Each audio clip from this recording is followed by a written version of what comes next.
Think and Grow Rich by Napoleon Hill, read by Dan John Miller. Originally published in 1937 by the Ralston Society. As a general disclaimer, the views and opinions expressed in this book belong to the author and may not always reflect those of Master Key Society or its affiliates. This recording is a production of Master Key Society for the purpose of research, study, and discussion. What do you want most? Is it money, fame, power, contentment, personality, peace of mind, happiness? The 13 steps to riches described in this book offer the shortest, dependable philosophy of individual achievement ever presented for the benefit of the man or woman who is searching for a definite goal in life. Before beginning the book, you will profit greatly if you recognize the fact that the book was not written to entertain. You cannot digest the contents properly in a week or a month. After reading the book thoroughly, Dr. Miller Reese Hutchison, nationally known consulting engineer and longtime associate of Thomas A. Edison, said, "This is not a novel. It is a textbook on individual achievement that came directly from the experiences of hundreds of America's most successful men. It should be studied, digested, and meditated upon. No more than one chapter should be read in a single night. The reader should underline the sentences which impress him most. Later, he should go back to these marked lines and read them again.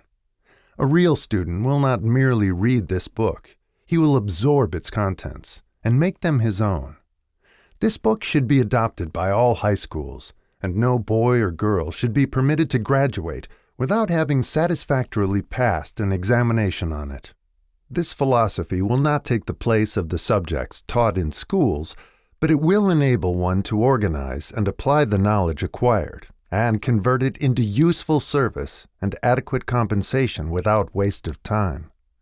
Dr. John R. Turner, Dean of the College of the City of New York, after having read the book, said, "The very best example of the soundness of this philosophy is your own son, Blair, whose dramatic story you have outlined in the chapter on desire." Dr. Turner had reference to the author's son, who, born without normal hearing capacity, not only avoided becoming a deaf-mute, but actually converted his handicap into a priceless asset by applying the philosophy here described.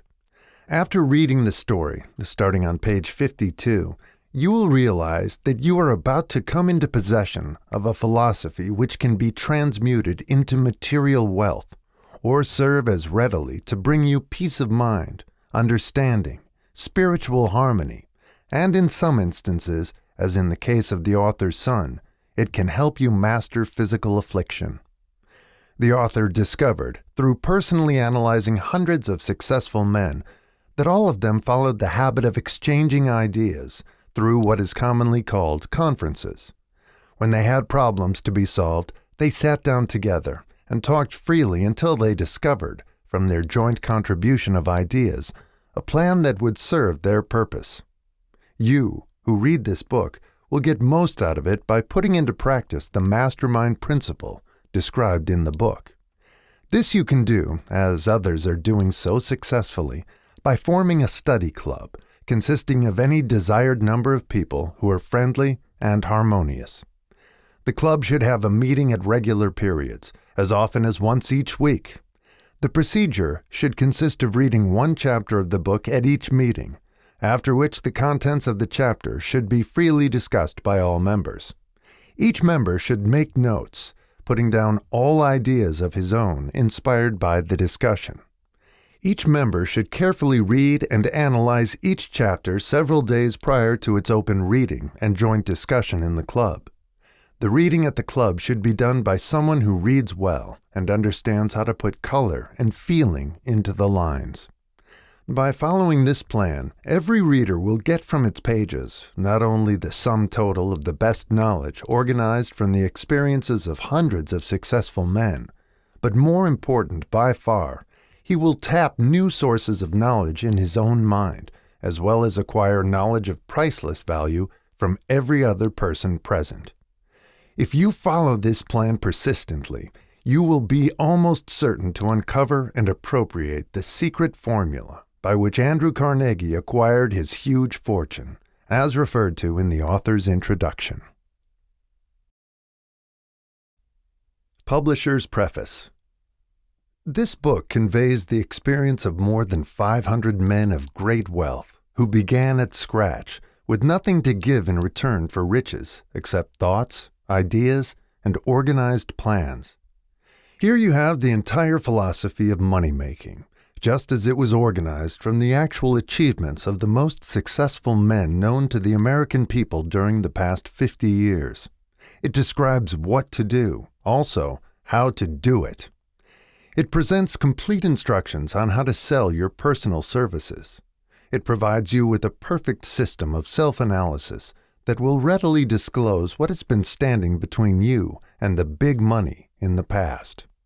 It describes the famous Andrew Carnegie formula of personal achievement by which he accumulated hundreds of millions of dollars for himself and made no fewer than a score of millionaires of men to whom he taught his secret. Perhaps you do not need all that is to be found in the book. No one of the 500 men from whose experiences it was written did. But you may need one idea, plan, or suggestion to start you toward your goal. Somewhere in the book, you will find this needed stimulus. The book was inspired by Andrew Carnegie after he had made his millions and retired. It was written by the man to whom Carnegie disclosed the astounding secret of his riches, the same man to whom the 500 wealthy men revealed the source of their riches.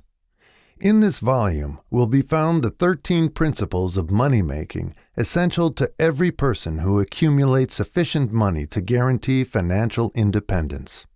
It is estimated that the research which went into the preparation before the book was written, or could be written, research covering more than 25 years of continuous effort, could not be duplicated at a cost of less than $100,000.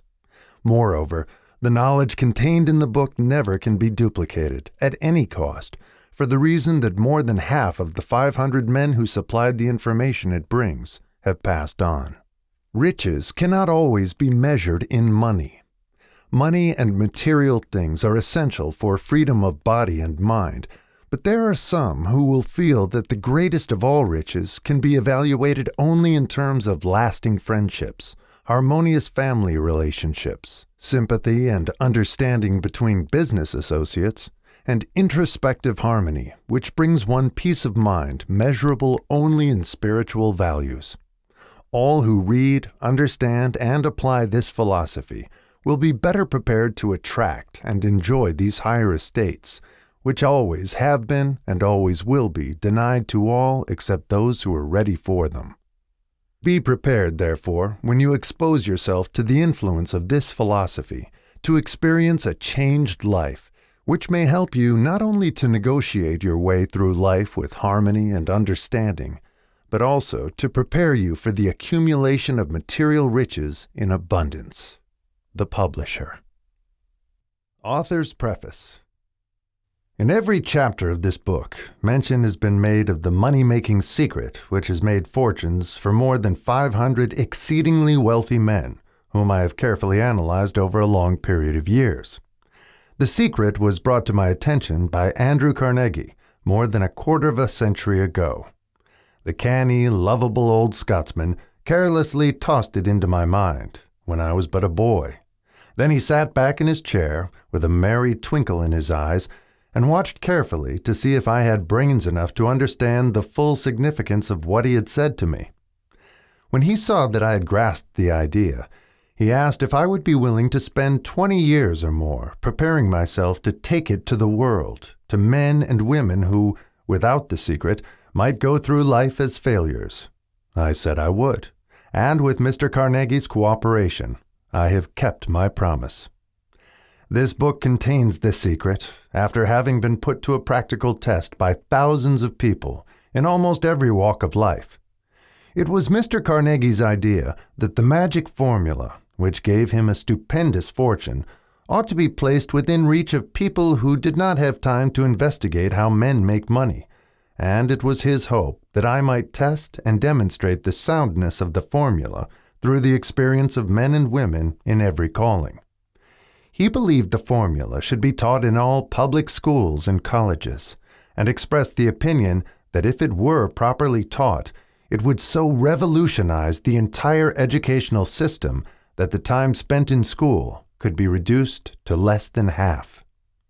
His experience with Charles M. Schwab and other young men of Mr. Schwab's type convinced Mr. Carnegie that much of that which is taught in the schools is of no value whatsoever in connection with the business of earning a living or accumulating riches.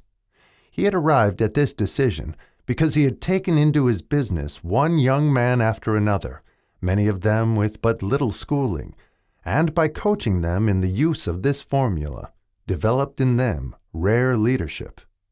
Moreover, his coaching made fortunes for every one of them who followed his instructions. In the chapter on faith, you will read the astounding story of the organization of the giant United States Steel Corporation, as it was conceived and carried out by one of the young men through whom Mr. Carnegie proved that his formula will work for all who are ready for it. This single application of the secret by that young man, Charles M. Schwab, made him a huge fortune in both money and opportunity. Roughly speaking, this particular application of the formula was worth $600 million. These facts, and they are facts well known to almost everyone who knew Mr. Carnegie, give you a fair idea of what the reading of this book may bring to you, provided you know what it is that you want. Even before it had undergone 20 years of practical testing, the secret was passed on to more than 100,000 men and women who have used it for their personal benefit, as Mr. Carnegie planned that they should. Some have made fortunes with it. Others have used it successfully in creating harmony in their homes. A clergyman used it so effectively that it brought him an income of upwards of $75,000 a year. Arthur Nash, a Cincinnati tailor, used his near-bankrupt business as a guinea pig on which to test the formula. The business came to life and made a fortune for its owners. It is still thriving, although Mr. Nash has gone. The experiment was so unique that newspapers and magazines gave it more than $1 million worth of laudatory publicity. The secret was passed on to Stewart Austin Weir of Dallas, Texas. He was ready for it, so ready that he gave up his profession and studied law. Did he succeed? That story is told too. I gave the secret to Jennings Randolph the day he graduated from college, and he has used it so successfully that he is now serving his third term as a member of Congress, with an excellent opportunity to keep on using it until it carries him to the White House.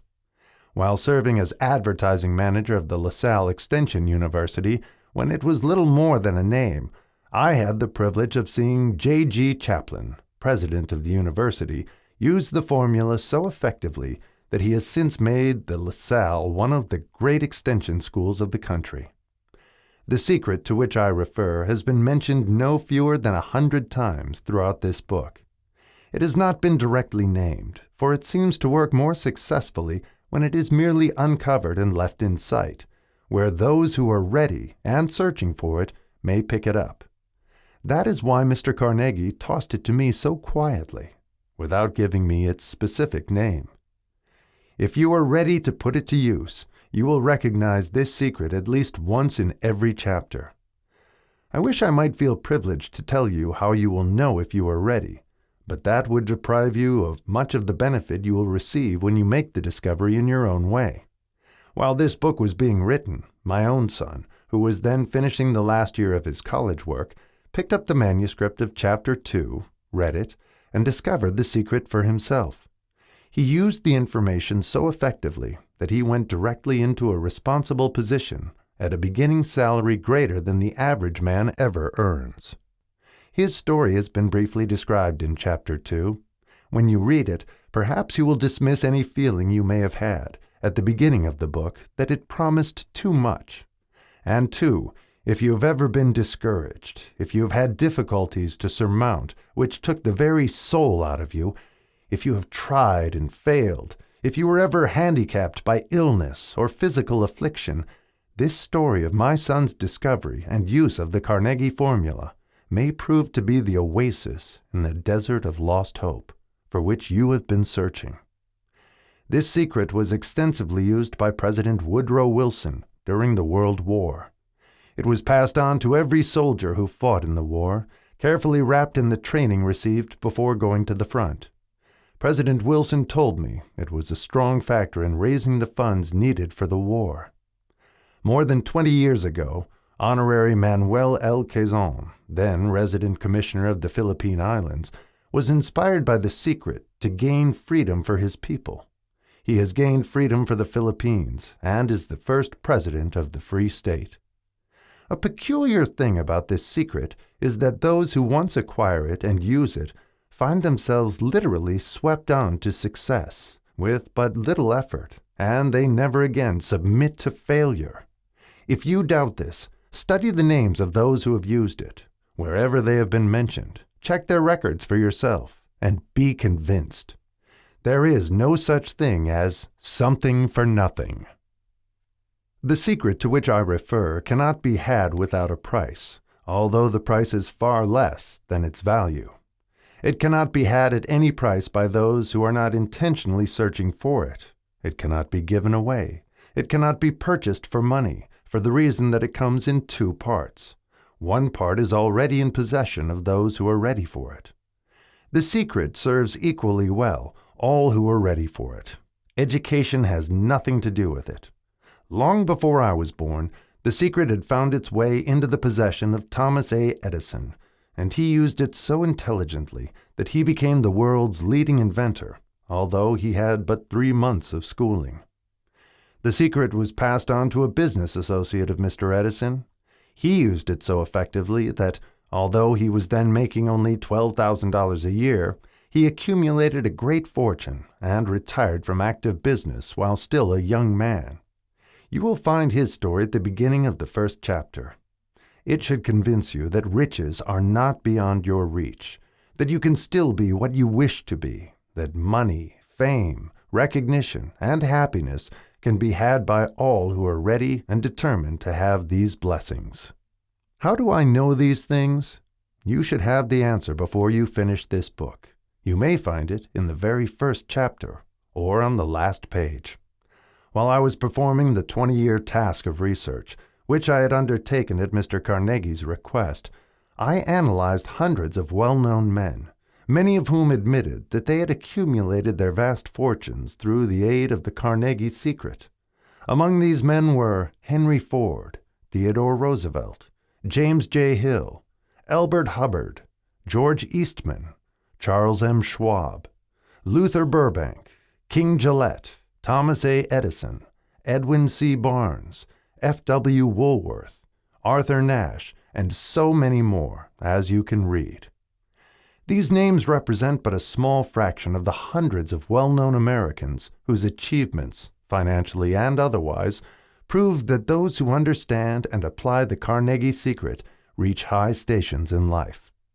I have never known anyone who was inspired to use the secret who did not achieve noteworthy success in his chosen calling. I have never known any person to distinguish himself or to accumulate riches of any consequence without possession of the secret.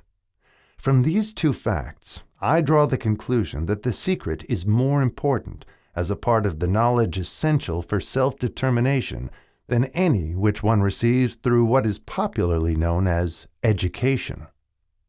What is education, anyway? This has been answered in full detail. As far as schooling is concerned, many of these men had very little.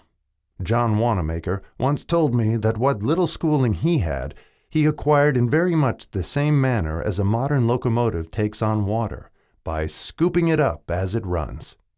Henry Ford never reached high school, let alone college. I am not attempting to minimize the value of schooling, but I am trying to express my earnest belief that those who master and apply the secret will reach high stations, accumulate riches, and bargain with life on their own terms, even if their schooling has been meager. Somewhere, as you read, the secret to which I refer will jump from the page and stand boldly before you, if you are ready for it. When it appears, you will recognize it. Whether you receive the sign in the first or the last chapter, stop for a moment when it presents itself, and turn down a glass, for that occasion will mark the most important turning point of your life. We pass now to Chapter 1, and to the story of my very dear friend who has generously acknowledged having seen the mystic sign, and whose business achievements are evidence enough that he turned down a glass. As you read his story and the others, remember that they deal with the important problems of life, such as all men experience. The problems arising from one's endeavor to earn a living, to find hope, courage, contentment, and peace of mind, to accumulate riches, and to enjoy freedom of body and spirit. Remember, too, as you go through the book, that it deals with facts and not with fiction, its purpose being ready to convey a great universal truth through which all who are ready may learn, not only what to do, but also how to do it, and receive as well the needed stimulus to make a start. As a final word of preparation, before you begin the first chapter, may I offer one brief suggestion which may provide a clue by which the Carnegie secret may be recognized? It is this: all achievement, all earned riches have their beginning in an idea. If you are ready for the secret, you already possess one half of it. Therefore, you will readily recognize the other half the moment it reaches your mind. The author. Chapter 1. Introduction. The man who thought his way into partnership with Thomas A. Edison. Truly, thoughts are things, and powerful things at that, when they are mixed with definiteness of purpose, persistence, and a burning desire for their translation into riches or other material objects. A little more than 30 years ago, Edwin C. Barnes discovered how true it is that men really do think and grow rich. His discovery did not come about at one sitting. It came little by little, beginning with a burning desire to become a business associate of the great Edison. One of the chief characteristics of Barnes' desire was that it was definite. He wanted to work with Edison, not for him. Observe carefully the description of how he went about translating his desire into reality, and you'll have a better understanding of the 13 principles which lead to riches.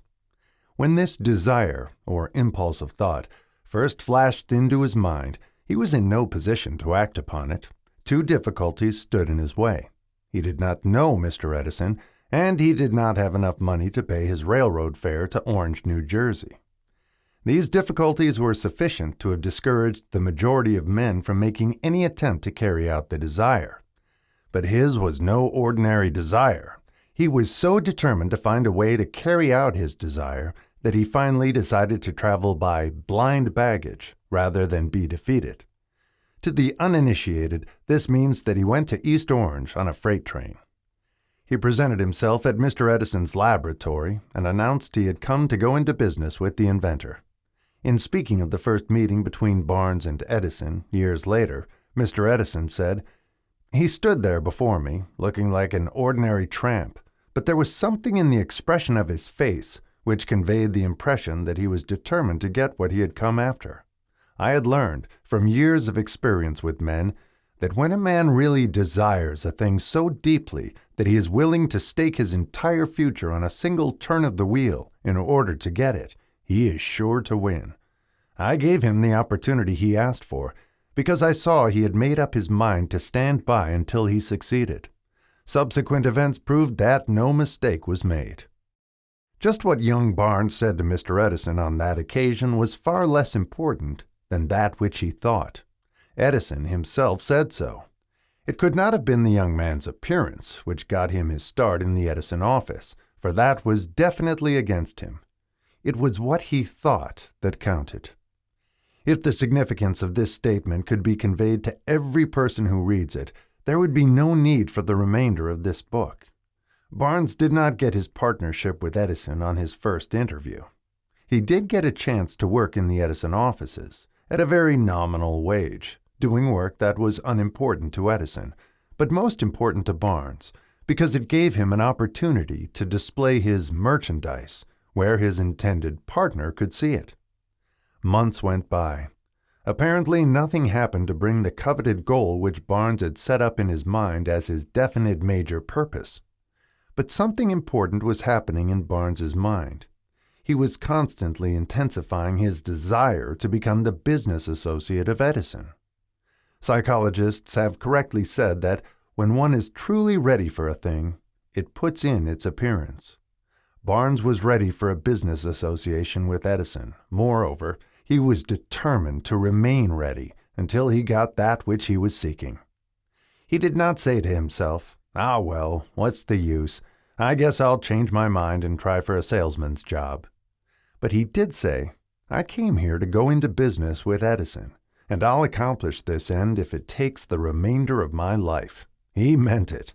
What a different story men would have to tell if only they would adopt a definite purpose and stand by that purpose until it had time to become an all-consuming obsession.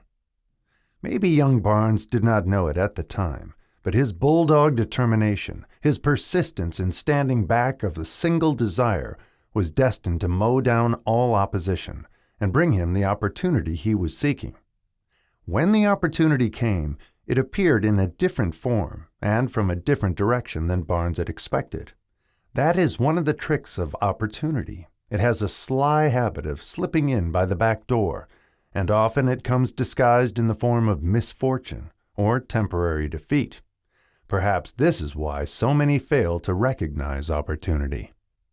Mr. Edison had just perfected a new office device, known at that time as the Edison dictating machine, now the Ediphone. His salesmen were not enthusiastic over the machine. They did not believe it could be sold without great effort. Barnes saw his opportunity. It had crawled in quietly, hidden in a queer-looking machine which interested no one but Barnes and the inventor. Barnes knew he could sell the Edison dictating machine. He suggested this to Edison and promptly got his chance. He did sell the machine. In fact, he sold it so successfully that Edison gave him a contract to distribute and market it all over the nation. Out of that business association grew the slogan, "Made by Edison and installed by Barnes." The business alliance has been in operation for more than 30 years. Out of it, Barnes has made himself rich in money, but he has done something infinitely greater. He has proved that one really may think and grow rich. How much actual cash that original desire of Barnes has been worth to him, I have no way of knowing. Perhaps it has brought him $2 or $3 million, but the amount, whatever it is, becomes insignificant when compared with the greater asset he acquired in the form of definite knowledge that an intangible impulse of thought can be transmuted into its physical counterpart by the application of known principles. Barnes literally thought himself into a partnership with the great Edison. He thought himself into a fortune. He had nothing to start with except the capacity to know what he wanted and the determination to stand by that desire until he realized it. He had no money to begin with. He had but little education. He had no influence. But he did have initiative, faith, and the will to win. With these intangible forces, he made himself #1 man with the greatest inventor who ever lived. Now, let us look at a different situation and study a man who had plenty of tangible evidence of riches, but lost it because he stopped 3 feet short of the goal he was seeking. 3 feet from gold. One of the most common causes of failure is the habit of quitting when one is overtaken by temporary defeat. Every person is guilty of this mistake at one time or another. An uncle of R.U. Darby was caught by the gold fever in the gold rush days and went west to dig and grow rich. He had never heard that more gold has been mined from the brains of men than has ever been taken from the earth. He staked a claim and went to work with pick and shovel. The going was hard, but his lust for gold was definite.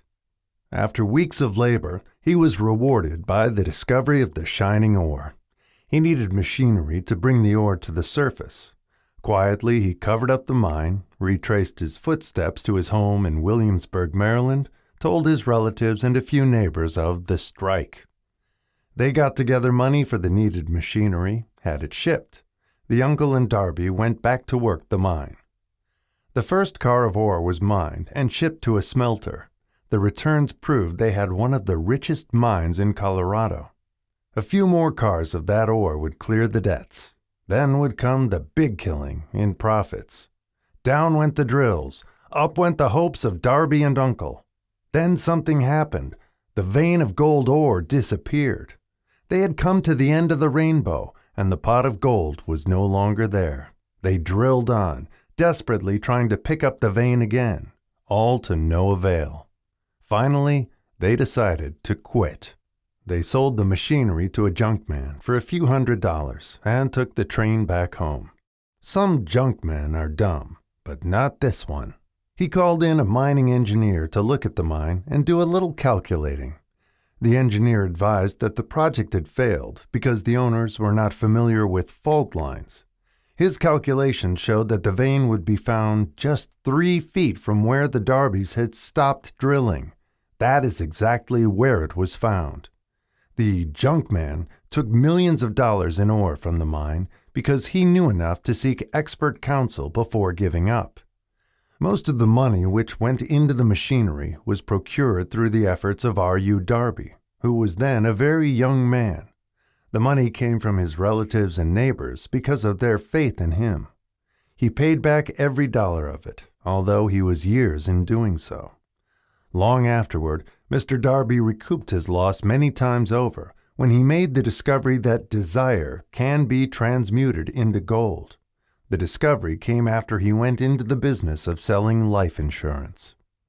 Remembering that he lost a huge fortune because he stopped 3 feet from gold, Darby profited by the experience in his chosen work, by the simple method of saying to himself, "I stopped 3 feet from gold, but I will never stop because men say no when I ask them to buy insurance." Darby is one of a small group of fewer than 50 men who sell more than $1 million in life insurance annually. He owes his stickability to the lesson he learned from his quitability in the gold mining business. Before success comes in any man's life, he is sure to meet with much temporary defeat and perhaps some failure. When defeat overtakes a man, the easiest and most logical thing to do is to quit. That is exactly what the majority of men do. More than 500 of the most successful men this country has ever known told the author their greatest success came just one step beyond the point at which defeat had overtaken them. Failure is a trickster with a keen sense of irony and cunning. It takes great delight in tripping one when success is almost within reach. A 50-cent lesson in persistence. Shortly after Mr. Darby received his degree from the University of Hard Knocks and had decided to profit by his experience in the gold mining business, he had the good fortune to be present on an occasion that proved to him that no does not necessarily mean no. One afternoon he was helping his uncle grind wheat in an old-fashioned mill. The uncle operated a large farm on which a number of colored sharecrop farmers lived. Quietly, the door was opened, and a small colored child, the daughter of a tenant, walked in and took her place near the door. The uncle looked up, saw the child, and barked at her roughly. "What do you want?" Meekly, the child replied, "My mammy say send her 50 cents. "I'll not do it," the uncle retorted. "Now you run on home." "Yes, sir," the child replied. But she did not move. The uncle went ahead with his work, so busily engaged that he did not pay enough attention to the child to observe that she did not leave. When he looked up and saw her still standing there, he yelled at her, "I told you to go on home. Now go, or I'll take a switch to you." The little girl said, "Yes, sir," but she did not budge an inch. The uncle dropped a sack of grain he was about to pour into the mill hopper, picked up a barrel stave, and started toward the child with an expression on his face that indicated trouble. Darby held his breath. He was certain he was about to witness a murder. He knew his uncle had a fierce temper. He knew that colored children were not supposed to defy white people in that part of the country. When the uncle reached the spot where the child was standing, she quickly stepped forward 1 step, looked up into his eyes and screamed at the top of her shrill voice, "My mammy's gotta have that 50 cents."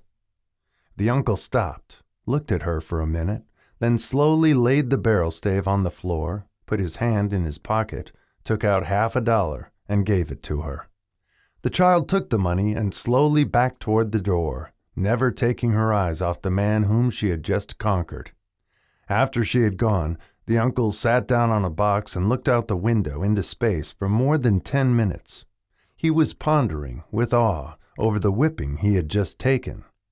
Mr. Darby, too, was doing some thinking. That was the first time in all his experience that he had seen a colored child deliberately master an adult white person. How did she do it? What happened to his uncle that caused him to lose his fierceness and become as docile as a lamb? What strange power did this child use that made her master over her superior? These and other similar questions flashed into Darby's mind, but he did not find the answer until years later when he told me the story. Strangely, the story of this unusual experience was told to the author in the old mill, on the very spot where the uncle took his whipping. Strangely, too, I had devoted nearly a quarter of a century to the study of the power which enabled an ignorant, illiterate colored child to conquer an intelligent man. As we stood there in that musty old mill, Mr. Darby repeated the story of the unusual conquest, and finished by asking, "What can you make of it? What strange power did that child use that so completely whipped my uncle?" The answer to his question will be found in the principles described in this book. The answer is full and complete. It contains details and instructions sufficient to enable anyone to understand and apply the same force which the little child accidentally stumbled upon. Keep your mind alert, and you will observe exactly what strange power came to the rescue of the child. You will catch a glimpse of this power in the next chapter. Somewhere in the book you will find an idea that will quicken your receptive powers and place at your command, for your own benefit, this same irresistible power. The awareness of this power may come to you in the first chapter, or it may flash into your mind in some subsequent chapter. It may come in the form of a single idea, or it may come in the nature of a plan or a purpose. Again, it may cause you to go back into your past experiences of failure or defeat and bring to the surface some lesson by which you can regain all that you lost through defeat. After I had described to Mr. Darby the power unwittingly used by the little colored child, he quickly retraced his 30 years of experience as a life insurance salesman and frankly acknowledged that his success in that field was due, in no small degree, to the lesson he had learned from the child. Mr. Darby pointed out, "Every time a prospect tried to bow me out without buying, I saw that child standing there in the old mill, her big eyes glaring in defiance, and I said to myself, I've got to make this sale. The better portion of all sales I have made were made after people had said no." He recalled, too, his mistake in having stopped only 3 feet from gold, but, he said, that experience was a blessing in disguise. It taught me to keep on keeping on, no matter how hard the going may be, a lesson I needed to learn before I could succeed in anything. This story of Mr. Darby and his uncle, the colored child and the gold mine, doubtless will be read by hundreds of men who make their living by selling life insurance. And to all of these, the author wishes to offer the suggestion that Darby owes to these 2 experiences his ability to sell more than $1 million of life insurance every year. Life is strange and often imponderable. Both the successes and the failures have their roots in simple experiences. Mr. Darby's experiences were commonplace and simple enough, yet they held the answer to his destiny in life. Therefore, they were as important to him as life itself. He profited by these 2 dramatic experiences because he analyzed them and found the lesson they taught. But what of the man who has neither the time nor the inclination to study failure in search of knowledge that may lead to success? Where and how is he to learn the art of converting defeat into stepping stones to opportunity? In answer to these questions, this book was written. The answer called for a description of 13 principles, but remember, as you read, the answer you may be seeking to the questions which have caused you to ponder over the strangeness of life may be found in your own mind through some idea, plan, or purpose which may spring into your mind as you read. One sound idea is all that one needs to achieve success. The principles described in this book contain the best and the most practical of all that is known concerning ways and means of creating useful ideas. Before we go any further in our approach to the description of these principles, we believe you are entitled to receive this important suggestion. When riches begin to come, they come so quickly, in such great abundance, that one wonders where they have been hiding during all those lean years. This is an astounding statement, and all the more so when we take into consideration the popular belief that riches come only to those who work hard and long. When you begin to think and grow rich, you will observe that riches begin with a state of mind, with definiteness of purpose, with little or no hard work. You and every other person ought to be interested in knowing how to acquire that state of mind which will attract riches. I spent 25 years in research, analyzing more than 25,000 people, because I, too, wanted to know how wealthy men become that way. Without that research, this book could not have been written. Here, take notice of a very significant truth, viz., the business depression started in 1929 and continued on to an all-time record of destruction until sometime after President Roosevelt entered office. Then the depression began to fade into nothingness.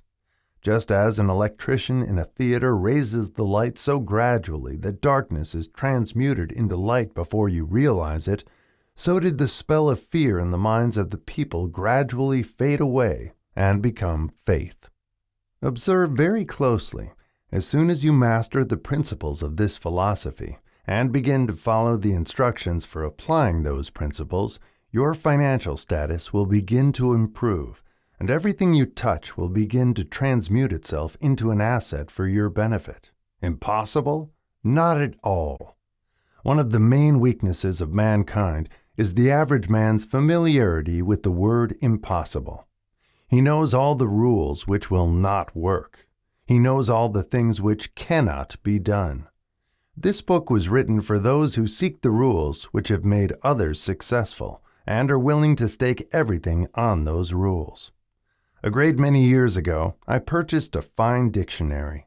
The first thing I did with it was to turn to the word impossible and neatly clip it out of the book. That would not be an unwise thing for you to do. Success comes to those who become success conscious. Failure comes to those who indifferently allow themselves to become failure conscious. The object of this book is to help all who seek it to learn the art of changing their minds from failure consciousness to success consciousness. Another weakness found in altogether too many people is the habit of measuring everything and everyone by their own impressions and beliefs. Some who will read this will believe that no one can think and grow rich. They cannot think in terms of riches because their thought habits have been steeped in poverty, want, misery, failure, and defeat. These unfortunate people remind me of a prominent Chinese who came to America to be educated in American ways. He attended the University of Chicago. One day President Harper met this young Oriental on the campus, stopped to chat with him for a few minutes, and asked what had impressed him as being the most noticeable characteristic of the American people. "Why," the Chinaman exclaimed, "the queer slant of your eyes. Your eyes are off slant." What do we say about the Chinese? We refuse to believe that which we do not understand. We foolishly believe that our own limitations are the proper measure of limitations. Sure, the other fellow's eyes are off slant because they are not the same as our own. Millions of people look at the achievements of Henry Ford after he has arrived and envy him because of his good fortune or luck or genius or whatever it is that they credit for Ford's fortune. Perhaps one person in every 100,000 knows the secret of Ford's success, and those who do know are too modest or too reluctant to speak of it because of its simplicity. A single transaction will illustrate the secret perfectly. A few years back, Ford decided to produce his now famous V8 motor. He chose to build an engine with the entire 8 cylinders cast in one block, and instructed his engineers to produce a design for the engine. The design was placed on paper, but the engineers agreed, to a man, that it was simply impossible to cast an 8-cylinder gas engine block in one piece. Ford said, "Produce it anyway." "But," they replied, "it's impossible." "Go ahead," Ford commanded, "and stay on the job until you succeed, no matter how much time is required." The engineers went ahead. There was nothing else for them to do if they were to remain on the Ford staff. 6 months went by. Nothing happened. Another 6 months passed, and still nothing happened. The engineers tried every conceivable plan to carry out the orders, but the thing seemed out of the question. Impossible. At the end of the year, Ford checked with his engineers, and again they informed him they had found no way to carry out his orders. "Go right ahead," said Ford. "I want it, and I'll have it." They went ahead, and then, as if by a stroke of magic, the secret was discovered. The Ford determination had won once more. This story may not be described with minute accuracy, but the sum and substance of it is correct. Deduce from it, you who wish to think and grow rich, the secret of the Ford millions, if you can. You'll not have to look very far. Henry Ford is a success because he understands and applies the principles of success. One of these is desire, knowing what one wants. Remember this Ford story as you read, and pick out the lines in which the secret of his stupendous achievement have been described. If you can do this, if you can lay your finger on the particular group of principles which made Henry Ford rich, you can equal his achievements in almost any calling for which you are suited. You are the master of your fate, the captain of your soul, because when Henley wrote the prophetic lines, "I am the master of my fate, I am the captain of my soul," he should have informed us that we are the masters of our fate, the captains of our souls, because we have the power to control our thoughts. He should have told us that the ether in which this little earth floats, in which we move and have our being, is a form of energy moving at an inconceivably high rate of vibration, and that the ether is filled with a form of universal power which adapts itself to the nature of the thoughts we hold in our minds, and influences us in natural ways to transmute our thoughts into their physical equivalent. If the poet had told us this great truth, we would know why it is that we are the masters of our fate, the captains of our souls. He should have told us with great emphasis that this power makes no attempt to discriminate between destructive thoughts and constructive thoughts, that it will urge us to translate into physical reality thoughts of poverty just as quickly as it will influence us to act upon thoughts of riches. He should have told us, too, that our brains become magnetized with the dominating thoughts which we hold in our minds, and, by means with which no man is familiar, these magnets attract to us the forces, the people, the circumstances of life which harmonize with the nature of our dominating thoughts. He should have told us that before we can accumulate riches in great abundance, we must magnetize our minds with intense desire for riches, that we must become money conscious until the desire for money drives us to create definite plans for acquiring it. But, being a poet, and not a philosopher, Henley contented himself by stating a great truth in poetic form, leaving those who followed him to interpret the philosophical meaning of his lines. Little by little, the truth has unfolded itself, until it now appears certain that the principles described in this book hold the secret of mastery over our economic fate. We are now ready to examine the first of these principles. Maintain a spirit of open-mindedness, and remember, as you read, they are the invention of no one man. The principles were gathered from the life experiences of more than 500 men, who actually accumulated riches in huge amounts, men who began in poverty, with but little education, without influence. The principles worked for these men. You can put them to work for your own enduring benefit. You will find it easy, not hard, to do. Before you read the next chapter, I want you to know that it conveys factual information which might easily change your entire financial destiny, as it has so definitely brought changes of stupendous proportions to two people described. I want you to know also that the relationship between these two men and myself is such that I could have taken no liberties with the facts, even if I had wished to do so. One of them has been my closest personal friend for almost 25 years. The other is my own son. The unusual success of these two men, success which they generally accredit to the principle described in the next chapter, more than justifies this personal reference as a means of emphasizing the far-flung power of this principle. Almost 15 years ago, I delivered the commencement address at Salem College, Salem, West Virginia. I emphasized the principle described in the next chapter with so much intensity that one of the members of the graduating class definitely appropriated it and made it a part of his own philosophy. The young man is now a member of Congress and an important factor in the present administration. Just before this book went to the publisher, he wrote me a letter in which he so clearly stated his opinion of the principle outlined in the next chapter that I have chosen to publish his letter as an introduction to that chapter. It gives you an idea of the rewards to come. My dear Napoleon, my service as a member of Congress, having given me an insight into the problems of men and women, I am writing to offer a suggestion which may become helpful to thousands of worthy people. With apologies, I must state that the suggestion, if acted upon, will mean several years of labor and responsibility for you.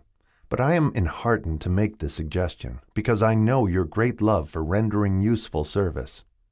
In 1922, you delivered the commencement address at Salem College when I was a member of the graduating class. In that address, you planted in my mind an idea which has been responsible for the opportunity I now have to serve the people of my state, and will be responsible, in a very large measure, for whatever success I may have in the future.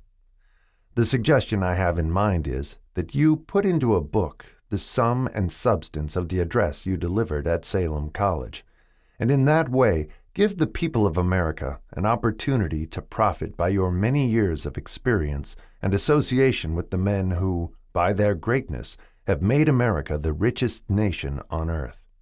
I recall, as though it were yesterday, the marvelous description you gave of the method by which Henry Ford, with but little schooling, without a dollar, with no influential friends, rose to great heights. I made up my mind then, even before you had finished your speech, that I would make a place for myself, no matter how many difficulties I had to surmount. Thousands of young people will finish their schooling this year and within the next few years. Every one of them will be seeking just such a message of practical encouragement as the one I received from you. They will want to know where to turn, what to do, to get started in life. You can tell them, because you have helped to solve the problems of so many, many people. If there is any possible way that you can afford to render so great a service, may I offer the suggestion that you include with every book one of your personal analysis charts, in order that the purchaser of the book may have the benefit of a complete self-inventory, indicating, as you indicated to me years ago, exactly what is standing in the way of success. Such a service as this, providing the readers of your book with a complete, unbiased picture of their faults and their virtues, would mean to them the difference between success and failure. The service would be priceless.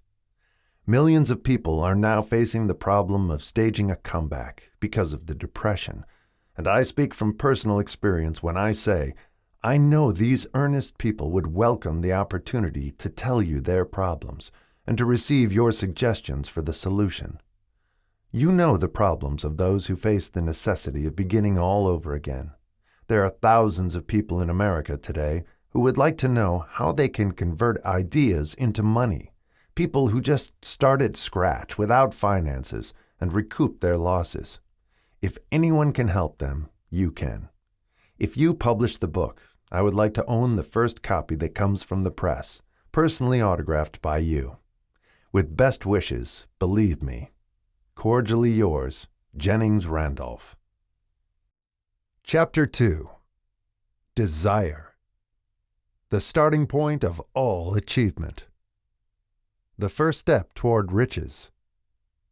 When Edwin C. Barnes climbed down from the freight train in Orange, New Jersey more than 30 years ago, he may have resembled a tramp, but his thoughts were those of a king. As he made his way from the railroad tracks to Thomas A. Edison's office, his mind was at work. He saw himself standing in Edison's presence. He heard himself asking Mr. Edison for an opportunity to carry out the one consuming obsession of his life, a burning desire to become the business associate of the great inventor. Barnes' desire was not a hope. It was not a wish. It was a keen, pulsating desire, which transcended everything else. It was definite. The desire was not new when he approached Edison. It had been Barnes' dominating desire for a long time. In the beginning, when the desire first appeared in his mind, it may have been, probably was, only a wish, but it was no mere wish when he appeared before Edison with it. A few years later, Edwin C. Barnes again stood before Edison, in the same office where he first met the inventor. This time, his desire had been translated into reality. He was in business with Edison. The dominating dream of his life had become a reality. Today, people who know Barnes envy him because of the break life yielded him. They see him in the days of his triumph, without taking the trouble to investigate the cause of his success. Barnes succeeded because he chose a definite goal, placed all his energy, all his willpower, all his effort, everything back of that goal. He did not become the partner of Edison the day he arrived. He was content to start in the most menial work, as long as it provided an opportunity to take even one step toward his cherished goal. 5 years passed before the chance he had been seeking made its appearance. During all those years, not one ray of hope, not one promise of attainment of his desire had been held out to him. To everyone, except himself, he appeared only another cog in the Edison business wheel. But in his own mind, he was the partner of Edison every minute of the time, from the very day that he first went to work there. It is a remarkable illustration of the power of a definite desire. Barnes won his goal because he wanted to be a business associate of Mr. Edison more than he wanted anything else. He created a plan by which to attain that purpose, but he burned all bridges behind him. He stood by his desire until it became the dominating obsession of his life and, finally, a fact. When he went to Orange, he did not say to himself, "I will try to induce Edison to give me a job of some sort." He said, "I will see Edison and put him on notice that I have come to go into business with him." He did not say, "I will work there for a few months, and if I get no encouragement, I will quit and get a job somewhere else." He did say, "I will start anywhere. I will do anything Edison tells me to do, but before I am through, I will be his associate." He did not say, "I will keep my eyes open for another opportunity in case I fail to get what I want in the Edison organization." He said, "There is but one thing in this world that I am determined to have, and that is a business association with Thomas A. Edison. I will burn all bridges behind me and stake my entire future on my ability to get what I want." He left himself no possible way of retreat. He had to win or perish. That is all there is to the Barnes story of success. A long while ago, a great warrior faced a situation which made it necessary for him to make a decision which ensured his success on the battlefield. He was about to send his armies against a powerful foe, whose men outnumbered his own. He unloaded his soldiers into boats, sailed to the enemy's country, unloaded soldiers and equipment, then gave the order to burn the ships that had carried them. Addressing his men before the first battle, he said, "You see the boats going up in smoke. That means that we cannot leave these shores alive unless we win. We now have no choice. We win or we perish. They won. Every person who wins in any undertaking must be willing to burn his ships and cut all sources of retreat. Only by so doing can one be sure of maintaining that state of mind known as a burning desire to win, essential to success. The morning after the Great Chicago Fire, a group of merchants stood on State Street looking at the smoking remains of what had been their stores. They went into a conference to decide if they would try to rebuild or leave Chicago and start over in a more promising section of the country. They reached a decision, all except one, to leave Chicago. The merchant who decided to stay and rebuild pointed a finger at the remains of his store and said, "Gentlemen, on that very spot, I will build the world's greatest store, no matter how many times it may burn down." That was more than 50 years ago. The store was built. It stands there today, a towering monument to the power of that state of mind known as a burning desire. The easy thing for Marshall Field to have done would have been exactly what his fellow merchants did. When the going was hard and the future looked dismal, they pulled up and went where the going seemed easier. Mark well this difference between Marshall Field and the other merchants, because it is the same difference which distinguishes Edwin C. Barnes from thousands of other young men who have worked in the Edison organization. It is the same difference which distinguishes practically all who succeed from those who fail. Every human being who reaches the age of understanding of the purpose of money wishes for it. Wishing will not bring riches, but desiring riches with a state of mind that becomes an obsession, then planning definite ways and means to acquire riches, and backing those plans with persistence which does not recognize failure, will bring riches. The method by which desire for riches can be transmuted into its financial equivalent consists of 6 definite practical steps, viz. First, fix in your mind the exact amount of money you desire. It is not sufficient merely to say, "I want plenty of money." Be definite as to the amount. There is a psychological reason for definiteness, which will be described in a subsequent chapter. Second, determine exactly what you intend to give in return for the money you desire. There is no such reality as something for nothing. Third, establish a definite date when you intend to possess the money you desire. Fourth, create a definite plan for carrying out your desire, and begin at once, whether you are ready or not, to put this plan into action. Fifth, write out a clear, concise statement of the amount of money you intend to acquire. Name the time limit for its acquisition, state what you intend to give in return for the money, and describe clearly the plan through which you intend to accumulate it. Sixth, read your written statement aloud, twice daily, once just before retiring at night and once after arising in the morning. As you read, see and feel and believe yourself already in possession of the money. It is important that you follow the instructions described in these 6 steps. It is especially important that you observe and follow the instructions in the 6th paragraph. You may complain that it is impossible for you to see yourself in possession of money before you actually have it. Here is where a burning desire will come to your aid. If you truly desire money so keenly that your desire is an obsession, you will have no difficulty in convincing yourself that you will acquire it. The object is to want money and to become so determined to have it that you convince yourself you will have it. Only those who become money conscious ever accumulate great riches. Money consciousness means that the mind has become so thoroughly saturated with the desire for money that one can see oneself already in possession of it. To the uninitiated, who has not been schooled in the working principles of the human mind, these instructions may appear impractical.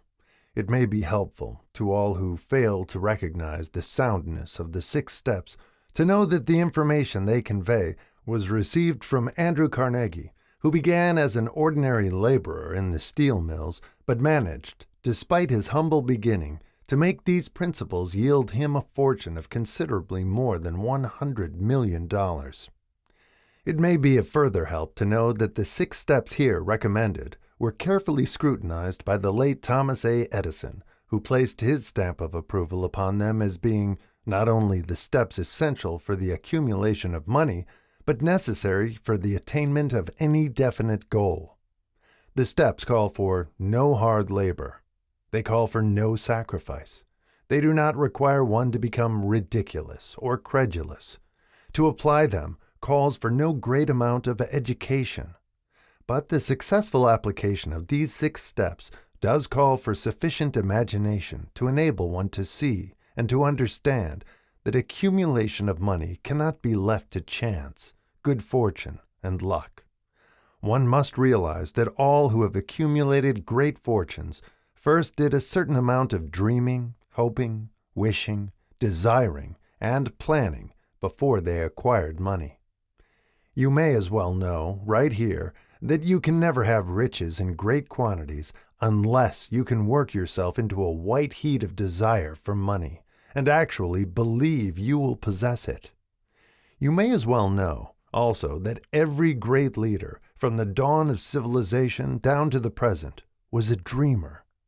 Christianity is the greatest potential power in the world today because its founder was an intense dreamer who had the vision and the imagination to see realities in their mental and spiritual form before they had been transmuted into physical form. If you do not see great riches in your imagination, you will never see them in your bank balance. Never, in the history of America, has there been so great an opportunity for practical dreamers as now exists. The 6-year economic collapse has reduced all men substantially to the same level. A new race is about to be run. The stakes represent huge fortunes which will be accumulated within the next 10 years.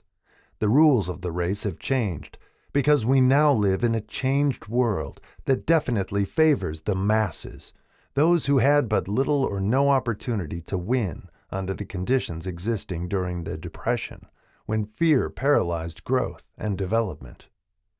We who are in this race for riches should be encouraged to know that this changed world in which we live is demanding new ideas, new ways of doing things, new leaders, new inventions, new methods of teaching, new methods of marketing, new books, new literature, new features for the radio, new ideas for moving pictures. Back of all this demand for new and better things, there is one quality which one must possess to win, and that is definiteness of purpose, the knowledge of what one wants, and a burning desire to possess it. The business depression marked the death of one age and the birth of another. This changed world requires practical dreamers who can and will put their dreams into action. The practical dreamers have always been, and always will be, the pattern makers of civilization. We who desire to accumulate riches should remember the real leaders of the world always have been men who harnessed and put into practical use the intangible, unseen forces of unborn opportunity, and have converted those forces, or impulses of thought, into skyscrapers, cities, factories, airplanes, automobiles, and every form of convenience that makes life more pleasant. Tolerance and an open mind are practical necessities of the dreamer of today. Those who are afraid of new ideas are doomed before they start. Never has there been a time more favorable to pioneers than the present. True, there is no wild and woolly West to be conquered, as in the days of the covered wagon, but there is a vast business, financial, and industrial world to be remolded and redirected along new and better lines. In planning to acquire your share of the riches, let no one influence you to scorn the dreamer. To win the big stakes in this changed world, you must catch the spirit of the great pioneers of the past, whose dreams have given to civilization all that it has of value, the spirit which serves as the lifeblood of our own country. your opportunity and mine to develop and market our talents. Let us not forget, Columbus dreamed of an unknown world, staked his life on the existence of such a world, and discovered it. Copernicus, the great astronomer, dreamed of a multiplicity of worlds and revealed them. No one denounced him as impractical after he had triumphed. Instead, the world worshipped at his shrine, thus proving once more that success requires no apologies, failure permits no alibis. If the thing you wish to do is right and you believe in it, go ahead and do it. Put your dream across, and never mind what they say if you meet with temporary defeat, for they, perhaps, do not know that every failure brings with it the seed of an equivalent success. Henry Ford, poor and uneducated, dreamed of a horseless carriage, went to work with what tools he possessed, without waiting for opportunity to favor him, and now evidence of his dream belts the entire earth. He has put more wheels into operation than any man who ever lived, because he was not afraid to back his dreams. Thomas Edison dreamed of a lamp that could be operated by electricity, began where he stood to put his dream into action, and despite more than 10,000 failures, he stood by that dream until he made it a physical reality. Practical dreamers do not quit. Whalen dreamed of a chain of cigar stores, transformed his dream into action, and now the United Cigar Stores occupy the best corners in America. Lincoln dreamed of freedom for the black slaves, put his dream into action, and barely missed living to see a united North and South translate his dream into reality. The Wright brothers dreamed of a machine that would fly through the air.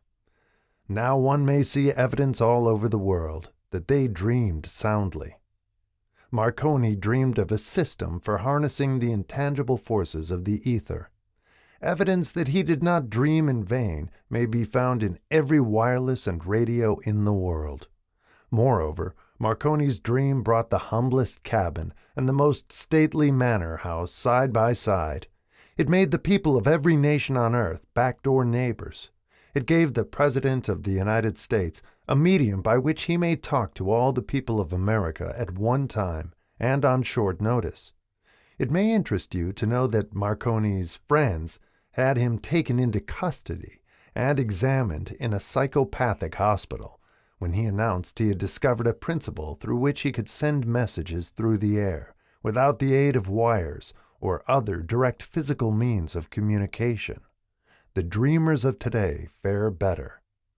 The world has become accustomed to new discoveries. Nay, it has shown a willingness to reward the dreamer who gives the world a new idea. The greatest achievement was, at first, and for a time, but a dream. The oak sleeps in the acorn, the bird waits in the egg, and in the highest vision of the soul, a waking angel stirs. Dreams are the seedlings of reality. Awake, arise, and assert yourself, you dreamers of the world. Your star is now in the ascendancy. The World Depression brought the opportunity you have been waiting for. It taught people humility, tolerance, and open-mindedness. The world is filled with an abundance of opportunity which the dreamers of the past never knew. A burning desire to be and to do is the starting point from which the dreamer must take off.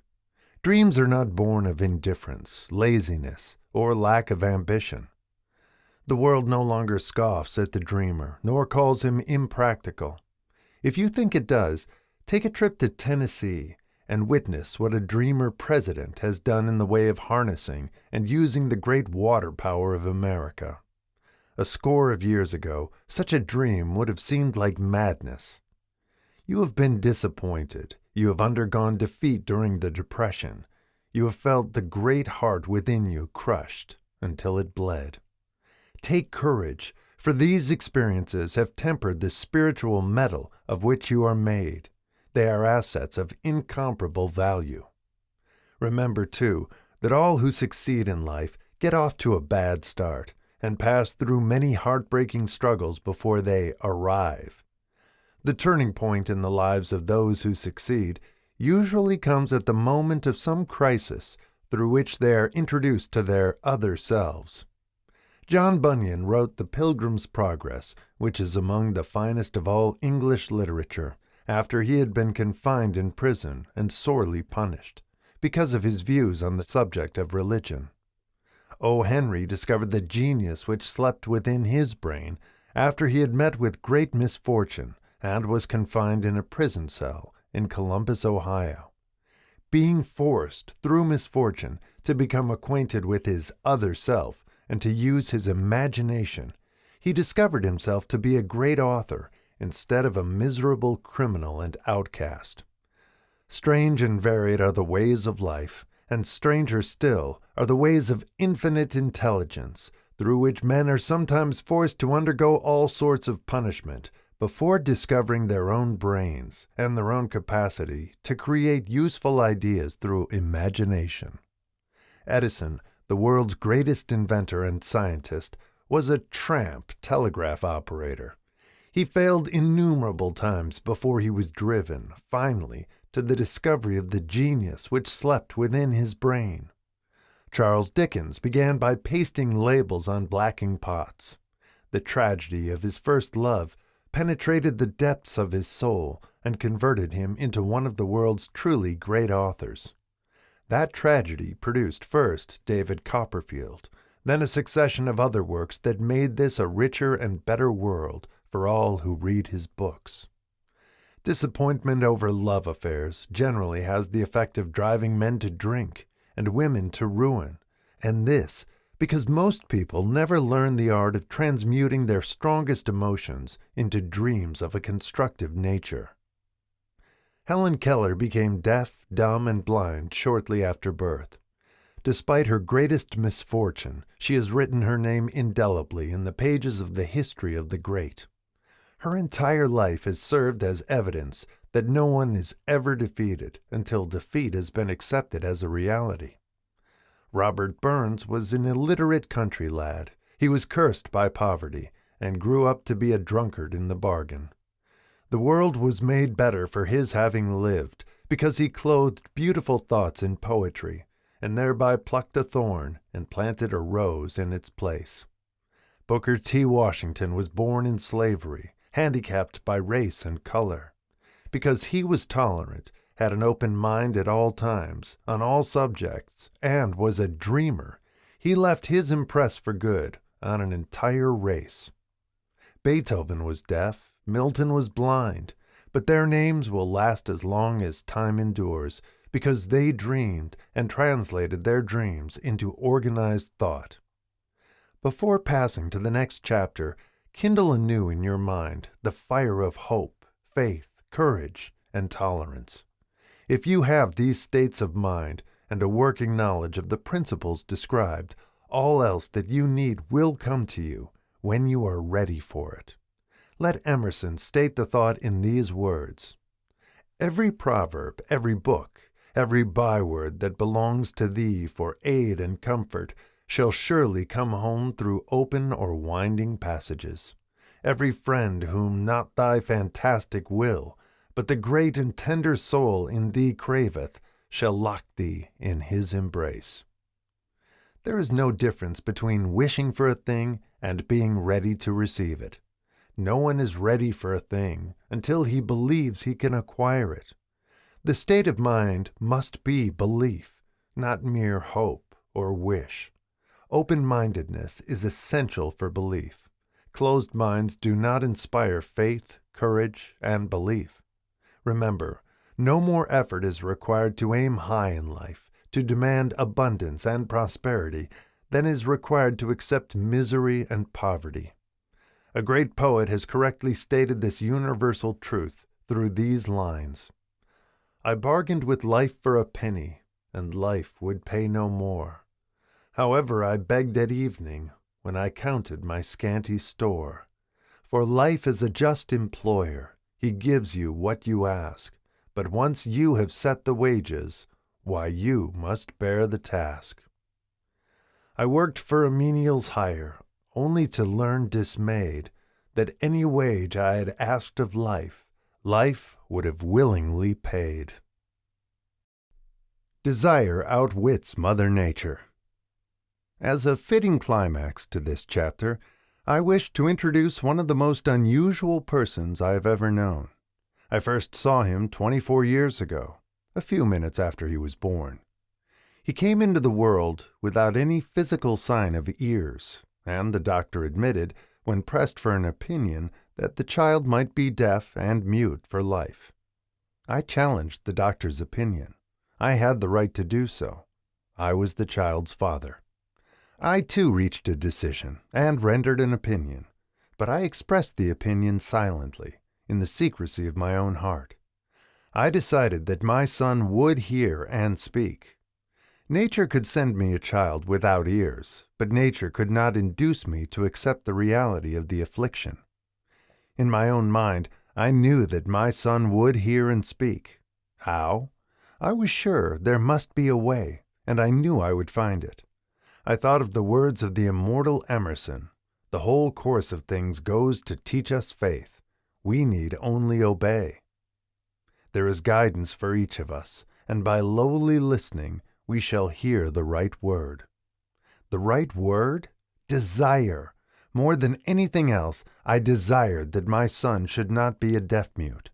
From that desire I never receded, not for a second. Many years previously, I had written, "Our only limitations are those we set up in our own minds." For the first time, I wondered if that statement were true. Lying on the bed in front of me was a newly born child, without the natural equipment of hearing. Even though he might hear and speak, he was obviously disfigured for life. Surely, this was a limitation which that child had not set up in his own mind. What could I do about it? Somehow, I would find a way to transplant into that child's mind my own burning desire for ways and means of conveying sound to his brain without the aid of ears.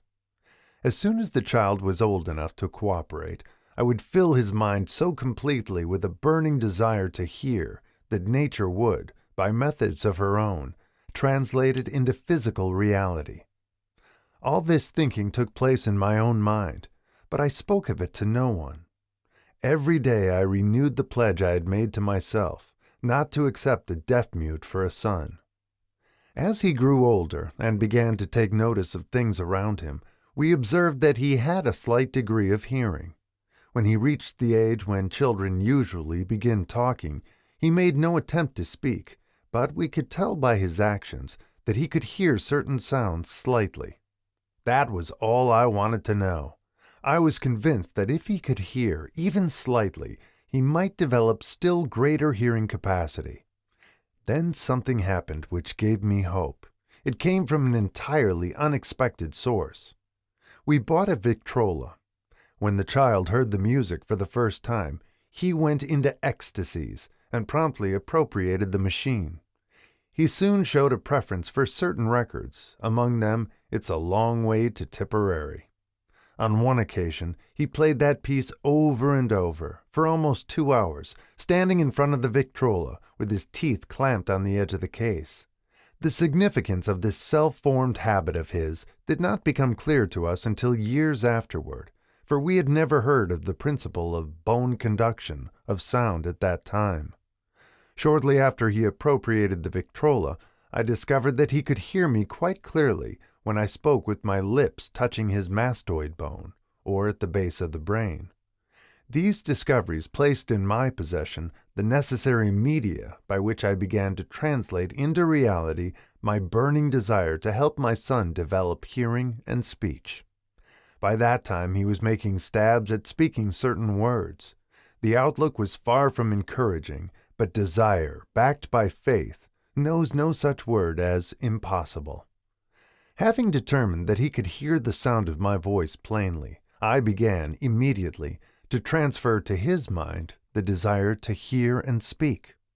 I soon discovered that the child enjoyed bedtime stories, so I went to work, creating stories designed to develop in him self-reliance, imagination, and a keen desire to hear and to be normal. There was one story in particular which I emphasized by giving it some new and dramatic coloring each time it was told. It was designed to plant in his mind the thought that his affliction was not a liability, but an asset of great value. Despite the fact that all the philosophy I had examined clearly indicated that every adversity brings with it the seed of an equivalent advantage, I must confess that I had not the slightest idea how this affliction could ever become an asset. However, I continued my practice of wrapping that philosophy in bedtime stories, hoping the time would come when he would find some plan by which his handicap could be made to serve some useful purpose. Reason told me plainly that there was no adequate compensation for the lack of ears and natural hearing equipment. Desire, backed by faith, pushed reason aside and inspired me to carry on. As I analyze the experience in retrospect, I can see now that my son's faith in me had much to do with the astounding results. He did not question anything I told him. I sold him the idea that he had a distinct advantage over his older brother, and that this advantage would reflect itself in many ways. For example, the teachers in school would observe that he had no ears, and, because of this, they would show him special attention and treat him with extraordinary kindness. They always did. His mother saw to that by visiting the teachers and arranging with them to give the child the extra attention necessary.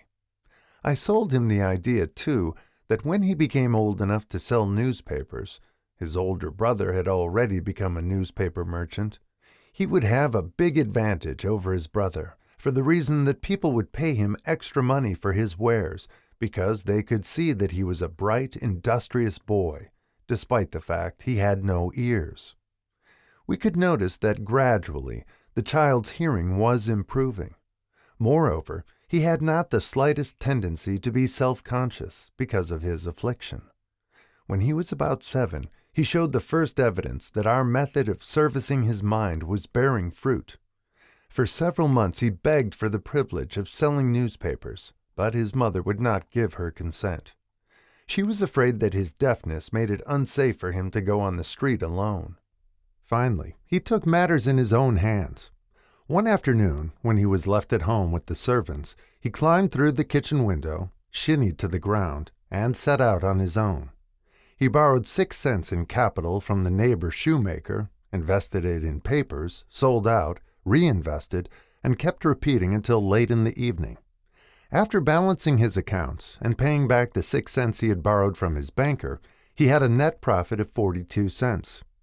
When we got home that night, we found him in bed asleep, with the money tightly clenched in his hand. His mother opened his hands, removed the coins, and cried.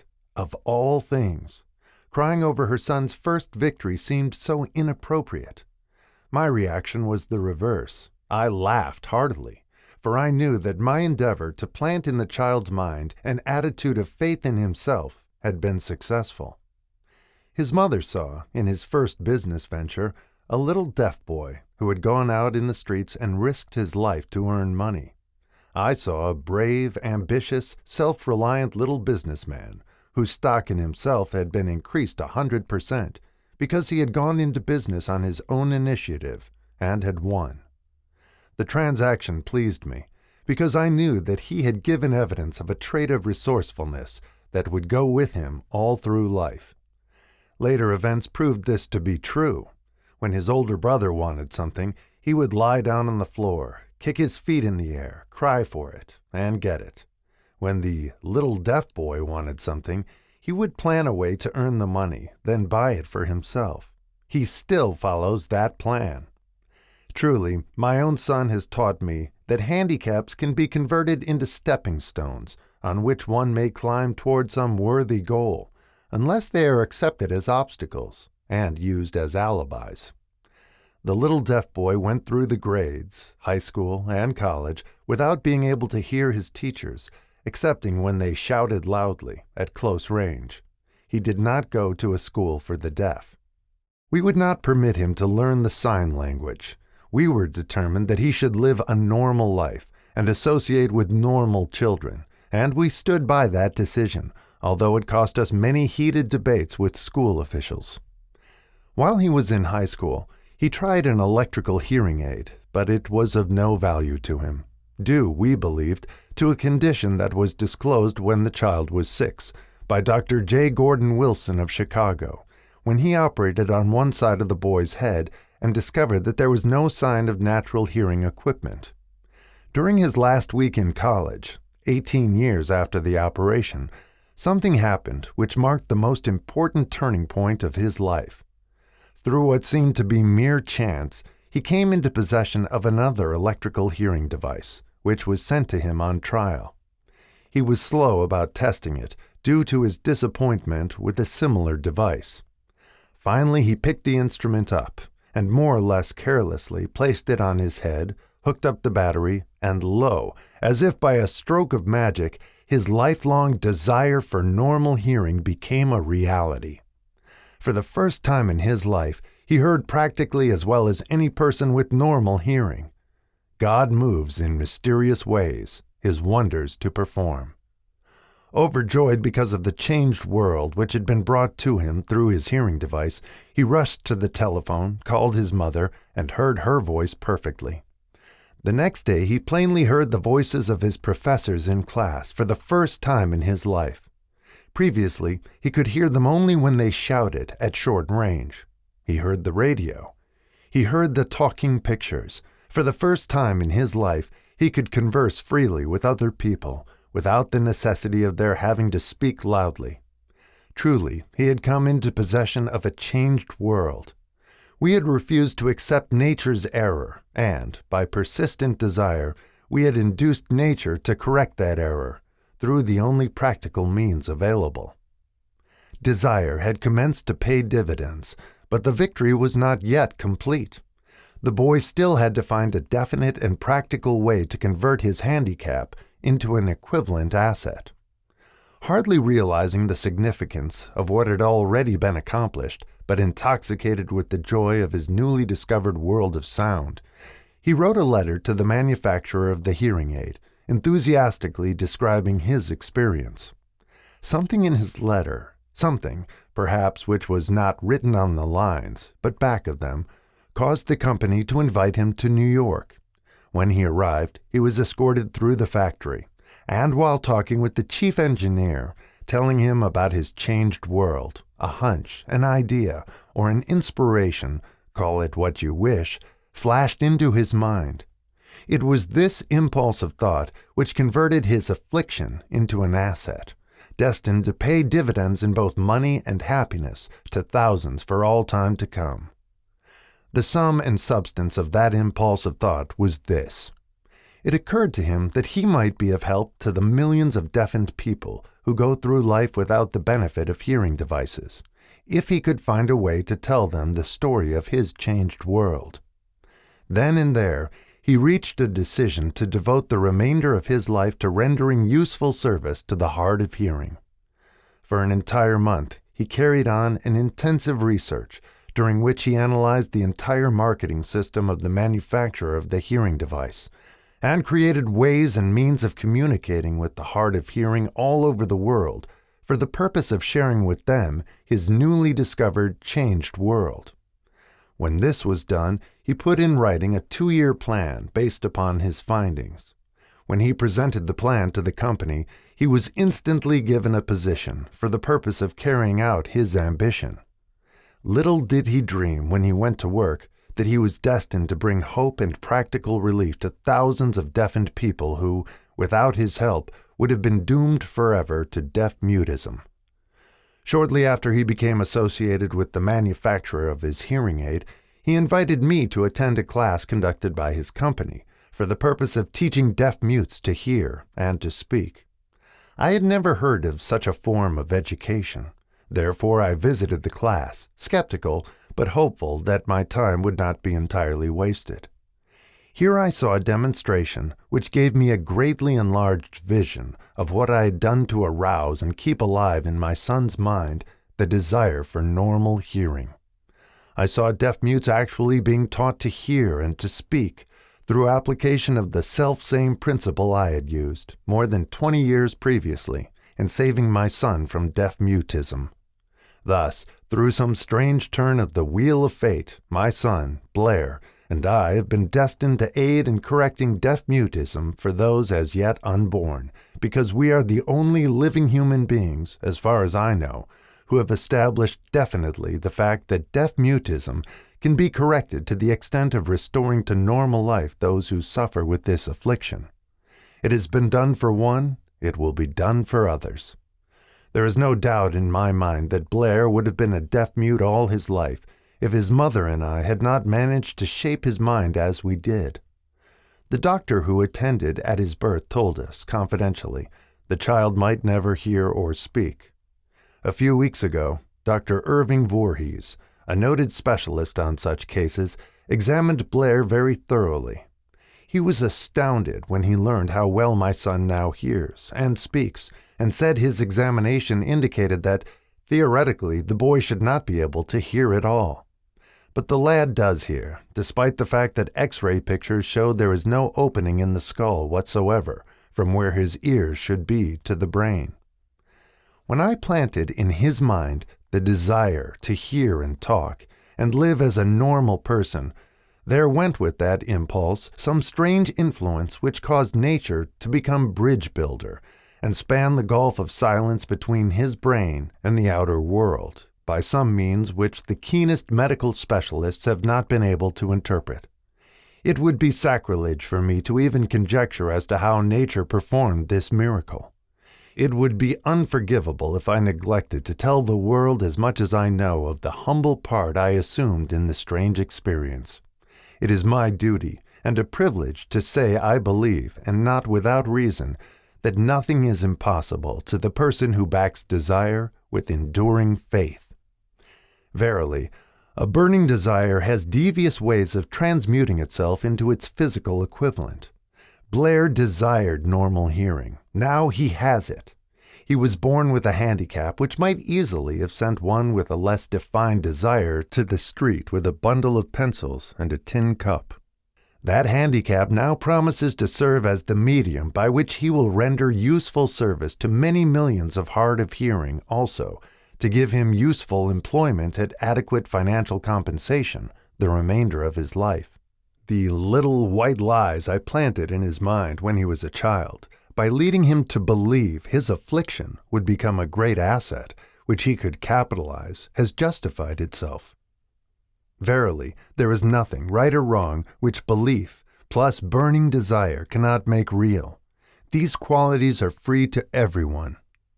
In all my experience in dealing with men and women who had personal problems, I never handled a single case which more definitely demonstrates the power of desire. Authors sometimes make the mistake of writing of subjects of which they have but superficial or very elementary knowledge. It has been my good fortune to have had the privilege of testing the soundness of the power of desire through the affliction of my own son. Perhaps it was providential that the experience came as it did, for surely no one is better prepared than he to serve as an example of what happens when desire is put to the test. If Mother Nature bends to the will of desire, is it logical that mere men can defeat a burning desire? Strange and imponderable is the power of the human mind. We do not understand the method by which it uses every circumstance, every individual, every physical thing within its reach, as a means of transmuting desire into its physical counterpart. Perhaps science will uncover this secret. I planted in my son's mind the desire to hear and to speak as any normal person hears and speaks. That desire has now become a reality. I planted in his mind the desire to convert his greatest handicap into his greatest asset. That desire has been realized. The modus operandi by which this astounding result was achieved is not hard to describe. It consisted of 3 very definite facts. First, I mixed faith with the desire for normal hearing, which I passed on to my son. Second, I communicated my desire to him in every conceivable way available, through persistent, continuous effort over a period of years. Third, he believed me. As this chapter was being completed, news came of the death of Madame Schumann-Heink. One short paragraph in the news dispatch gives the clue to this unusual woman's stupendous success as a singer. I quote the paragraph because the clue it contains is none other than desire. Early in her career, Madame Schumann-Heink visited the director of the Vienna Court Opera to have him test her voice. But he did not test it. After taking one look at the awkward and poorly dressed girl, he exclaimed, none too gently, "With such a face and with no personality at all, how can you ever expect to succeed in opera, my good child? Give up the idea. Buy a sewing machine and go to work. You can never be a singer." Never is a long time. The director of the Vienna Court Opera knew much about the technique of singing. He knew little about the power of desire when it assumes the proportion of an obsession. If he had known more of that power, he would not have made the mistake of condemning genius without giving it an opportunity. Several years ago, one of my business associates became ill. He became worse as time went on, and finally was taken to the hospital for an operation. Just before he was wheeled into the operating room, I took a look at him and wondered how anyone as thin and emaciated as he could possibly go through a major operation successfully. The doctor warned me that there was little, if any, chance of my ever seeing him alive again. But that was the doctor's opinion. It was not the opinion of the patient. Just before he was wheeled away, he whispered feebly, "Do not be disturbed, Chief. I will be out of here in a few days." The attending nurse looked at me with pity, but the patient did come through safely. After it was all over, his physician said, "Nothing but his own desire to live saved him. He never would have pulled through if he had not refused to accept the possibility of death." I believe in the power of desire backed by faith, because I have seen this power lift men from lowly beginnings to places of power and wealth. I have seen it rob the grave of its victims. I have seen it serve as the medium by which men staged a comeback after having been defeated in 100 different ways. I have seen it provide my own son with a normal, happy, successful life, despite nature's having sent him into the world without ears. How can one harness and use the power of desire? This has been answered through this and the subsequent chapters of this book. This message is going out to the world at the end of the longest and perhaps the most devastating depression America has ever known. It is reasonable to presume that the message may come to the attention of many who have been wounded by the depression, those who have lost their fortunes, others who have lost their positions, and great numbers who must reorganize their plans and stage a comeback. To all these, I wish to convey the thought that all achievement, no matter what may be its nature or its purpose, must begin with an intense, burning desire for something definite. Through some strange and powerful principle of mental chemistry, which she has never divulged, nature wraps up in the impulse of strong desire that something which recognizes no such word as impossible and accepts no such reality as failure. Chapter 3. Faith. Visualization of and belief in attainment of desire. The second step toward riches. Faith is the head chemist of the mind. When faith is blended with the vibration of thought, the subconscious mind instantly picks up the vibration, translates it into its spiritual equivalent, and transmits it to infinite intelligence, as in the case of prayer. The emotions of faith, love, and sex are the most powerful of all the major positive emotions.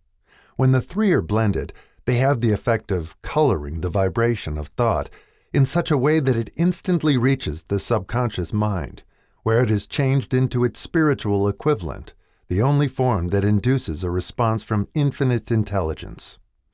Love and faith are psychic, related to the spiritual side of man. Sex is purely biological and related only to the physical. The mixing or blending of these three emotions has the effect of opening a direct line of communication between the finite, thinking mind of man and infinite intelligence. How to develop faith. There comes now a statement which will give a better understanding of the importance the principle of autosuggestion assumes in the transmutation of desire into its physical or monetary equivalent, namely, faith is a state of mind which may be induced or created by affirmation or repeated instructions to the subconscious mind through the principle of autosuggestion. As an illustration, consider the purpose for which you are presumably reading this book. The object is, naturally, to acquire the ability to transmute the intangible thought impulse of desire into its physical counterpart, money.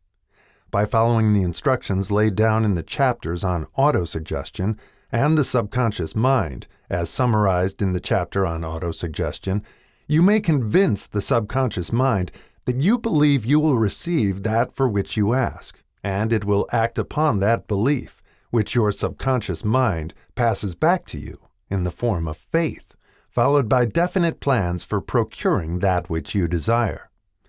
The method by which one develops faith, where it does not already exist, is extremely difficult to describe, almost as difficult, in fact, as it would be to describe the color of red to a blind man who has never seen color and has nothing with which to compare what you describe to him. Faith is a state of mind which you may develop at will after you have mastered the 13 principles, because it is a state of mind which develops voluntarily through application and use of these principles. Repetition of affirmation of orders to your subconscious mind is the only known method of voluntary development of the emotion of faith. Perhaps the meaning may be made clearer through the following explanation as to the way men sometimes become criminals. Stated in the words of a famous criminologist, when men first come into contact with crime, they abhor it. If they remain in contact with crime for a time, they become accustomed to it and endure it. If they remain in contact with it long enough, they finally embrace it and become influenced by it. This is the equivalent of saying that any impulse of thought which is repeatedly passed on to the subconscious mind is, finally, accepted and acted upon by the subconscious mind, which proceeds to translate that impulse into its physical equivalent by the most practical procedure available. In connection with this, consider again the statement, all thoughts which have been emotionalized, given feeling, and mixed with faith begin immediately to translate themselves into their physical equivalent or counterpart.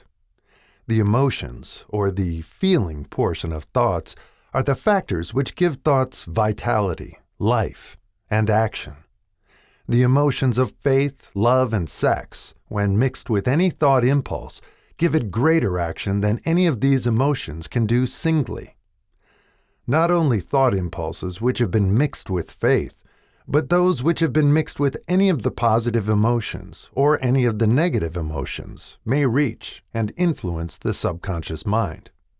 From this statement, you will understand that the subconscious mind will translate into its physical equivalent a thought impulse of a negative or destructive nature just as readily as it will act upon thought impulses of a positive or constructive nature.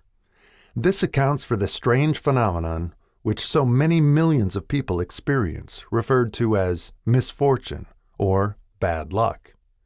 There are millions of people who believe themselves doomed to poverty and failure because of some strange force over which they believe they have no control.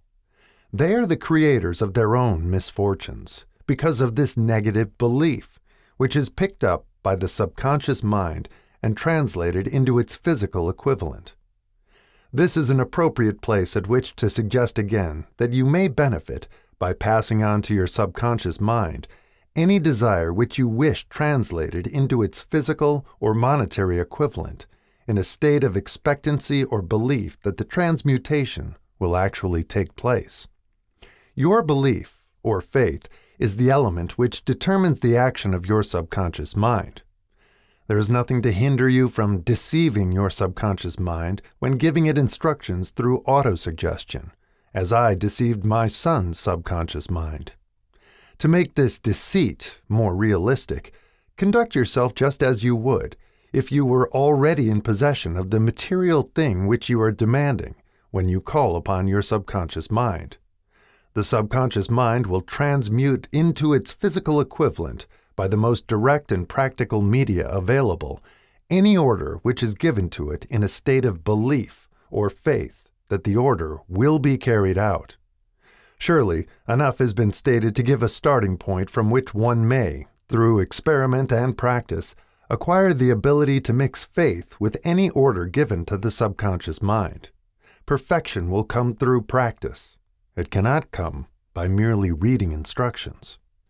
If it be true that one may become a criminal by association with crime, and this is a known fact, it is equally true that one may develop faith by voluntarily suggesting to the subconscious mind that one has faith.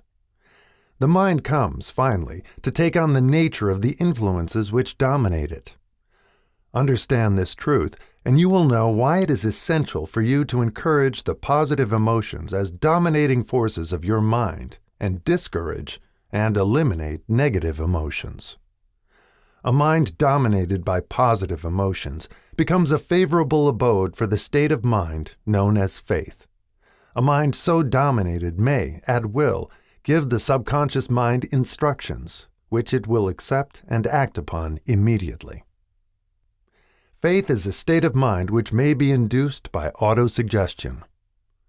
All down the ages, the religionists have admonished struggling humanity to have faith in this, that, and the other dogma or creed, but they have failed to tell people how to have faith. They have not stated that faith is a state of mind, and that it may be induced by self-suggestion. In language which any normal human being can understand, we will describe all that is known about the principle through which faith may be developed, where it does not already exist. Have faith in yourself, faith in the infinite. Before we begin, you should be reminded again that faith is the eternal elixir which gives life, power, and action to the impulse of thought. The foregoing sentence is worth reading a second time, and a third, and a fourth. It is worth reading aloud. Faith is the starting point of all accumulation of riches. Faith is the basis of all miracles and all mysteries which cannot be analyzed by the rules of science. Faith is the only known antidote for failure. Faith is the element, the chemical which, when mixed with prayer, gives one direct communication with infinite intelligence. Faith is the element which transforms the ordinary vibration of thought, created by the finite mind of man, into the spiritual equivalent. Faith is the only agency through which the cosmic force of infinite intelligence can be harnessed and used by man. Every one of the foregoing statements is capable of proof. The proof is simple and easily demonstrated. It is wrapped up in the principle of autosuggestion. Let us center our attention, therefore, upon the subject of self-suggestion and find out what it is and what it is capable of achieving. It is a well-known fact that one comes, finally, to believe whatever one repeats to oneself, whether the statement be true or false. If a man repeats a lie over and over, he will eventually accept the lie as truth. Moreover, he will believe it to be the truth. Every man is what he is because of the dominating thoughts which he permits to occupy his mind. Thoughts which a man deliberately places in his own mind and encourages with sympathy, and with which he mixes any one or more of the emotions, constitute the motivating forces which direct and control his every movement, act, and deed. Comes now a very significant statement of truth. Thoughts which are mixed with any of the feelings of emotions constitute a magnetic force which attracts, from the vibrations of the ether, other similar or related thoughts. A thought thus magnetized with emotion may be compared to a seed, which, when planted in fertile soil, germinates, grows, and multiplies itself over and over again, until that which was originally one small seed becomes countless millions of seeds of the same brand.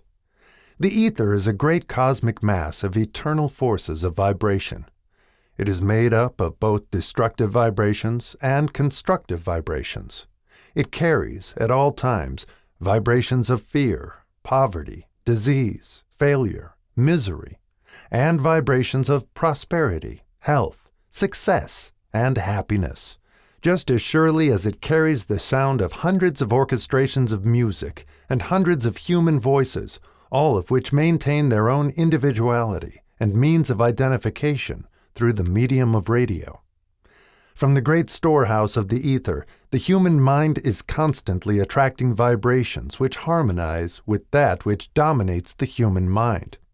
Any thought, idea, plan, or purpose which one holds in one's mind attracts, from the vibrations of the ether, a host of its relatives, adds these relatives to its own force, and grows until it becomes the dominating, motivating master of the individual in whose mind it has been housed. Now, let us go back to the starting point and become informed as to how the original seed of an idea, plan, or purpose may be planted in the mind. The information is easily conveyed. Any idea, plan, or purpose may be placed in the mind through repetition of thought. This is why you are asked to write out a statement of your major purpose or definite chief aim, commit it to memory, and repeat it in audible words day after day, until these vibrations of sound have reached your subconscious mind. We are what we are because of the vibrations of thought which we pick up and register through the stimuli of our daily environment. Resolve to throw off the influences of any unfortunate environment and to build your own life to order. Taking inventory of mental assets and liabilities, you will discover that your greatest weakness is lack of self-confidence. This handicap can be surmounted and timidity translated into courage through the aid of the principle of autosuggestion. The application of this principle may be made through a simple arrangement of positive thought impulses stated in writing, memorized, and repeated until they become a part of the working equipment of the subconscious faculty of your mind. Self-confidence formula. First, I know that I have the ability to achieve the object of my definite purpose in life. Therefore, I demand of myself persistent, continuous action toward its attainment, and I here and now promise to render such action. Second, I realize the dominating thoughts of my mind will eventually reproduce themselves in outward physical action, and gradually transform themselves into physical reality. Therefore, I will concentrate my thoughts for 30 minutes daily upon the task of thinking of the person I intend to become, thereby creating in my mind a clear mental picture of that person. Third, I know through the principle of autosuggestion, any desire that I persistently hold in my mind will eventually seek expression through some practical means of attaining the object back of it.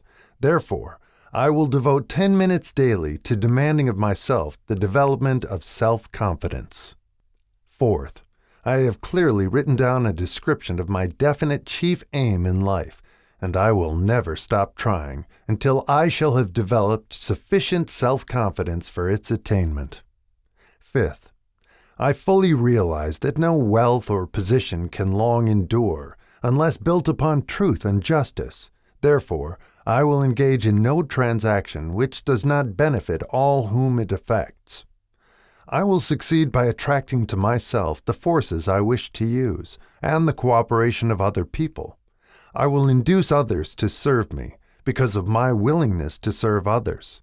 I will eliminate hatred, envy, jealousy, selfishness, and cynicism by developing love for all humanity, because I know that a negative attitude toward others can never bring me success. I will cause others to believe in me, because I will believe in them and in myself. I will sign my name to this formula, commit it to memory, and repeat it aloud once a day with full faith that it will gradually influence my thoughts and actions so that I will become a self-reliant and successful person. Back of this formula is a law of nature which no man has yet been able to explain. It has baffled the scientists of all ages. The psychologists have named this law autosuggestion, and let it go at that. The name by which one calls this law is of little importance. The important fact about it is, it works for the glory and success of mankind, if it is used constructively. On the other hand, if used destructively, it will destroy just as readily.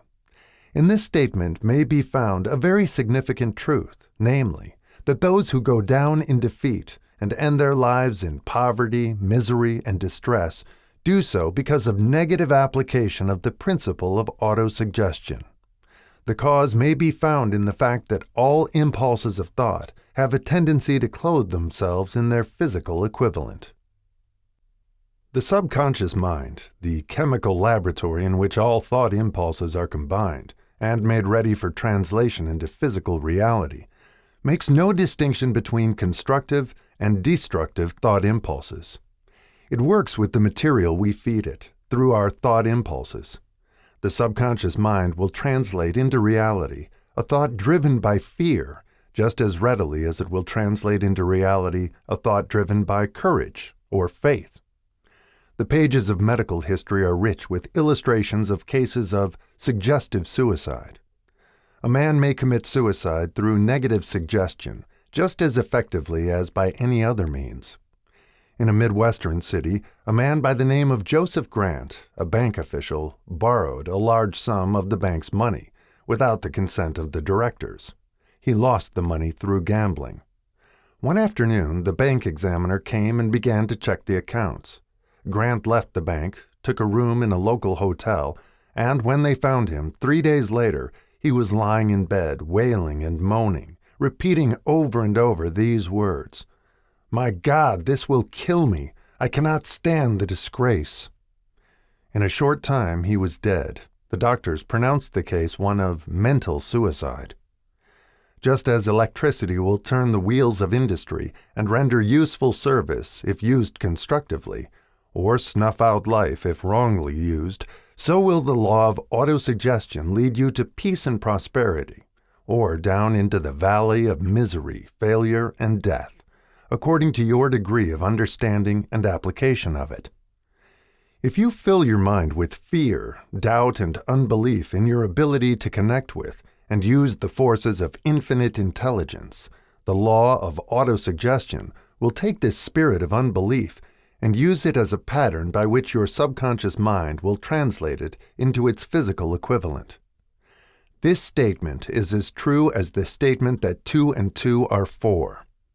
Like the wind which carries one ship east and another west, the law of autosuggestion will lift you up or pull you down, according to the way you set your sails of thought.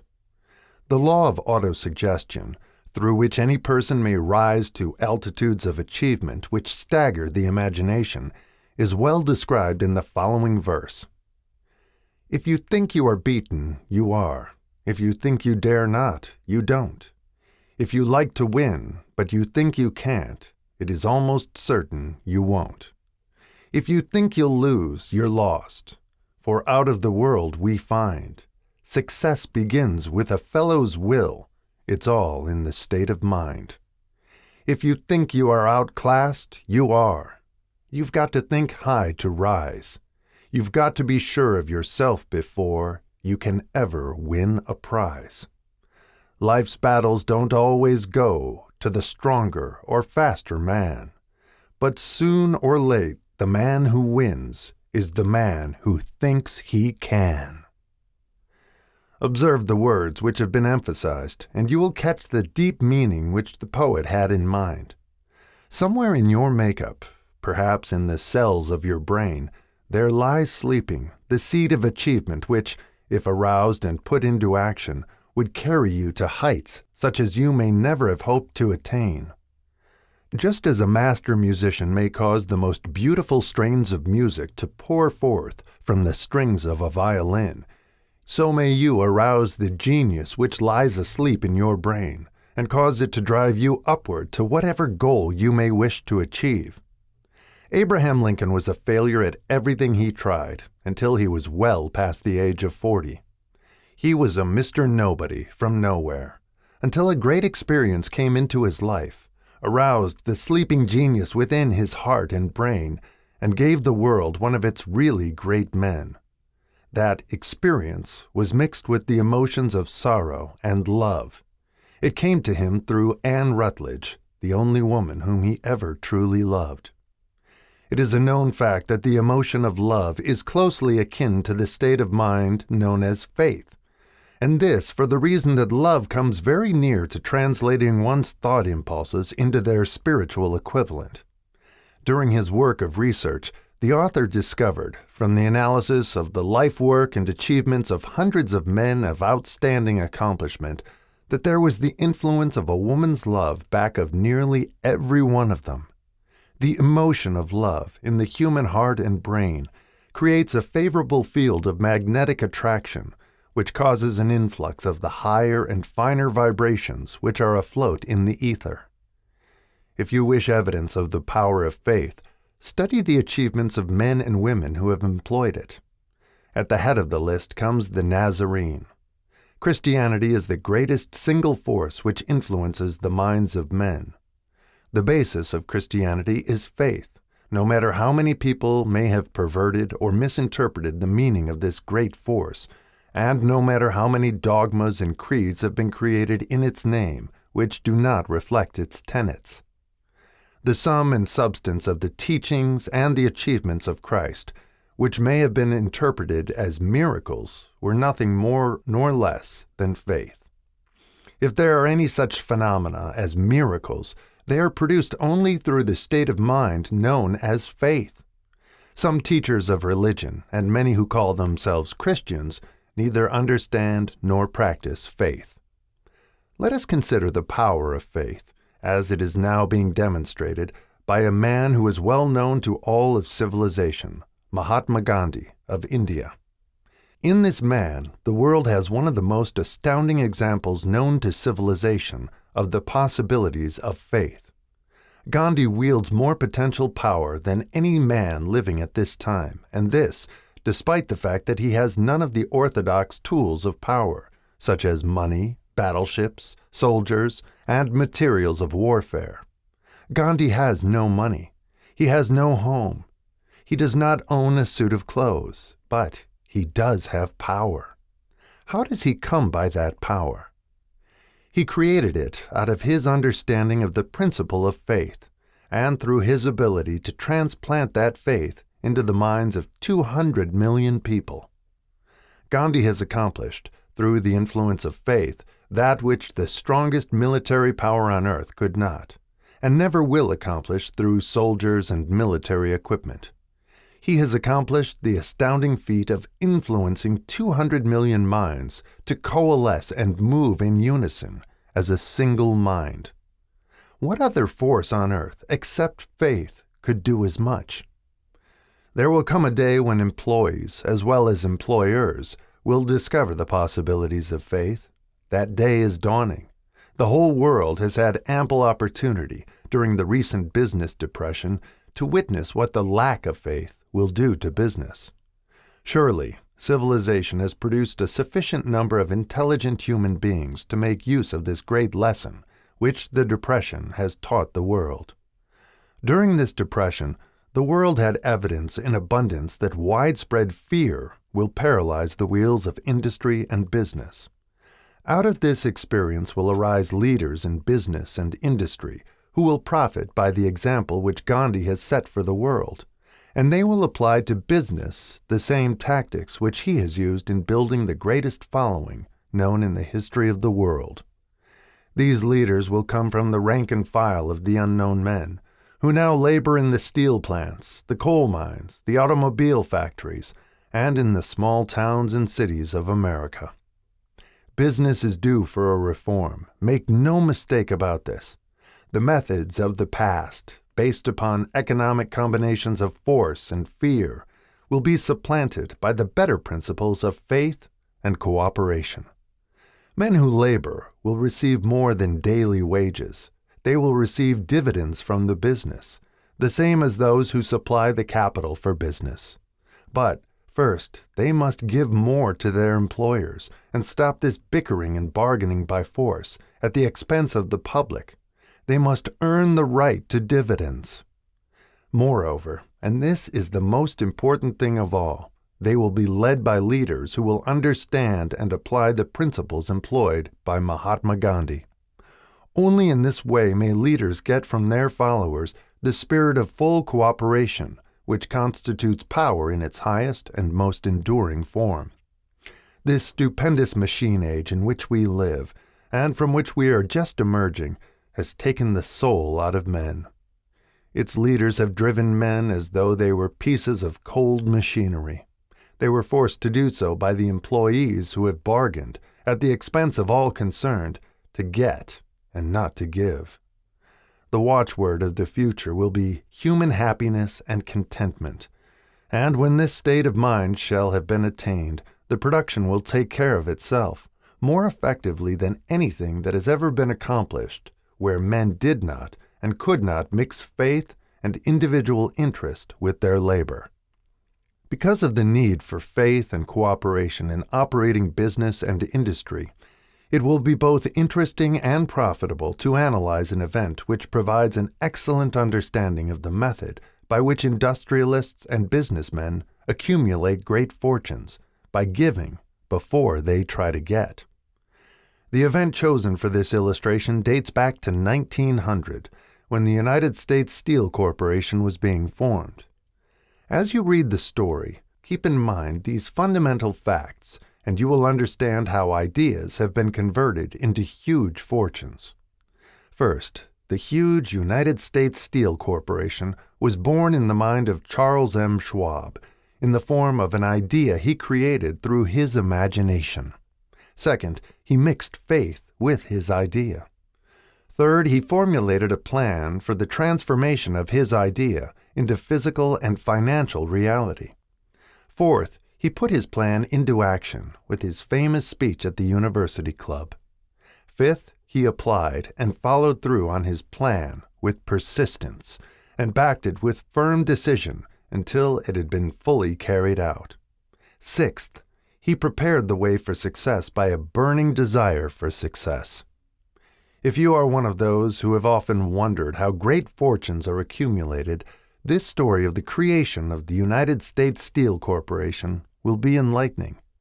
If you have any doubt that men can think and grow rich, this story should dispel that doubt, because you can plainly see in the story of the United States Steel the application of a major portion of the 13 principles described in this book.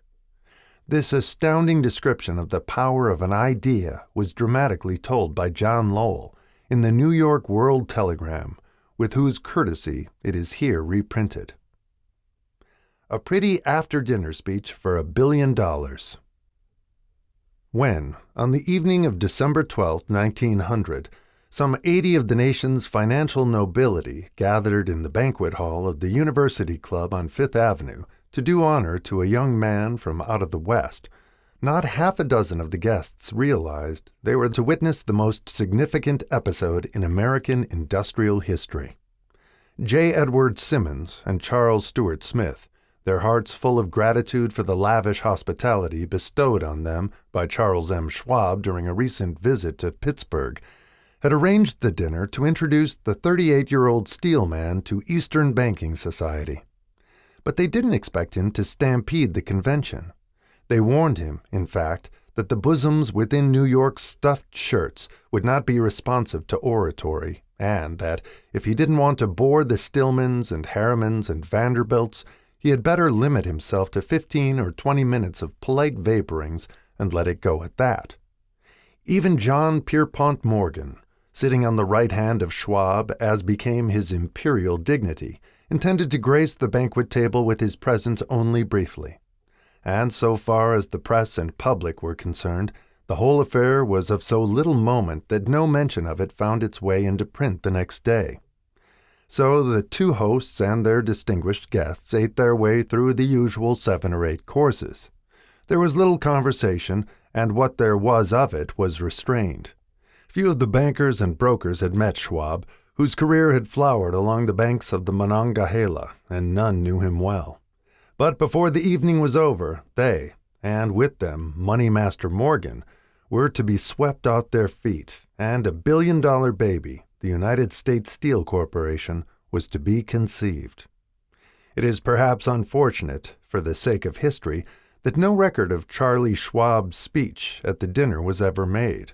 He repeated some parts of it at a later date during a similar meeting of Chicago bankers. And still later, when the government brought suit to dissolve the Steel Trust, he gave his own version, from the witness stand, of the remarks that stimulated Morgan into a frenzy of financial activity. It is probable, however, that it was a homely speech, somewhat ungrammatical, for the niceties of language never bothered Schwab, full of epigram and threaded with wit. But aside from that, it had a galvanic force and effect upon the 5 billions of estimated capital that was represented by the diners. After it was over, and the gathering was still under its spell, although Schwab had talked for 90 minutes, Morgan led the orator to a recessed window where, dangling their legs from the high, uncomfortable seat, they talked for an hour more. The magic of the Schwab personality had been turned on, full force, but what was more important and lasting was the full-fledged, clear-cut program he laid down for the aggrandizement of steel. Many other men had tried to interest Morgan in slapping together a steel trust after the pattern of the biscuit, wire and hoop, sugar, rubber, whiskey, oil, or chewing gum combinations. John W. Gates, the gambler, had urged it, but Morgan distrusted him. The Moore boys, Bill and Jim, Chicago stock jobbers who had glued together a match trust and a cracker corporation, had urged it and failed. Elbert H. Gary, the sanctimonious country lawyer, wanted to foster it, but he wasn't big enough to be impressive. Until Schwab's eloquence took J.P. Morgan to the heights from which he could visualize the solid results of the most daring financial undertaking ever conceived, the project was regarded as a delirious dream of easy money crackpots. The financial magnetism that began a generation ago to attract thousands of small and sometimes inefficiently managed companies into large and competition-crushing combinations had become operative in the steel world through the devices of that jovial business pirate, John W. Gates.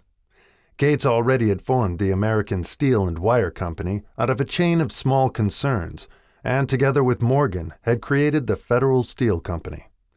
The National Tube and American Bridge Companies were 2 more Morgan concerns, and the Moore brothers had forsaken the match and cookie business to form the American Group, Tin Plate, Steel Hoop, Sheet Steel, and the National Steel Company.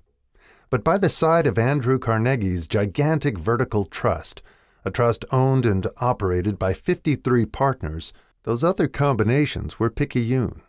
They might combine to their heart's content, but the whole lot of them couldn't make a dent in the Carnegie organization, and Morgan knew it. The eccentric old Scot knew it too. From the magnificent heights of Skibo Castle he had viewed, first with amusement and then with resentment, the attempts of Morgan's smaller companies to cut into his business. When the attempts became too bold, Carnegie's temper was translated into anger and retaliation. He decided to duplicate every mill owned by his rivals. Hitherto, he hadn't been interested in wire, pipe, hoops, or sheet. Instead, he was content to sell such companies the raw steel and let them work it into whatever shape they wanted. Now, with Schwab as his chief and able lieutenant, he planned to drive his enemies to the wall. So it was that in the speech of Charles M. Schwab, Morgan saw the answer to his problem of combination. A trust without Carnegie, giant of them all, would be no trust at all, a plum pudding, as one writer said, without the plums. Schwab's speech on the night of December 12, 1900, undoubtedly carried the inference, though not the pledge, that the vast Carnegie enterprise could be brought under the Morgan tent. He talked of the world future for steel, of reorganization for efficiency, of specialization, of the scrapping of unsuccessful mills and concentration of effort on the flourishing properties, of economies in the ore traffic, of economies in overhead and administrative departments, of capturing foreign markets. More than that, he told the buccaneers among them wherein lay the errors of their customary piracy. Their purposes, he inferred, had been to create monopolies, raise prices, and pay themselves fat dividends out of privilege. Schwab condemned the system in his heartiest manner. The short-sightedness of such a policy, he told his hearers, lay in the fact that it restricted the market in an era when everything cried for expansion. By cheapening the cost of steel, he argued, an ever-expanding market would be created, more uses for steel would be devised, and a goodly portion of the world trade could be captured. Actually, though he did not know it, Schwab was an apostle of modern mass production. So the dinner at the University Club came to an end. Morgan went home to think about Schwab's rosy predictions. Schwab went back to Pittsburgh to run the steel business for Andrew Carnegie, while Gary and the rest went back to their stock tickers to fiddle around in anticipation of the next move. It was not long coming. It took Morgan about 1 week to digest the feast of reason Schwab had placed before him. When he had assured himself that no financial indigestion was to result, he sent for Schwab and found that young man rather coy. Mr. Carnegie, Schwab indicated, might not like it if he found his trusted company president had been flirting with the Emperor of Wall Street, the street upon which Carnegie was resolved never to tread. Then it was suggested by John W. Gates, the go-between, that if Schwab happened to be in the Bellevue Hotel in Philadelphia, J.P. Morgan might also happen to be there. When Schwab arrived, however, Morgan was inconveniently ill at his New York home, and so, on the elder man's pressing invitation, Schwab went to New York and presented himself at the door of the financier's library. Now, certain economic historians have professed the belief that from the beginning to the end of the drama, the stage was set by Andrew Carnegie, that the dinner to Schwab, the famous speech, the Sunday night conference between Schwab and the Money King were events arranged by the canny Scot. The truth is exactly the opposite. When Schwab was called in to consummate the deal, he didn't even know whether the little boss, as Andrew was called, would so much as listen to an offer to sell, particularly to a group of men whom Andrew regarded as being endowed with something less than holiness. But Schwab did take into the conference with him, in his own handwriting, 6 sheets of copper-plate figures, representing to his mind the physical worth and the potential earning capacity of every steel company he regarded as an essential star in the new metal firmament. 4 men pondered over these figures all night. The chief, of course, was Morgan, steadfast in his belief in the divine right of money. With him was his aristocratic partner, Robert Bacon, a scholar and a gentleman.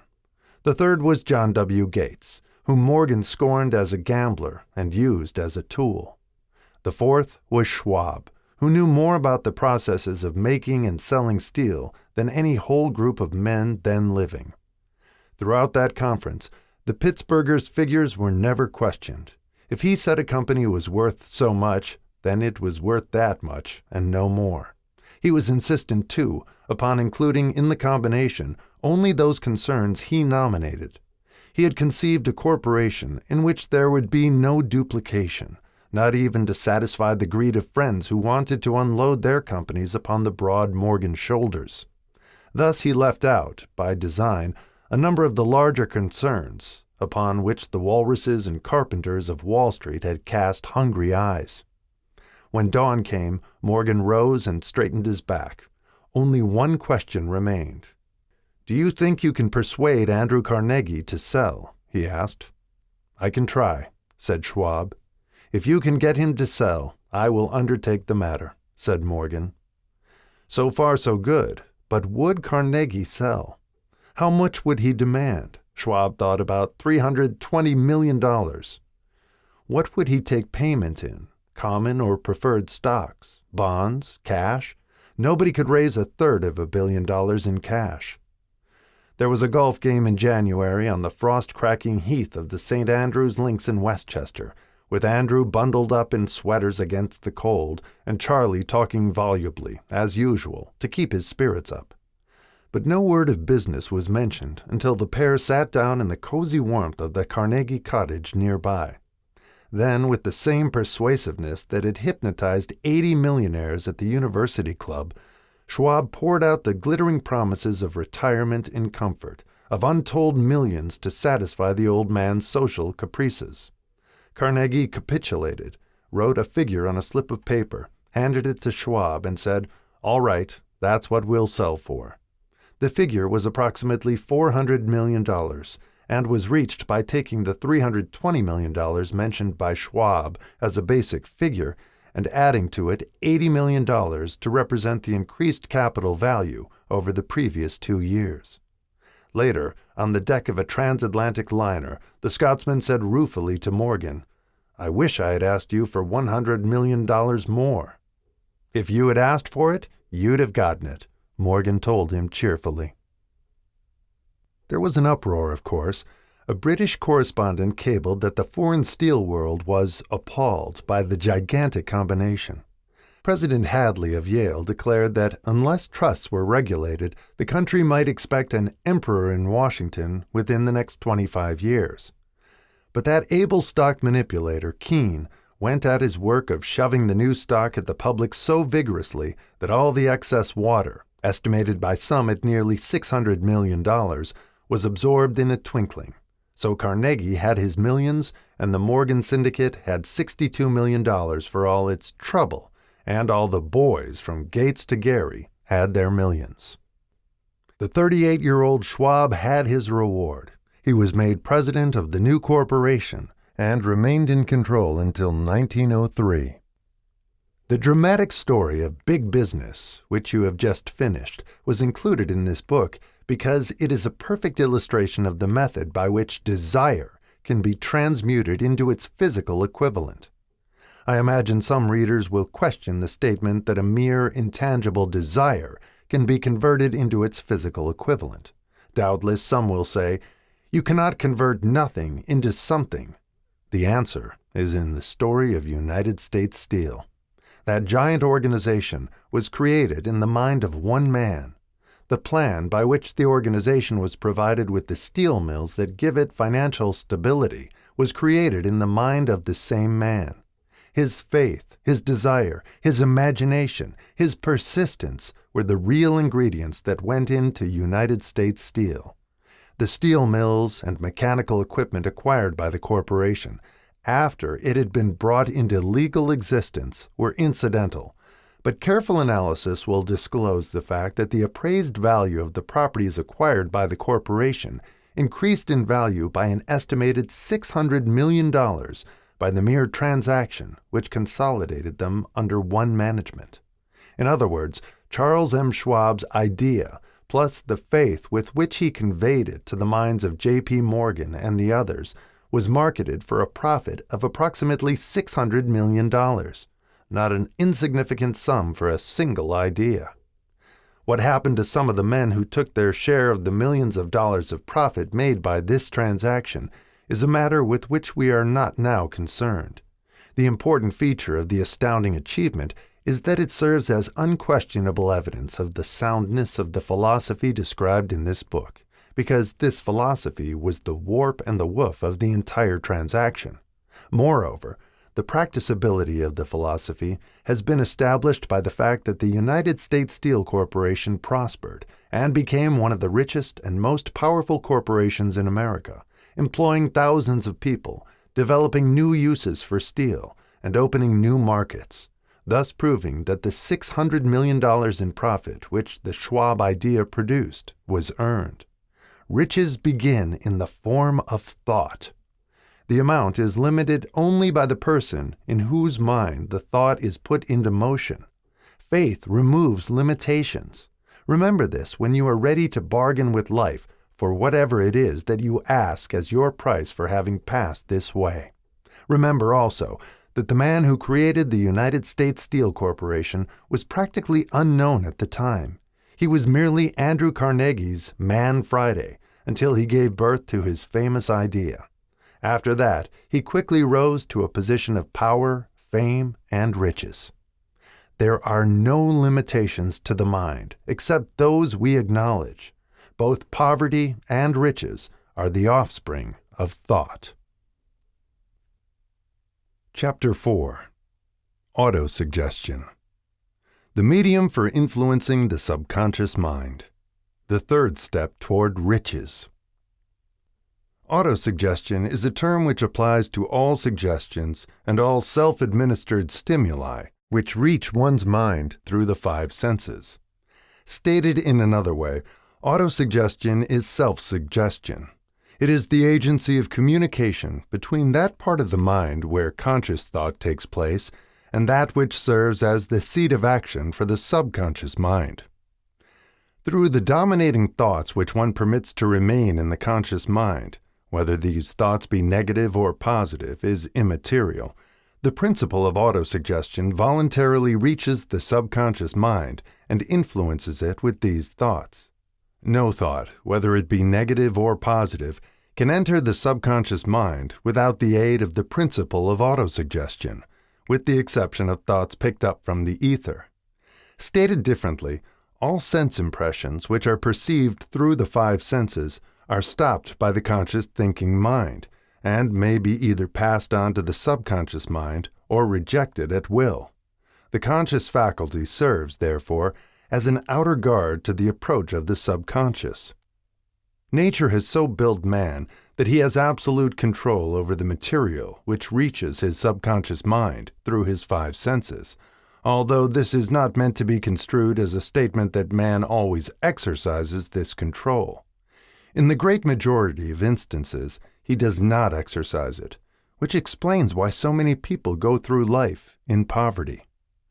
Recall what has been said about the subconscious mind resembling a fertile garden spot in which weeds will grow in abundance if the seeds of more desirable crops are not sown therein.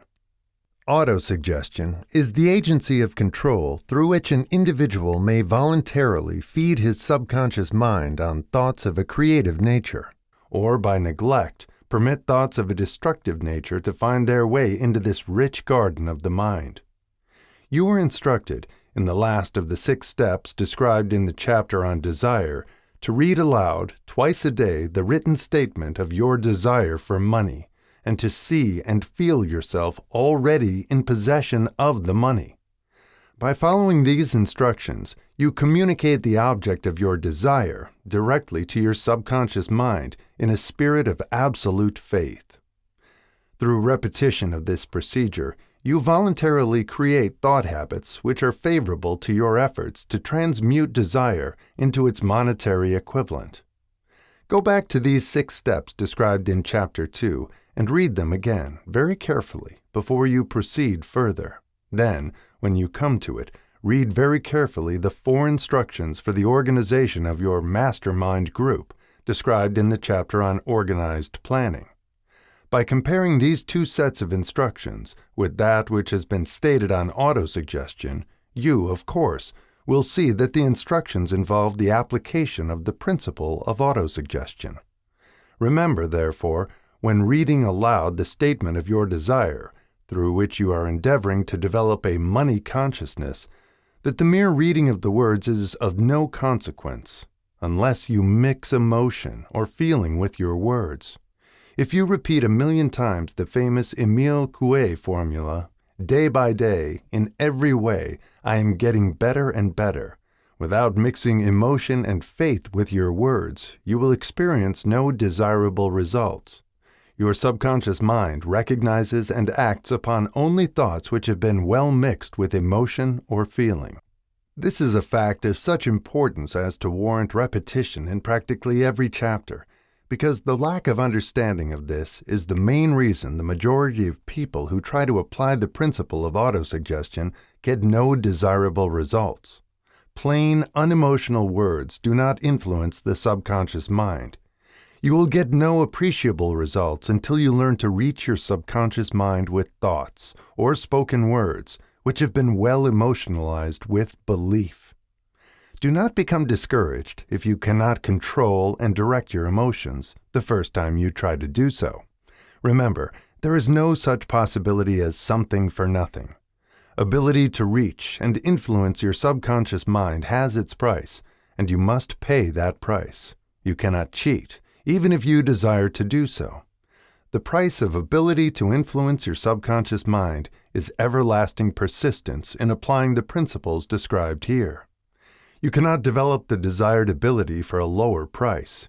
You, and you alone, must decide whether or not the reward for which you are striving, the money consciousness, is worth the price you must pay for it in effort. Wisdom and cleverness alone will not attract and retain money except in a few very rare instances where the law of averages favors the attraction of money through these sources. The method of attracting money described here does not depend upon the law of averages. Moreover, the method plays no favorites. It will work for one person as effectively as it will for another. Where failure is experienced, it is the individual, not the method, which has failed. If you try and fail, make another effort, and still another, until you succeed. Your ability to use the principle of autosuggestion will depend, very largely, upon your capacity to concentrate upon a given desire until that desire becomes a burning obsession. When you begin to carry out the instructions in connection with the 6 steps described in the 2nd chapter, it will be necessary for you to make use of the principle of concentration. Let us here offer suggestions for the effective use of concentration. When you begin to carry out the first of the 6 steps, which instructs you to fix in your own mind the exact amount of money you desire, hold your thoughts on that amount of money by concentration or fixation of attention with your eyes closed until you can actually see the physical appearance of the money. Do this at least once each day. As you go through these exercises, follow the instructions given in the chapter on faith and see yourself actually in possession of the money. Here is a most significant fact. The subconscious mind takes any orders given it in a spirit of absolute faith and acts upon those orders, although the orders often have to be presented over and over again, through repetition, before they are interpreted by the subconscious mind. Following the preceding statement, consider the possibility of playing a perfectly legitimate trick on your subconscious mind by making it believe, because you believe it, that you must have the amount of money you are visualizing, that this money is already awaiting your claim, that the subconscious mind must hand over to you practical plans for acquiring the money which is yours. Hand over the thought suggested in the preceding paragraph to your imagination and see what your imagination can or will do to create practical plans for the accumulation of money through transmutation of your desire. Do not wait for a definite plan through which you intend to exchange services or merchandise in return for the money you are visualizing, but begin at once to see yourself in possession of the money, demanding and expecting meanwhile that your subconscious mind will hand over the plan or plans you need. Be on the alert for these plans, and when they appear, put them into action immediately. When the plans appear, they will probably flash into your mind through the 6th sense in the form of an inspiration. This inspiration may be considered a direct telegram or message from infinite intelligence. Treat it with respect and act upon it as soon as you receive it. Failure to do this will be fatal to your success. In the 4th of the 6 steps, you are instructed to create a definite plan for carrying out your desire and begin at once to put this plan into action. You should follow this instruction in the manner described in the preceding paragraph. Do not trust to your reason when creating your plan for accumulating money through the transmutation of desire. Your reason is faulty. Moreover, your reasoning faculty may be lazy, and, if you depend entirely upon it to serve you, it may disappoint you. When visualizing the money you intend to accumulate, with closed eyes, see yourself rendering the service or delivering the merchandise you intend to give in return for this money. This is important. Summary of instructions. The fact that you are reading this book is an indication that you earnestly seek knowledge. It is also an indication that you are a student of this subject. If you are only a student, there is a chance that you may learn much that you did not know, but you will learn only by assuming an attitude of humility. If you choose to follow some of the instructions but neglect or refuse to follow others, you will fail. To get satisfactory results, you must follow all instructions in a spirit of faith. The instructions given in connection with the 6 steps in the 2nd chapter will now be summarized and blended with the principles covered by this chapter as follows.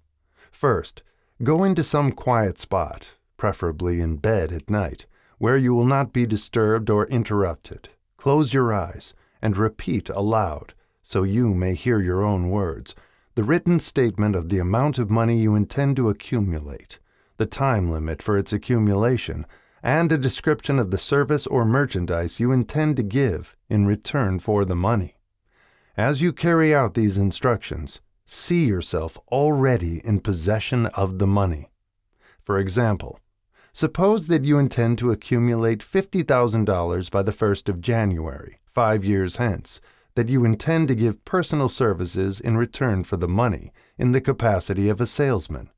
Your written statement of your purpose should be similar to the following. By the 1st day of January 19, I will have in my possession $50,000, which will come to me in various amounts from time to time during the interim. In return for this money, I will give the most efficient service of which I am capable, rendering the fullest possible quantity and the best possible quality of service in the capacity of salesman of, describe the service or merchandise you intend to sell. I believe that I will have this money in my possession. My faith is so strong that I can now see this money before my eyes. I can touch it with my hands. It is now awaiting transfer to me at the time, and in the proportion that I deliver the service I intend to render in return for it. I am awaiting a plan by which to accumulate this money, and I will follow that plan when it is received. Second, repeat this program night and morning until you can see, in your imagination, the money you intend to accumulate. Third, place a written copy of your statement where you can see it night and morning, and read it just before retiring and upon arising until it has been memorized.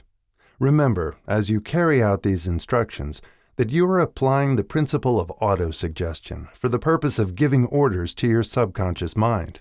Remember also that your subconscious mind will act only upon instructions which are emotionalized and handed over to it with feeling. Faith is the strongest and most productive of the emotions. Follow the instructions given in the chapter on faith. These instructions may, at first, seem abstract. Do not let this disturb you. Follow the instructions, no matter how abstract or impractical they may at first appear to be. The time will soon come, if you do as you have been instructed, in spirit as well as in act, when a whole new universe of power will unfold to you. Skepticism, in connection with all new ideas, is characteristic of all human beings. But if you follow the instructions outlined, your skepticism will soon be replaced by belief, and this, in turn, will soon become crystallized into absolute faith. Then you will have arrived at the point where you may truly say, I am the master of my fate. I am the captain of my soul.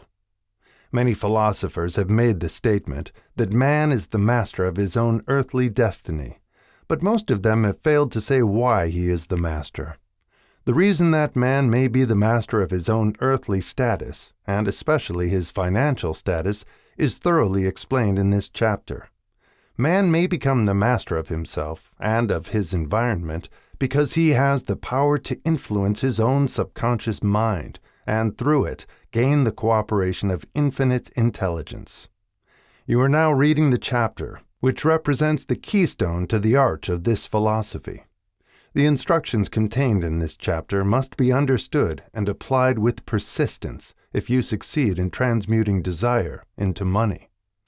The actual performance of transmuting desire into money involves the use of autosuggestion as an agency by which one may reach and influence the subconscious mind.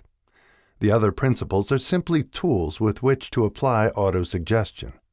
Keep this thought in mind, and you will, at all times, Be conscious of the important part the principle of autosuggestion is to play in your efforts to accumulate money through the methods described in this book. Carry out these instructions as though you were a small child. Inject into your efforts something of the faith of a child. The author has been most careful to see that no impractical instructions were included because of his sincere desire to be helpful. After you have read the entire book, come back to this chapter and follow in spirit and in action this instruction. Read the entire chapter aloud once every night until you become thoroughly convinced that the principle of autosuggestion is sound, that it will accomplish for you all that has been claimed for it. As you read, underscore with a pencil every sentence which impresses you favorably. Follow the foregoing instruction to the letter, and it will open the way for a complete understanding and mastery of the principles of success. Chapter 5. Specialized Knowledge. Personal experiences or observations. The fourth step toward riches. There are two kinds of knowledge. One is general, the other is specialized. General knowledge, no matter how great in quantity or variety it may be, is of but little use in the accumulation of money.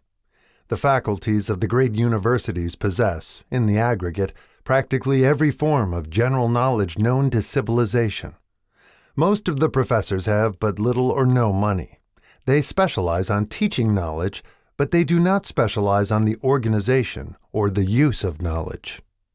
Knowledge will not attract money unless it is organized and intelligently directed through practical plans of action to the definite end of accumulation of money. Lack of understanding of this fact has been the source of confusion to millions of people who falsely believe that knowledge is power. It is nothing of the sort. Knowledge is only potential power.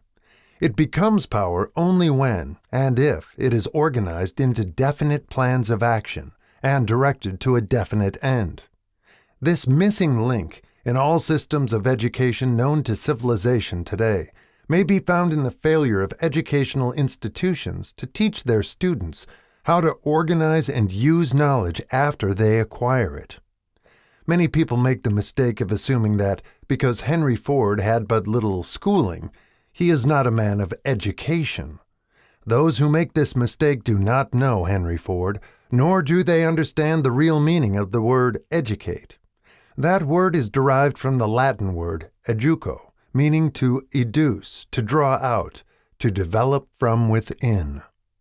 An educated man is not, necessarily, one who has an abundance of general or specialized knowledge.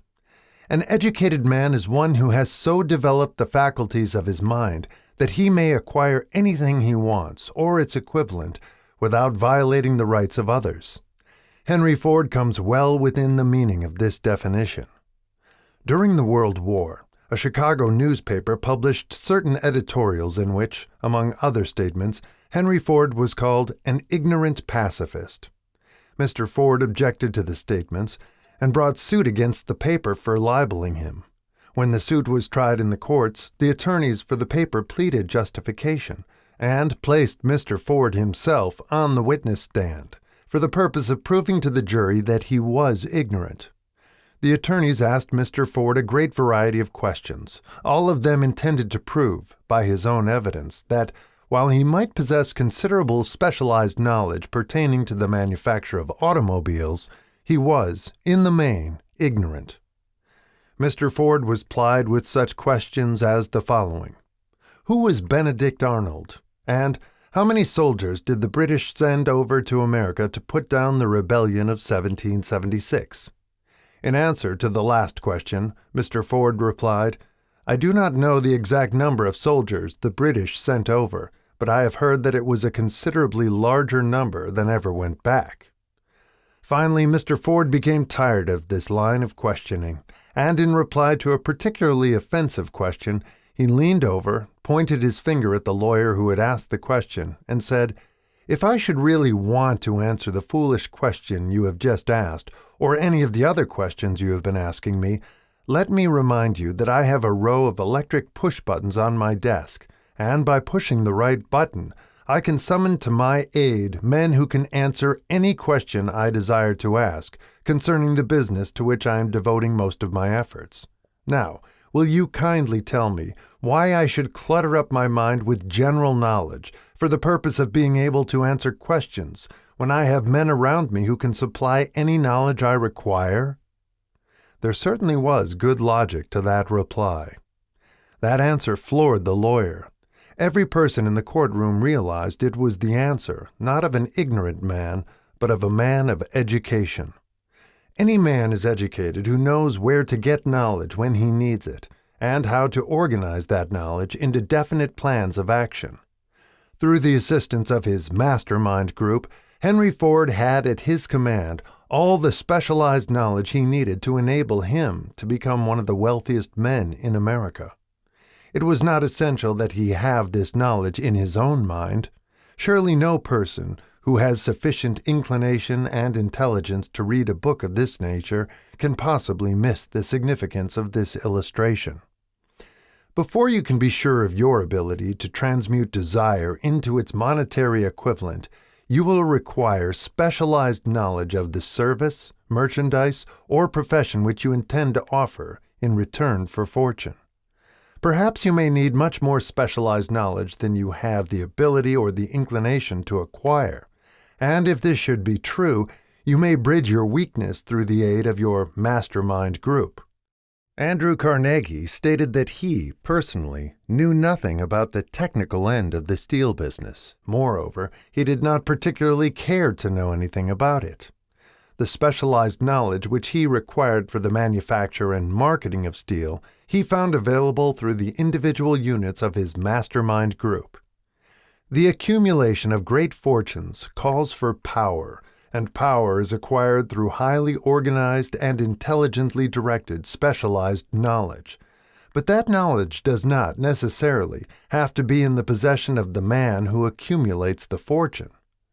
The preceding paragraph should give hope and encouragement to the man with ambition to accumulate a fortune who has not possessed himself of the necessary education to supply such specialized knowledge as he may require.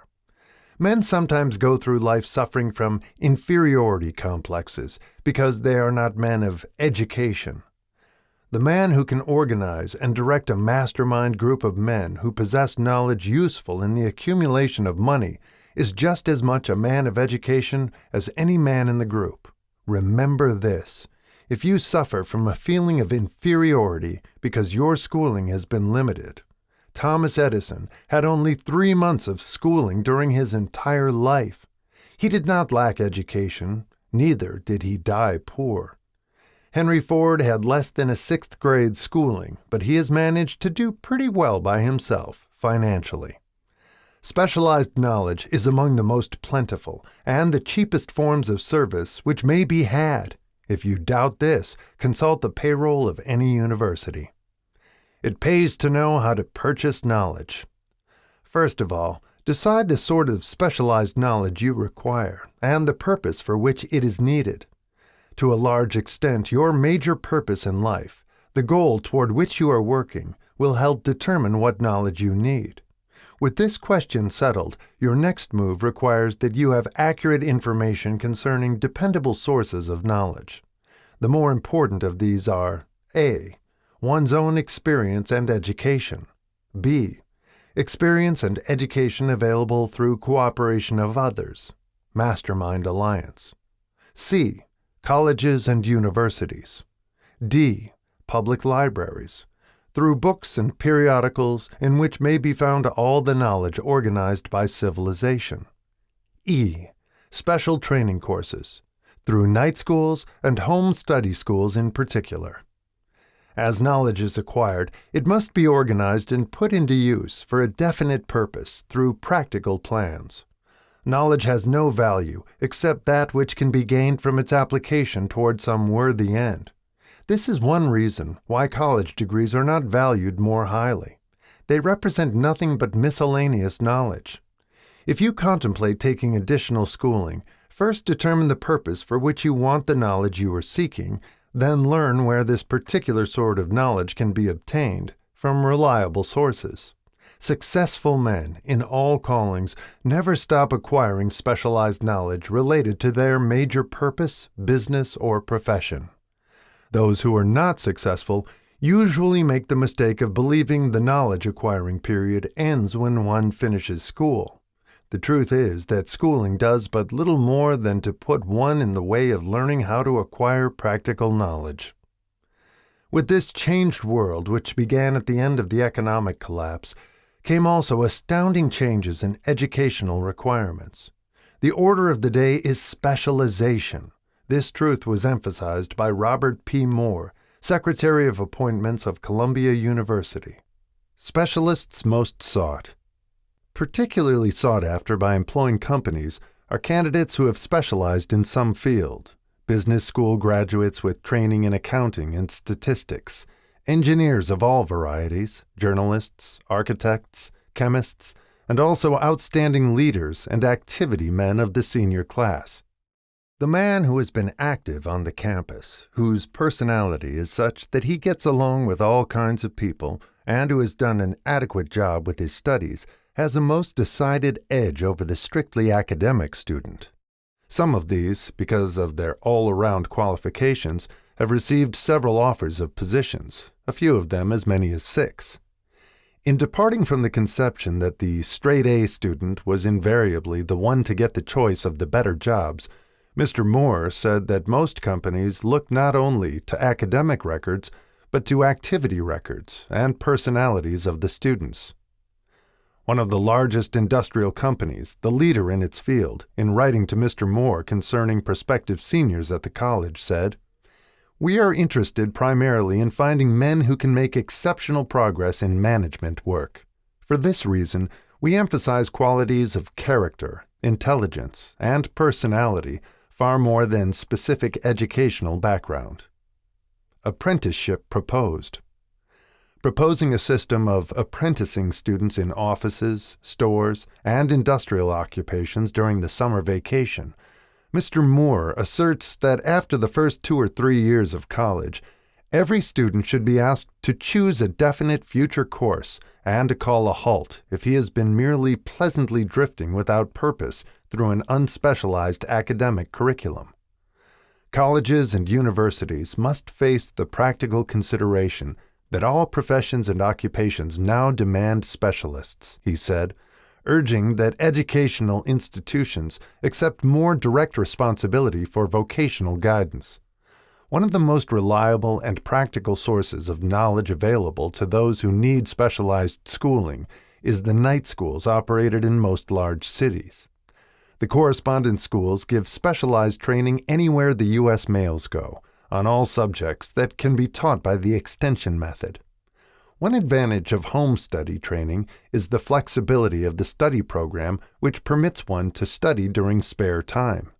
Another stupendous advantage of home study training, if the school is carefully chosen, is the fact that most courses offered by home study schools carry with them generous privileges of consultation, which can be of priceless value to those needing specialized knowledge.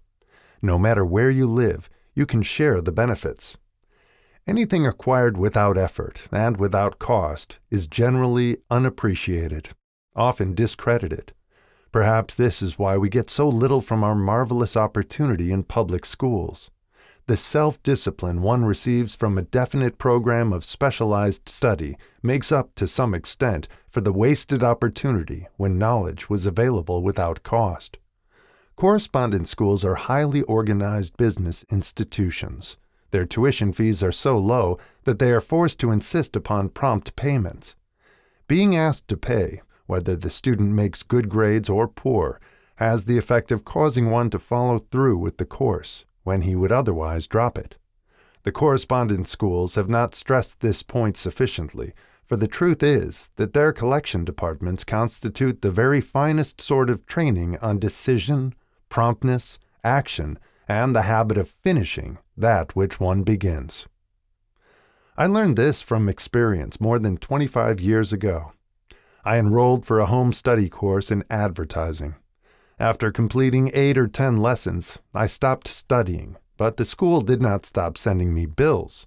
Moreover, it insisted upon payment, whether I kept up my studies or not. I decided that if I had to pay for the course, which I had legally obligated myself to do, I should complete the lessons and get my money's worth. I felt, at the time, that the collection system of the school was somewhat too well organized, but I learned later in life that it was a valuable part of my training for which no charge had been made. Being forced to pay, I went ahead and completed the course. Later in life, I discovered that the efficient collection system of that school had been worth much in the form of money earned because of the training in advertising I had so reluctantly taken. We have in this country what is said to be the greatest public school system in the world. We have invested fabulous sums for fine buildings. We have provided convenient transportation for children living in the rural districts, so they may attend the best schools. But there is one astounding weakness to this marvelous system. It is free. One of the strange things about human beings is that they value only that which has a price. The free schools of America and the free public libraries do not impress people because they are free. This is the major reason why so many people find it necessary to acquire additional training after they quit school and go to work. It is also one of the major reasons why employers give greater consideration to employees who take home study courses. They have learned from experience that any person who has the ambition to give up a part of his spare time to studying at home has in him those qualities which make for leadership. This recognition is not a charitable gesture. It is sound business judgment upon the part of the employers. There is one weakness in people for which there is no remedy. It is the universal weakness of lack of ambition. Persons, especially salaried people, who schedule their spare time to provide for home study seldom remain at the bottom very long. Their action opens the way for the upward climb, removes many obstacles from their path, and gains the friendly interest of those who have the power to put them in the way of opportunity.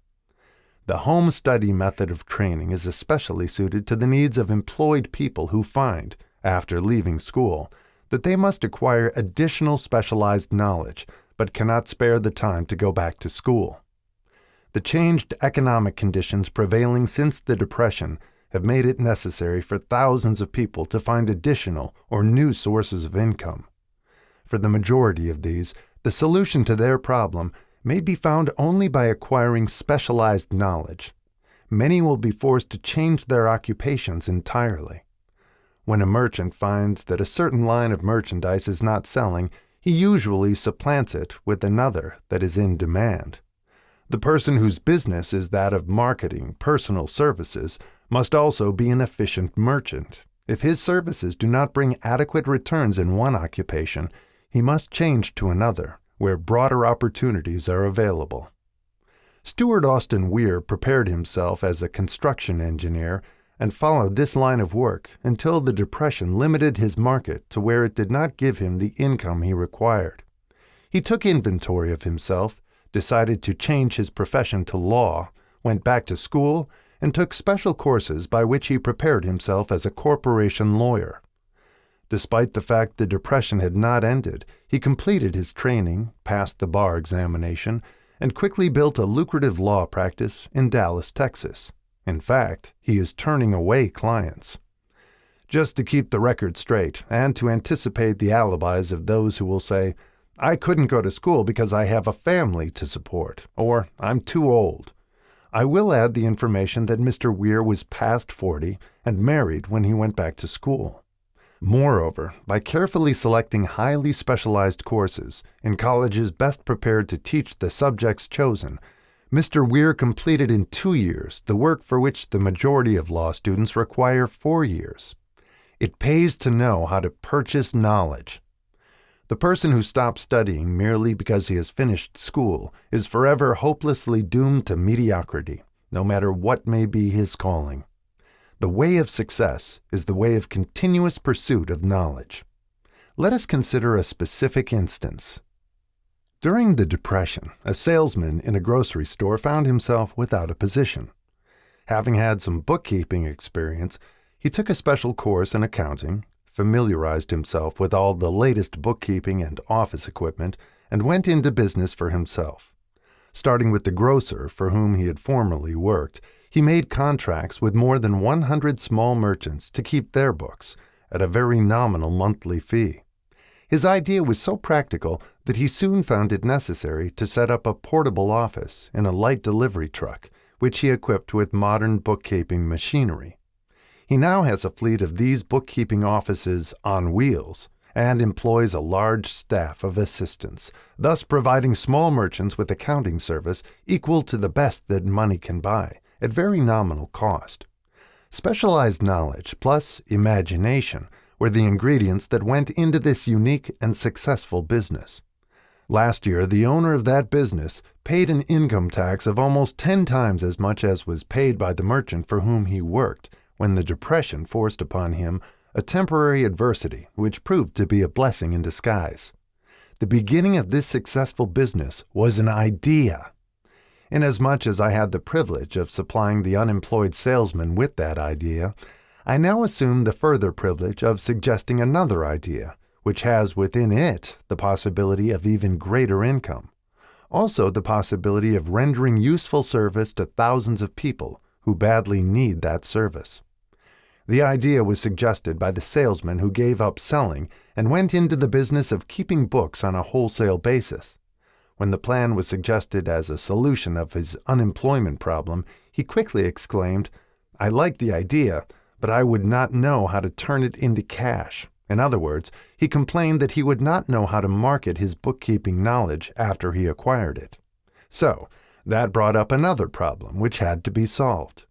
With the aid of a young woman typist, clever at hand lettering, and who could put the story together, a very attractive book was prepared, describing the advantages of the new system of bookkeeping.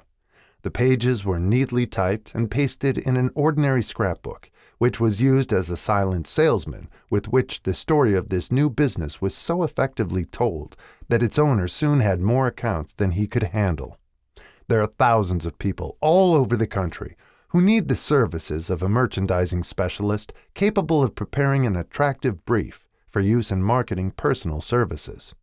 The aggregate annual income from such a service might easily exceed that received by the largest employment agency, and the benefits of the service might be made far greater to the purchaser than any to be obtained from an employment agency. The idea here described was born of necessity, to bridge an emergency which had to be covered, but it did not stop by merely serving one person. The woman who created the idea has a keen imagination. She saw in her newly born brainchild the making of a new profession, one that is destined to render valuable service to thousands of people who need practical guidance in marketing personal services. Spurred to action by the instantaneous success of her first prepared plan to market personal services, this energetic woman turned next to the solution of a similar problem for her son, who had just finished college, but had been totally unable to find a market for his services. The plan she originated for his use was the finest specimen of merchandising of personal services I have ever seen. When the plan book had been completed, it contained nearly 50 pages of beautifully typed, properly organized information, telling the story of her son's native ability, schooling, personal experiences, and a great variety of other information too extensive for description. The plan book also contained a complete description of the position her son desired, together with a marvelous word picture of the exact plan he would use in filling the position. The preparation of the plan book required several weeks' labor, during which time its creator sent her son to the public library almost daily to procure data needed in selling his services to best advantage. She sent him, also, to all the competitors of his prospective employer, and gathered from them vital information concerning their business methods, which was of great value in the formation of the plan he intended to use in filling the position he sought. When the plan had been finished, it contained more than half a dozen very fine suggestions for the use and benefit of the prospective employer. The suggestions were put into use by the company. One may be inclined to ask, why go to all this trouble to secure a job? The answer is straight to the point. Also, it is dramatic, because it deals with a subject which assumes the proportion of a tragedy with millions of men and women whose sole source of income is personal services. The answer is, doing a thing well never is trouble. The plan prepared by this woman for the benefit of her son helped him get the job for which he applied at the first interview at a salary fixed by himself. Moreover, and this too is important, the position did not require the young man to start at the bottom. He began as a junior executive at an executive's salary. Why go to all this trouble, do you ask? Well, for one thing, the planned presentation of this young man's application for a position clipped off no less than 10 years of time he would have required to get to where he began had he started at the bottom and worked his way up. This idea of starting at the bottom and working one's way up may appear to be sound, but the major objection to it is this. Too many of those who begin at the bottom never manage to lift their heads high enough to be seen by opportunity, so they remain at the bottom. It should be remembered also that the outlook from the bottom is not so very bright or encouraging. It has a tendency to kill off ambition. We call it getting into a rut, which means that we accept our fate because we form the habit of daily routine, a habit that finally becomes so strong we cease to try to throw it off. And that is another reason why it pays to start 1 or 2 steps above the bottom. By so doing, one forms the habit of looking around, of observing how others get ahead, of seeing opportunity, and of embracing it without hesitation. Dan Halpin is a splendid example of what I mean. During his college days, he was manager of the famous 1930 National Championship Notre Dame football team when it was under the direction of the late Knute Rockne. Perhaps he was inspired by the great football coach to aim high and not mistake temporary defeat for failure, just as Andrew Carnegie, the great industrial leader, inspired his young business lieutenants to set high goals for themselves.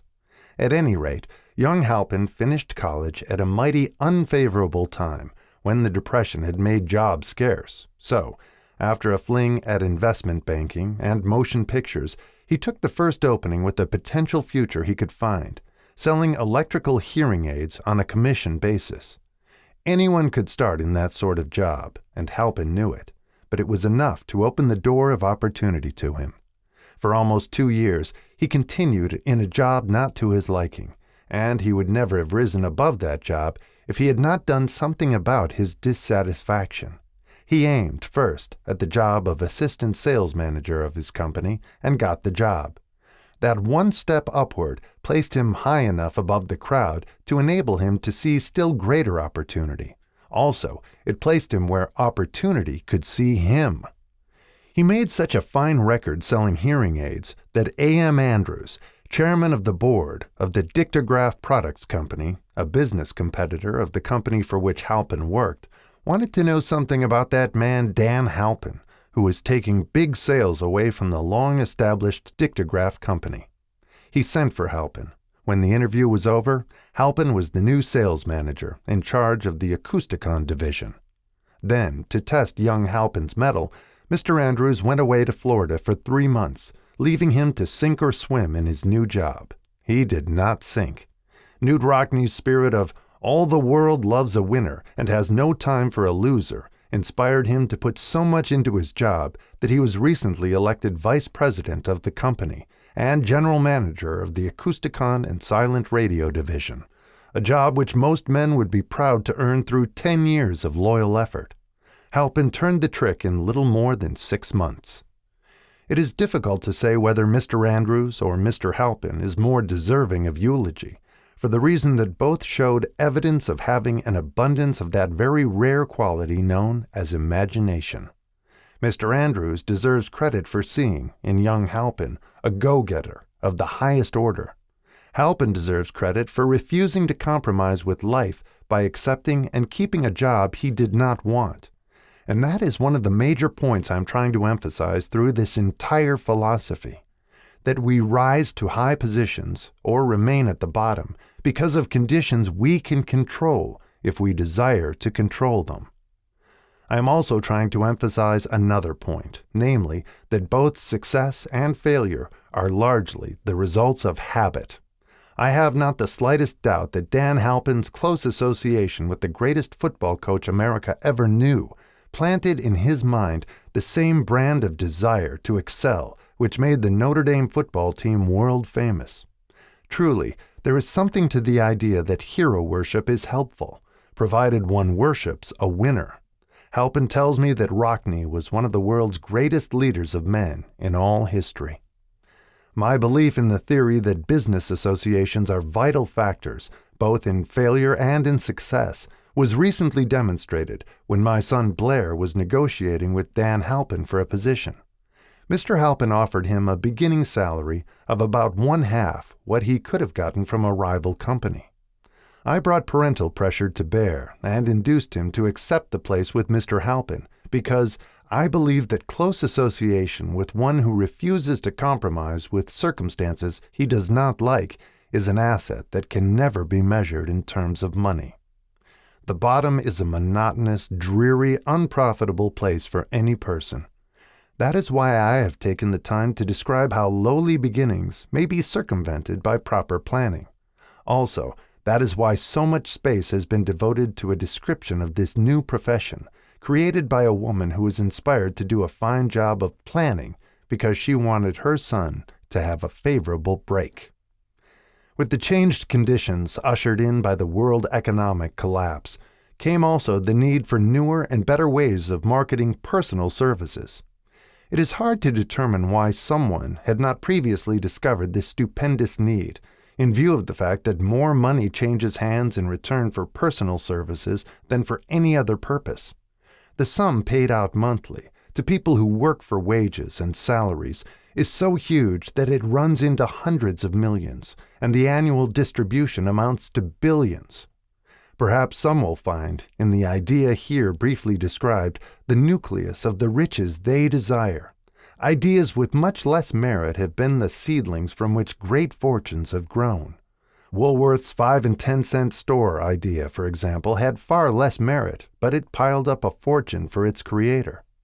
Those seeing opportunity lurking in this suggestion will find valuable aid in the chapter on organized planning. Incidentally, an efficient merchandiser of personal services would find a growing demand for his services wherever there are men and women who seek better markets for their services. By applying the mastermind principle, a few people with suitable talent could form an alliance and have a paying business very quickly. One would need to be a fair writer with a flair for advertising and selling, one handy at typing and hand lettering, and one should be a first-class business getter who would let the world know about the service. If one person possessed all these abilities, he might carry on the business alone until it outgrew him. The woman who prepared the personal service sales plan for her son now receives requests from all parts of the country for her cooperation in preparing similar plans for others who desire to market their personal services for more money. She has a staff of expert typists, artists, and writers who have the ability to dramatize the case history so effectively that one's personal services can be marketed for much more money than the prevailing wages for similar services. She is so confident of her ability that she accepts, as the major portion of her fee, a percentage of the increased pay she helps her clients to earn. It must not be supposed that her plan merely consists of clever salesmanship by which she helps men and women to demand and receive more money for the same services they formerly sold for less pay. She looks after the interests of the purchaser as well as the seller of personal services, and so prepares her plans that the employer receives full value for the additional money he pays. The method by which she accomplishes this astonishing result is a professional secret which she discloses to no one, excepting her own clients. If you have the imagination and seek a more profitable outlet for your personal services, this suggestion may be the stimulus for which you have been searching. The idea is capable of yielding an income far greater than that of the average doctor, lawyer, or engineer whose education required several years in college. The idea is saleable to those seeking new positions, in practically all positions calling for managerial or executive ability, and those desiring rearrangement of incomes in their present positions. There is no fixed price for sound ideas. Back of all ideas is specialized knowledge. Unfortunately, for those who do not find riches in abundance, specialized knowledge is more abundant and more easily acquired than ideas. Because of this very truth, there is a universal demand and an ever-increasing opportunity for the person capable of helping men and women to sell their personal services advantageously. Capability means imagination, the one quality needed to combine specialized knowledge with ideas in the form of organized plans designed to yield riches. If you have imagination, this chapter may present you with an idea sufficient to serve as the beginning of the riches you desire. Remember, the idea is the main thing. Specialized knowledge may be found just around the corner, any corner. Chapter 6. Imagination. The workshop of the mind, the fifth step toward riches. The imagination is literally the workshop wherein are fashioned all plans created by man. The impulse, the desire, is given shape, form, and action through the aid of the imaginative faculty of the mind. It has been said that man can create anything which he can imagine. Of all the ages of civilization, this is the most favorable for the development of the imagination, because it is an age of rapid change. On every hand, one may contact stimuli which develops the imagination.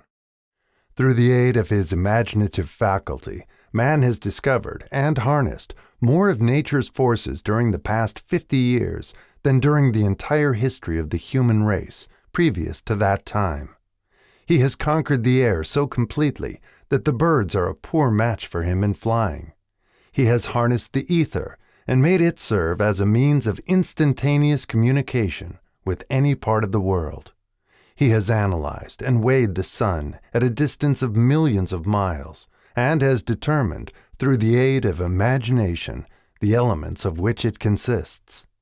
He has discovered that his own brain is both a broadcasting and a receiving station for the vibration of thought, and he is beginning now to learn how to make practical use of this discovery. He has increased the speed of locomotion until he may now travel at a speed of more than 300 miles an hour. The time will come soon when a man may breakfast in New York and lunch in San Francisco. Man's only limitation, within reason, lies in his development and use of his imagination. He has not yet reached the apex of development in the use of his imaginative faculty. He has merely discovered that he has an imagination, and has commenced to use it in a very elementary way. Two forms of imagination. The imaginative faculty functions in two forms. One is known as synthetic imagination, and the other as creative imagination. Synthetic imagination. Through this faculty, one may arrange old concepts, ideas, or plans into new combinations. This faculty creates nothing.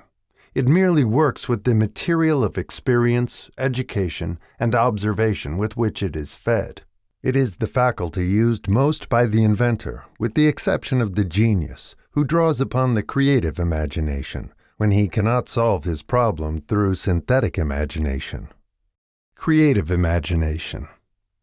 Through the faculty of creative imagination, the finite mind of man has direct communication with infinite intelligence. It is the faculty through which hunches and inspirations are received. It is by this faculty that all basic or new ideas are handed over to man. It is through this faculty that thought vibrations from the minds of others are received. It is through this faculty that one individual may tune in or communicate with the subconscious minds of other men. The creative imagination works automatically in the manner described in subsequent pages. This faculty functions only when the conscious mind is vibrating at an exceedingly rapid rate, as, for example, when the conscious mind is stimulated through the emotion of a strong desire. The creative faculty becomes more alert, more receptive to vibrations from the sources mentioned in proportion to its development through use. This statement is significant. Ponder over it before passing on. Keep in mind as you follow these principles that the entire story of how one may convert desire into money cannot be told in one statement. The story will be complete only when one has mastered, assimilated, and begun to make use of all the principles. The great leaders of business, industry, finance, and the great artists, musicians, poets, and writers became great because they developed the faculty of creative imagination. Both the synthetic and creative faculties of imagination become more alert with use, just as any muscle or organ of the body develops through use. Desire is only a thought, an impulse. It is nebulous and ephemeral. It is abstract and of no value until it has been transformed into its physical counterpart.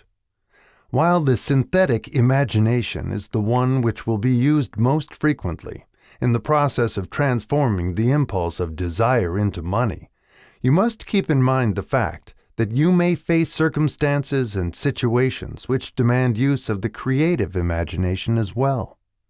Your imaginative faculty may have become weak through inaction.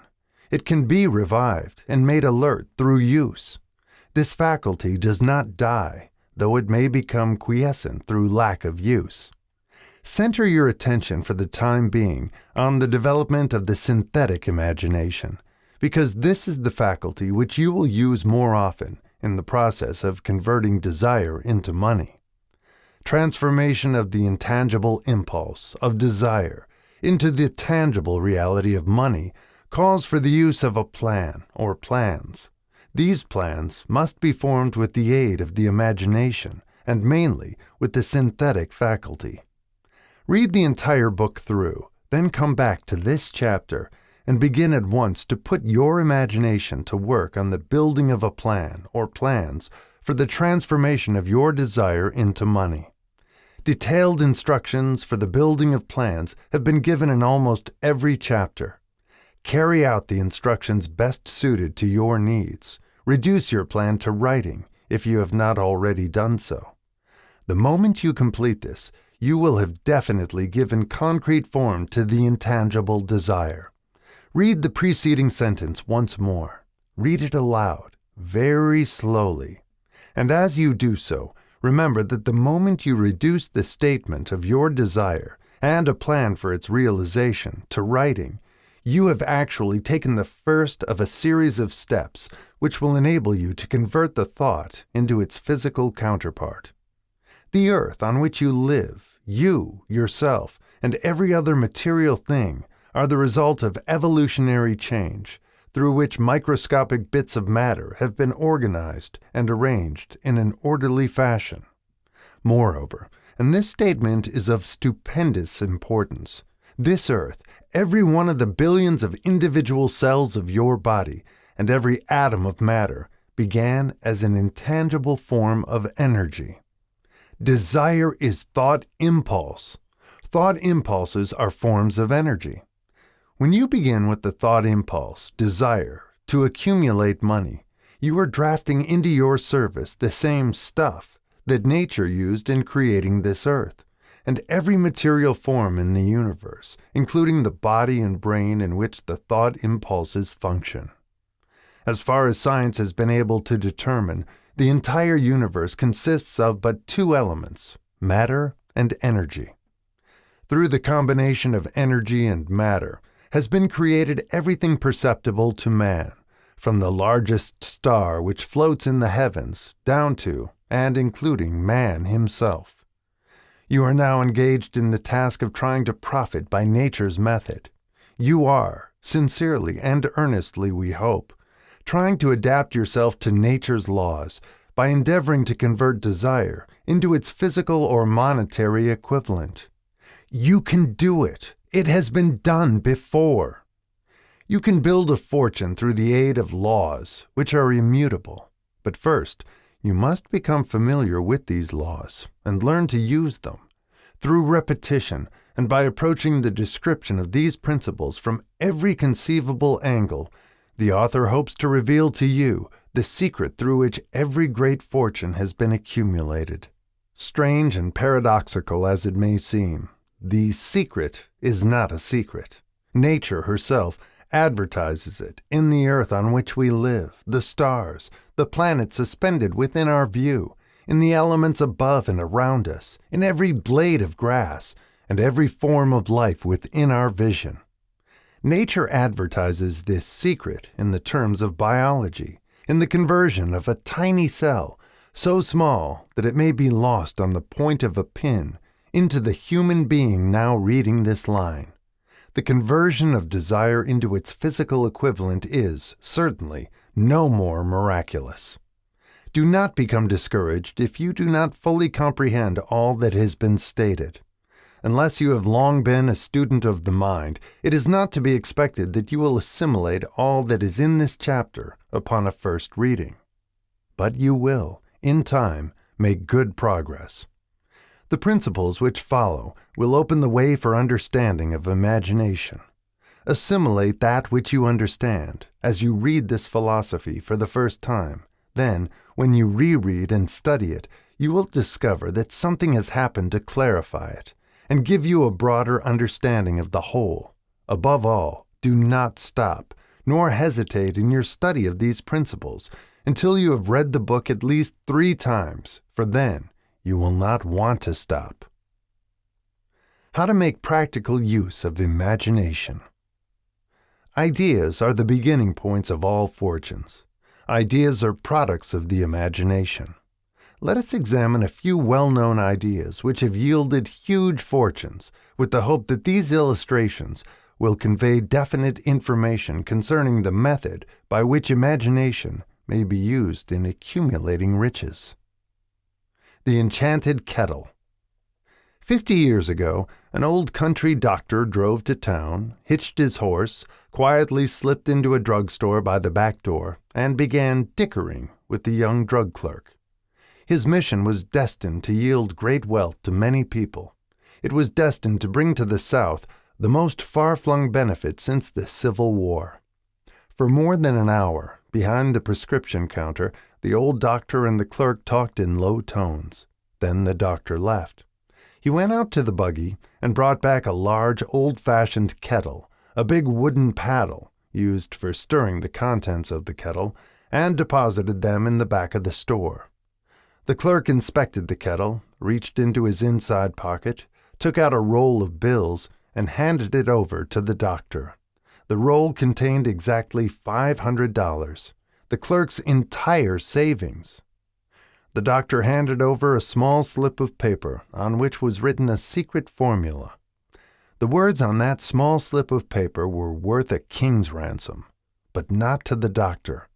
Those magic words were needed to start the kettle to boiling, but neither the doctor nor the young clerk knew what fabulous fortunes were destined to flow from that kettle. The old doctor was glad to sell the outfit for $500. The money would pay off his debts and give him freedom of mind.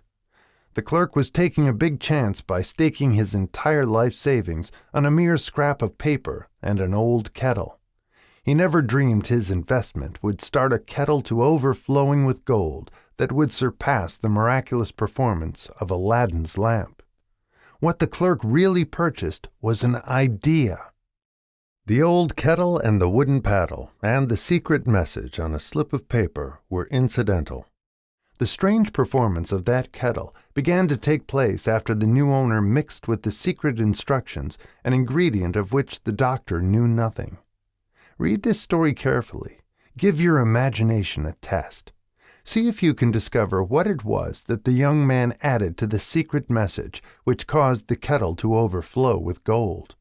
Remember, as you read, that this is not a story from Arabian Nights. Here you have a story of facts, stranger than fiction, facts which began in the form of an idea.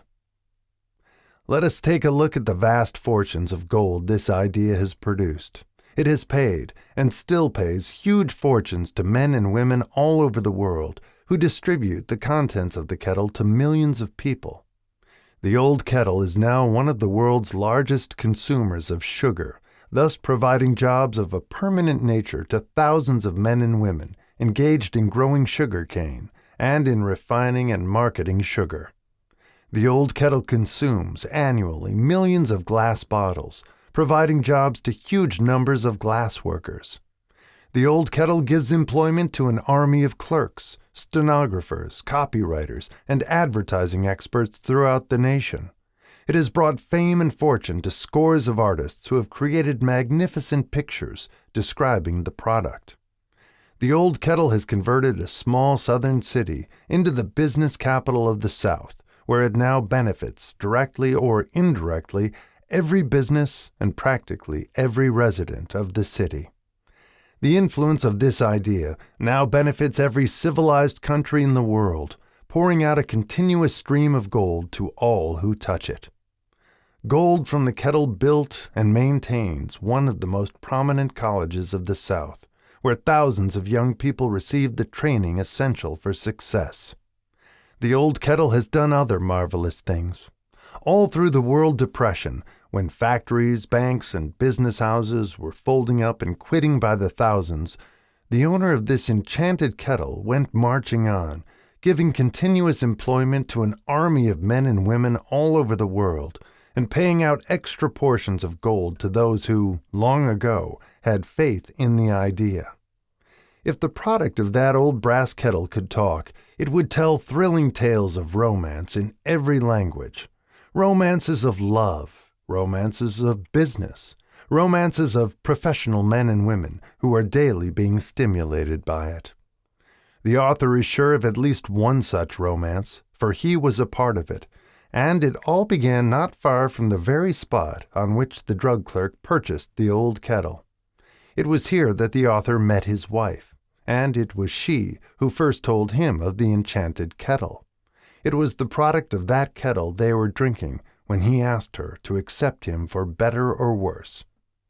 Now that you know the content of the enchanted kettle is a world-famous drink, it is fitting that the author confess that the home city of the drink supplied him with a wife, also that the drink itself provides him with stimulation of thought without intoxication, and thereby it serves to give the refreshment of mind which an author must have to do his best work. Whoever you are, wherever you may live, whatever occupation you may be engaged in, just remember in the future, every time you see the words Coca-Cola, that its vast empire of wealth and influence grew out of a single idea, and that the mysterious ingredient the drug clerk, Asa Candler, mixed with the secret formula was imagination. Stop and think of that for a moment. Remember also that the 13 steps to riches described in this book were the media through which the influence of Coca-Cola has been extended to every city, town, village, and crossroads of the world, and that any idea you may create, as sound and meritorious as Coca-Cola, has the possibility of duplicating the stupendous record of this worldwide thirst killer. Truly, thoughts are things, and their scope of operation is the world itself. What I would do if I had $1 million. This story proves the truth of that old saying, "Where there's a will, there's a way." It was told to me by that beloved educator and clergyman, the late Frank W. Gonzalez, who began his preaching career in the Stockyards region of South Chicago. While Dr. Gonzalez was going through college, he observed many defects in our educational system, defects which he believed he could correct if he were the head of a college. His deepest desire was to become the directing head of an educational institution in which young men and women would be taught to learn by doing. He made up his mind to organize a new college in which he could carry out his ideas without being handicapped by orthodox methods of education. He needed $1 million to put the project across. Where was he to lay his hands on so large a sum of money? That was the question that absorbed most of this ambitious young preacher's thought. But he couldn't seem to make any progress. Every night he took that thought to bed with him. He got up with it in the morning. He took it with him everywhere he went. He turned it over and over in his mind until it became a consuming obsession with him. $1 million is a lot of money. He recognized that fact, but he also recognized the truth that the only limitation is that which one sets up in one's own mind. Being a philosopher as well as a preacher, Dr. Gonzalez recognized, as do all who succeed in life, that definiteness of purpose is the starting point from which one must begin. He recognized, too, that definiteness of purpose takes on animation, life, and power when backed by a burning desire to translate that purpose into its material equivalent. He knew all these great truths, yet he did not know where or how to lay his hands on $1 million. The natural procedure would have been to give up and quit by saying, well, my idea is a good one, but I cannot do anything with it because I never can procure the necessary $1 million. That is exactly what the majority of people would have said, but it is not what Dr. Gonzalez said. What he said and what he did are so important that I now introduce him and let him speak for himself. One Saturday afternoon I sat in my room, thinking of ways and means of raising the money to carry out my plans. For nearly 2 years I had been thinking, but I had done nothing but think. The time had come for action. I made up my mind, then and there, that I would get the necessary $1 million within a week. How? I was not concerned about that. The main thing of importance was the decision to get the money within a specified time. And I want to tell you that the moment I reached a definite decision to get the money within a specified time, a strange feeling of assurance came over me, such as I had never before experienced. Something inside me seemed to say, "Why didn't you reach that decision a long time ago? The money was waiting for you all the time." Things began to happen in a hurry. I called the newspapers and announced I would preach a sermon the following morning entitled, "What I Would Do If I Had $1 Million." I went to work on the sermon immediately, but I must tell you frankly, the task was not difficult, because I had been preparing that sermon for almost 2 years. The spirit back of it was a part of me. Long before midnight, I had finished writing the sermon. I went to bed and slept with a feeling of confidence, for I could see myself already in possession of the $1 million. Next morning I arose early, went into the bathroom, read the sermon, then knelt on my knees and asked that my sermon might come to the attention of someone who would supply the needed money. While I was praying, I again had that feeling of assurance that the money would be forthcoming. In my excitement, I walked out without my sermon and did not discover the oversight until I was in my pulpit and about ready to begin delivering it. It was too late to go back for my notes, and what a blessing that I couldn't go back. Instead, my own subconscious mind yielded the material I needed. When I arose to begin my sermon, I closed my eyes and spoke with all my heart and soul of my dreams. I not only talked to my audience, but I fancy I talked also to God. I told what I would do with $1 million if that amount were placed in my hands. I described the plan I had in mind for organizing a great educational institution where young people would learn to do practical things and at the same time develop their minds. When I had finished and sat down, a man slowly arose from his seat, about 3 rows from the rear, and made his way toward the pulpit. I wondered what he was going to do. He came into the pulpit, extended his hand, and said, "Reverend, I liked your sermon. I believe you can do everything you said you would if you had $1 million. To prove that I believe in you and your sermon, if you will come to my office tomorrow morning, I will give you the $1 million. My name is Philip D. Armour." Young Gonzalez went to Mr. Armour's office, and the $1 million was presented to him. With the money, he founded the Armour Institute of Technology. That is more money than the majority of preachers ever see in an entire lifetime. Yet the thought impulse back of the money was created in the young preacher's mind in a fraction of a minute. The necessary $1 million came as a result of an idea. Back of the idea was a desire which young Gonzalez had been nursing in his mind for almost 2 years. Observe this important fact. He got the money within 36 hours after he reached a definite decision in his own mind to get it and decided upon a definite plan for getting it. There was nothing new or unique about young Gonzalez's vague thinking about $1 million and weakly hoping for it. Others before him, and many since his time, have had similar thoughts. But there was something very unique and different about the decision he reached on that memorable Saturday, when he put vagueness into the background and definitely said, I will get that money within a week. God seems to throw himself on the side of the man who knows exactly what he wants, if he is determined to get just that. Moreover, the principle through which Dr. Gonzalez got his $1 million is still alive. It is available to you. This universal law is as workable today as it was when the young preacher made use of it so successfully. This book describes, step by step, the 13 elements of this great law and suggests how they may be put to use. Observe that Asa Candler and Dr. Frank Gonzalez had one characteristic in common.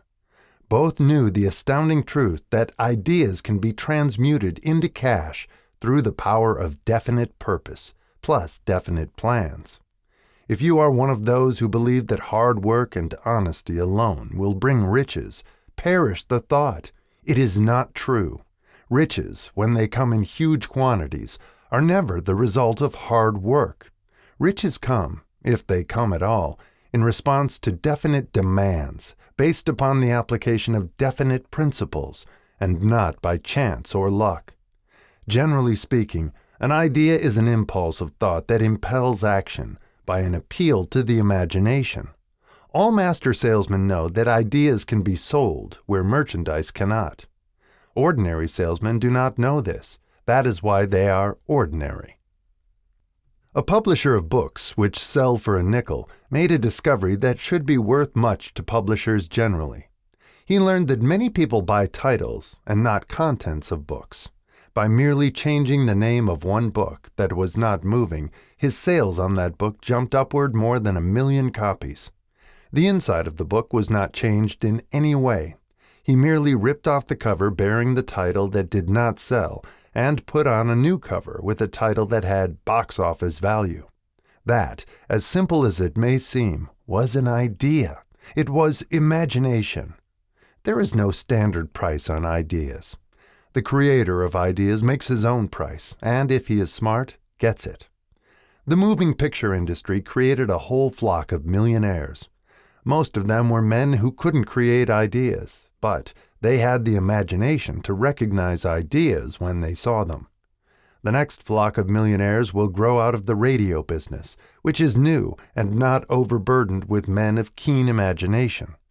The money will be made by those who discover or create new and more meritorious radio programs, and have the imagination to recognize merit, and to give the radio listeners a chance to profit by it.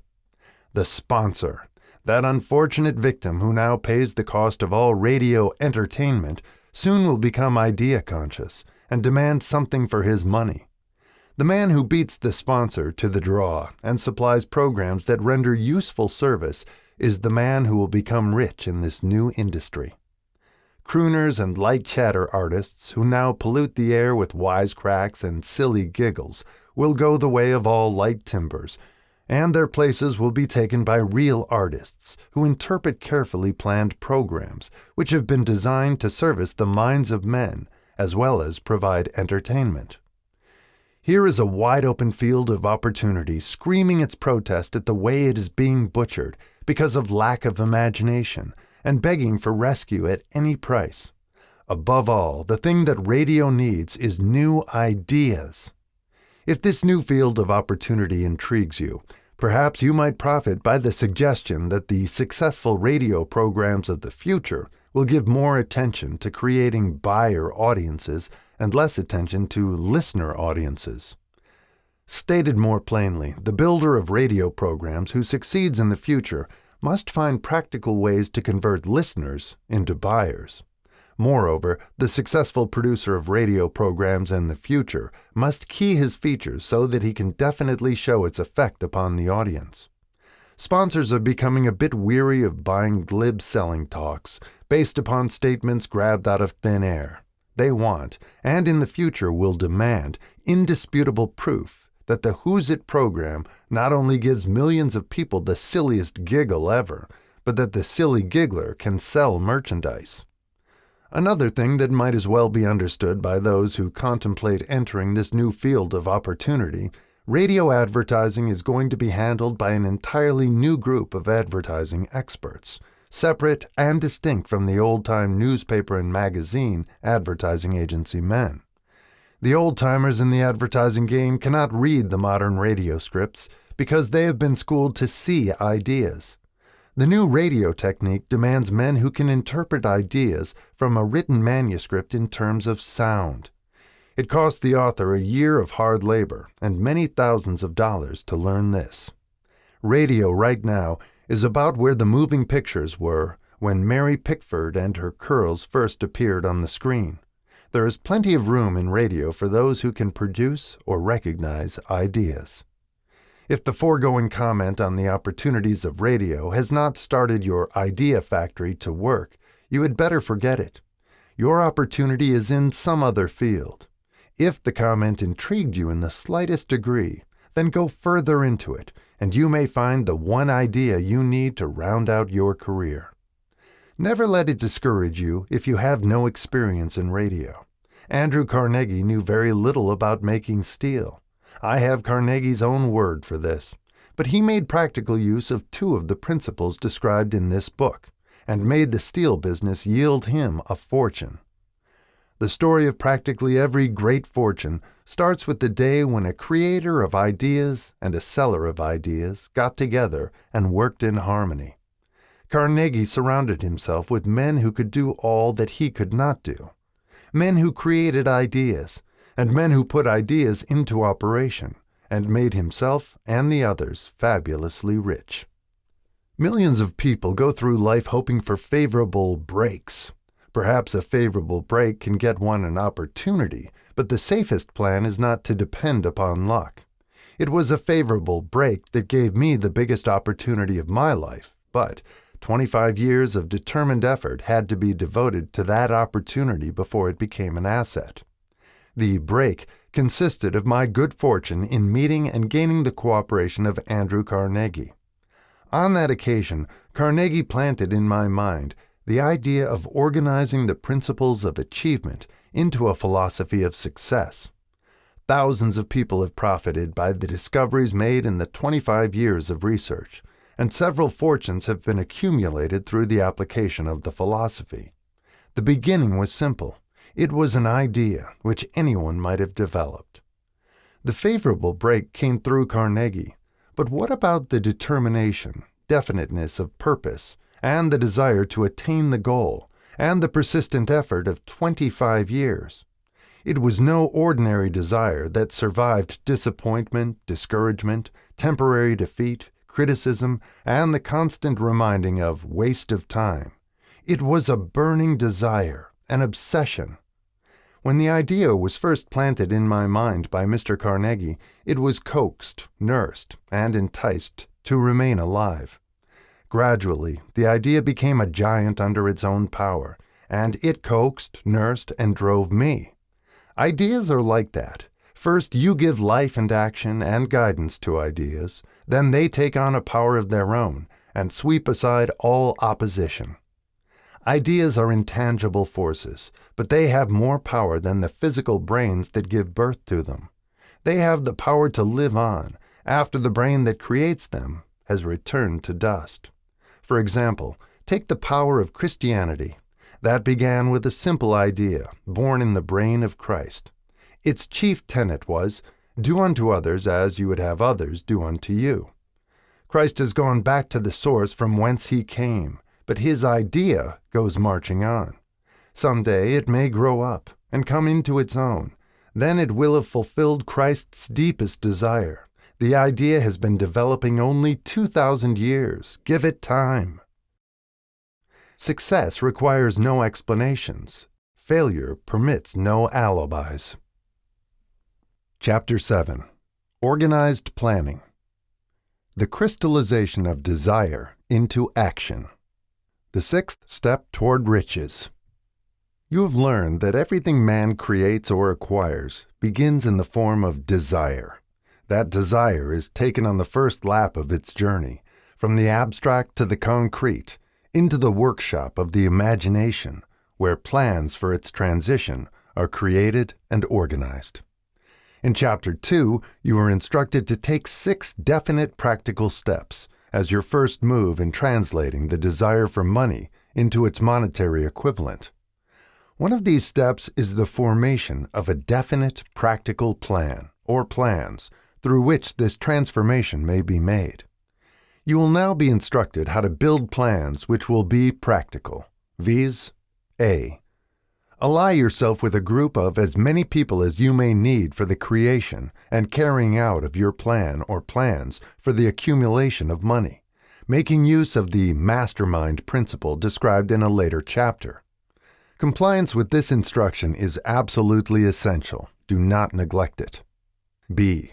Before forming your mastermind alliance, decide what advantages and benefits you may offer the individual members of your group in return for their cooperation.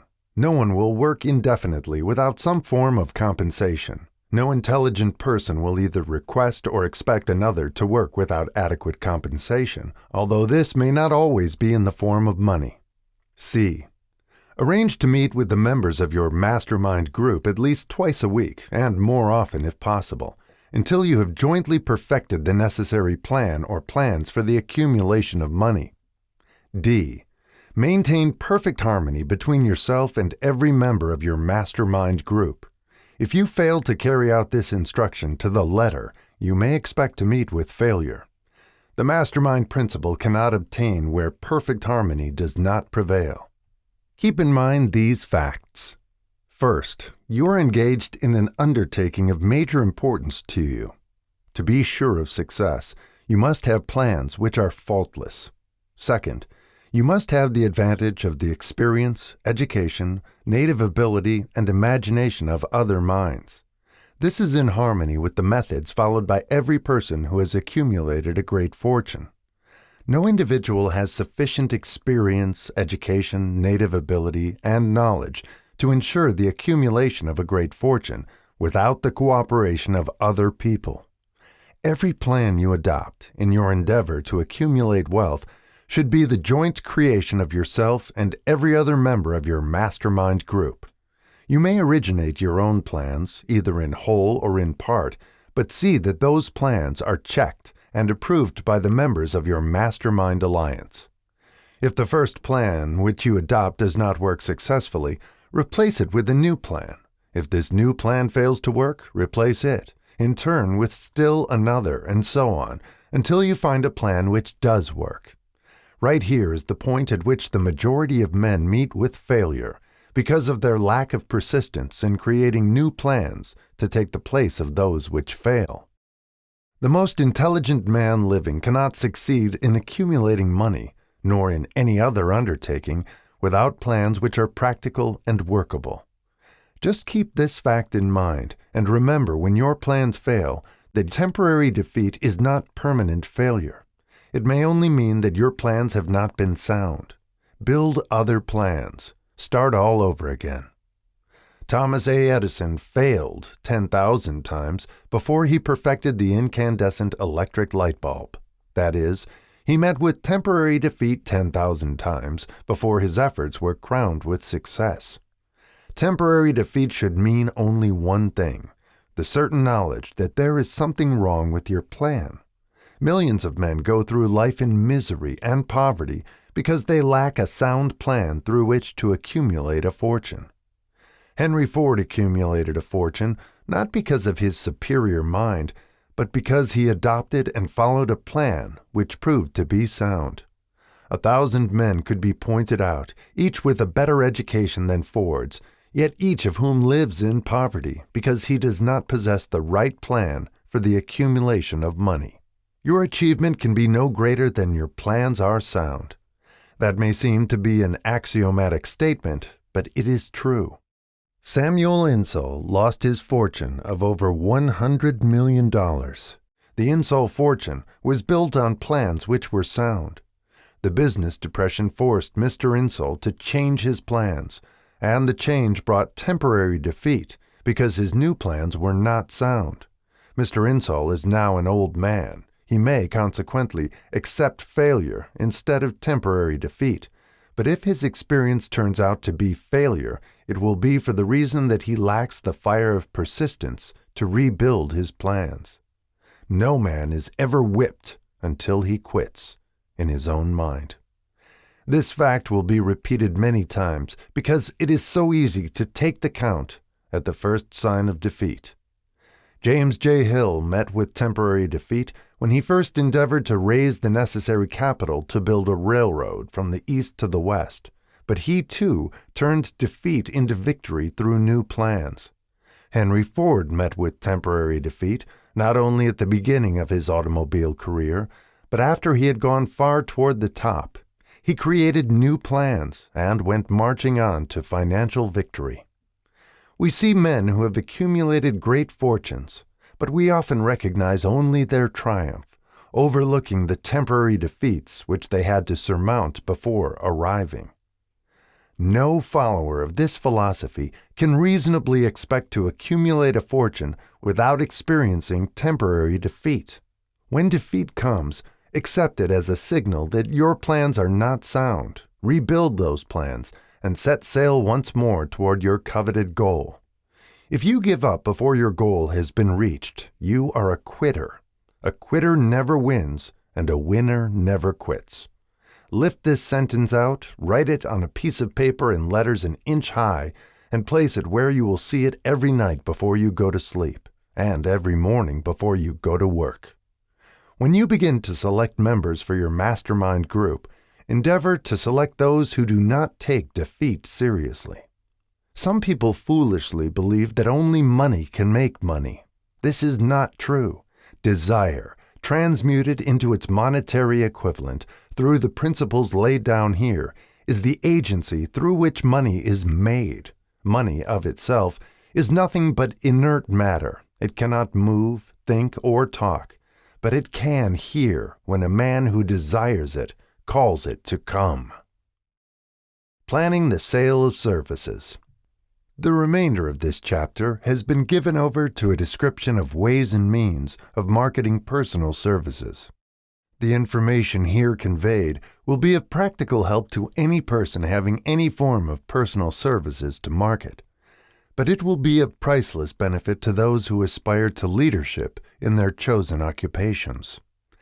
Intelligent planning is essential for success in any undertaking designed to accumulate riches. Here will be found detailed instructions to those who must begin the accumulation of riches by selling personal services. It should be encouraging to know that practically all the great fortunes began in the form of compensation for personal services, or from the sale of ideas. What else, except ideas and personal services, would one not possessed of property have to give in return for riches? Broadly speaking, there are two types of people in the world.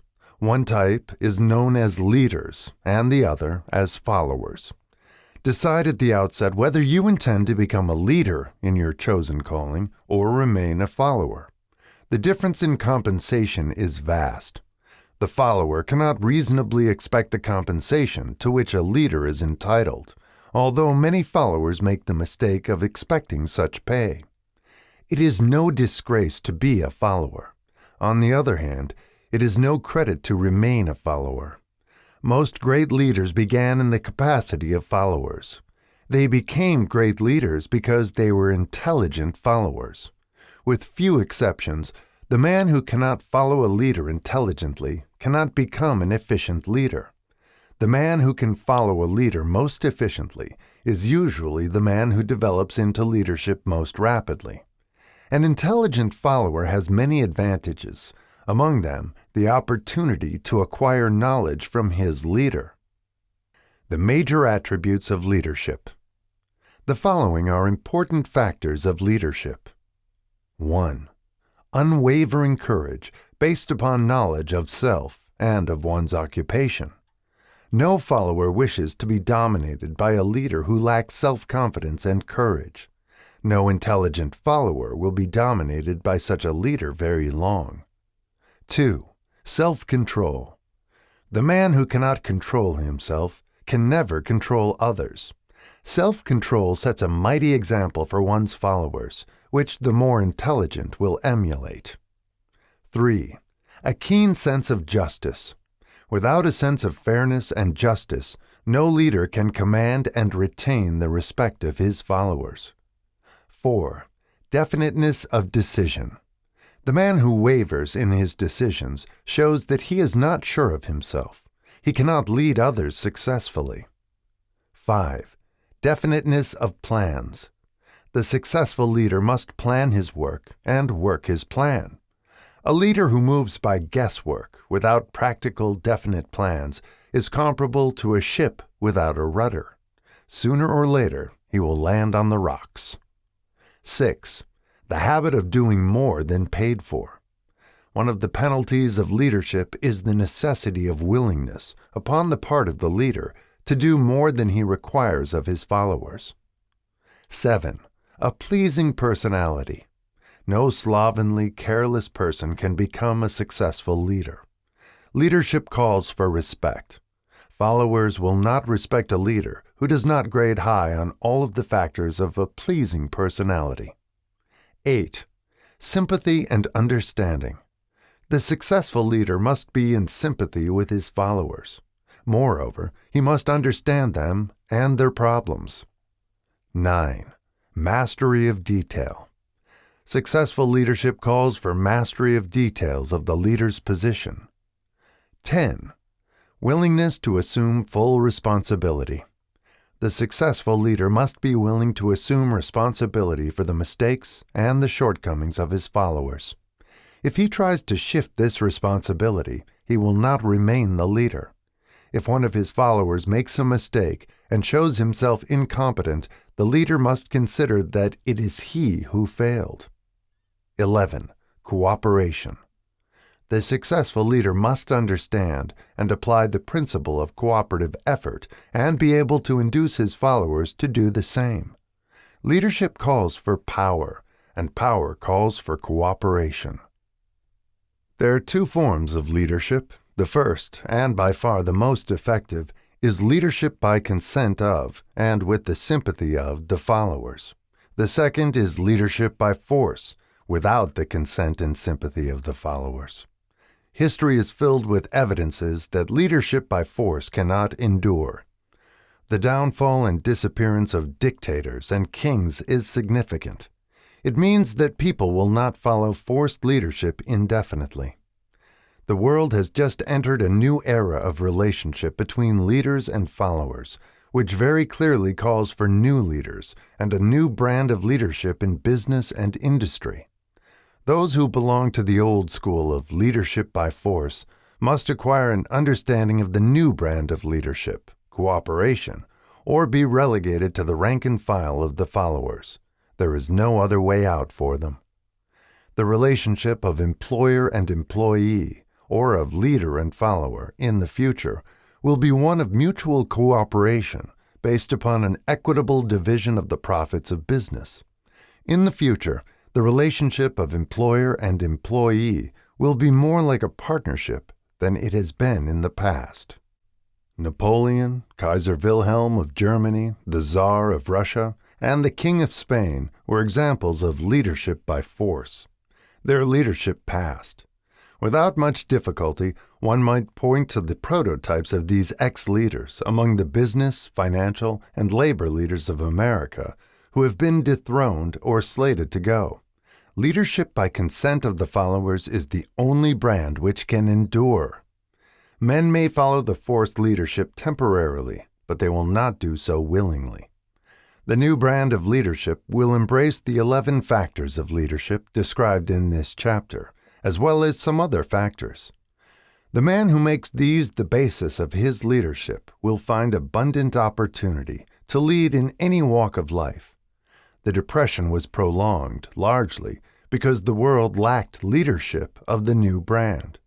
At the end of the Depression, the demand for leaders who were competent to apply the new methods of leadership has greatly exceeded the supply. Some of the old type of leaders will reform and adapt themselves to the new brand of leadership, but generally speaking, the world will have to look for new timber for its leadership. This necessity may be your opportunity. The 10 major causes of failure in leadership. We come now to the major faults of leaders who fail, because it is just as essential to know what not to do as it is to know what to do. 1. inability to organize details. Efficient leadership calls for ability to organize and to master details. No genuine leader is ever too busy to do anything which may be required of him in his capacity as leader. When a man, whether he is a leader or follower, admits that he is too busy to change his plans or to give attention to any emergency, he admits his inefficiency. The successful leader must be the master of all details connected with his position. That means, of course, that he must acquire the habit of relegating details to capable lieutenants. 2. Unwillingness to render humble service. Truly great leaders are willing, when occasion demands, to perform any sort of labor which they would ask another to perform. "The greatest among ye shall be the servant of all," is a truth which all able leaders observe and respect. 3. Expectation of pay for what they know instead of what they do with that which they know. The world does not pay men for that which they know. It pays them for what they do or induce others to do. 4. Fear of competition from followers. The leader who fears that one of his followers may take his position is practically sure to realize that fear sooner or later. The able leader trains understudies to whom he may delegate, at will, any of the details of his position. Only in this way may a leader multiply himself and prepare himself to be at many places and give attention to many things at one time. It is an eternal truth that men receive more pay for their ability to get others to perform than they could possibly earn by their own efforts. An efficient leader may, through his knowledge of his job and the magnetism of his personality, greatly increase the efficiency of others and induce them to render more service and better service than they could render without his aid. 5. Lack of imagination. Without imagination, the leader is incapable of meeting emergencies and of creating plans by which to guide his followers efficiently. 6. Selfishness. The leader who claims all the honor for the work of his followers is sure to be met by resentment. The really great leader claims none of the honors.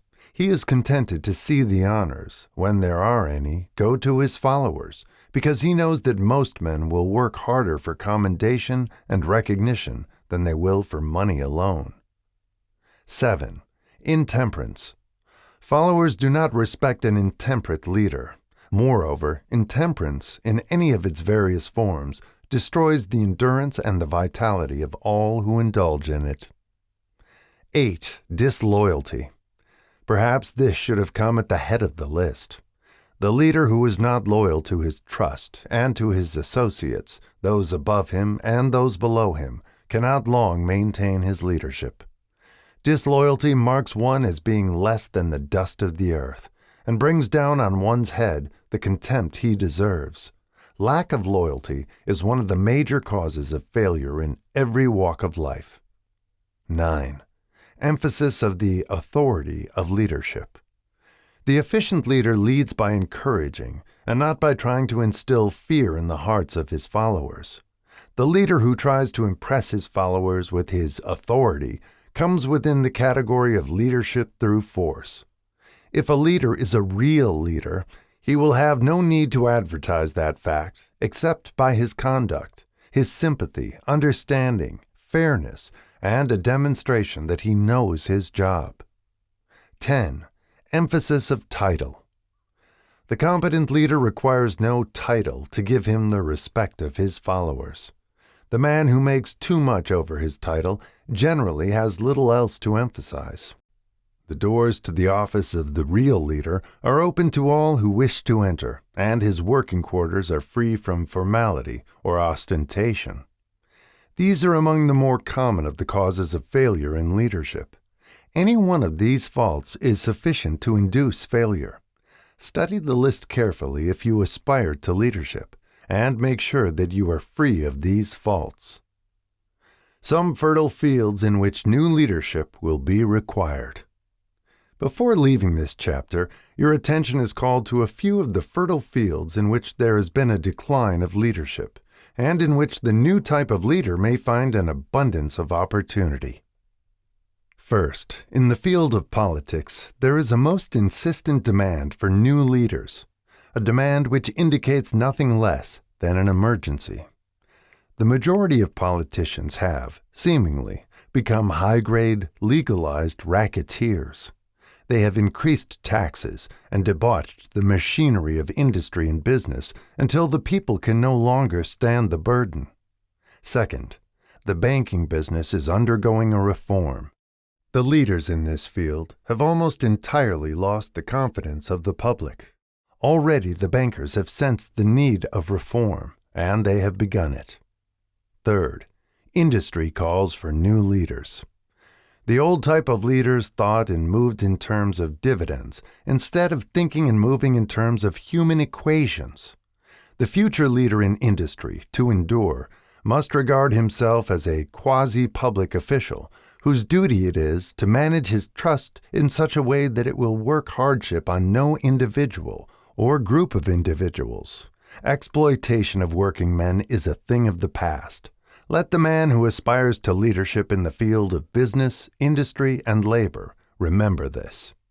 Fourth, the religious leader of the future will be forced to give more attention to the temporal needs of his followers in the solution of their economic and personal problems of the present, and less attention to the dead past and the yet unborn future.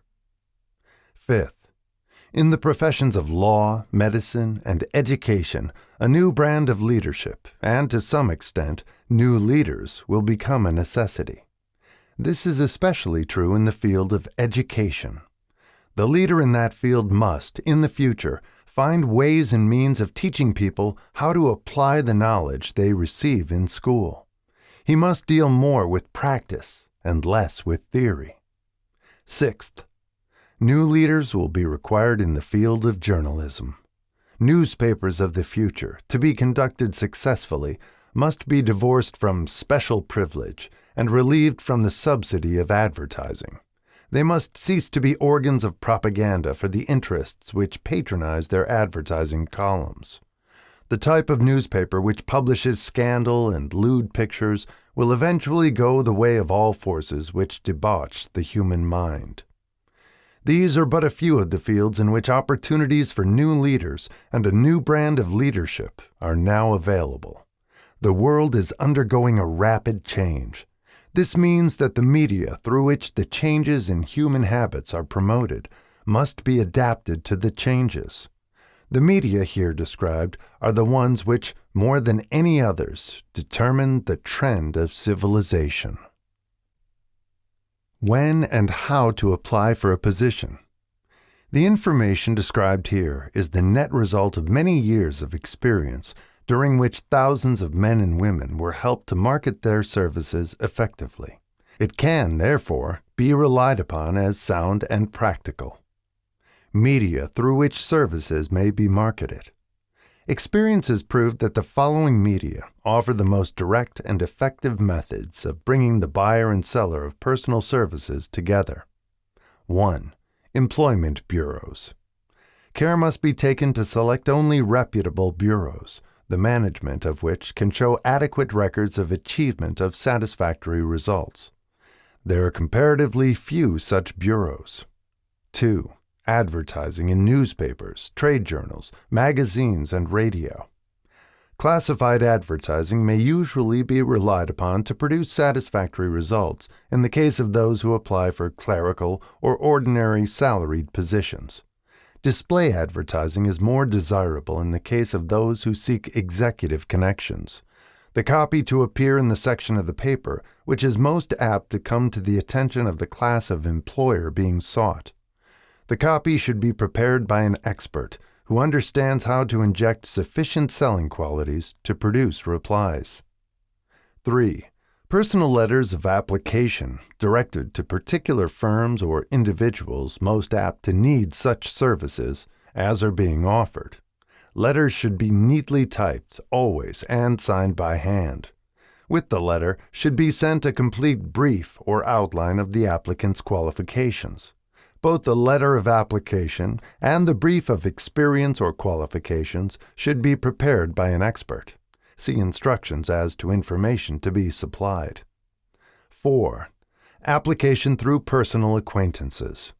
When possible, the applicant should endeavor to approach prospective employers through some mutual acquaintance. This method of approach is particularly advantageous in the case of those who seek executive connections and do not wish to appear to be peddling themselves. 5. Application in person.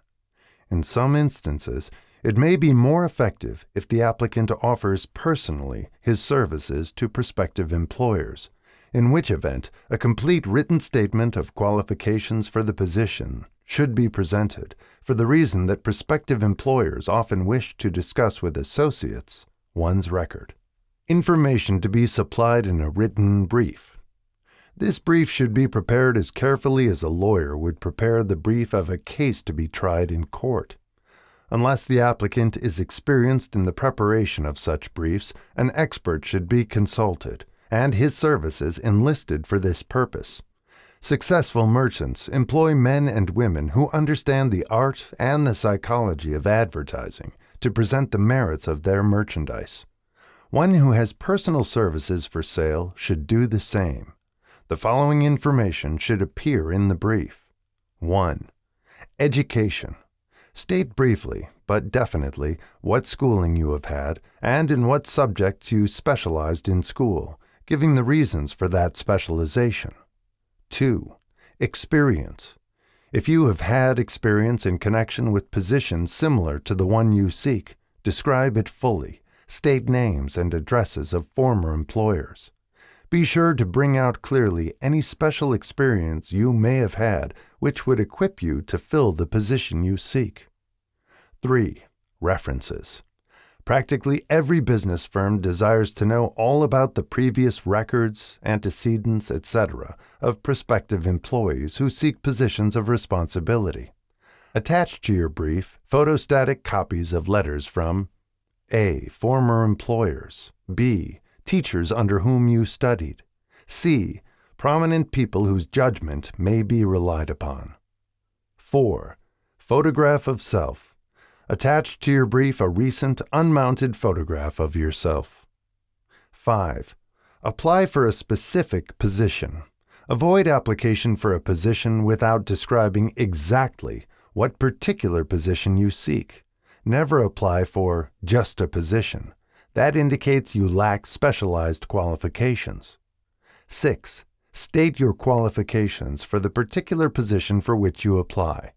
Give full details as to the reason you believe you are qualified for the particular position you seek. This is the most important detail of your application. It will determine, more than anything else, what consideration you receive. 7. Offer to go to work on probation. In the majority of instances, if you are determined to have the position for which you apply, it will be most effective if you offer to work for a week or a month, or for a sufficient length of time to enable your prospective employer to judge your value without pay. This may appear to be a radical suggestion, but experience has proved that it seldom fails to win at least a trial. If you are sure of your qualifications, a trial is all you need. Incidentally, such an offer indicates that you have confidence in your ability to fill the position you seek. It is most convincing. If your offer is accepted and you make good, more than likely you will be paid for your probation period. Make clear the fact that your offer is based upon A. Your confidence in your ability to fill the position. B. Your confidence in your prospective employer's decision to employ you after trial. C. Your determination to have the position you seek. 8. Knowledge of your prospective employer's business. Before applying for a position, do sufficient research in connection with the business to familiarize yourself thoroughly with that business and indicate in your brief the knowledge you have acquired in this field. This will be impressive, as it will indicate that you have imagination and a real interest in the position you seek. Remember, that it is not the lawyer who knows the most law, but the one who best prepares his case, who wins. If your case is properly prepared and presented, your victory will have been more than half won at the outset. Do not be afraid of making your brief too long. Employers are just as much interested in purchasing the services of well-qualified applicants as you are in securing employment. In fact, the success of most successful employers is due, in the main, to their ability to select well-qualified lieutenants. They want all the information available. Remember another thing. Neatness in the preparation of your brief will indicate that you are a painstaking person. I have helped to prepare briefs for clients which were so striking and out of the ordinary that they resulted in the employment of the applicant without a personal interview. When your brief has been completed, have it neatly bound by an experienced binder and lettered by an artist or printer similar to the following. Brief of the qualifications of Robert K. Smith, applying for the position of Private Secretary to the President of the Blank Company, Incorporated. Change names each time brief is shown. This personal touch is sure to command attention. Have your brief neatly typed or mimeographed on the finest paper you can obtain, and bound with a heavy paper of the book cover variety, the binder to be changed, and the proper firm name to be inserted if it is to be shown to more than one company. Your photograph should be pasted on one of the pages of your brief. Follow these instructions to the letter, improving upon them wherever your imagination suggests. Successful salesmen groom themselves with care. They understand that first impressions are lasting. Your brief is your salesman. Give it a good suit of clothes, so it will stand out in bold contrast to anything your prospective employer ever saw, in the way of an application for a position. If the position you seek is worth having, it is worth going after with care. Moreover, if you sell yourself to an employer in a manner that impresses him with your individuality, you probably will receive more money for your services from the very start than you would if you applied for employment in the usual conventional way. If you seek employment through an advertising agency or an employment agency, have the agent use copies of your brief in marketing your services. This will help to gain preference for you, both with the agent and the prospective employers. How to get the exact position you desire. Everyone enjoys doing the kind of work for which he is best suited. An artist loves to work with paints, a craftsman with his hands, a writer loves to write. Those with less definite talents have their preferences for certain fields of business and industry. If America does anything well, it offers a full range of occupations, tilling the soil, manufacturing, marketing, and the professions. First, decide exactly what kind of a job you want. If the job doesn't already exist, perhaps you can create it. Second, choose the company or individual for whom you wish to work. Third, study your prospective employer as to policies, personnel, and chances of advancement. Fourth, by analysis of yourself, your talents, and capabilities, figure what you can offer and plan ways and means of giving advantages, services, developments, ideas that you believe you can successfully deliver. Fifth, forget about a job. Forget whether or not there is an opening. Forget the usual routine of, "Have you got a job for me?" Concentrate on what you can give. Sixth, once you have your plan in mind, arrange with an experienced writer to put it on paper in neat form and in full detail. Seventh, present it to the proper person with authority, and he will do the rest. Every company is looking for men who can give something of value, whether it be ideas, services, or connections. Every company has room for the man who has a definite plan of action, which is to the advantage of that company. This line of procedure may take a few days or weeks of extra time, but the difference in income, in advancement, and in gaining recognition will save years of hard work at small pay. It has many advantages, the main one being that it will often save from 1 to 5 years of time in reaching a chosen goal. Every person who starts or gets in halfway up the ladder does so by deliberate and careful planning, excepting, of course, the boss's son. The new way of marketing services. Jobs are now partnerships. Men and women who market their services to best advantage in the future must recognize the stupendous change which has taken place in connection with the relationship between employer and employee. In the future, the golden rule, and not the rule of gold, will be the dominating factor in the marketing of merchandise as well as personal services. The future relationship between employers and their employees will be more in the nature of a partnership consisting of A. the employer, B. the employee, C. the public they serve. This new way of marketing personal services is called new for many reasons. First, both the employer and the employee of the future will be considered as fellow employees whose business it will be to serve the public efficiently. In times past, employers and employees have bartered among themselves, driving the best bargains they could with one another, not considering that in the final analysis they were, in reality, bargaining at the expense of the third party, the public they served. The Depression served as a mighty protest from an injured public, whose rights had been trampled upon in every direction by those who were clamoring for individual advantages and profits.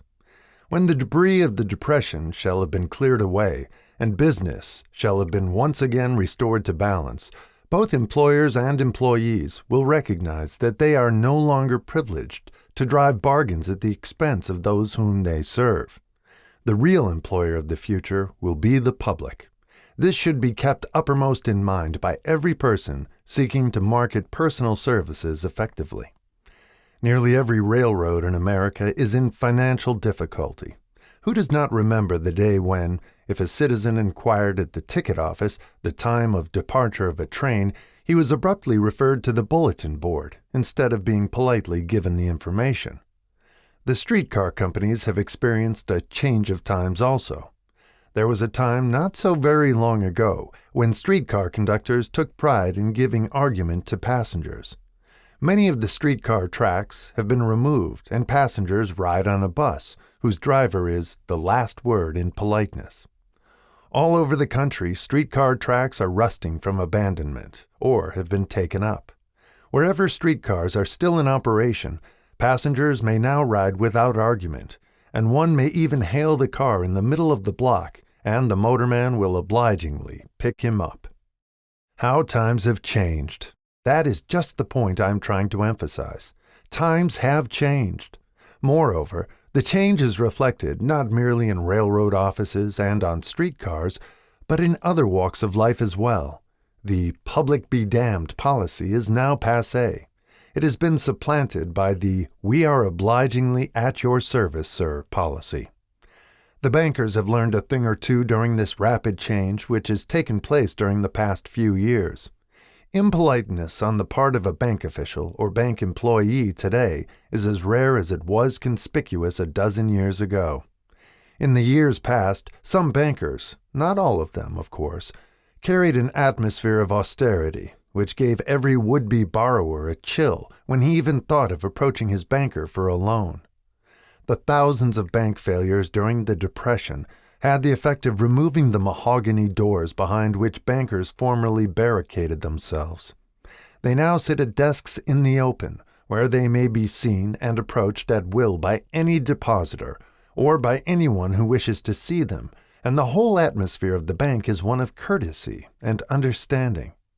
It used to be customary for customers to have to stand and wait at the corner grocery until the clerks were through passing the time of day with friends, and the proprietor had finished making up his bank deposit before being waited upon. Chain stores, managed by courteous men who do everything in the way of service, short of shining the customer's shoes, have pushed the old-time merchants into the background. Time marches on.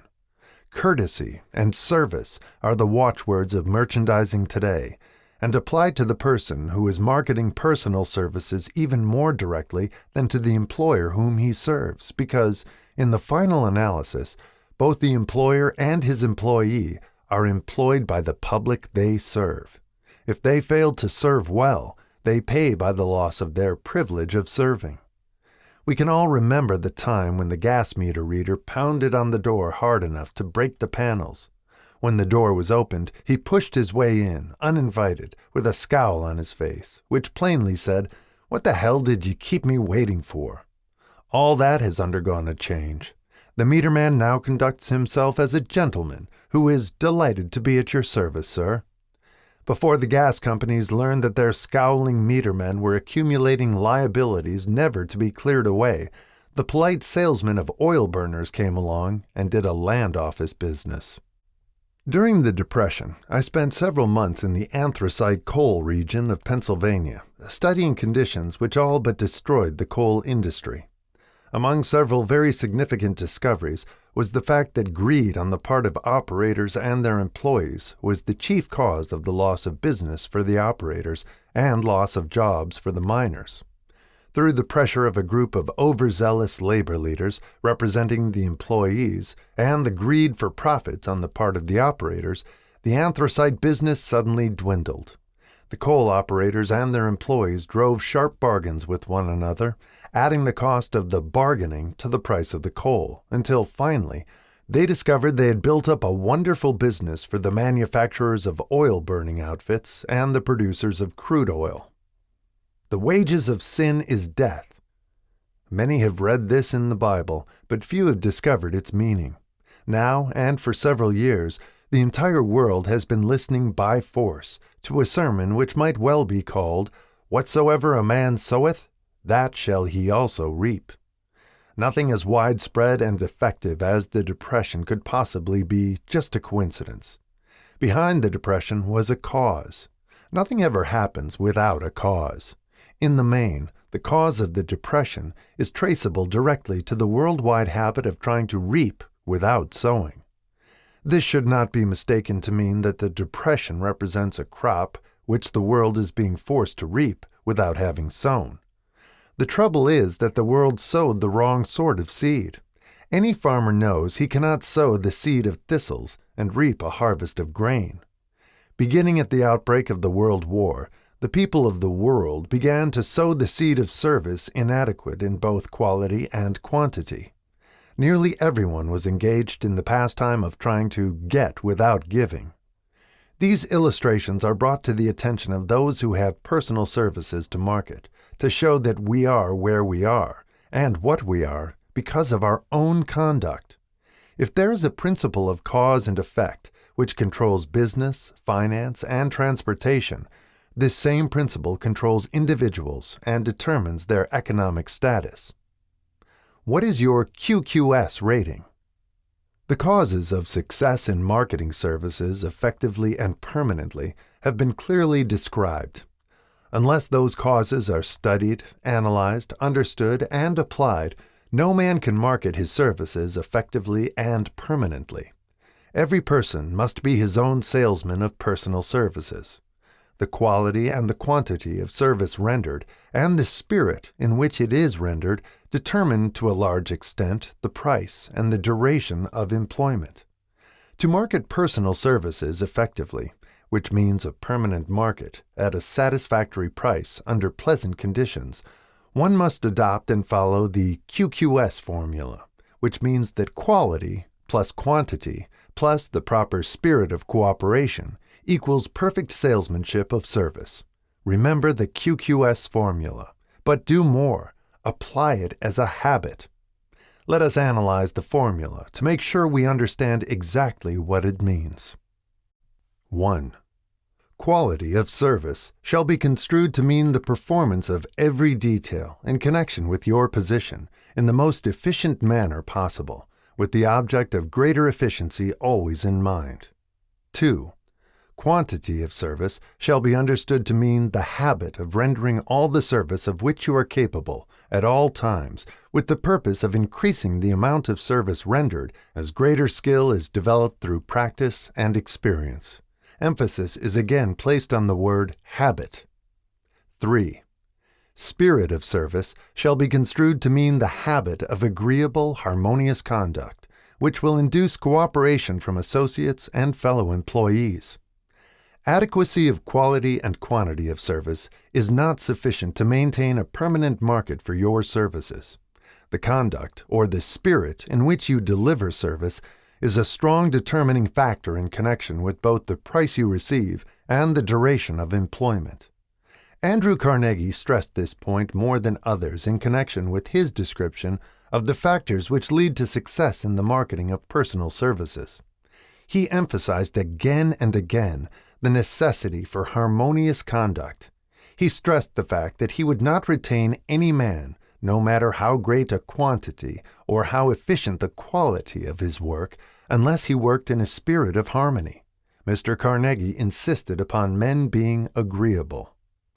To prove that he placed a high value upon this quality, he permitted many men who conformed to his standards to become very wealthy. Those who did not conform had to make room for others.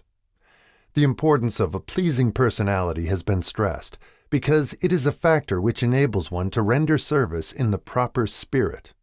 If one has a personality which pleases and renders service in a spirit of harmony, these assets often make up for deficiencies in both the quality and the quantity of service one renders. Nothing, however, can be successfully substituted for pleasing conduct. The capital value of your services. The person whose income is derived entirely from the sale of personal services is no less a merchant than the man who sells commodities, and it might well be added, such a person is subject to exactly the same rules of conduct as the merchant who sells merchandise. This has been emphasized because the majority of people who live by the sale of personal services make the mistake of considering themselves free from the rules of conduct and the responsibilities attached to those who are engaged in marketing commodities. The new way of marketing services has practically forced both employer and employee into partnership alliances, through which both take into consideration the rights of the third party, the public they serve. The day of the go-getter has passed. He has been supplanted by the go-giver. High-pressure methods in business finally blew the lid off. There will never be the need to put the lid back on because, in the future, business will be conducted by methods that will require no pressure.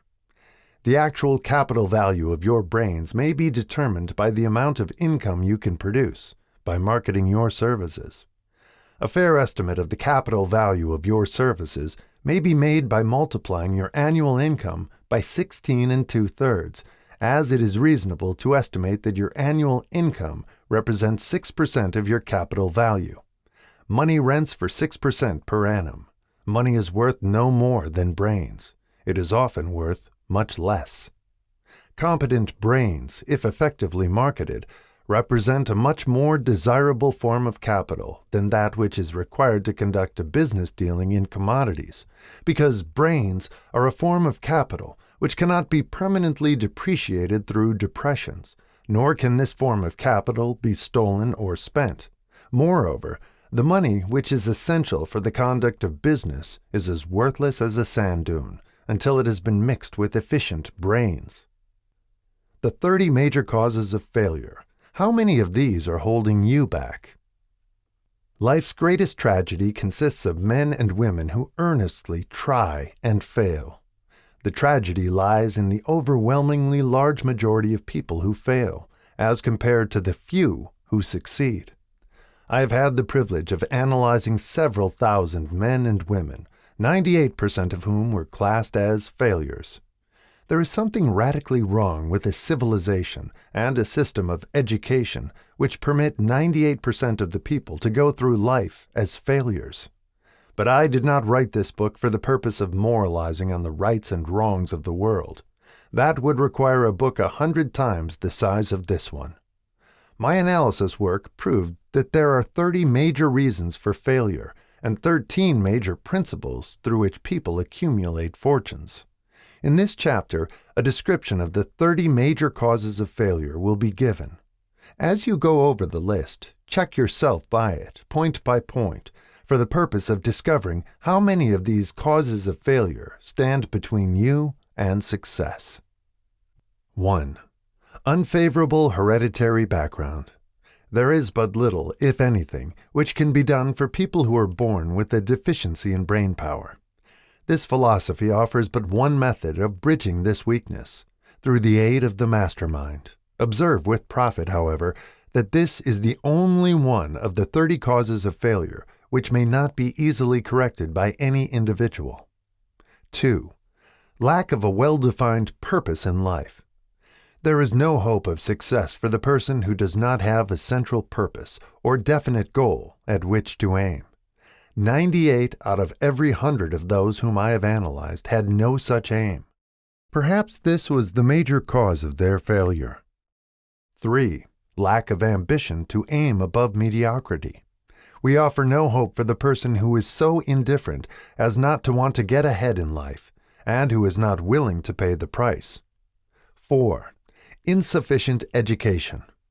This is a handicap which may be overcome with comparative ease. Experience has proven that the best educated people are often those who are known as self-made or self-educated. It takes more than a college degree to make one a person of education. Any person who is educated is one who has learned to get whatever he wants in life without violating the rights of others. Education consists not so much of knowledge, but of knowledge effectively and persistently applied. Men are paid not merely for what they know, but more particularly for what they do with that which they know. 5. Lack of self-discipline. Discipline comes through self-control. This means that one must control all negative qualities. Before you can control conditions, you must first control yourself. Self-mastery is the hardest job you will ever tackle. If you do not conquer self, you will be conquered by self. You may see at one and the same time both your best friend and your greatest enemy by stepping in front of a mirror. 6. Ill health. No person may enjoy outstanding success without good health. Many of the causes of ill health are subject to mastery and control. These, in the main, are A. Overeating of foods not conducive to health. B. Wrong habits of thought, giving expression to negatives. C. Wrong use of and overindulgence in sex. D. Lack of proper physical exercise. E. An inadequate supply of fresh air due to improper breathing. 7. Unfavorable environmental influences during childhood. As the twig is bent, so shall the tree grow. Most people who have criminal tendencies acquire them as the result of bad environment and improper associates during childhood. 8. Procrastination. This is one of the most common causes of failure. Old man procrastination stands within the shadow of every human being, waiting his opportunity to spoil one's chances of success. Most of us go through life as failures because we are waiting for the time to be right to start doing something worthwhile. Do not wait. The time will never be just right. Start where you stand and work with whatever tools you may have at your command, and better tools will be found as you go along. 9. Lack of persistence. Most of us are good starters but poor finishers of everything we begin. Moreover, people are prone to give up at the first signs of defeat. There is no substitute for persistence. The person who makes persistence his watchword discovers that old man failure finally becomes tired and makes his departure. Failure cannot cope with persistence. 10. Negative personality. There is no hope of success for the person who repels people through a negative personality. Success comes through the application of power, and power is attained through the cooperative efforts of other people. A negative personality will not induce cooperation. 11. Lack of controlled sexual urge. Sex energy is the most powerful of all the stimuli which move people into action. Because it is the most powerful of the emotions, it must be controlled through transmutation and converted into other channels. 12. Uncontrolled desire for something for nothing. The gambling instinct drives millions of people to failure. Evidence of this may be found in a study of the Wall Street crash of '29, during which millions of people tried to make money by gambling on stock margins. 13. lack of a well-defined power of decision. Men who succeed reach decisions promptly and change them, if at all, very slowly. Men who fail reach decisions, if at all, very slowly, and change them frequently and quickly. Indecision and procrastination are twin brothers. Where one is found, the other may usually be found also.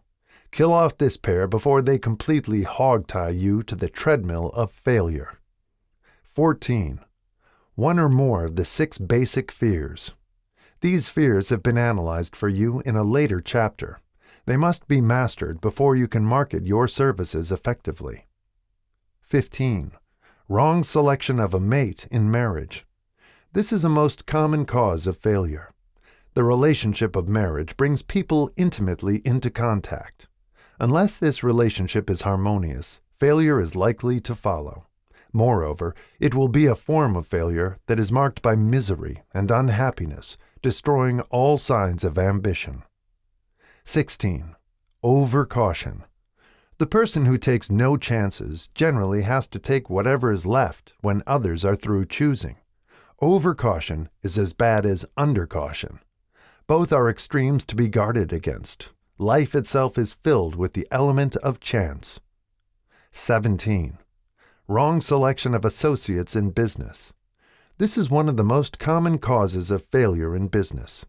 In marketing personal services, one should use great care to select an employer who will be an inspiration and who is, himself, intelligent and successful. We emulate those with whom we associate most closely.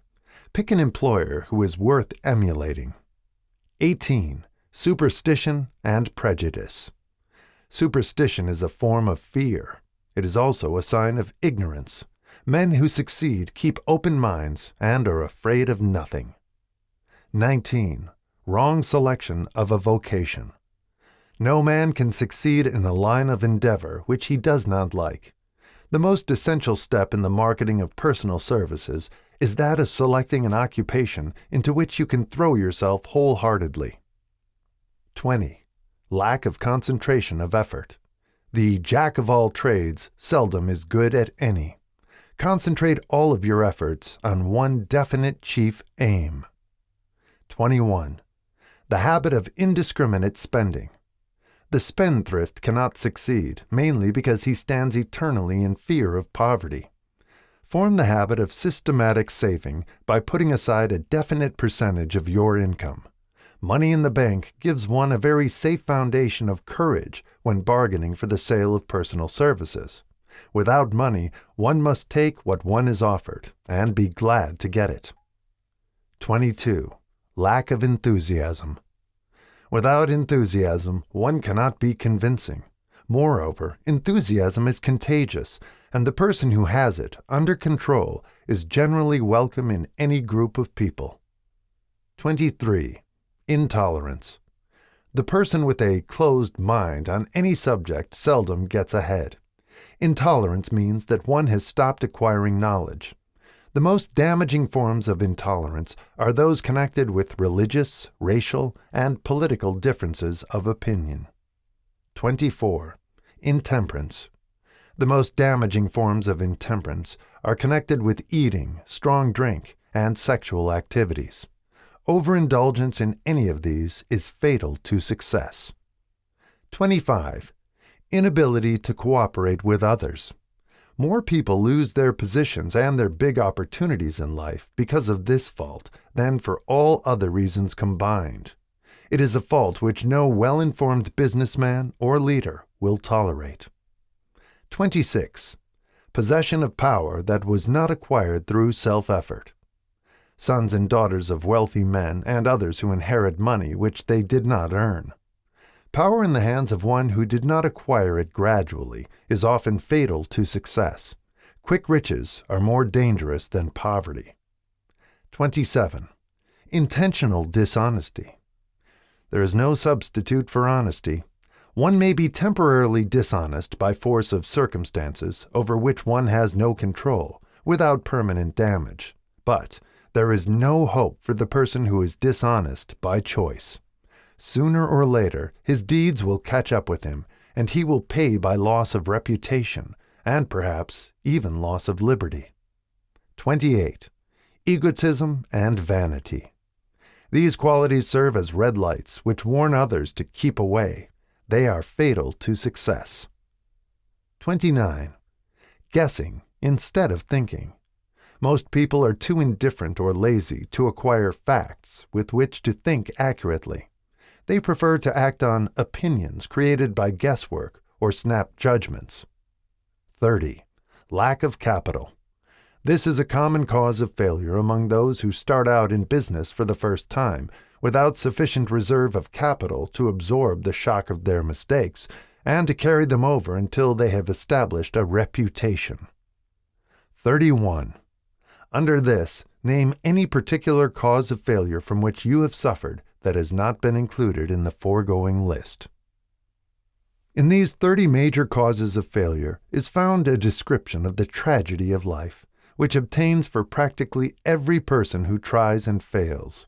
It will be helpful if you can induce someone who knows you well to go over this list with you and help to analyze you by the 30 causes of failure.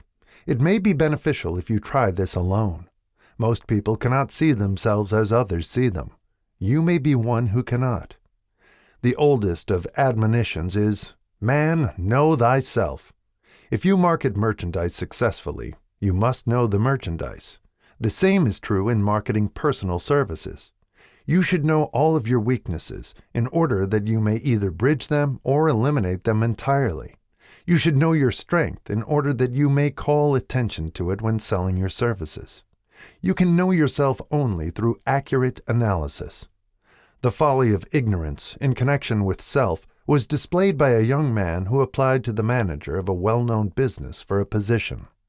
He made a very good impression until the manager asked him what salary he expected. He replied that he had no fixed sum in mind, lack of a definite aim. The manager then said, "We will pay you all you are worth after we try you out for a week." "I will not accept it," the applicant replied, "because I am getting more than that where I am now employed." Before you even start to negotiate for a readjustment of your salary in your present position, or to seek employment elsewhere, be sure that you are worth more than you now receive. It is one thing to want money. Everyone wants more. But it is something entirely different to be worth more. Many people mistake their wants for their just dues. Your financial requirements or wants have nothing whatever to do with your worth. Your value is established entirely by your ability to render useful service or your capacity to induce others to render such service. Take inventory of yourself. 28 questions you should answer. Annual self-analysis is an essential in the effective marketing of personal services, as is annual inventory in merchandising. Moreover, the yearly analysis should disclose a decrease in faults and an increase in virtues. One goes ahead, stands still, or goes backward in life. One's object should be, of course, to go ahead. Annual self-analysis will disclose whether advancement has been made, and if so, how much. It will also disclose any backward steps one may have made. The effective marketing of personal services requires one to move forward, even if the progress is slow. Your annual self-analysis should be made at the end of each year, so you can include in your New Year's resolutions any improvements which the analysis indicates should be made. Take this inventory by asking yourself the following questions, and by checking your answers with the aid of someone who will not permit you to deceive yourself as to their accuracy. Self-analysis questionnaire for personal inventory. 1. Have I attained the goal which I established as my objective for this year?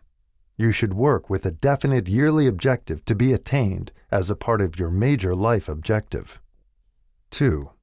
Have I delivered service of the best possible quality of which I was capable, or could I have improved any part of this service? 3. Have I delivered service in the greatest possible quantity of which I was capable? 4. Has the spirit of my conduct been harmonious and cooperative at all times? 5. Have I permitted the habit of procrastination to decrease my efficiency, and if so, to what extent? 6. Have I improved my personality, and if so, in what ways? 7. Have I been persistent in following my plans through to completion? 8. Have I reached decisions promptly and definitely on all occasions? 9. Have I permitted any one or more of the 6 basic fears to decrease my efficiency? 10. Have I been either overcautious or undercautious? 11. Has my relationship with my associates in work been pleasant or unpleasant? If it has been unpleasant, has the fault been partly or wholly mine? 12. Have I dissipated any of my energy through lack of concentration of effort? 13. Have I been open-minded and tolerant in connection with all subjects? 14. In what way have I improved my ability to render service? 15. Have I been intemperate in any of my habits? 16. Have I expressed, either openly or secretly, any form of egotism? 17. Has my conduct toward my associates been such that it has induced them to respect me? 18. Have my opinions and decisions been based upon guesswork or accuracy of analysis and thought? 19. Have I followed the habit of budgeting my time, my expenses, and my income, and have I been conservative in these budgets? 20. How much time have I devoted to unprofitable effort, which I might have used to better advantage? 21. How may I re-budget my time and change my habits so I will be more efficient during the coming year? 22. Have I been guilty of any conduct which was not approved by my conscience? 23. In what ways have I rendered more service and better service than I was paid to render? 24. Have I been unfair to anyone, and if so, in what way? 25. If I had been the purchaser of my own services for the year, would I be satisfied with my purchase? 26. Am I in the right vocation, and if not, why not? 27. Has the purchaser of my services been satisfied with the service I have rendered, and if not, why not? 28. What is my present rating on the fundamental principles of success? Make this rating fairly and frankly, and have it checked by someone who is courageous enough to do it accurately. Having read and assimilated the information conveyed through this chapter, you are now ready to create a practical plan for marketing your personal services. In this chapter will be found an adequate description of every principle essential in planning the sale of personal services, including the major attributes of leadership, the most common causes of failure in leadership, a description of the fields of opportunity for leadership, the main causes of failure in all walks of life, and the important questions which should be used in self-analysis. This extensive and detailed presentation of accurate information has been included because it will be needed by all who must begin the accumulation of riches by marketing personal services. Those who have lost their fortunes and those who are just beginning to earn money have nothing but personal services to offer in return for riches. Therefore, it is essential that they have available the practical information needed to market services to best advantage. The information contained in this chapter will be of great value to all who aspire to attain leadership in any calling. It will be particularly helpful to those aiming to market their services as business or industrial executives. Complete assimilation and understanding of the information here conveyed will be helpful in marketing one's own services, and it will also help one to become more analytical and capable of judging people. The information will be priceless to personnel directors, employment managers, and other executives charged with the selection of employees and the maintenance of efficient organizations. If you doubt this statement, test its soundness by answering in writing the 28 self-analysis questions. That might be both interesting and profitable, even though you do not doubt the soundness of the statement. where and how one may find opportunities to accumulate riches. Now that we have analyzed the principles by which riches may be accumulated, we naturally ask, where may one find favorable opportunities to apply these principles? Very well, let us take inventory and see what the United States of America offer the person seeking riches, great or small. To begin with, let us remember, all of us, that we live in a country where every law-abiding citizen enjoys freedom of thought and freedom of deed unequaled anywhere in the world. Most of us have never taken inventory of the advantages of this freedom. We have never compared our unlimited freedom with the curtailed freedom in other countries. Here we have freedom of thought, freedom in the choice and enjoyment of education, freedom in religion, freedom in politics, freedom in the choice of a business, profession, or occupation, freedom to accumulate and own without molestation all the property we can accumulate, freedom to choose our place of residence, freedom in marriage, freedom through equal opportunity to all races, freedom of travel from one state to another, freedom in our choice of foods, and freedom to aim for any station in life for which we have prepared ourselves, even for the presidency of the United States. We have other forms of freedom, but this list will give a bird's-eye view of the most important, which constitute opportunity of the highest order. This advantage of freedom is all the more conspicuous because the United States is the only country guaranteeing to every citizen, whether native-born or naturalized, so broad and varied a list of freedom. Next, let us recount some of the blessings which our widespread freedom has placed within our hands. Take the average American family, for example, meaning the family of average income, and sum up the benefits available to every member of the family in this land of opportunity and plenty. A. Food.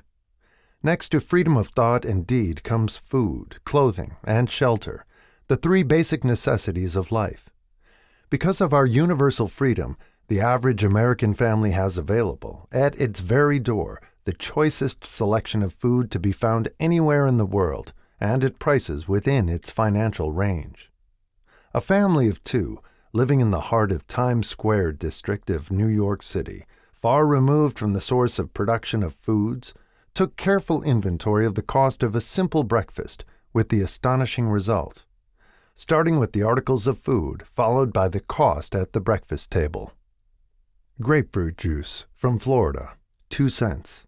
Rippled wheat breakfast food, Kansas Farm, 2 cents. Tea from China, 2 cents. Bananas from South America, 2.5 cents. Toasted bread from Kansas Farm, 1 cent. Fresh country eggs from Utah, 7 cents. Sugar from Cuba or Utah, 0.5 cent. Butter and cream from New England, 3 cents. Grand total, 20 cents. It is not very difficult to obtain food in a country where two people can have breakfast consisting of all they want or need for a dime apiece. Observe that this simple breakfast was gathered by some strange form of magic from China, South America, Utah, Kansas, and the New England states, and delivered on the breakfast table, ready for consumption, in the very heart of the most crowded city in America, at a cost well within the means of the most humble laborer. The cost included all federal, state, and city taxes.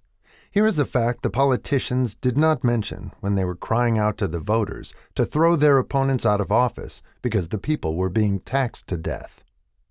B. Shelter. This family lives in a comfortable apartment, heated by steam, lighted with electricity, with gas for cooking, all for $65 a month. In a smaller city, or a more sparsely settled part of New York City, the same apartment could be had for as low as $20 a month. The toast they had for breakfast in the food estimate was toasted on an electric toaster, which cost but a few dollars. The apartment is cleaned with a vacuum sweeper that is run by electricity. Hot and cold water is available at all times in the kitchen and the bathroom. The food is kept cool in a refrigerator that is run by electricity. The wife curls her hair, washes her clothes, and irons them with easily operated electrical equipment on power obtained by sticking a plug in the wall. The husband shaves with an electric shaver, and they receive entertainment from all over the world 24 hours a day if they want it, without cost, by merely turning the dial of their radio.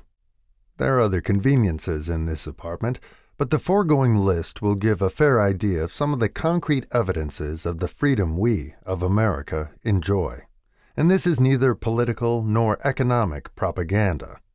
C. Clothing. Anywhere in the United States, the woman of average clothing requirements can dress very comfortably and neatly for less than $200 a year, and the average man can dress for the same, or less. Only the three basic necessities of food, clothing, and shelter have been mentioned. The average American citizen has other privileges and advantages available in return for modest effort, not exceeding 8 hours per day of labor. Among these is the privilege of automobile transportation, with which one can go and come at will, at very small cost. The average American has security of property rights not found in any other country in the world. He can place his surplus money in a bank with the assurance that his government will protect it and make good to him if the bank fails. If an American citizen wants to travel from one state to another, he needs no passport, no one's permission. He may go when he pleases and return at will. Moreover, he may travel by train, private automobile, bus, airplane, or ship, as his pocketbook permits. In Germany, Russia, Italy, and most of the other European and Oriental countries, the people cannot travel with so much freedom and at so little cost.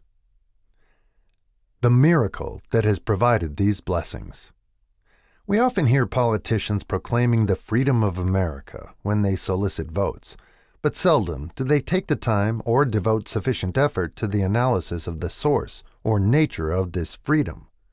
Having no axe to grind, no grudge to express, no ulterior motives to be carried out, I have the privilege of going into a frank analysis of that mysterious, abstract, greatly misunderstood something which gives to every citizen of America more blessings, more opportunities to accumulate wealth, more freedom of every nature than may be found in any other country. I have the right to analyze the source and nature of this unseen power because I know, and have known for more than a quarter of a century, many of the men who organized that power, and many who are now responsible for its maintenance. The name of this mysterious benefactor of mankind is capital. Capital consists not alone of money, but more particularly of highly organized, intelligent groups of men who plan ways and means of using money efficiently for the good of the public and profitably to themselves. These groups consist of scientists, educators, chemists, inventors, business analysts, publicity men, transportation experts, accountants, lawyers, doctors, and both men and women who have highly specialized knowledge in all fields of industry and business. They pioneer, experiment, and blaze trails in new fields of endeavor. They support colleges, hospitals, public schools, build good roads, publish newspapers, pay most of the cost of government, and take care of the multitudinous detail essential to human progress. Stated briefly, the capitalists are the brains of civilization because they supply the entire fabric of which all education, enlightenment, and human progress consists. Money without brains always is dangerous. Properly used, it is the most important essential of civilization. The simple breakfast here described could not have been delivered to the New York family at a dime each or at any other price if organized capital had not provided the machinery, the ships, the railroads, and the huge armies of trained men to operate them. Some slight idea of the importance of organized capital may be had by trying to imagine yourself burdened with the responsibility of collecting, without the aid of capital, and delivering to the New York City family the simple breakfast described. To supply the tea, you would have to make a trip to China or India, both a very long way from America. Unless you are an excellent swimmer, you would become rather tired before making the round trip. Then, too, another problem would confront you. What would you use for money, even if you had the physical endurance to swim the ocean? To supply the sugar, you would have to take another long swim to Cuba or a long walk to the sugar beet section of Utah. But even then, you might come back without the sugar, because organized effort and money are necessary to produce sugar, to say nothing of what is required to refine, transport, and deliver it to the breakfast table anywhere in the United States. The eggs you could deliver easily enough from the barnyards near New York City, but you would have a very long walk to Florida and return before you could serve the 2 glasses of grapefruit juice. You would have another long walk to Kansas or one of the other wheat-growing states when you went after the 4 slices of wheat bread. The rippled wheat biscuits would have to be omitted from the menu because they would not be available except through the labor of a trained organization of men and suitable machinery, all of which call for capital. While resting, you could take off for another little swim down to South America, where you would pick up a couple of bananas, and on your return, you could take a short walk to the nearest farm having a dairy and pick up some butter and cream. Then your New York City family would be ready to sit down and enjoy breakfast, and you could collect your 2 dimes for your labor. Seems absurd, doesn't it? Well, the procedure described would be the only possible way these simple items of food could be delivered to the heart of New York City if we had no capitalistic system. The sum of money required for the building and maintenance of the railroads and steamships used in the delivery of that simple breakfast is so huge that it staggers one's imagination. It runs into hundreds of millions of dollars, not to mention the armies of trained employees required to man the ships and trains. But transportation is only a part of the requirements of modern civilization in capitalistic America. Before there can be anything to haul, something must be grown from the ground or manufactured and prepared for market. This calls for more millions of dollars for equipment, machinery, boxing, marketing, and for the wages of millions of men and women. Steamships and railroads do not spring up from the earth and function automatically. They come in response to the call of civilization, through the labor and ingenuity and organizing ability of men who have imagination, faith, enthusiasm, decision, persistence. These men are known as capitalists. They are motivated by the desire to build, construct, achieve, render useful service, earn profits, and accumulate riches. And, because they render service without which there would be no civilization, they put themselves in the way of great riches. Just to keep the record simple and understandable, I will add that these capitalists are the selfsame men of whom most of us have heard soapbox orators speak. They are the same men to whom radicals, racketeers, dishonest politicians, and grafting labor leaders refer to as the predatory interests, or Wall Street. I am not attempting to present a brief for or against any group of men or any system of economics. I am not attempting to condemn collective bargaining when I refer to grafting labor leaders, nor do I aim to give a clean bill of health to all individuals known as capitalists. The purpose of this book, a purpose to which I have faithfully devoted over a quarter of a century, is to present to all who want the knowledge the most dependable philosophy through which individuals may accumulate riches in whatever amounts they desire. I have here analyzed the economic advantages of the capitalistic system for the twofold purpose of showing 1. That all who seek riches must recognize and adapt themselves to the system that controls all approaches to fortunes, large or small, and 2. To present the side of the picture opposite to that being shown by politicians and demagogues who deliberately becloud the issues they bring up by referring to organized capital as if it were something poisonous. This is a capitalistic country. It was developed through the use of capital. And we who claim the right to partake of the blessings of freedom and opportunity, we who seek to accumulate riches here, may as well know that neither riches nor opportunity would be available to us if organized capital had not provided these benefits. For more than 20 years, it has been a somewhat popular and growing pastime for radicals, self-seeking politicians, racketeers, crooked labor leaders, and on occasion religious leaders to take potshots at Wall Street, the money changers, and big business.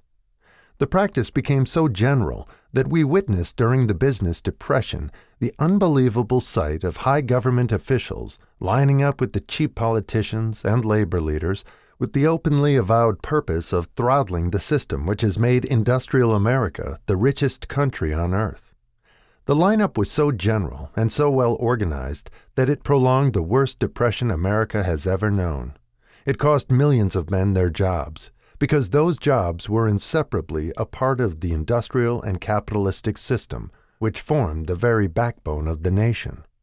During this unusual alliance of government officials and self-seeking individuals who were endeavoring to profit by declaring open season on the American system of industry, a certain type of labor leader joined forces with the politicians and offered to deliver voters in return for legislation designed to permit men to take riches away from industry by organized force of numbers, instead of the better method of giving a fair day's work for a fair day's pay. Millions of men and women throughout the nation are still engaged in this popular pastime of trying to get without giving. Some of them are lined up with labor unions, where they demand shorter hours and more pay. Others do not take the trouble to work at all. They demand government relief, and are getting it. Their idea of their rights of freedom was demonstrated in New York City, where violent complaint was registered with the postmaster by a group of relief beneficiaries, because the postman awakened them at 7:30 a.m. to deliver government relief checks. They demanded that the time of delivery be set up to 10 o'clock.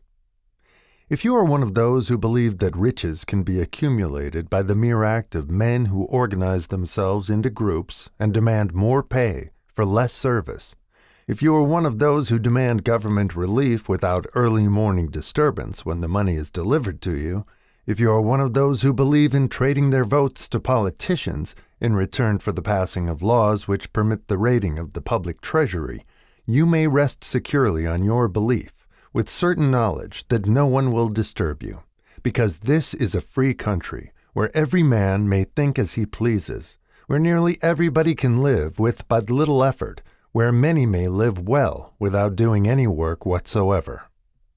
However, you should know the full truth concerning this freedom of which so many people boast and so few understand. As great as it is, as far as it reaches, as many privileges as it provides, it does not and cannot bring riches without effort.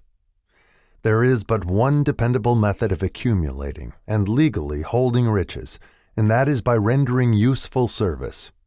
No system has ever been created by which men can legally acquire riches through mere force of numbers, or without giving in return an equivalent value of one form or another. There is a principle known as the law of economics. This is more than a theory. It is a law no man can beat. Mark well the name of the principle, and remember it, because it is far more powerful than all the politicians and political machines. It is above and beyond the control of all the labor unions. It cannot be swayed, nor influenced, nor bribed by racketeers or self-appointed leaders in any calling. Moreover, it has an all-seeing eye and a perfect system of bookkeeping, in which it keeps an accurate account of the transactions of every human being engaged in the business of trying to get without giving. Sooner or later its auditors come around, look over the records of individuals both great and small, and demand an accounting. Wall Street, big business, capital predatory interests, or whatever name you choose to give the system which has given us American freedom, represents a group of men who understand, respect, and adapt themselves to this powerful law of economics. Their financial continuation depends upon their respecting the law. Most people living in America like this country, its capitalistic system and all. I must confess I know of no better country where one may find greater opportunities to accumulate riches. Judging by their acts and deeds, there are some in this country who do not like it. That, of course, is their privilege. If they do not like this country, its capitalistic system, its boundless opportunities, they have the privilege of clearing out. Always there are other countries, such as Germany, Russia, and Italy, where one may try one's hand at enjoying freedom and accumulating riches providing one is not too particular. America provides all the freedom and all the opportunity to accumulate riches that any honest person may acquire. When one goes hunting for game, one selects hunting grounds where game is plentiful. When seeking riches, the same rule would naturally obtain. If it is riches you are seeking, do not overlook the possibilities of a country whose citizens are so rich that women alone spend over $200 million annually for lipsticks, rouge, and cosmetics. Think twice, you who are seeking riches, before trying to destroy the capitalistic system of a country whose citizens spend over $50 million a year for greeting cards with which to express their appreciation of their freedom. If it is money you are seeking, consider carefully a country that spends hundreds of millions of dollars annually for cigarettes, the bulk of the income from which goes to only 4 major companies engaged in supplying this national builder of nonchalance and quiet nerves. By all means, give plenty of consideration to a country whose people spend annually more than $15 million for the privilege of seeing moving pictures, and toss in a few additional millions for liquor, narcotics, and other less potent soft drinks and giggle waters. Do not be in too big a hurry to get away from a country whose people willingly, even eagerly, hand over millions of dollars annually for football, baseball, and prize fights. And, by all means, stick by a country whose inhabitants give up more than $1 million a year for chewing gum and another $1 million for safety razor blades. Remember also that this is but the beginning of the available sources for the accumulation of wealth. Only a few of the luxuries and non-essentials have been mentioned, but remember that the business of producing, transporting, and marketing these few items of merchandise gives regular employment to many millions of men and women who receive for their services many millions of dollars monthly and spend it freely for both the luxuries and the necessities. Especially remember that back of all this exchange of merchandise and personal services may be found an abundance of opportunity to accumulate riches. Here, our American freedom comes to one's aid. There is nothing to stop you, or anyone from engaging in any portion of the effort necessary to carry on these businesses. If one has superior talent, training, experience, one may accumulate riches in large amounts. Those not so fortunate may accumulate smaller amounts. Anyone may earn a living in return for a very nominal amount of labor. So, there you are. Opportunity has spread its wares before you. Step up to the front. Select what you want. Create your plan. Put the plan into action and follow through with persistence. Capitalistic America will do the rest. You can depend upon this much. Capitalistic America ensures every person the opportunity to render useful service and to collect riches in proportion to the value of the service. The system denies no one this right, but it does not and cannot promise something for nothing, because the system itself is irrevocably controlled by the law of economics, which neither recognizes nor tolerates for long getting without giving. The law of economics was passed by nature. There is no Supreme Court to which violators of this law may appeal. The law hands out both penalties for its violation and appropriate rewards for its observance, without interference or the possibility of interference by any human being. The law cannot be repealed. It is as fixed as the stars in the heavens, and subject to, and a part of the same system that controls the stars. May one refuse to adapt oneself to the law of economics? Certainly, this is a free country, where all men are born with equal rights, including the privilege of ignoring the law of economics. What happens then? Well, nothing happens until large numbers of men join forces for the avowed purpose of ignoring the law and taking what they want by force. Then comes the dictator, with well-organized firing squads and machine guns. We have not yet reached that stage in America, but we have heard all we want to know about how the system works. Perhaps we shall be fortunate enough not to demand personal knowledge of so gruesome a reality. Doubtless, we shall prefer to continue with our freedom of speech, freedom of deed, and freedom to render useful service in return for riches. The practice by government officials of extending to men and women the privilege of raiding the public treasury in return for votes sometimes results in election, but as night follows day, the final payoff comes, when every penny wrongfully used must be repaid with compound interest on compound interest. If those who make the grab are not forced to repay, the burden falls on their children and their children's children, even unto the third and fourth generations. There is no way to avoid the debt. Men can, and sometimes do, form themselves into groups for the purpose of crowding wages up and working hours down. There is a point beyond which they cannot go. It is the point at which the law of economics steps in, and the sheriff gets both the employer and the employees.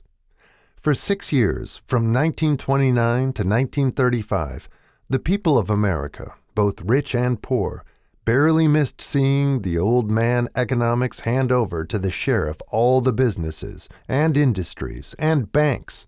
It was not a pretty sight.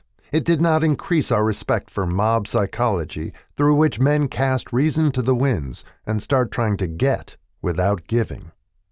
We who went through those 6 discouraging years, when fear was in the saddle and faith was on the ground, cannot forget how ruthlessly the law of economics exacted its toll from both the rich and poor, weak and strong, old and young. We shall not wish to go through another such experience. These observations are not founded upon short-time experience. They are the result of 25 years of careful analysis of the methods of both the most successful and the most unsuccessful men America has known. Chapter 8. Decision. The Mastery of Procrastination. The 7th Step Toward Riches. Accurate analysis of over 25,000 men and women who had experienced failure disclosed the fact that lack of decision was near the head of the list of the 30 major causes of failure. This is no mere statement of a theory. It is a fact. Procrastination, the opposite of decision, is a common enemy which practically every man must conquer. You will have an opportunity to test your capacity to reach quick and definite decisions when you finish reading this book and are ready to begin putting into action the principles which it describes. Analysis of several hundred people who had accumulated fortunes well beyond the $1 million mark disclosed the fact that every one of them had the habit of reaching decisions promptly and of changing these decisions slowly, if and when they were changed.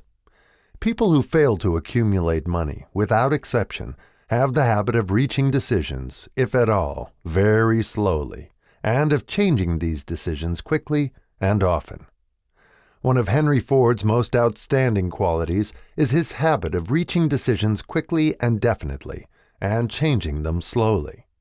This quality is so pronounced in Mr. Ford that it has given him the reputation of being obstinate. It was this quality which prompted Mr. Ford to continue to manufacture his famous Model T, the world's ugliest car, when all of his advisors and many of the purchasers of the car were urging him to change it. Perhaps Mr. Ford delayed too long in making the change, but the other side of the story is that Mr. Ford's firmness of decision yielded a huge fortune before the change in model became necessary. There is but little doubt that Mr. Ford's habit of definiteness of decision assumes the proportion of obstinacy, but this quality is preferable to slowness in reaching decisions and quickness in changing them. The majority of people who fail to accumulate money sufficient for their needs are, generally, easily influenced by the opinions of others. They permit the newspapers and the gossiping neighbors to do their thinking for them. Opinions are the cheapest commodities on earth. Everyone has a flock of opinions ready to be wished upon anyone who will accept them. If you are influenced by opinions when you reach decisions, you will not succeed in any undertaking, much less in that of transmuting your own desire into money. If you are influenced by the opinions of others, you will have no desire of your own. Keep your own counsel when you begin to put into practice the principles described here by reaching your own decisions and following them. Take no one into your confidence except the members of your mastermind group, and be very sure in your selection of this group that you choose only those who will be in complete sympathy and harmony with your purpose. Close friends and relatives, while not meaning to do so, often handicap one through opinions, and sometimes through ridicule, which is meant to be humorous. Thousands of men and women carry inferiority complexes with them all through life, because some well-meaning but ignorant person destroyed their confidence through opinions or ridicule. You have a brain and mind of your own. Use it, and reach your own decisions. If you need facts or information from other people to enable you to reach decisions, as you probably will in many instances, acquire these facts or secure the information you need quietly, without disclosing your purpose. It is characteristic of people who have but a smattering or a veneer of knowledge to try to give the impression that they have much knowledge. Such people generally do too much talking and too little listening. Keep your eyes and ears wide open and your mouth closed if you wish to acquire the habit of prompt decision. Those who talk too much do little else. If you talk more than you listen, you not only deprive yourself of many opportunities to accumulate useful knowledge, but you also disclose your plans and purposes to people who will take great delight in defeating you because they envy you.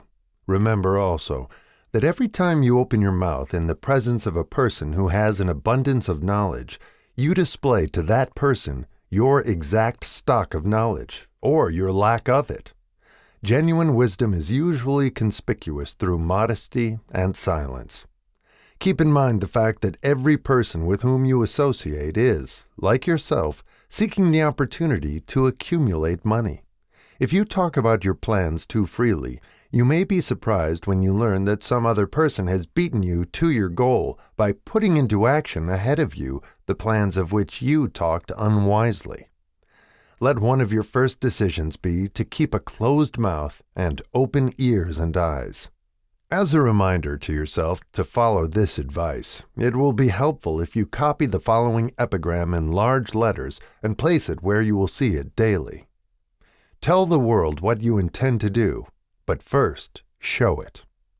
This is the equivalent of saying that deeds, and not words, are what count most. Freedom or death on a decision. The value of decisions depends upon the courage required to render them. The great decisions, which served as the foundation of civilization, were reached by assuming great risks, which often meant the possibility of death. Lincoln's decision to issue his famous Proclamation of Emancipation, which gave freedom to the colored people of America, was rendered with full understanding that his act would turn thousands of friends and political supporters against him. He knew, too, that the carrying out of that proclamation would mean death to thousands of men on the battlefield. In the end, it cost Lincoln his life. That required courage. Socrates' decision to drink the cup of poison rather than compromise in his personal belief was a decision of courage. It turned time ahead 1,000 years and gave to people then unborn the right to freedom of thought and of speech. The decision of General Robert E. Lee, when he came to the parting of the way with the Union and took up the cause of the South, was a decision of courage, for he well knew that it might cost him his own life, that it would surely cost the lives of others. But the greatest decision of all time, as far as any American citizen is concerned, was reached in Philadelphia, July 4th, 1776, when 56 men signed their names to a document, which they well knew would bring freedom to all Americans, or leave every one of the 56 hanging from a gallows. You have heard of this famous document, but you may not have drawn from it the great lesson in personal achievement it so plainly taught. We all remember the date of this momentous decision, but few of us realize what courage that decision required. We remember our history as it was taught. We remember dates and the names of the men who fought. We remember Valley Forge and Yorktown. We remember George Washington and Lord Cornwallis. But we know little of the real forces back of these names, dates, and places.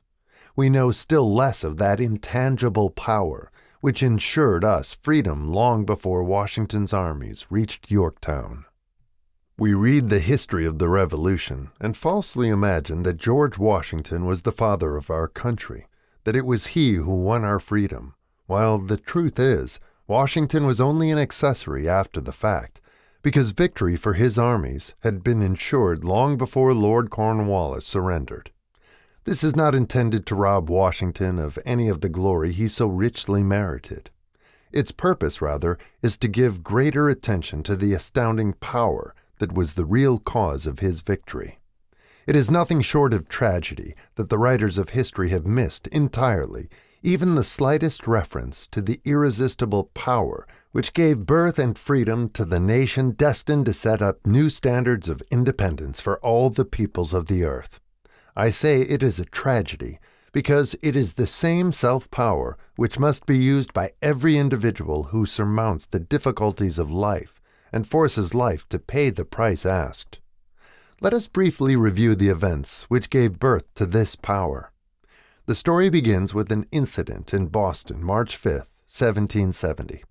British soldiers were patrolling the streets, by their presence openly threatening the citizens. The colonists resented armed men marching in their midst. They began to express their resentment openly, hurling stones as well as epithets at the marching soldiers until the commanding officer gave orders. "Fix bayonets! Charge!" The battle was on. It resulted in the death and injury of many. The incident aroused such resentment that the Provincial Assembly, made up of prominent colonists, called a meeting for the purpose of taking definite action. Two of the members of that assembly were John Hancock and Samuel Adams. Long live their names! They spoke up courageously and declared that a move must be made to eject all British soldiers from Boston. Remember this, a decision, in the minds of two men, might properly be called the beginning of the freedom which we, of the United States, now enjoy. Remember, too, that the decision of these two men called for faith and courage because it was dangerous. Before the assembly adjourned, Samuel Adams was appointed to call on the governor of the province, Hutchinson, and demand the withdrawal of the British troops. The request was granted. The troops were removed from Boston, but the incident was not closed. It had caused a situation destined to change the entire trend of civilization. Strange, is it not, how the great changes, such as the American Revolution and the World War, often have their beginnings in circumstances which seem unimportant. It is interesting, also, to observe that these important changes usually begin in the form of a definite decision in the minds of a relatively small number of people. Few of us know the history of our country well enough to realize that John Hancock, Samuel Adams, and Richard Henry Lee of the province of Virginia were the real fathers of our country. Richard Henry Lee became an important factor in this story by reason of the fact that he and Samuel Adams communicated frequently by correspondence, sharing freely their fears and their hopes concerning the welfare of the people of their provinces. From this practice, Adams conceived the idea that a mutual exchange of letters between the 13 colonies might help to bring about the coordination of effort so badly needed in connection with the solution of their problems. 2 years after the clash with the soldiers in Boston, March 72, Adams presented this idea to the Assembly in the form of a motion that a correspondence committee be established among the colonies with definitely appointed correspondents in each colony for the purpose of friendly cooperation for the betterment of the colonies of British America. Mark well this incident. It was the beginning of the organization of the far-flung power destined to give freedom to you and to me. The mastermind had already been organized. It consisted of Adams, Lee, and Hancock. I tell you further that if two of you agree upon the earth concerning anything for which you ask, it will come to you from my Father who is in heaven." The Committee of Correspondence was organized. Observe that this move provided the way for increasing the power of the mastermind by adding to it men from all the colonies. Take notice that this procedure constituted the first organized planning of the disgruntled colonists. In union there is strength. The citizens of the colonies had been waging disorganized warfare against the British soldiers through incidents similar to the Boston riot, but nothing of benefit had been accomplished. Their individual grievances had not been consolidated under one mastermind.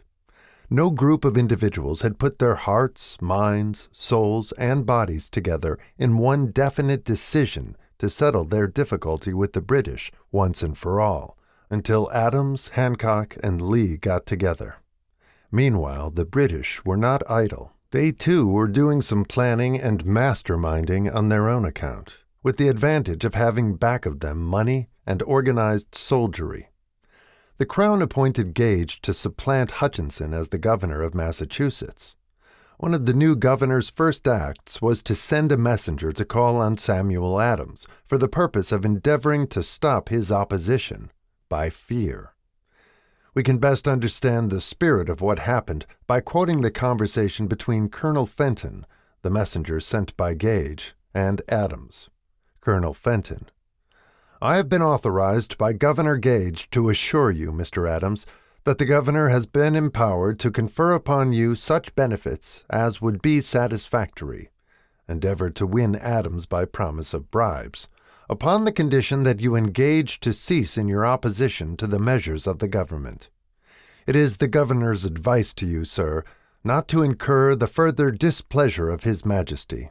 Your conduct has been such as makes you liable to penalties of an act of Henry VIII, by which persons can be sent to England for trial for treason or misprision of treason at the discretion of a governor of a province. But by changing your political course, you will not only receive great personal advantages, but you will make your peace with the king. Samuel Adams had the choice of two decisions. He could cease his opposition and receive personal bribes, or he could continue and run the risk of being hanged. Clearly, the time had come when Adams was forced to reach instantly a decision which could have cost his life. The majority of men would have found it difficult to reach such a decision. The majority would have sent back an evasive reply, but not Adams. He insisted upon Colonel Fenton's word of honor that the colonel would deliver to the governor the answer exactly as Adams would give it to him. Adams' answer: "Then you may tell Governor Gage that I trust I have long since made my peace with the King of Kings.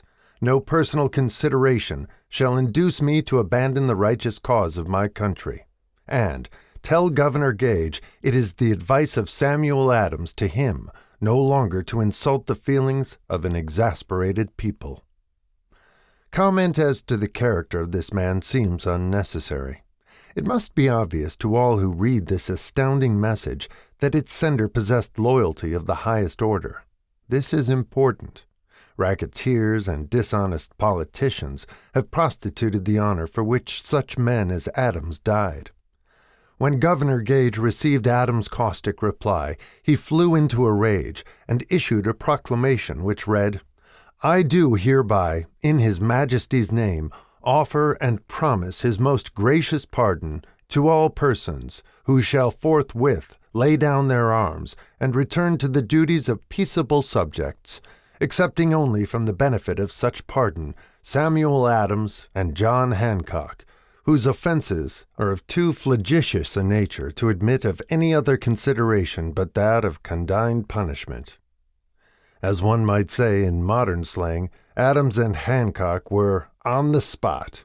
The threat of the irate governor forced the two men to reach another decision, equally as dangerous. They hurriedly called a secret meeting of their staunchest followers. Here the mastermind began to take on momentum. After the meeting had been called to order, Adams locked the door, placed the key in his pocket, and informed all present that it was imperative that a Congress of the colonists be organized, and that no man should leave the room until the decision for such a Congress had been reached. Great excitement followed. Some weighed the possible consequences of such radicalism, old man fear.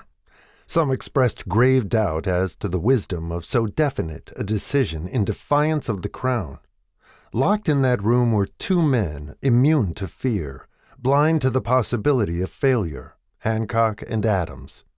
Through the influence of their minds, the others were induced to agree that, through the Correspondence Committee, arrangements should be made for a meeting of the First Continental Congress to be held in Philadelphia, September 5th, 1774. Remember this date. It is more important than July 4th, 1776. If there had been no decision to hold a Continental Congress, there could have been no signing of the Declaration of Independence. Before the first meeting of the new Congress, another leader, in a different section of the country, was deep in the throes of publishing a summary view of the rights of British America.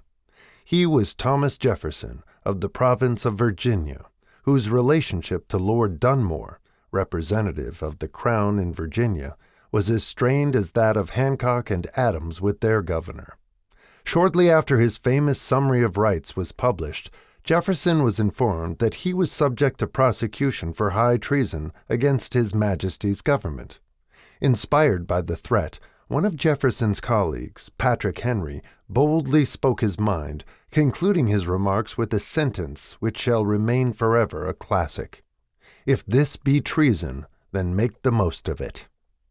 It was such men as these who, without power, without authority, without military strength, without money, sat in solemn consideration of the destiny of the colonies, beginning at the opening of the First Continental Congress, and continuing at intervals for 2 years, until on June 7th, 1776, Richard Henry Lee arose, addressed the chair, and to the startled assembly made this motion: "Gentlemen, I make the motion that these united colonies are, and of right ought to be, free and independent states, that they be absolved from all allegiance to the British Crown, and that all political connection between them and the state of Great Britain is, and ought to be, totally dissolved." Lee's astounding motion was discussed fervently, and at such length that he began to lose patience.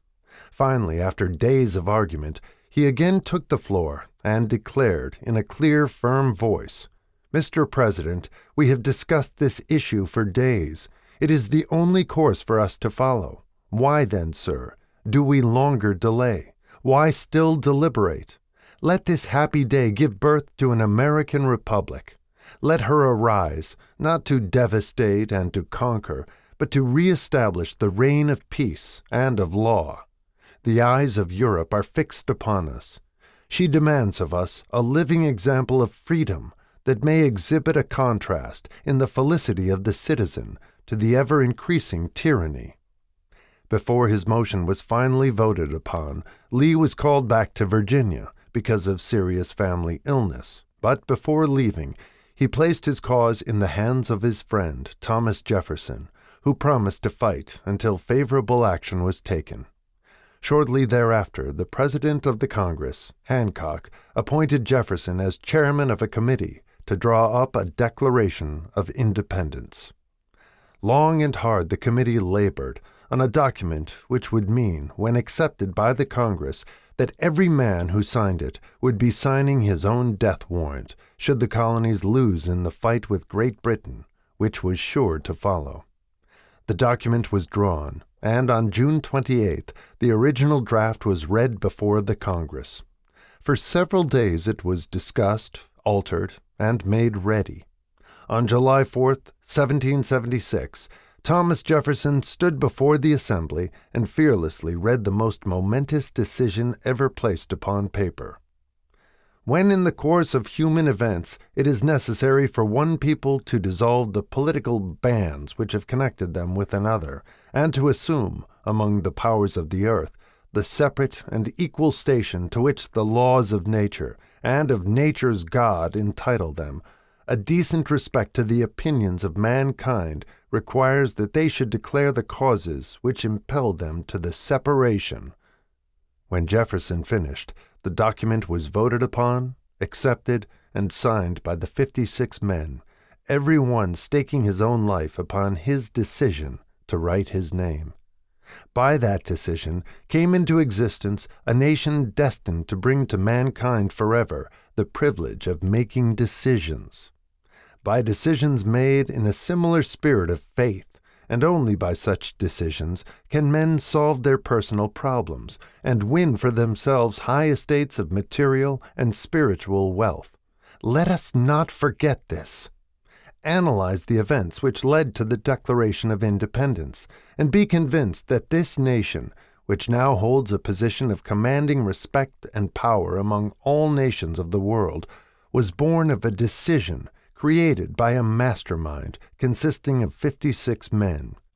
Note well the fact that it was their decision which ensured the success of Washington's armies, because the spirit of that decision was in the heart of every soldier who fought with him, and served as a spiritual power which recognizes no such thing as failure. Note also, with great personal benefit, that the power which gave this nation its freedom is the self-same power that must be used by every individual who becomes self-determining. This power is made up of the principles described in this book. It will not be difficult to detect in the story of the Declaration of Independence at least 6 of these principles: desire, decision, faith, persistence, the mastermind, and organized planning. Throughout this philosophy will be found the suggestion that thought, backed by strong desire, has a tendency to transmute itself into its physical equivalent. Before passing on, I wish to leave you with the suggestion that one may find in this story, and in the story of the organization of the United States Steel Corporation, a perfect description of the method by which thought makes this astounding transformation. In your search for the secret of the method, do not look for a miracle, because you will not find it.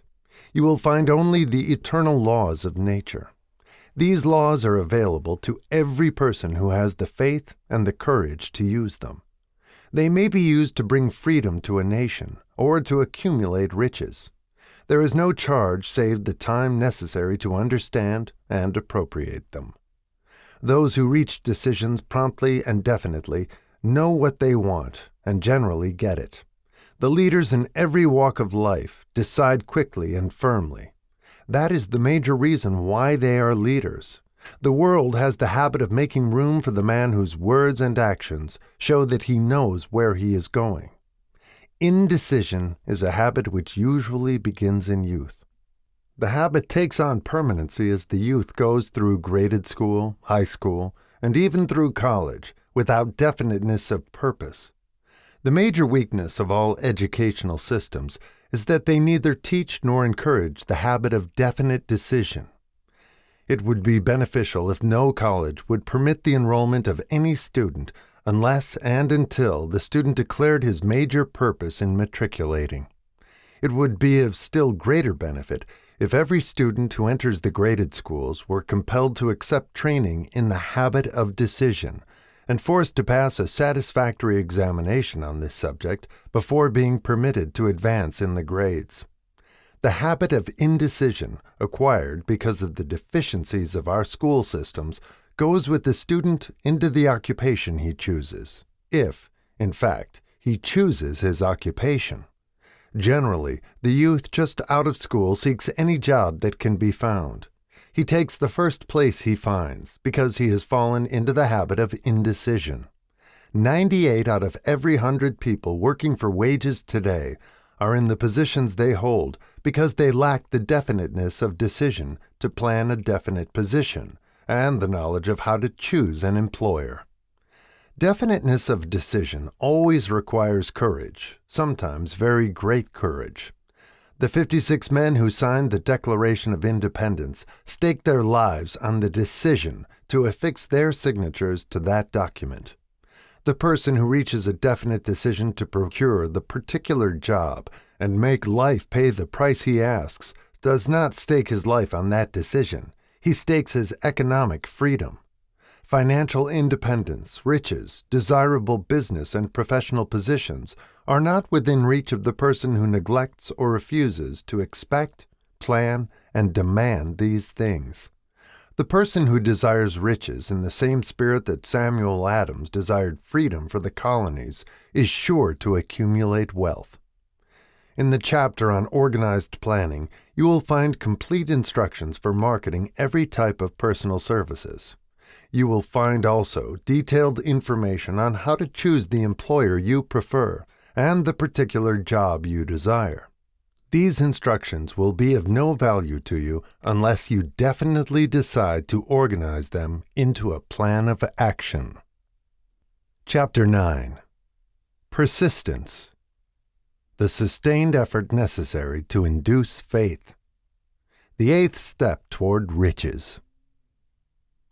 Persistence is an essential factor in the procedure of transmuting desire into its monetary equivalent. The basis of persistence is the power of will.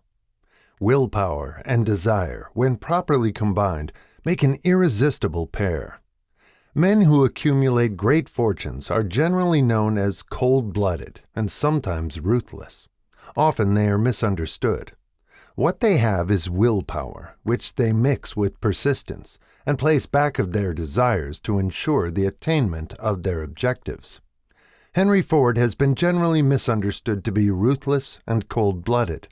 This misconception grew out of Ford's habit of following through in all of his plans with persistence.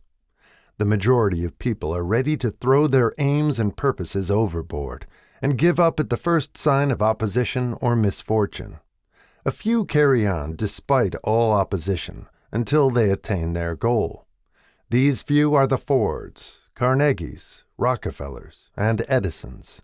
There may be no heroic connotation to the word persistence, but the quality is to the character of man what carbon is to steel.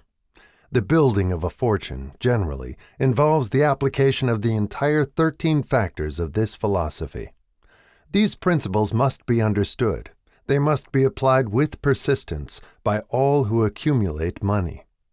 If you are following this book with the intention of applying the knowledge it conveys, your first test as to your persistence will come when you begin to follow the 6 steps described in the 2nd chapter. Unless you are one of the 2 out of every 100 who already have a definite goal at which you are aiming and a definite plan for its attainment, you may read the instructions and then pass on with your daily routine and never comply with those instructions. The author is checking you up at this point because lack of persistence is one of the major causes of failure. Moreover, experience with thousands of people has proved that lack of persistence is a weakness common to the majority of men. It is a weakness which may be overcome by effort. The ease with which lack of persistence may be conquered will depend entirely upon the intensity of one's desire. The starting point of all achievement is desire.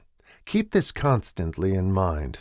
Weak desires bring weak results, just as a small amount of fire makes a small amount of heat. If you find yourself lacking in persistence, this weakness may be remedied by building a stronger fire under your desires. Continue to read through to the end, then go back to Chapter 2, and start immediately to carry out the instructions given in connection with the 6 steps.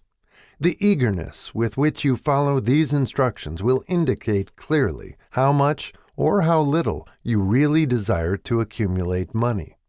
If you find that you are indifferent, you may be sure that you have not yet acquired the money consciousness which you must possess before you can be sure of accumulating a fortune. Fortunes gravitate to men whose minds have been prepared to attract them, just as surely as water gravitates to the ocean.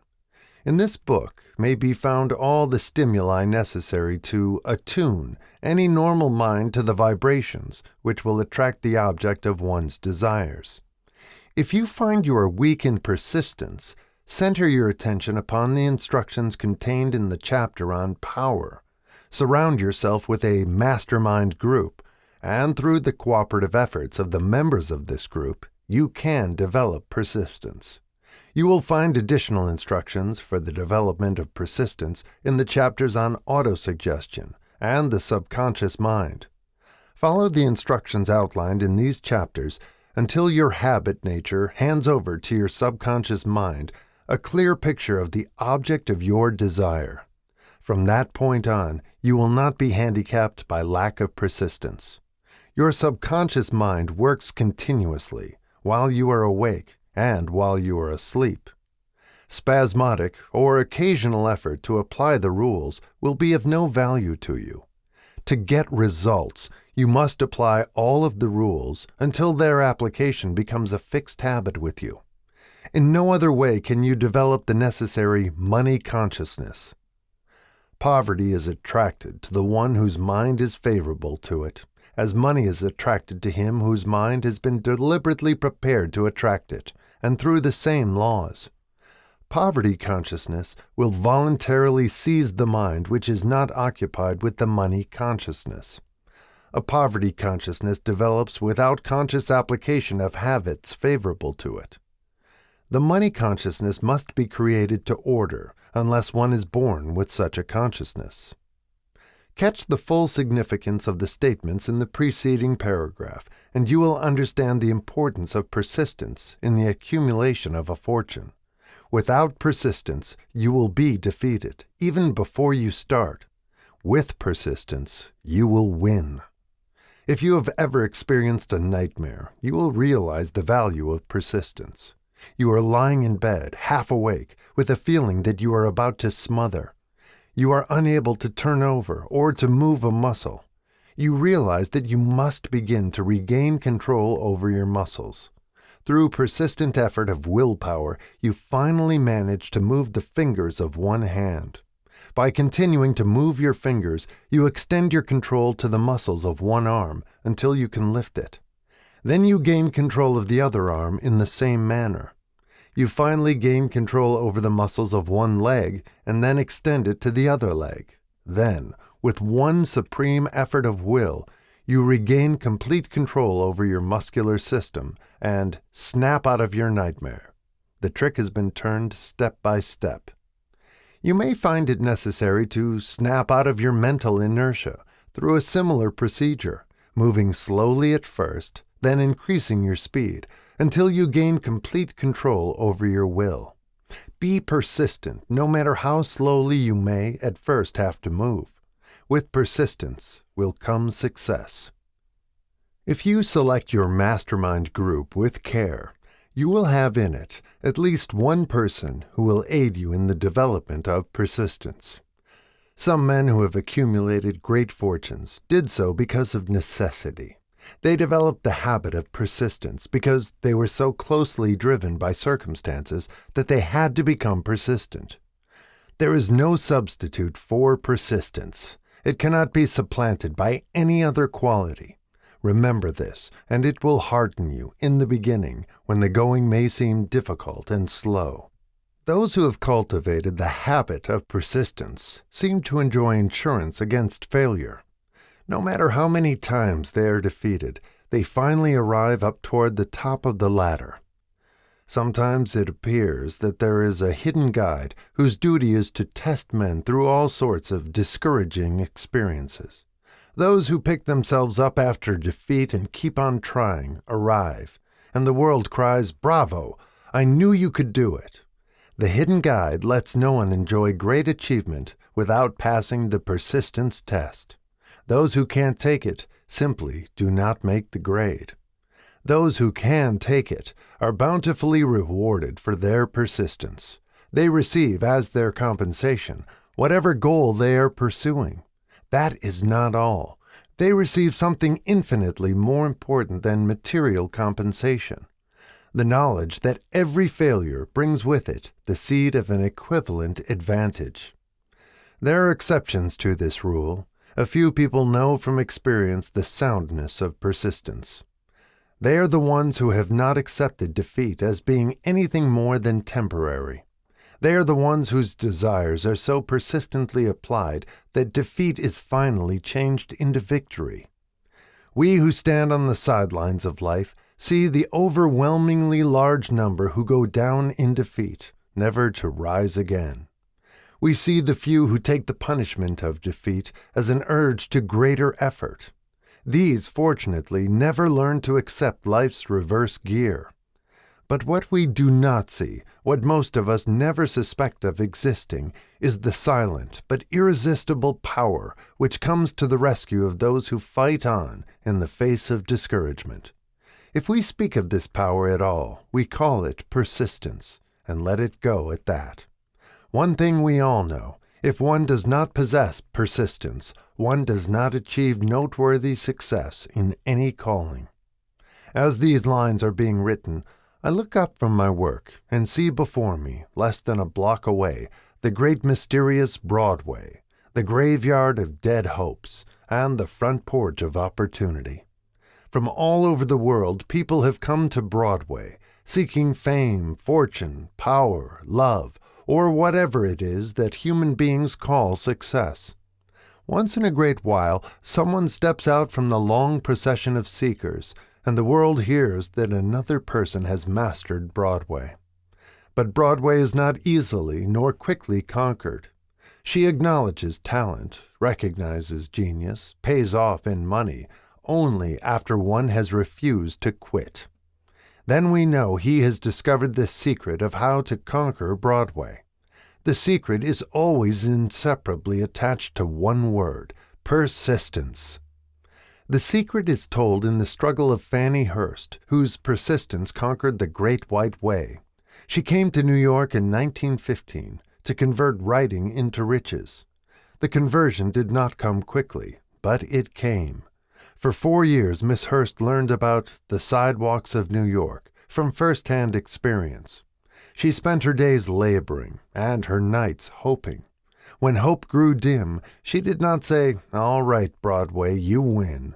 She said, "Very well, Broadway, you may whip some, but not me. I'm going to force you to give up." One publisher, the Saturday Evening Post, sent her 36 rejection slips before she broke the ice and got a story across. The average writer, like the average in other walks of life, would have given up the job when the first rejection slip came. She pounded the pavements for 4 years to the tune of the publisher's no, because she was determined to win. Then came the payoff. The spell had been broken. The unseen guide had tested Fannie Hurst, and she could take it. From that time on, publishers had a beaten path to her door. Money came so fast she hardly had time to count it. Then the moving picture men discovered her, and money came not in small change, but in floods. The moving picture rights to her latest novel, Great Laughter, brought $100,000, said to be the highest price ever paid for a story before publication. Her royalties from the sale of the book probably will run much more.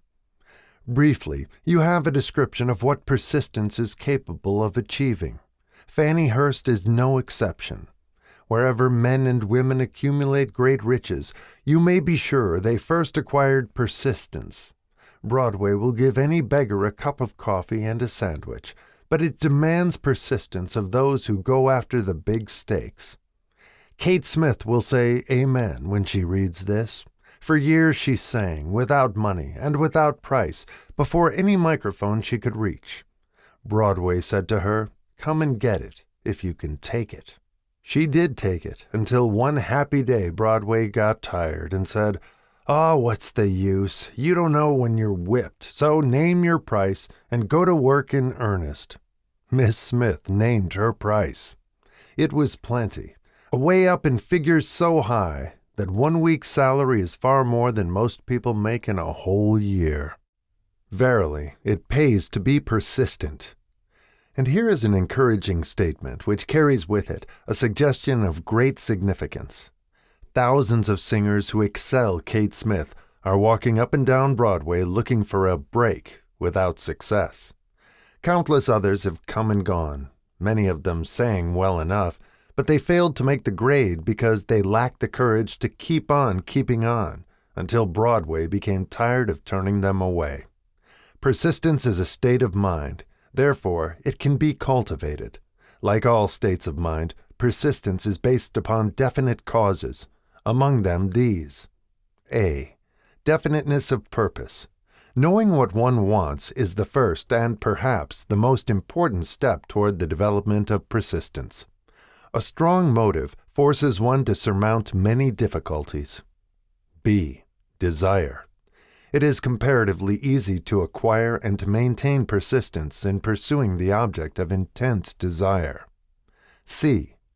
Self-reliance. Belief in one's ability to carry out a plan encourages one to follow the plan through with persistence. Self-reliance can be developed through the principle described in the chapter on autosuggestion. D. Definiteness of plans. Organized plans, even though they may be weak and entirely impractical, encourage persistence. E. Accurate knowledge. Knowing that one's plans are sound, based upon experience or observation, encourages persistence. Guessing, instead of knowing, destroys persistence. F. Cooperation. Sympathy, understanding, and harmonious cooperation with others tend to develop persistence. G. Willpower. The habit of concentrating one's thoughts upon the building of plans for the attainment of a definite purpose leads to persistence. H. Habit. Persistence is the direct result of habit. The mind absorbs and becomes a part of the daily experiences upon which it feeds. Fear, the worst of all enemies, can be effectively cured by forced repetition of acts of courage. Everyone who has seen active service in war knows this. Before leaving the subject of persistence, take inventory of yourself and determine in what particular, if any, you are lacking in this essential quality. Measure yourself courageously, point by point, and see how many of the 8 factors of persistence you lack. The analysis may lead to discoveries that will give you a new grip on yourself. Symptoms of lack of persistence. Here you will find the real enemies which stand between you and noteworthy achievement. Here you will find not only the symptoms indicating weakness of persistence, but also the deeply seated subconscious causes of this weakness. Study the list carefully and face yourself squarely if you really wish to know who you are and what you are capable of doing. These are the weaknesses which must be mastered by all who accumulate riches. Number 1. Failure to recognize and to clearly define exactly what one wants. 2. Procrastination, with or without cause, usually backed up with a formidable array of alibis and excuses. 3. Lack of interest in acquiring specialized knowledge. 4. Indecision, the habit of passing the buck on all occasions instead of facing issues squarely, also backed by alibis. 5. The habit of relying upon alibis instead of creating definite plans for the solution of problems. 6. Self-satisfaction. There is but little remedy for this affliction and no hope for those who suffer from it. 7. Indifference. Usually reflected in one's readiness to compromise on all occasions, rather than meet opposition and fight it. 8. The habit of blaming others for one's mistakes and accepting unfavorable circumstances as being unavoidable. 9. Weakness of desire, due to neglect in the choice of motives that impel action. 10. Willingness, even eagerness, to quit at the first sign of defeat, based upon one or more of the 6 basic fears. 11. Lack of organized plans, placed in writing where they may be analyzed. 12. The habit of neglecting to move on ideas or to grasp opportunity when it presents itself. 13. Wishing instead of willing. 14. The habit of compromising with poverty instead of aiming at riches. General absence of ambition to be, to do, and to own. 15. Searching for all the shortcuts to riches, trying to get without giving a fair equivalent, usually reflected in the habit of gambling, endeavoring to drive sharp bargains. 16. Fear of criticism, failure to create plans and to put them into action because of what other people will think, do, or say. This enemy belongs at the head of the list because it generally exists in one's subconscious mind, where its presence is not recognized. See the 6 basic fears in a later chapter. Let us examine some of the symptoms of the fear of criticism. The majority of people permit relatives, friends, and the public at large to so influence them that they cannot live their own lives because they fear criticism. Huge numbers of people make mistakes in marriage, stand by the bargain, and go through life miserable and unhappy because they fear criticism which may follow if they correct the mistake. Anyone who has submitted to this form of fear knows the irreparable damage it does by destroying ambition, self-reliance, and the desire to achieve. Millions of people neglect to acquire belated educations after having left school because they fear criticism. Countless numbers of men and women, both young and old, permit relatives to wreck their lives in the name of duty because they fear criticism. Duty does not require any person to submit to the destruction of his personal ambitions and the right to live his own life in his own way. People refuse to take chances in business because they fear the criticism which may follow if they fail. The fear of criticism, in such cases, is stronger than the desire for success. Too many people refuse to set high goals for themselves, or even neglect selecting a career because they fear the criticism of relatives and friends who may say, "Don't aim so high, people will think you are crazy." When Andrew Carnegie suggested that I devote 20 years to the organization of a philosophy of individual achievement, my first impulse of thought was fear of what people might say. The suggestion set up a goal for me, far out of proportion to any I had ever conceived. As quick as a flash, my mind began to create alibis and excuses, all of them traceable to the inherent fear of criticism.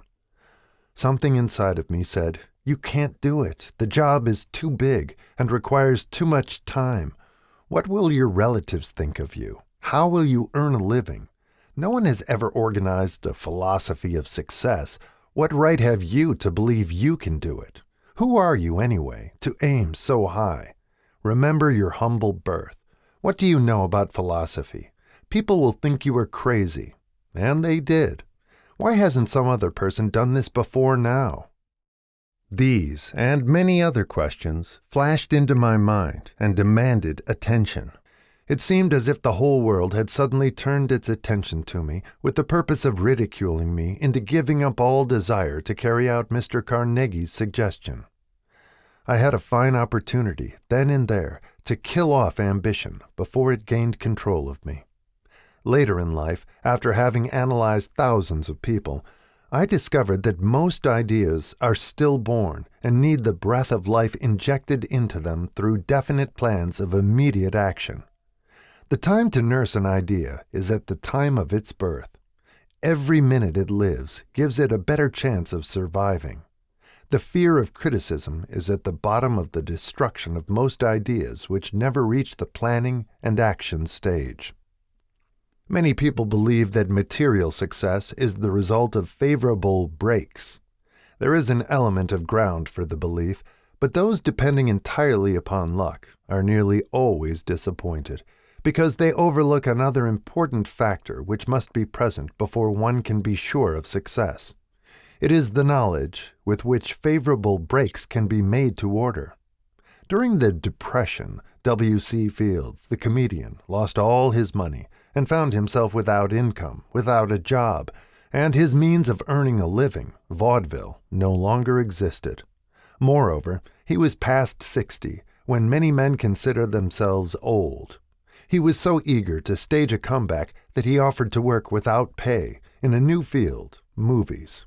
In addition to his other troubles, he fell and injured his neck. To many that would have been the place to give up and quit. But Fields was persistent. He knew that if he carried on, he would get the breaks sooner or later, and he did get them, but not by chance. Marie Dressler found herself down and out, with her money gone, with no job, when she was about 60. She too went after the breaks and got them. Her persistence brought an astounding triumph late in life, long beyond the age when most men and women are done with ambition to achieve.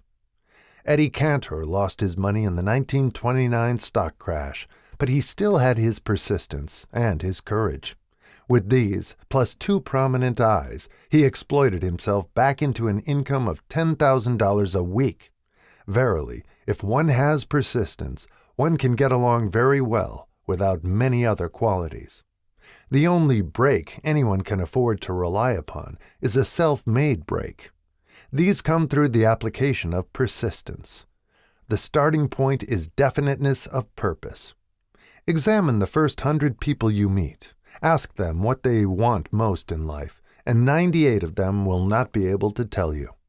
If you press them for an answer, some will say security, many will say money, a few will say happiness, others will say fame and power, and still others will say social recognition, ease in living, ability to sing, dance, or write, but none of them will be able to define these terms or give the slightest indication of a plan by which they hope to attain these vaguely expressed wishes. Riches do not respond to wishes. They respond only to definite plans, backed by definite desires, through constant persistence. How to develop persistence.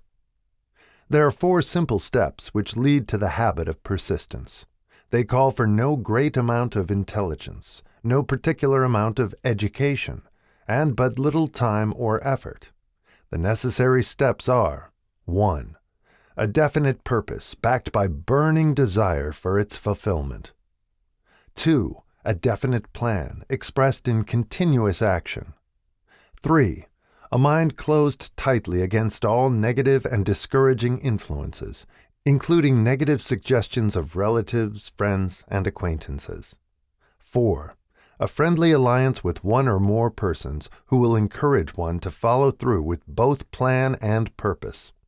These 4 steps are essential for success in all walks of life. The entire purpose of the 13 principles of this philosophy is to enable one to take these 4 steps as a matter of habit. These are the steps by which one may control one's economic destiny. They are the steps that lead to freedom and independence of thought. They are the steps that lead to riches in small or great quantities. They lead the way to power, fame, and worldly recognition. They are the 4 steps which guarantee favorable breaks. They are the steps that convert dreams into physical realities. They lead also to the mastery of fear, discouragement, indifference. There is a magnificent reward for all who learn to take these 4 steps. It is the privilege of writing one's own ticket and of making life yield whatever price is asked.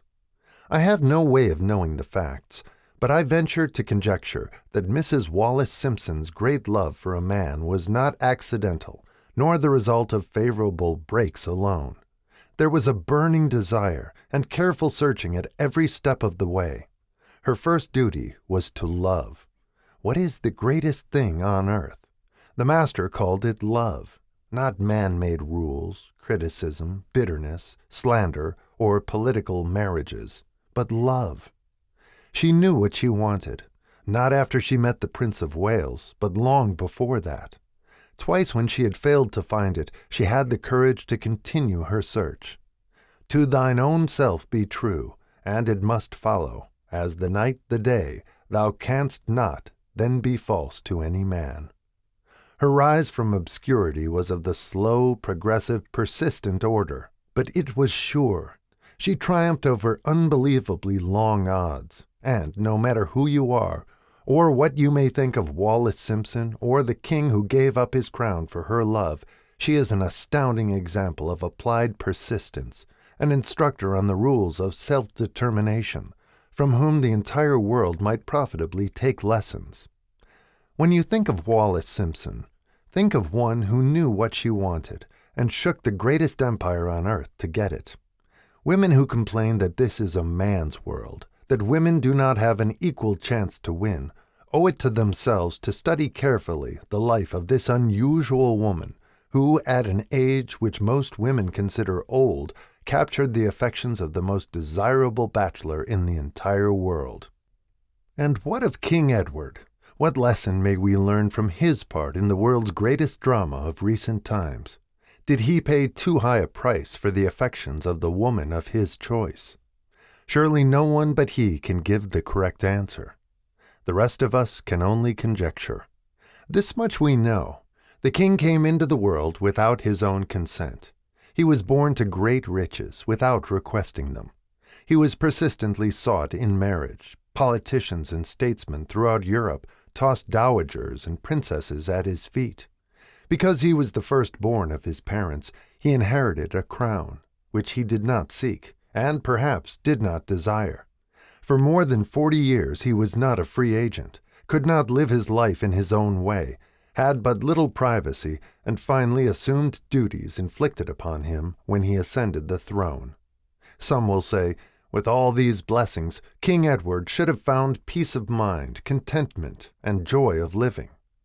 The truth is that back of all the privileges of a crown, all the money, the fame, and the power inherited by King Edward, there was an emptiness which could be filled only by love. His greatest desire was for love. Long before he met Wallis Simpson, he doubtless felt this great universal emotion tugging at the strings of his heart, beating upon the door of his soul and crying out for expression. And when he met a kindred spirit crying out for this same holy privilege of expression, he recognized it, and without fear or apology, opened his heart and bade it enter. All the scandal-mongers in the world cannot destroy the beauty of this international drama, through which two people found love, and had the courage to face open criticism, renounce all else to give it holy expression. King Edward's decision to give up the crown of the world's most powerful empire for the privilege of going the remainder of the way through life with the woman of his choice was a decision that required courage. The decision also had a price, but who has the right to say the price was too great? Surely not he who said, "He among you who is without sin, let him cast the first stone." As a suggestion to any evil-minded person who chooses to find fault with the Duke of Windsor because his desire was for love, and for openly declaring his love for Wallis Simpson and giving up his throne for her, let it be remembered that the open declaration was not essential. He could have followed the custom of clandestine liaison, which has prevailed in Europe for centuries, without giving up either his throne or the woman of his choice, and there would have been no complaint from either church or laity. But this unusual man was built of sterner stuff. His love was clean. It was deep and sincere. It represented the one thing which, above all else, he truly desired. Therefore, he took what he wanted and paid the price demanded. If Europe had been blessed with more rulers with the human heart and the traits of honesty of ex-King Edward for the past century, that unfortunate hemisphere, now seething with greed, hate, lust, political connivance, and threats of war, would have a different and a better story to tell, a story in which love and not hate would rule. In the words of Stuart Austin Weir, we raise our cup and drink this toast to ex-King Edward and Wallis Simpson. Blessed is the man who has come to know that our muted thoughts are our sweetest thoughts. Blessed is the man who, from the blackest depths, can see the luminous figure of love, and seeing, sing, and singing say, "Sweeter far than uttered lays are the thoughts I have of you." In these words would we pay tribute to the two people who, more than all others of modern times, have been the victims of criticism and recipients of abuse, because they found life's greatest treasure and claimed it. Note that Mrs. Simpson read and approved this analysis. Most of the world will applaud the Duke of Windsor and Wallis Simpson because of their persistence in searching until they found life's greatest reward. All of us can profit by following their example in our own search for that which we demand of life. What mystical power gives to men of persistence the capacity to master difficulties? Does the quality of persistence set up in one's mind some form of spiritual, mental, or chemical activity which gives one access to supernatural forces? Does infinite intelligence throw itself on the side of the person who still fights on, after the battle has been lost, with the whole world on the opposing side? These and many other similar questions have arisen in my mind as I have observed men like Henry Ford, who started at scratch and built an industrial empire of huge proportions, with little else in the way of a beginning but persistence; or Thomas A. Edison, who, with less than 3 months of schooling, became the world's leading inventor and converted persistence into the talking machine, the moving picture machine, and the incandescent light, to say nothing of 100 other useful inventions. I had the happy privilege of analyzing both Mr. Edison and Mr. Ford, year by year, over a long period of years, and therefore the opportunity to study them at close range, so I speak from actual knowledge when I say that I found no quality save persistence in either of them that even remotely suggested the major source of their stupendous achievements. As one makes an impartial study of the prophets, philosophers, miracle men, and religious leaders of the past, one is drawn to the inevitable conclusion that persistence, concentration of effort, and definiteness of purpose were the major sources of their achievements.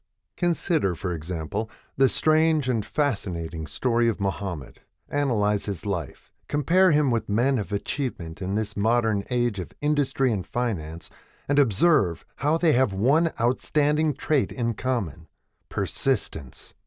If you are keenly interested in studying the strange power which gives potency to persistence, read a biography of Muhammad, especially the one by Isad Bey.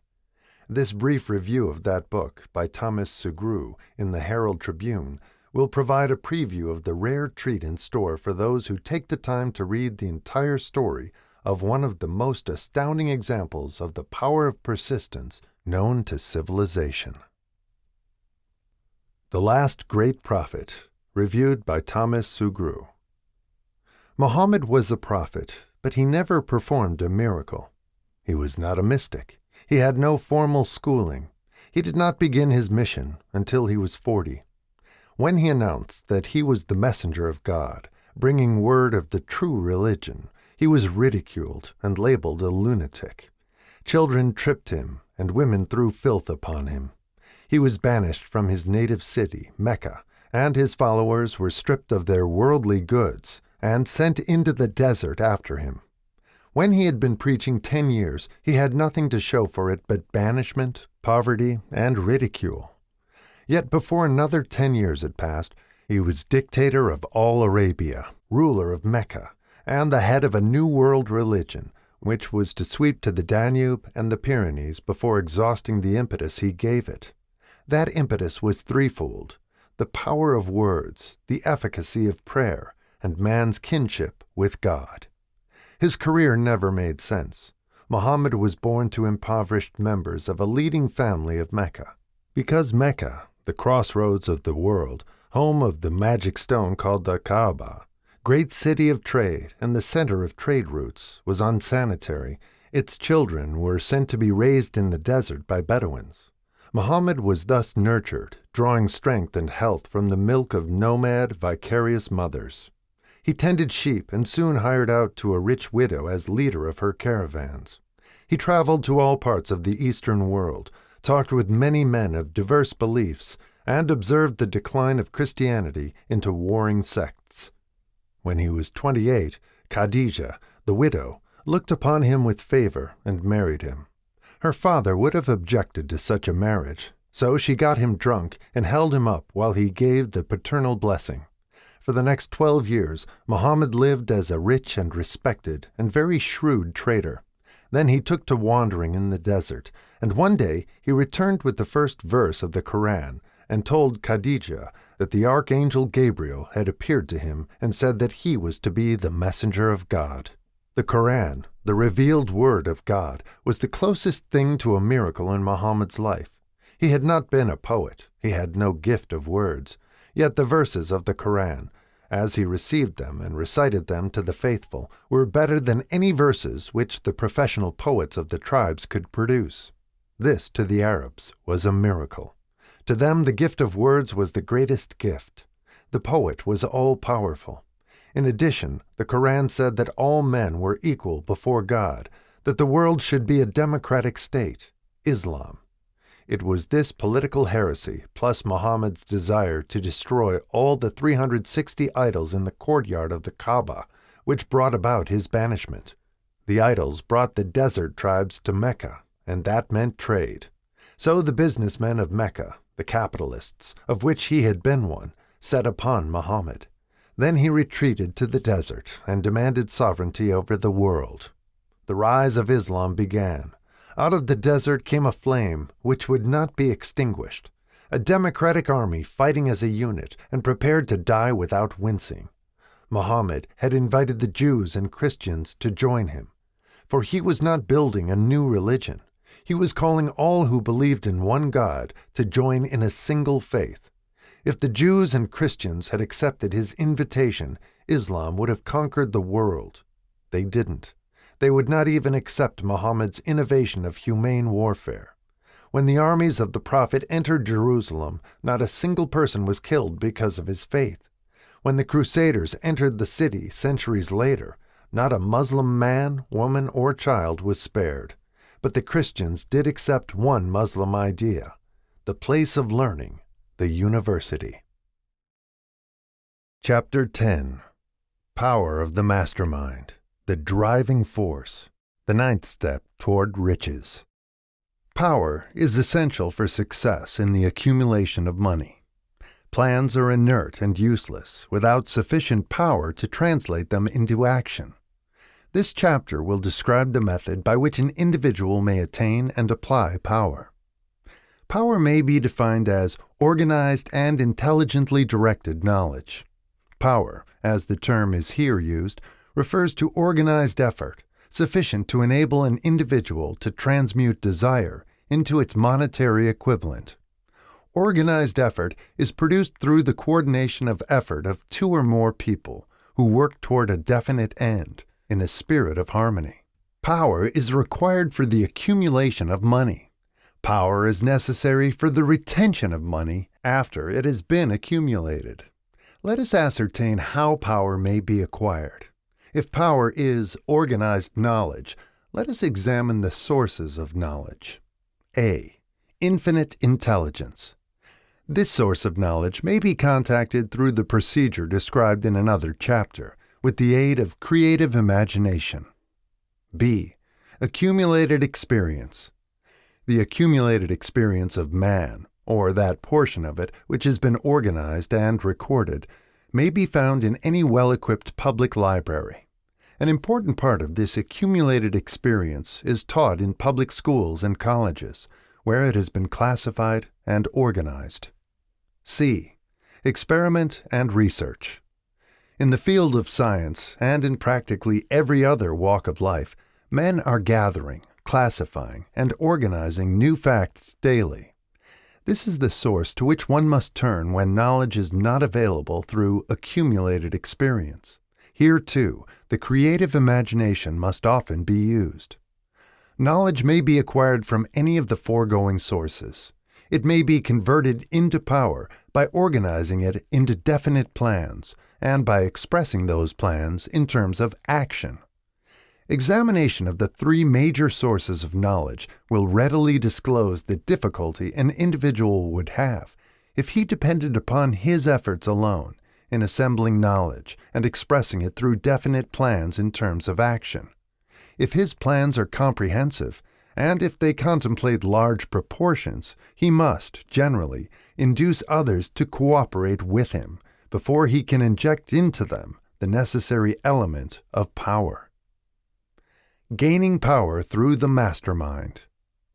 The mastermind may be defined as coordination of knowledge and effort in a spirit of harmony between two or more people for the attainment of a definite purpose. No individual may have great power without availing himself of the mastermind. In a preceding chapter, Instructions were given for the creation of plans for the purpose of translating desire into its monetary equivalent. If you carry out these instructions with persistence and intelligence and use discrimination in the selection of your mastermind group, your objective will have been halfway reached, even before you begin to recognize it. So you may better understand the intangible potentialities of power available to you through a properly chosen mastermind group. We will here explain the two characteristics of the mastermind principle, one of which is economic in nature and the other psychic. The economic feature is obvious.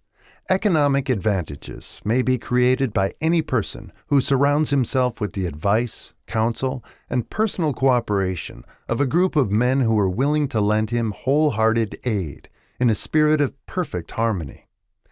This form of cooperative alliance has been the basis of nearly every great fortune. Your understanding of this great truth may definitely determine your financial status. The psychic phase of the mastermind principle is much more abstract, much more difficult to comprehend, because it has reference to the spiritual forces with which the human race, as a whole, is not well acquainted. You may catch a significant suggestion from this statement. No two minds ever come together without, thereby, creating a third, invisible, intangible force, which may be likened to a third mind. Keep in mind the fact that there are only two known elements in the whole universe, energy and matter. It is a well-known fact that matter may be broken down into units of molecules, atoms, and electrons. There are units of matter which may be isolated, separated, and analyzed. Likewise, there are units of energy. The human mind is a form of energy, a part of it being spiritual in nature. When the minds of two people are coordinated in a spirit of harmony, the spiritual units of energy of each mind form an affinity, which constitutes the psychic phase of the mastermind. The mastermind principle, or rather the economic feature of it, was first called to my attention by Andrew Carnegie over 25 years ago. Discovery of this principle was responsible for the choice of my life's work. Mr. Carnegie's mastermind group consisted of a staff of approximately 50 men with whom he surrounded himself for the definite purpose of manufacturing and marketing steel. He attributed his entire fortune to the power he accumulated through this mastermind. Analyze the record of any man who has accumulated a great fortune and many of those who have accumulated modest fortunes, and you will find that they have either consciously or unconsciously employed the mastermind principle. Great power can be accumulated through no other principle. Energy is nature's universal set of building blocks, out of which she constructs every material thing in the universe, including man, and every form of animal and vegetable life. Through a process which only nature completely understands, she translates energy into matter. Nature's building blocks are available to man in the energy involved in thinking. Man's brain may be compared to an electric battery. It absorbs energy from the ether, which permeates every atom of matter and fills the entire universe. It is a well-known fact that a group of electric batteries will provide more energy than a single battery. It is also a well-known fact that an individual battery will provide energy in proportion to the number and capacity of the cells it contains. The brain functions in a similar fashion. This accounts for the fact that some brains are more efficient than others, and leads to this significant statement. A group of brains coordinated or connected in a spirit of harmony will provide more thought energy than a single brain, just as a group of electric batteries will provide more energy than a single battery. Through this metaphor, it becomes immediately obvious that the mastermind principle holds the secret of the power wielded by men who surround themselves with other men of brains. There follows now another statement, which will lead still nearer to an understanding of the psychic phase of the mastermind principle. When a group of individual brains are coordinated and function in harmony, the increased energy created through that alliance becomes available to every individual brain in the group. It is a well-known fact that Henry Ford began his business career under the handicap of poverty, illiteracy, and ignorance. It is an equally well-known fact that, within the inconceivably short period of 10 years, Mr. Ford mastered these three handicaps, and that within 25 years he made himself one of the richest men in America. Connect with this fact the additional knowledge that Mr. Ford's most rapid strides became noticeable from the time he became a personal friend of Thomas A. Edison, and you will begin to understand what the influence of one mind upon another can accomplish. Go a step further and consider the fact that Mr. Ford's most outstanding achievements began from the time that he formed the acquaintances of Harvey Firestone, John Burroughs, and Luther Burbank, each a man of great brain capacity, and you will have further evidence that power may be produced through friendly alliance of minds. There is little, if any, doubt that Henry Ford is one of the best informed men in the business and industrial world. The question of his wealth needs no discussion. Analyze Mr. Ford's intimate personal friends, some of whom have already been mentioned, and you will be prepared to understand the following statement. Men take on the nature and the habits and the power of thought of those with whom they associate in a spirit of sympathy and harmony. Henry Ford whipped poverty, illiteracy, and ignorance by allying himself with great minds, whose vibrations of thought he absorbed into his own mind. Through his association with Edison, Burbank, Burroughs, and Firestone, Mr. Ford added to his own brain power the sum and substance of the intelligence, experience, knowledge, and spiritual forces of these four men. Moreover, he appropriated and made use of the mastermind principle through the methods of procedure described in this book. This principle is available to you. We have already mentioned Mahatma Gandhi. Perhaps the majority of those who have heard of Gandhi look upon him as merely an eccentric little man who goes around without formal wearing apparel and makes trouble for the British government. In reality, Gandhi is not eccentric, but he is the most powerful man now living, estimated by the number of his followers and their faith in their leader. Moreover, he is probably the most powerful man who has ever lived. His power is passive, but it is real. Let us study the method by which he attained his stupendous power. It may be explained in a few words.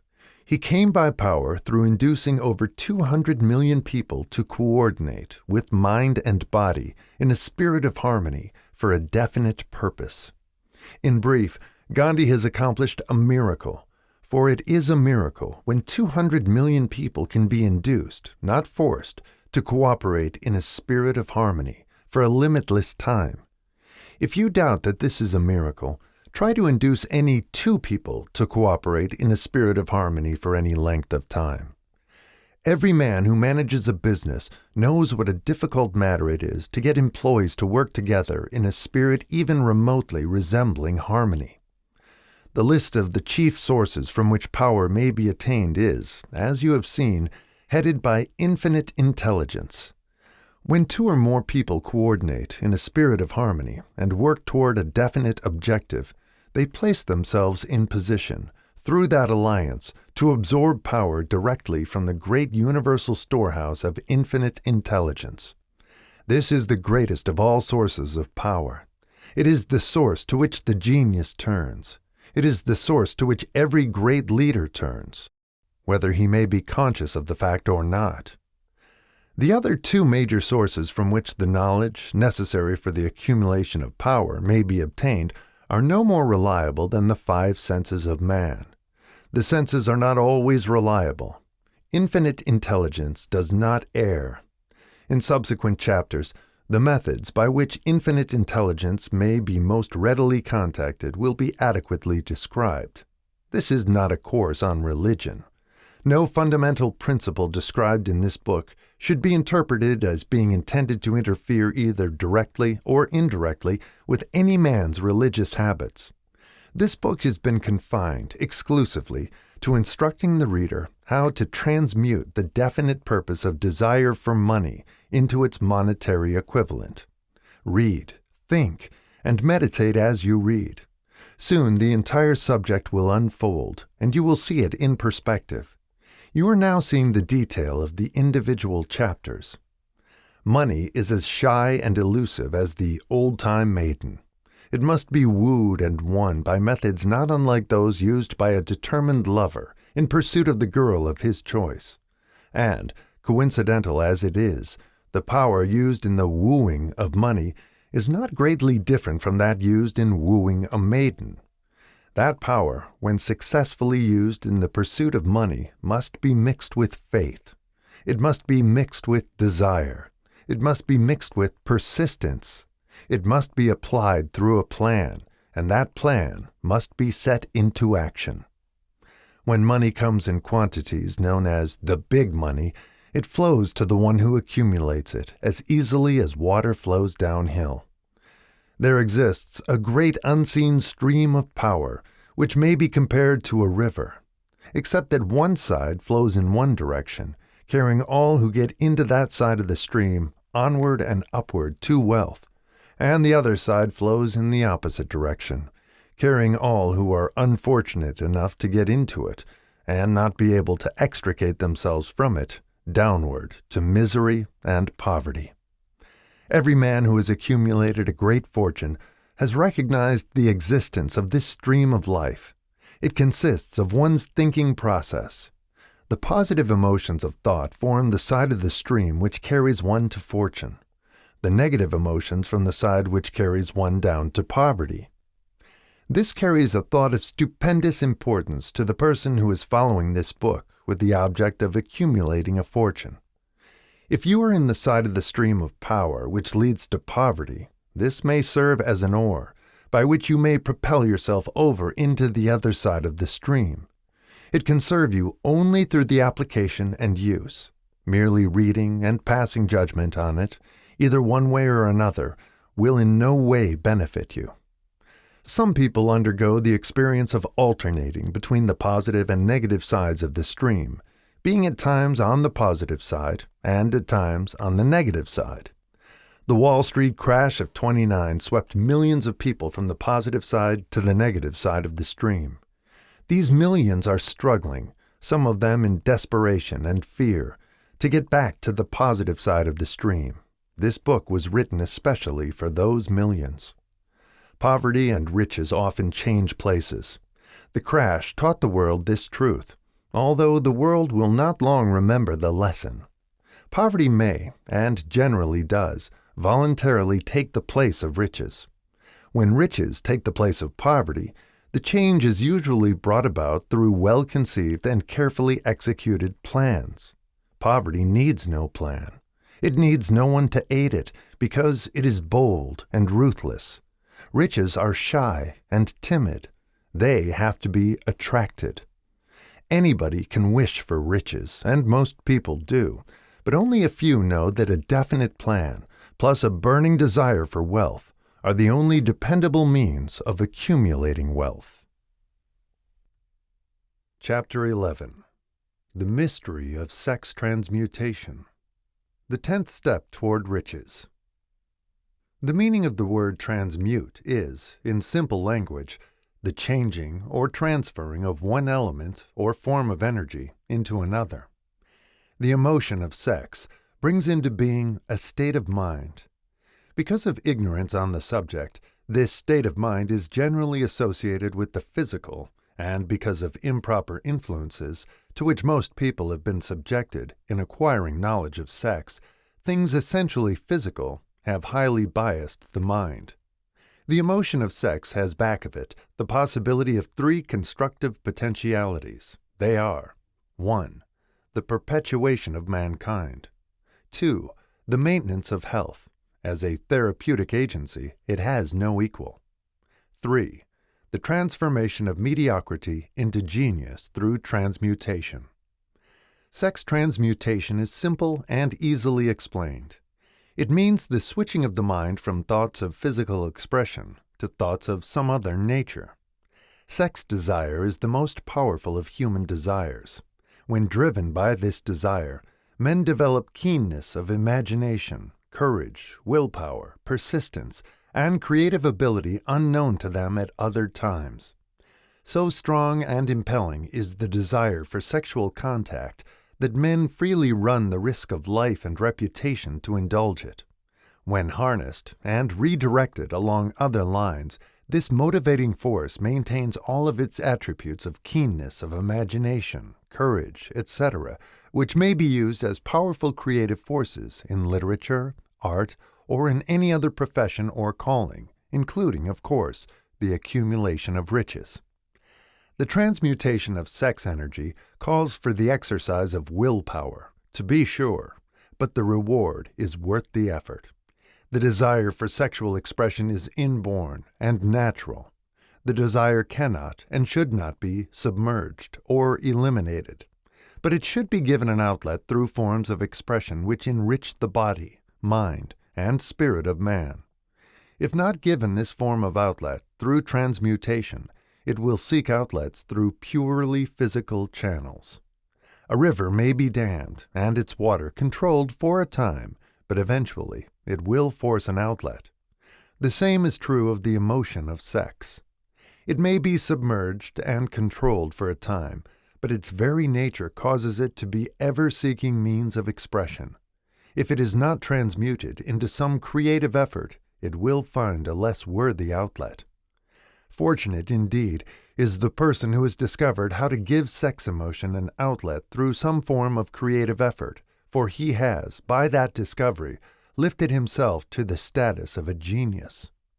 Scientific research has disclosed these significant facts. 1.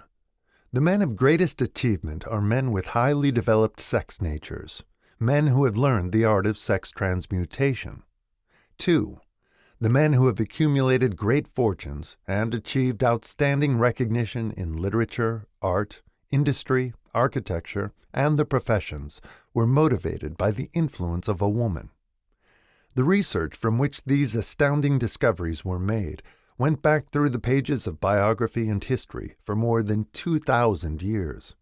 Wherever there was evidence available in connection with the lives of men and women of great achievement, it indicated most convincingly that they possessed highly developed sex natures. The emotion of sex is an irresistible force, against which there can be no such opposition as an immovable body. When driven by this emotion, men become gifted with a superpower for action. Understand this truth, and you will catch the significance of the statement that sex transmutation will lift one to the status of a genius. The emotion of sex contains the secret of creative ability. Destroy the sex glands, whether in man or beast, and you have removed the major source of action. For proof of this, observe what happens to any animal after it has been castrated. A bull becomes as docile as a cow after it has been altered sexually. Sex alteration takes out of the male, whether man or beast, all the fight that was in him. Sex alteration of the female has the same effect. The 10 mind stimuli. The human mind responds to stimuli through which it may be keyed up to high rates of vibration, known as enthusiasm, creative imagination, intense desire, etc. The stimuli to which the mind responds most freely are 1. The desire for sex expression. 2. Love. 3. A burning desire for fame, power, or financial gain, money. 4. Music. 5. Friendship between either those of the same sex or those of the opposite sex. 6. A mastermind alliance based upon the harmony of 2 or more people who ally themselves for spiritual or temporal advancement. 7. Mutual suffering, such as that experienced by people who are persecuted. 8. Autosuggestion. 9. Fear. 10. Narcotics and alcohol.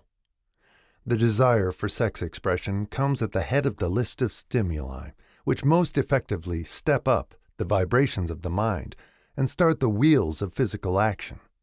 8 of these stimuli are natural and constructive. 2 are destructive. The list here is presented for the purpose of enabling you to make a comparative study of the major sources of mind stimulation. From this study, it will be readily seen that the emotion of sex is, by great odds, the most intense and powerful of all mind stimuli. This comparison is necessary as a foundation for proof of the statement that transmutation of sex energy may lift one to the status of a genius. Let us find out what constitutes a genius. Some wiseacre has said that a genius is a man who wears long hair, eats queer food, lives alone, and serves as a target for the joke-makers. A better definition of a genius is a man who has discovered how to increase the vibrations of thought to the point where he can freely communicate with sources of knowledge not available through the ordinary rate of vibration of thought. The person who thinks will want to ask some questions concerning this definition of genius. The first question will be, how may one communicate with sources of knowledge which are not available through the ordinary rate of vibration of thought? The next question will be, are there known sources of knowledge which are available only to genii, and, if so, what are these sources, and exactly how may they be reached?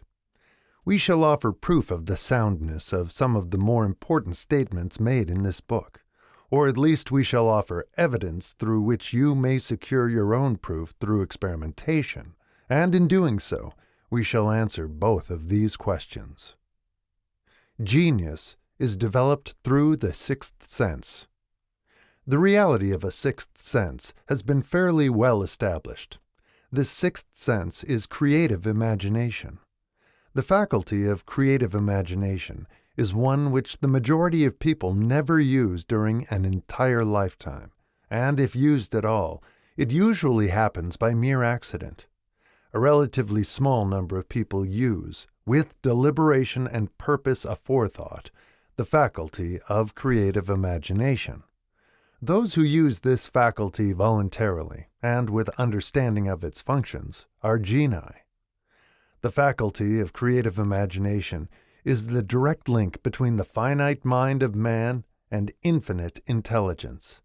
All so-called revelations referred to in the realm of religion, and all discoveries of basic or new principles in the field of invention, take place through the faculty of creative imagination. When ideas or concepts flash into one's mind, through what is popularly called a hunch, they come from one or more of the following sources. 1. Infinite intelligence. 2. One's subconscious mind, wherein is stored every sense impression and thought impulse whichever reached the brain through any of the 5 senses. 3. From the mind of some other person who has just released the thought or picture of the idea or concept through conscious thought, or 4. From the other person's subconscious storehouse. There are no other known sources from which inspired ideas or hunches may be received. The creative imagination functions best when the mind is vibrating, due to some form of mind stimulation, at an exceedingly high rate, that is, when the mind is functioning at a rate of vibration higher than that of ordinary, normal thought. When brain action has been stimulated through one or more of the 10 mind stimulants, it has the effect of lifting the individual far above the horizon of ordinary thought, and permits him to envision distance, scope, and quality of thoughts not available on the lower plane, such as that occupied while one is engaged in the solution of the problems of business and professional routine. When lifted to this higher level of thought, through any form of mind stimulation, an individual occupies, relatively, the same position as one who has ascended in an airplane to a height from which he may see over and beyond the horizon line, which limits his vision while on the ground.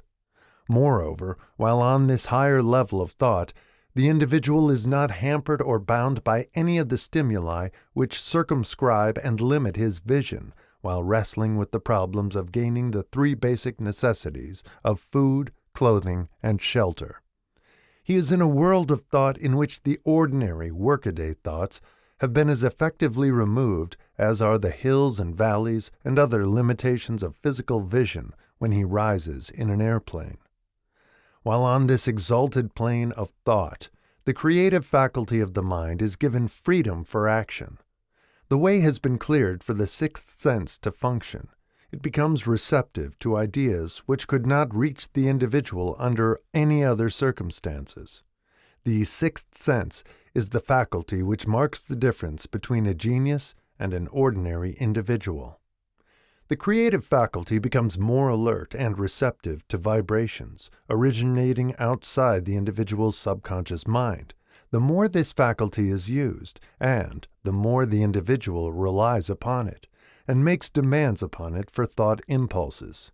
This faculty can be cultivated and developed only through use. That which is known as one's conscience operates entirely through the faculty of the sixth sense. The great artists, writers, musicians, and poets became great because they acquire the habit of relying upon the still small voice which speaks from within through the faculty of creative imagination. It is a fact well known to people who have keen imaginations that their best ideas come through so-called hunches. There is a great orator who does not attain to greatness until he closes his eyes and begins to rely entirely upon the faculty of creative imagination. When asked why he closed his eyes just before the climaxes of his oratory, he replied, "I do it because then I speak through ideas which come to me from within."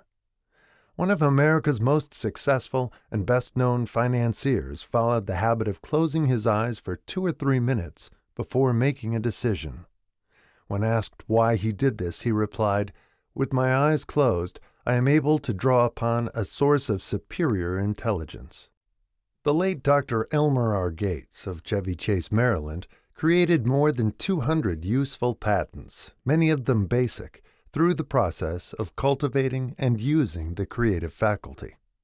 His method is both significant and interesting to one interested in attaining to the status of genius, in which category Dr. Gates unquestionably belonged. Dr. Gates was one of the really great, though less publicized, scientists of the world. In his laboratory, he had what he called his personal communication room. It was practically soundproof, and so arranged that all light could be shut out. It was equipped with a small table, on which he kept a pad of writing paper. In front of the table, on the wall, was an electric push-button which controlled the lights. When Dr. Gates desired to draw upon the forces available to him through his creative imagination, he would go into this room, seat himself at the table, shut off the lights, and concentrate upon the known factors of the invention on which he was working, remaining in that position until ideas began to flash into his mind in connection with the unknown factors of the invention. On one occasion, ideas came through so fast that he was forced to write for almost 3 hours.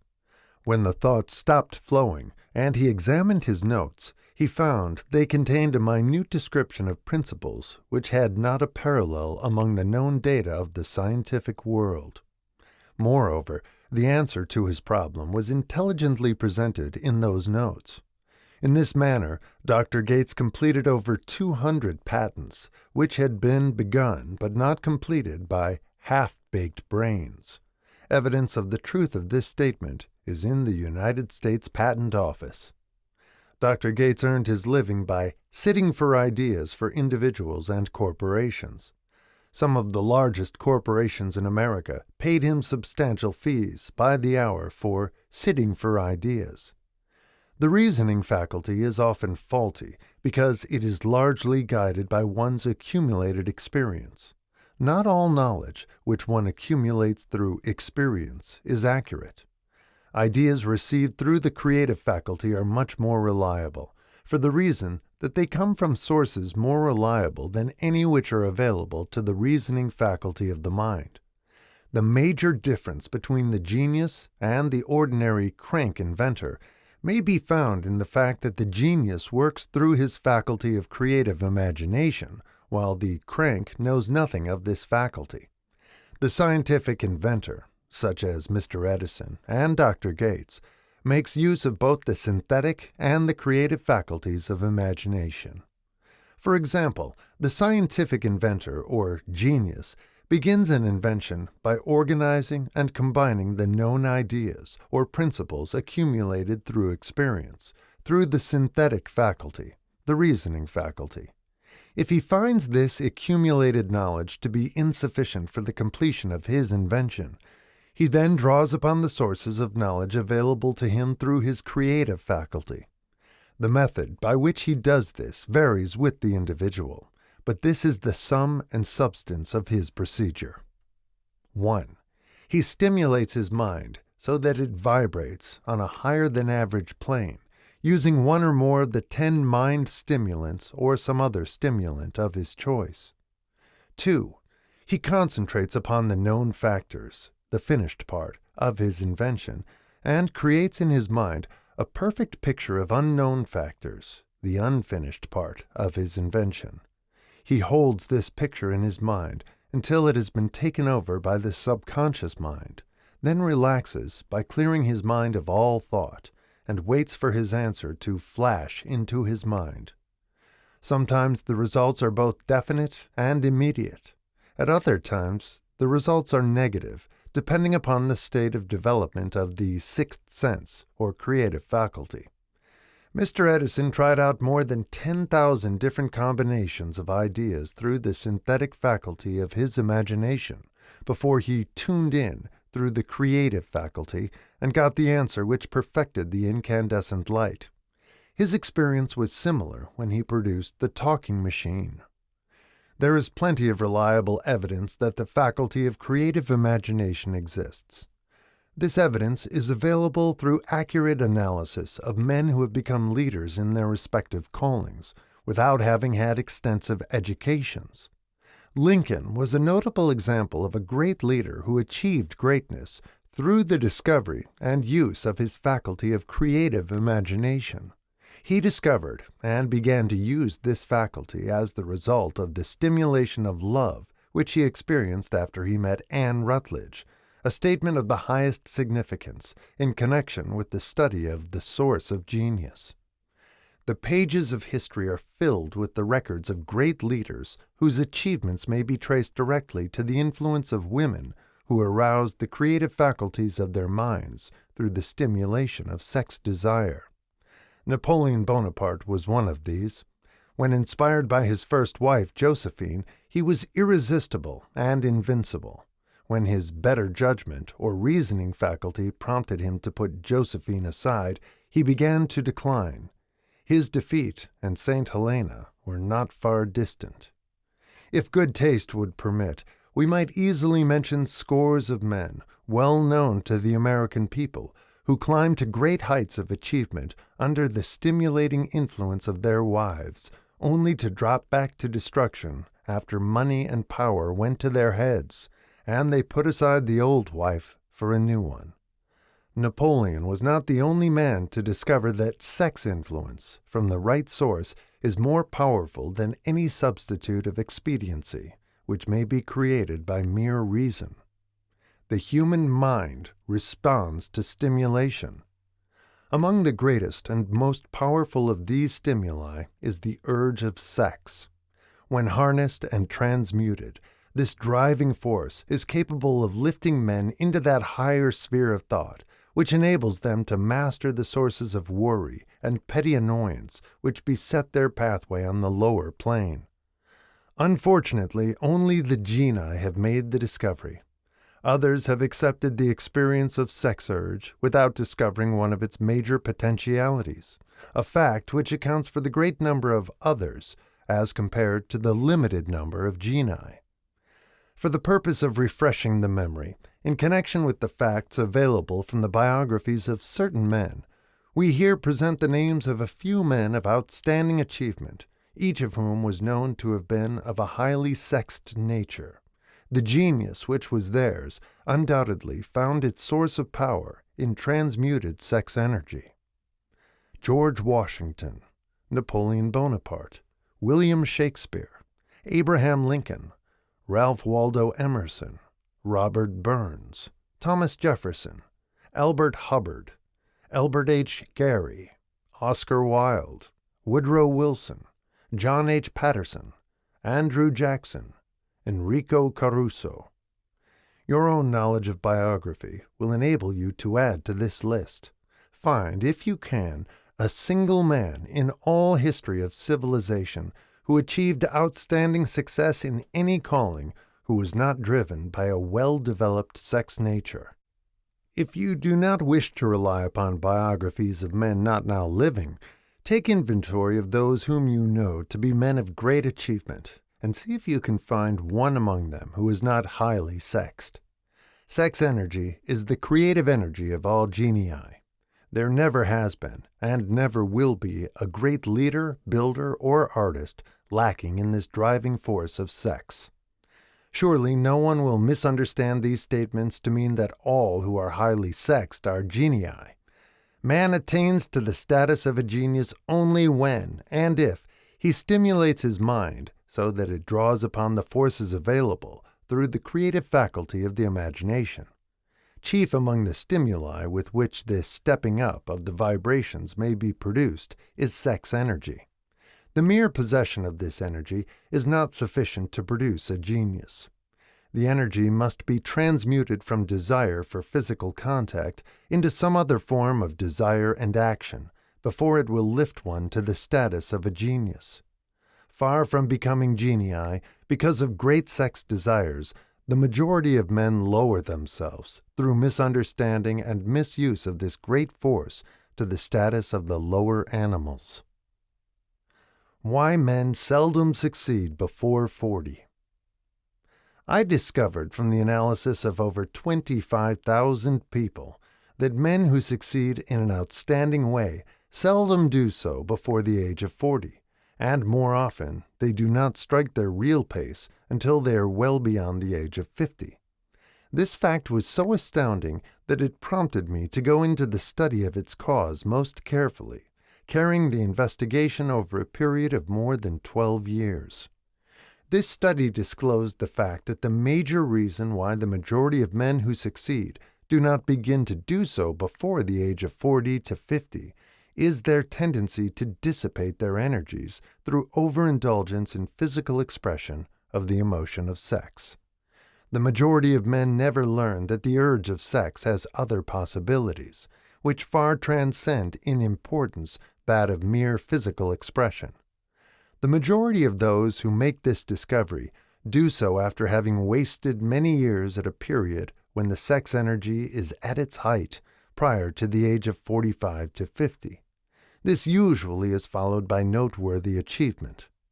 The lives of many men up to, and sometimes well past the age of 40, reflect a continued dissipation of energies, which could have been more profitably turned into better channels. Their finer and more powerful emotions are sown wildly to the four winds. Out of this habit of the male grew the term sowing his wild oats.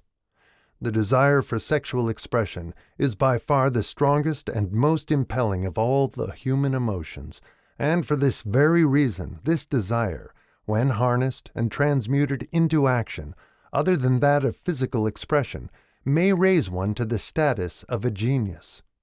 One of America's most able businessmen frankly admitted that his attractive secretary was responsible for most of the plans he created.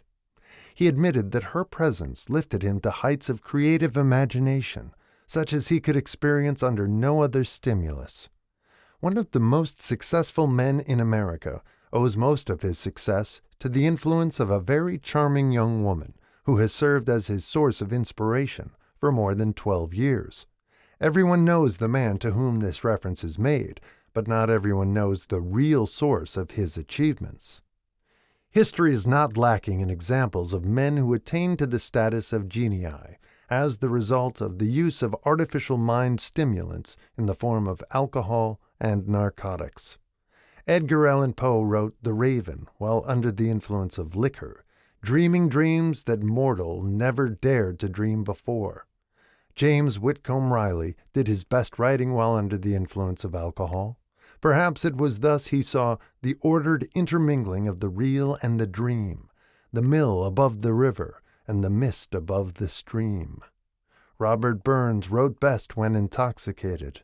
For auld lang syne, my dear, we'll take a cup of kindness yet, for auld lang syne. But let it be remembered that many such men have destroyed themselves in the end. Nature has prepared her own potions, with which men may safely stimulate their minds so they vibrate on a plane that enables them to tune into fine and rare thoughts which come from no man knows where. No satisfactory substitute for nature's stimulants has ever been found.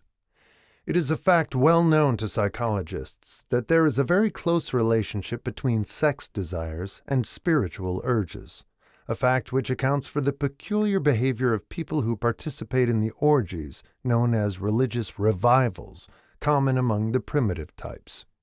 The world is ruled, and the destiny of civilization is established by the human emotions. People are influenced in their actions, not by reason so much as by feelings. The creative faculty of the mind is set into action entirely by emotions, and not by cold reason. The most powerful of all human emotions is that of sex. There are other mind stimulants, some of which have been listed, but no one of them, nor all of them combined, can equal the driving power of sex. A mind stimulant is any influence which will either temporarily or permanently increase the vibrations of thought. The 10 major stimulants described are those most commonly resorted to. Through these sources one may commune with infinite intelligence or enter, at will, the storehouse of the subconscious mind, either one's own or that of another person. A procedure which is all there, is of genius. A teacher who has trained and directed the efforts of more than 30,000 salespeople made the astounding discovery that highly sexed men are the most efficient salesmen. The explanation is that the factor of personality known as personal magnetism is nothing more or less than sex energy. Highly sexed people always have a plentiful supply of magnetism. Through cultivation and understanding, this vital force may be drawn upon and used to great advantage in the relationships between people. This energy may be communicated to others through the following media. 1. The handshake. The touch of the hand indicates instantly the presence of magnetism, or the lack of it. 2. The tone of voice. Magnetism, or sex energy, is the factor with which the voice may be colored or made musical and charming. 3. Posture and carriage of the body. Highly sexed people move briskly and with grace and ease. 4. The vibrations of thought. Highly sexed people mix the emotion of sex with their thoughts, or may do so at will, and in that way may influence those around them. 5. Body adornment. People who are highly sexed are usually very careful about their personal appearance. They usually select clothing of a style becoming to their personality, physique, complexion, etc. When employing salesmen, the more capable sales manager looks for the quality of personal magnetism as the first requirement of a salesman. People who lack sex energy will never become enthusiastic, nor inspire others with enthusiasm, and enthusiasm is one of the most important requisites in salesmanship, no matter what one is selling. The public speaker, orator, preacher, lawyer, or salesman who is lacking in sex energy is a flop, as far as being able to influence others is concerned. Couple with this the fact that most people can be influenced only through an appeal to their emotions, and you will understand the importance of sex energy as a part of the salesman's native ability. Master salesmen attain the status of mastery in selling because they, either consciously or unconsciously, transmute the energy of sex into sales enthusiasm. In this statement may be found a very practical suggestion as to the actual meaning of sex transmutation. The salesman who knows how to take his mind off the subject of sex and direct it in sales effort with as much enthusiasm and determination as he would apply to its original purpose has acquired the art of sex transmutation, whether he knows it or not. The majority of salesmen who transmute their sex energy do so without being in the least aware of what they are doing, or how they are doing it. Transmutation of sex energy calls for more willpower than the average person cares to use for this purpose. Those who find it difficult to summon willpower sufficient for transmutation may gradually acquire this ability. Though this requires willpower, the reward for the practice is more than worth the effort. The entire subject of sex is one with which the majority of people appear to be unpardonably ignorant. The urge of sex has been grossly misunderstood, slandered, and burlesqued by the ignorant and the evil-minded for so long that the very word sex is seldom used in polite society. Men and women who are known to be blessed, yes, blessed, with highly sexed natures, are usually looked upon as being people who will bear watching. Instead of being called blessed, they are usually called cursed. Millions of people, even in this age of enlightenment, have inferiority complexes which they developed because of this false belief that a highly sexed nature is a curse. These statements of the virtue of sex energy should not be construed as justification for the libertine. The emotion of sex is a virtue only when used intelligently and with discrimination. It may be misused, and often is, to such an extent that it debases instead of enriches both body and mind. The better use of this power is the burden of this chapter. It seemed quite significant to the author when he made the discovery that practically every great leader whom he had the privilege of analyzing was a man whose achievements were largely inspired by a woman. In many instances, the woman in the case was a modest, self-denying wife, of whom the public had heard but little or nothing. In a few instances, the source of inspiration has been traced to the other woman. Perhaps such cases may not be entirely unknown to you. Intemperance in sex habits is just as detrimental as intemperance in habits of drinking and eating. In this age in which we live, an age which began with the World War, intemperance in habits of sex is common. This orgy of indulgence may account for the shortage of great leaders.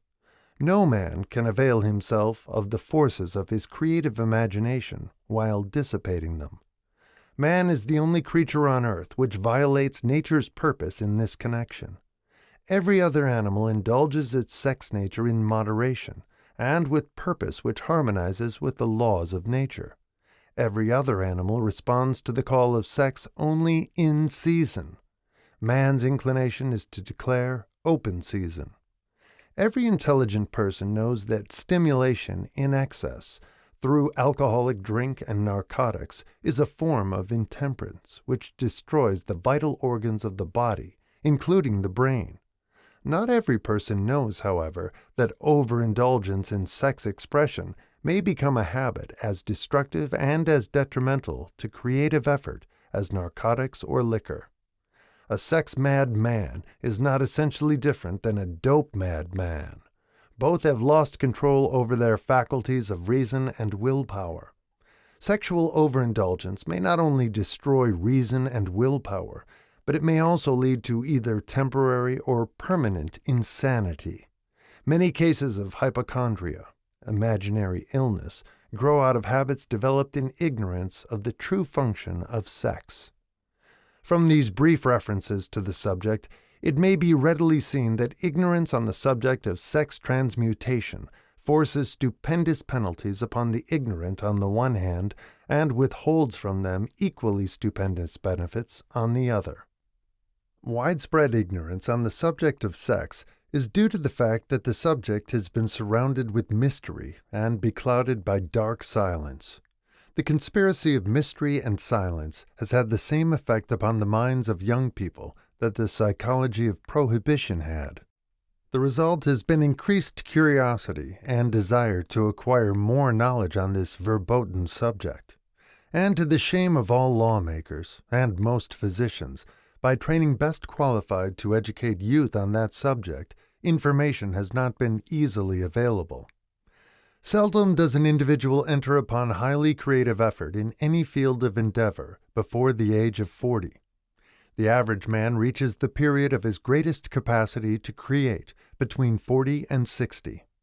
These statements are based upon analysis of thousands of men and women who have been carefully observed.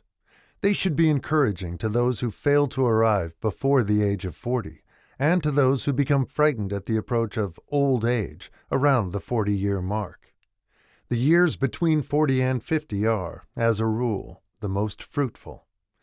Man should approach this age not with fear and trembling, but with hope and eager anticipation.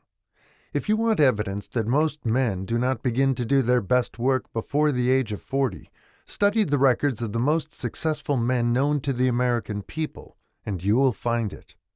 Henry Ford had not hit his pace of achievement until he had passed the age of 40. Andrew Carnegie was well past 40 before he began to reap the reward of his efforts. James J. Hill was still running a telegraph key at the age of 40. His stupendous achievements took place after that age. Biographies of American industrialists and financiers are filled with evidence that the period from 40 to 60 is the most productive age of man. Between the ages of 30 and 40, man begins to learn, if he ever learns, the art of sex transmutation. This discovery is generally accidental, and more often than otherwise, the man who makes it is totally unconscious of his discovery. He may observe that his powers of achievement have increased around the age of 35 to 40, but in most cases he is not familiar with the cause of this change. That nature begins to harmonize the emotions of love and sex in the individual between the ages of 30 and 40, so that he may draw upon these great forces and apply them jointly as stimuli to action. Sex alone is a mighty urge to action, but its forces are like a cyclone. They are often uncontrollable. When the emotion of love begins to mix itself with the emotion of sex, the result is calmness of purpose, poise, accuracy of judgment, and balance. What person who has attained to the age of 40 is so unfortunate as to be unable to analyze these statements and to corroborate them by his own experience? When driven by his desire to please a woman, based solely upon the emotion of sex, a man may be, and usually is, capable of great achievement, but his actions may be disorganized, distorted, and totally destructive. When driven by his desire to please a woman, based upon the motive of sex alone, a man may steal, cheat, and even commit murder. But when the emotion of love is mixed with the emotion of sex, that same man will guide his actions with more sanity, balance, and reason. Criminologists have discovered that the most hardened criminals can be reformed through the influence of a woman's love. There is no record of a criminal having been reformed solely through the sex influence. These facts are well known, but their cause is not. Reformation comes, if at all, through the heart or the emotional side of man, not through his head or reasoning side. Reformation means a change of heart. It does not mean a change of head. A man may, because of reason, make certain changes in his personal conduct to avoid the consequences of undesirable effects, but genuine reformation comes only through a change of heart, through a desire to change. Love, romance, and sex are all emotions capable of driving men to heights of superachievement. Love is the emotion which serves as a safety valve and ensures balance, poise, and constructive effort.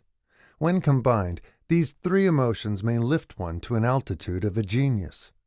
There are genii, however, who know but little of the emotion of love. Most of them may be found engaged in some form of action which is destructive, or at least not based upon justice and fairness toward others. If good taste would permit, a dozen genii could be named in the field of industry and finance who ride ruthlessly over the rights of their fellow men. They seem totally lacking in conscience. The reader can easily supply his own list of such men. The emotions are states of mind. Nature has provided man with a chemistry of the mind, which operates in a manner similar to the principles of chemistry of matter. It is a well-known fact that Through the aid of chemistry of matter, a chemist may create a deadly poison by mixing certain elements, none of which are, in themselves, harmful in the right proportions. The emotions may, likewise, be combined so as to create a deadly poison. The emotions of sex and jealousy, when mixed, may turn a person into an insane beast. The presence of any one or more of the destructive emotions in the human mind, through the chemistry of the mind, sets up a poison which may destroy one's sense of justice and fairness. In extreme cases, the presence of any combination of these emotions in the mind may destroy one's reason. The road to genius consists of the development, control, and use of sex, love, and romance. Briefly, the process may be stated as follows. Encourage the presence of these emotions as the dominating thoughts in one's mind, and discourage the presence of all the destructive emotions. The mind is a creature of habit. It thrives upon the dominating thoughts fed it. Through the faculty of willpower, one may discourage the presence of any emotion and encourage the presence of any other. Control of the mind through the power of will is not difficult. Control comes from persistence and habit. The secret of control lies in understanding the process of transmutation. When any negative emotion presents itself in one's mind, it can be transmuted into a positive or constructive emotion by the simple procedure of changing one's thoughts. There is no other road to genius than through voluntary self-effort. A man may attain to great heights of financial or business achievement solely by the driving force of sex energy.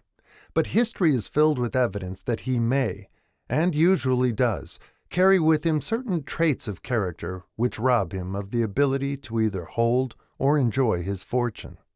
This is worthy of analysis, thought, and meditation, for it states a truth, the knowledge of which may be helpful to women as well as men. Ignorance of this has cost thousands of people their privilege of happiness, even though they possessed riches. The emotions of love and sex leave their unmistakable marks upon the features. Moreover, these signs are so visible that all who wish may read them. The man who is driven by the storm of passion, based upon sex desires alone, plainly advertises that fact to the entire world by the expression of his eyes and the lines of his face. The emotion of love, when mixed with the emotion of sex, softens, modifies, and beautifies the facial expression. No character analyst is needed to tell you this. You may observe it for yourself. The emotion of love brings out and develops the artistic and the aesthetic nature of man. It leaves its impress upon one's very soul, even after the fire has been subdued by time and circumstance. Memories of love never pass. They linger, guide, and influence long after the source of stimulation has faded. There is nothing new in this. Every person who has been moved by genuine love knows that it leaves enduring traces upon the human heart. The effect of love endures because love is spiritual in nature. The man who cannot be stimulated to great heights of achievement by love is hopeless. He is dead, though he may seem to live. Even the memories of love are sufficient to lift one to a higher plane of creative effort. The major force of love may spend itself and pass away, like a fire which has burned itself out, but it leaves behind indelible marks as evidence that it passed that way. Its departure often prepares the human heart for a still greater love. Go back into your yesterdays, at times, and bathe your mind in the beautiful memories of past love. It will soften the influence of the present worries and annoyances. It will give you a source of escape from the unpleasant realities of life, and maybe, who knows, your mind will yield to you during this temporary retreat into the world of fantasy, ideas, or plans, which may change the entire financial or spiritual status of your life. If you believe yourself unfortunate because you have loved and lost, perish the thought. One who has loved truly can never lose entirely. Love is whimsical and temperamental. Its nature is ephemeral and transitory. It comes when it pleases and goes away without warning. Accept and enjoy it while it remains, but spend no time worrying about its departure. Worry will never bring it back. Dismiss also the thought that love never comes but once.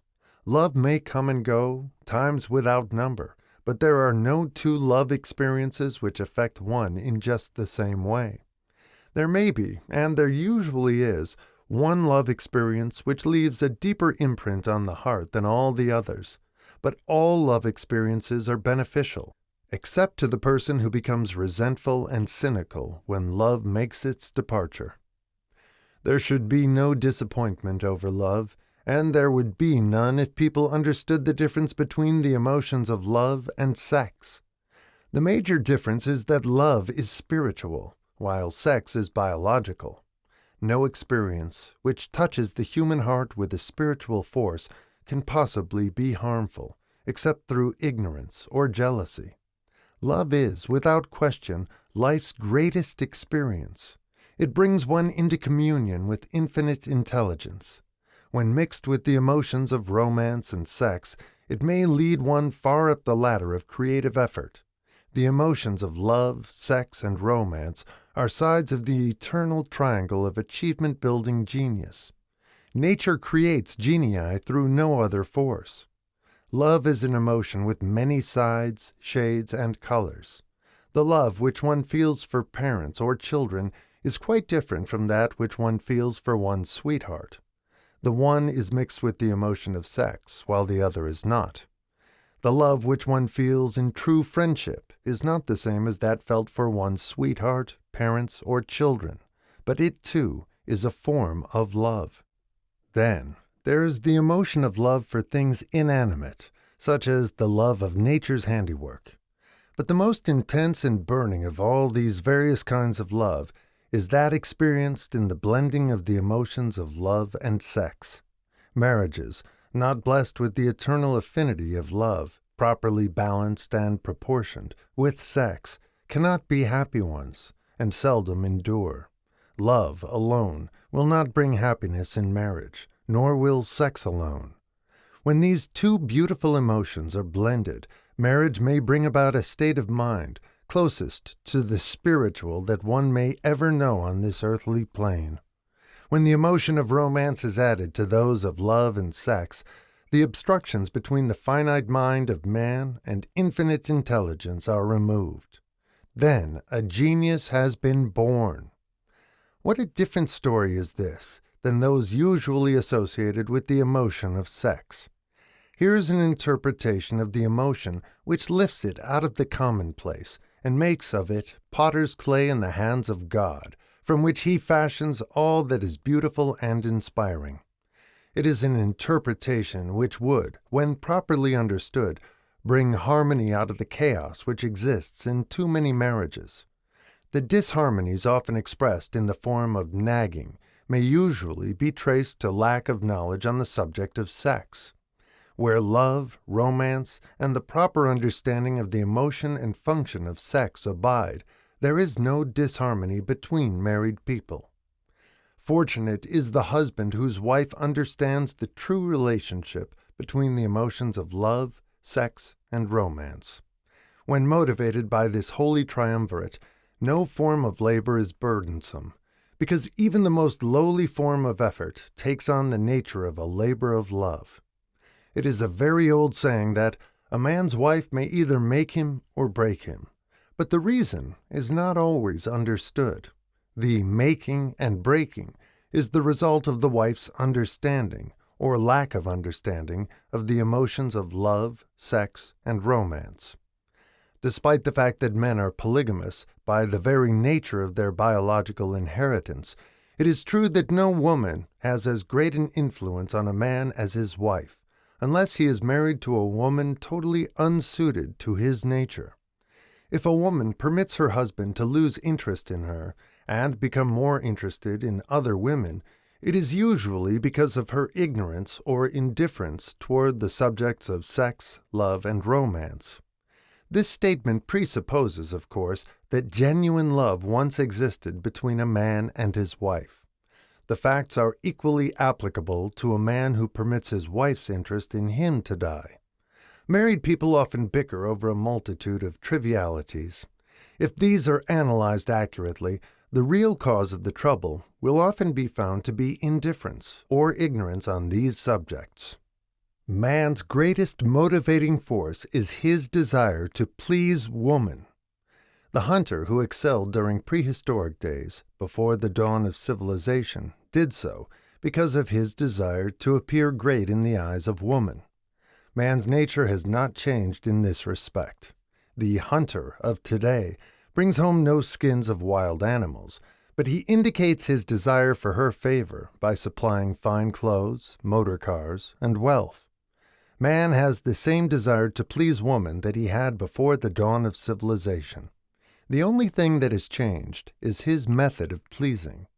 Men who accumulate large fortunes and attain to great heights of power and fame do so mainly to satisfy their desire to please women. Take women out of their lives, and great wealth would be useless to most men. It is this inherent desire of man to please woman which gives woman the power to make or break a man. The woman who understands man's nature and tactfully caters to it need have no fear of competition from other women. Men may be giants with indomitable willpower when dealing with other men, but they are easily managed by the women of their choice. Most men will not admit that they are easily influenced by the women they prefer, because it is in the nature of the male to want to be recognized as the stronger of the species.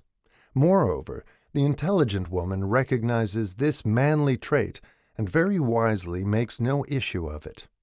Some men know that they are being influenced by the women of their choice, their wives, sweethearts, mothers, or sisters, but they tactfully refrain from rebelling against the influence because they are intelligent enough to know that no man is happy or complete without the modifying influence of the right woman.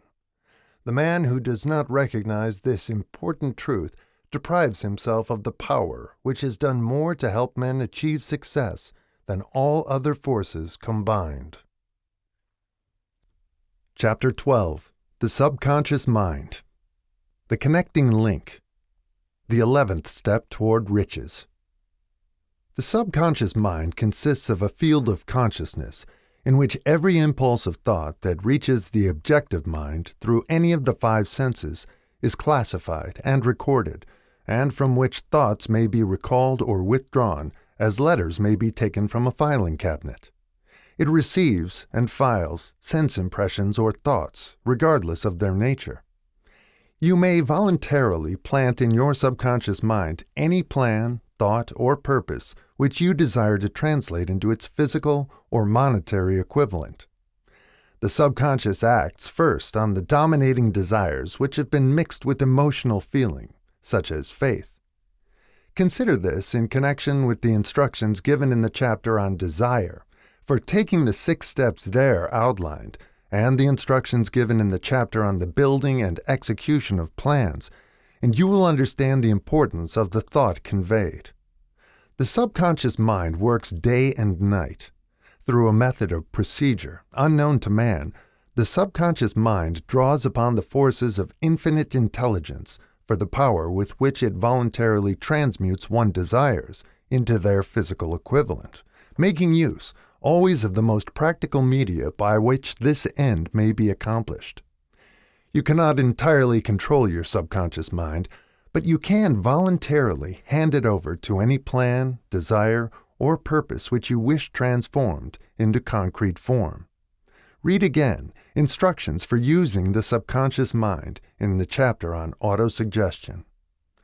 There is plenty of evidence to support the belief that the subconscious mind is the connecting link between the finite mind of man and infinite intelligence. It is the intermediary through which one may draw upon the forces of infinite intelligence at will. It, alone, contains the secret process by which mental impulses are modified and changed into their spiritual equivalent. It, alone, is the medium through which prayer may be transmitted to the source capable of answering prayer. The possibilities of creative effort connected with the subconscious mind are stupendous and imponderable. They inspire one with awe. I never approached the discussion of the subconscious mind without a feeling of littleness and inferiority due, perhaps, to the fact that man's entire stock of knowledge on this subject is so pitifully limited. The very fact that the subconscious mind is the medium of communication between the thinking mind of man and infinite intelligence is, of itself, a thought which almost paralyzes one's reason.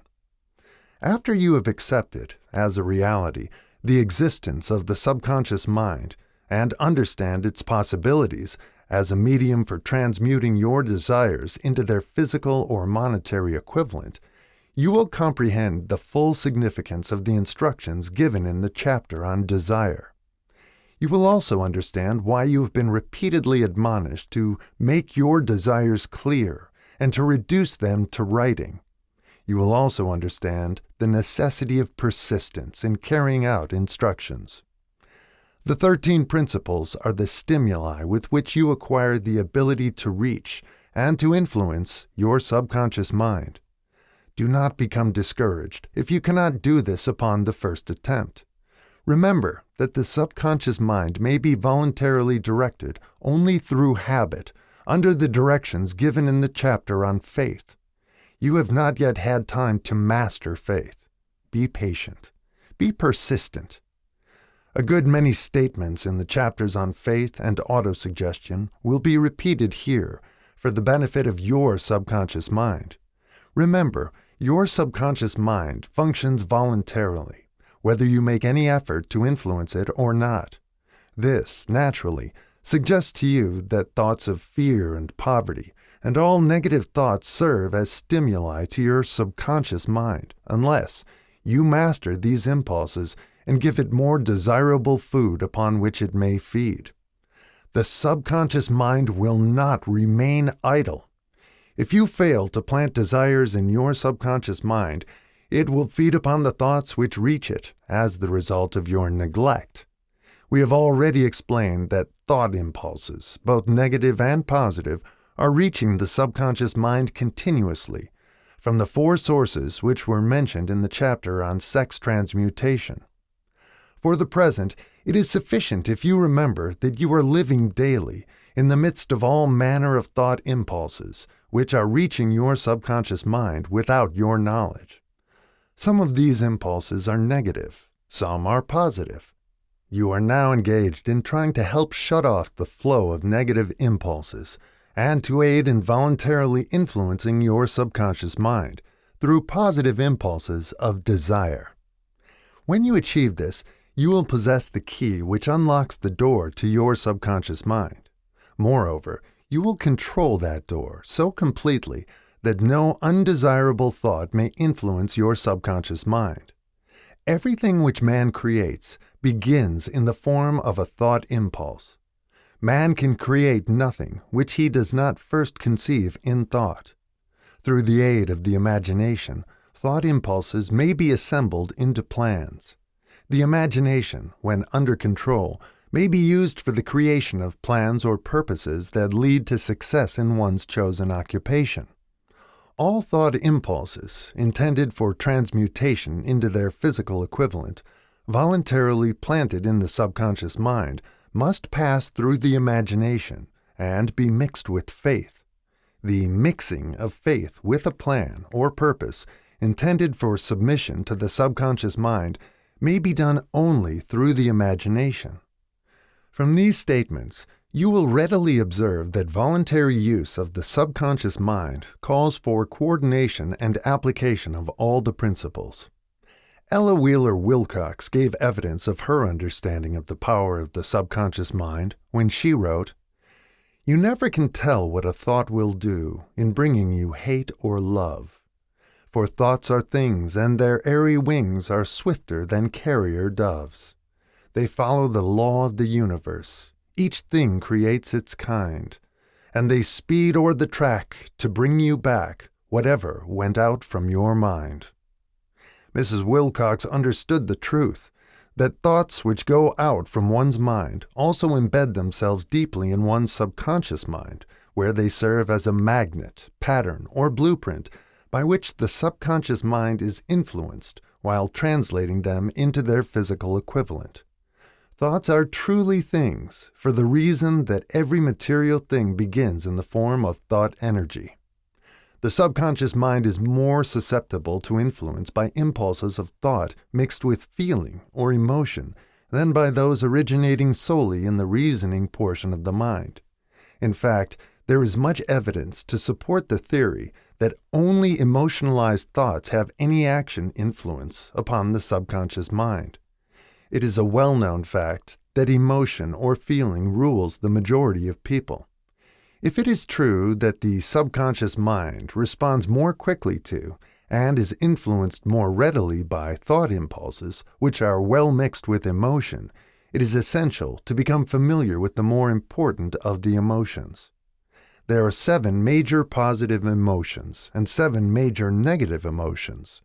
The negatives voluntarily inject themselves into the thought impulses, which ensure passage into the subconscious mind. The positives must be injected through the principle of autosuggestion into the thought impulses which an individual wishes to pass on to his subconscious mind. Instructions have been given in the chapter on autosuggestion. These emotions or feeling impulses may be likened to yeast in a loaf of bread because they constitute the action element, which transforms thought impulses from the passive to the active state.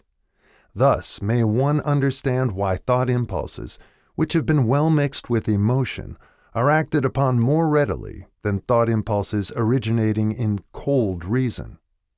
You are preparing yourself to influence and control the inner audience of your subconscious mind in order to hand over to it the desire for money, which you wish transmuted into its monetary equivalent. It is essential, therefore, that you understand the method of approach to this inner audience. You must speak its language, or it will not heed your call. It understands best the language of emotion or feeling. Let us, therefore, describe here the 7 major positive emotions and the 7 major negative emotions, so that you may draw upon the positives and avoid the negatives when giving instructions to your subconscious mind. The 7 major positive emotions. The emotion of desire, the emotion of faith, the emotion of love, the emotion of sex, the emotion of enthusiasm, the emotion of romance, and the emotion of hope. There are other positive emotions, but these are the 7 most powerful and the ones most commonly used in creative effort. Master these 7 emotions. They can be mastered only by use, and the other positive emotions will be at your command when you need them. Remember, in this connection, that you are studying a book which is intended to help you develop a money consciousness by filling your mind with positive emotions. One does not become money conscious by filling one's mind with negative emotions. The 7 major negative emotions to be avoided. The emotion of fear, the emotion of jealousy, the emotion of hatred, the emotion of revenge, the emotion of greed, the emotion of superstition, the emotion of anger. Positive and negative emotions cannot occupy the mind at the same time. One or the other must dominate. It is your responsibility to make sure that positive emotions constitute the dominating influence of your mind. Here the law of habit will come to your aid. Form the habit of applying and using the positive emotions. Eventually, they will dominate your mind so completely that the negatives cannot enter it. Only by following these instructions literally and continuously can you gain control over your subconscious mind. The presence of a single negative in your conscious mind is sufficient to destroy all chances of constructive aid from your subconscious mind.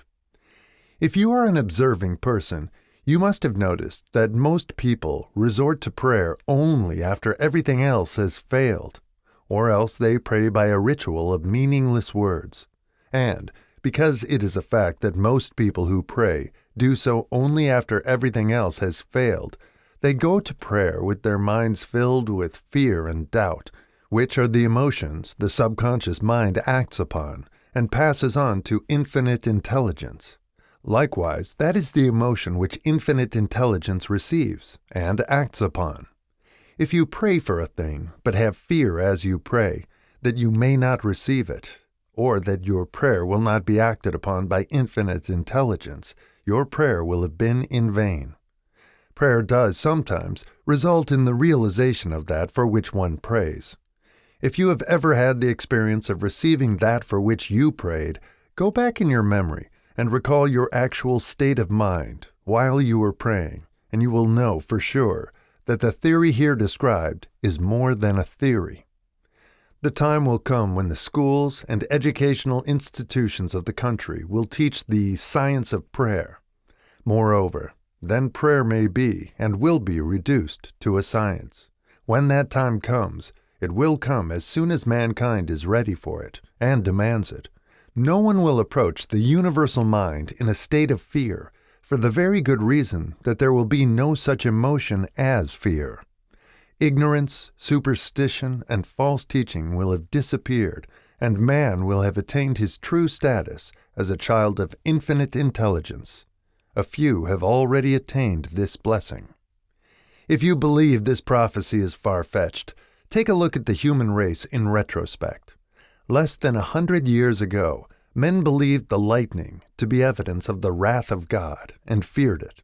Now, thanks to the power of faith, men have harnessed the lightning and made it turn the wheels of industry.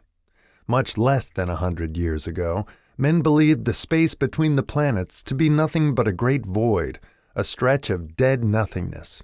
Now, thanks to this same power of faith, men know that far from being either dead or a void, the space between the planets is very much alive, that it is the highest form of vibration known, excepting, perhaps, the vibration of thought.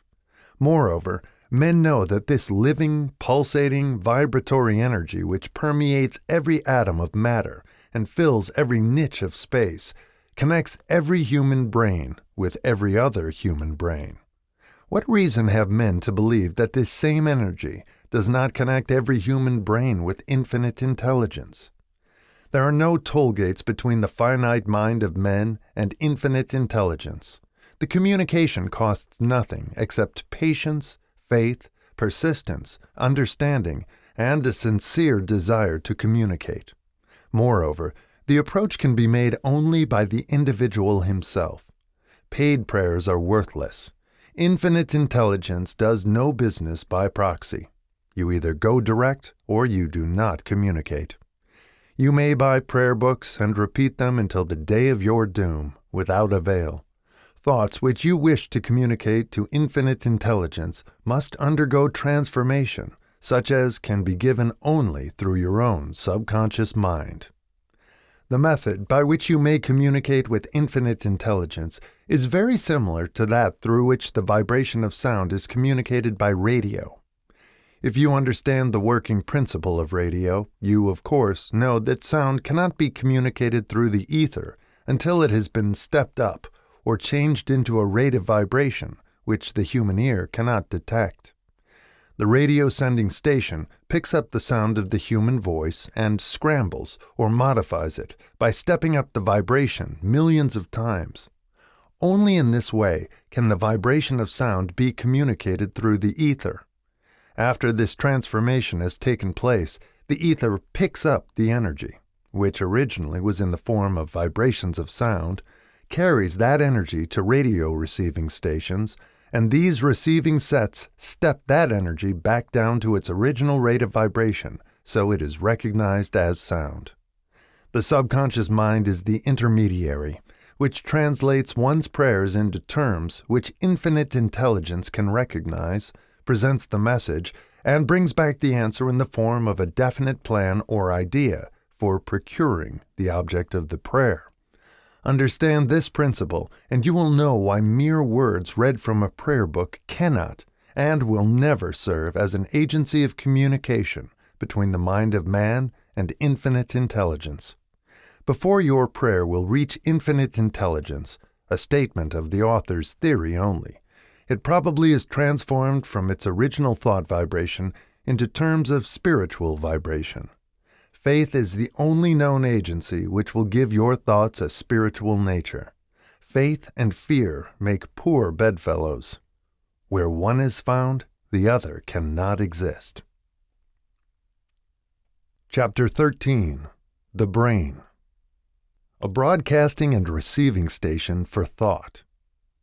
The 12th step toward riches.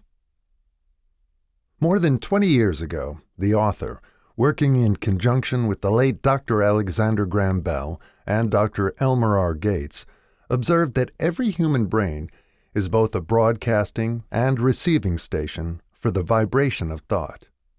Through the medium of the ether, in a fashion similar to that employed by the radio broadcasting principle, every human brain is capable of picking up vibrations of thought which are being released by other brains.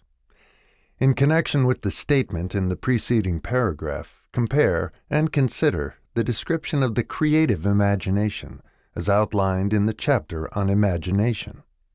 The creative imagination is the receiving set of the brain, which receives thoughts released by the brains of others. It is the agency of communication between one's conscious or reasoning mind and the four sources from which one may receive thought stimuli. When stimulated or stepped up to a high rate of vibration, the mind becomes more receptive to the vibration of thought, which reaches it through the ether from outside sources.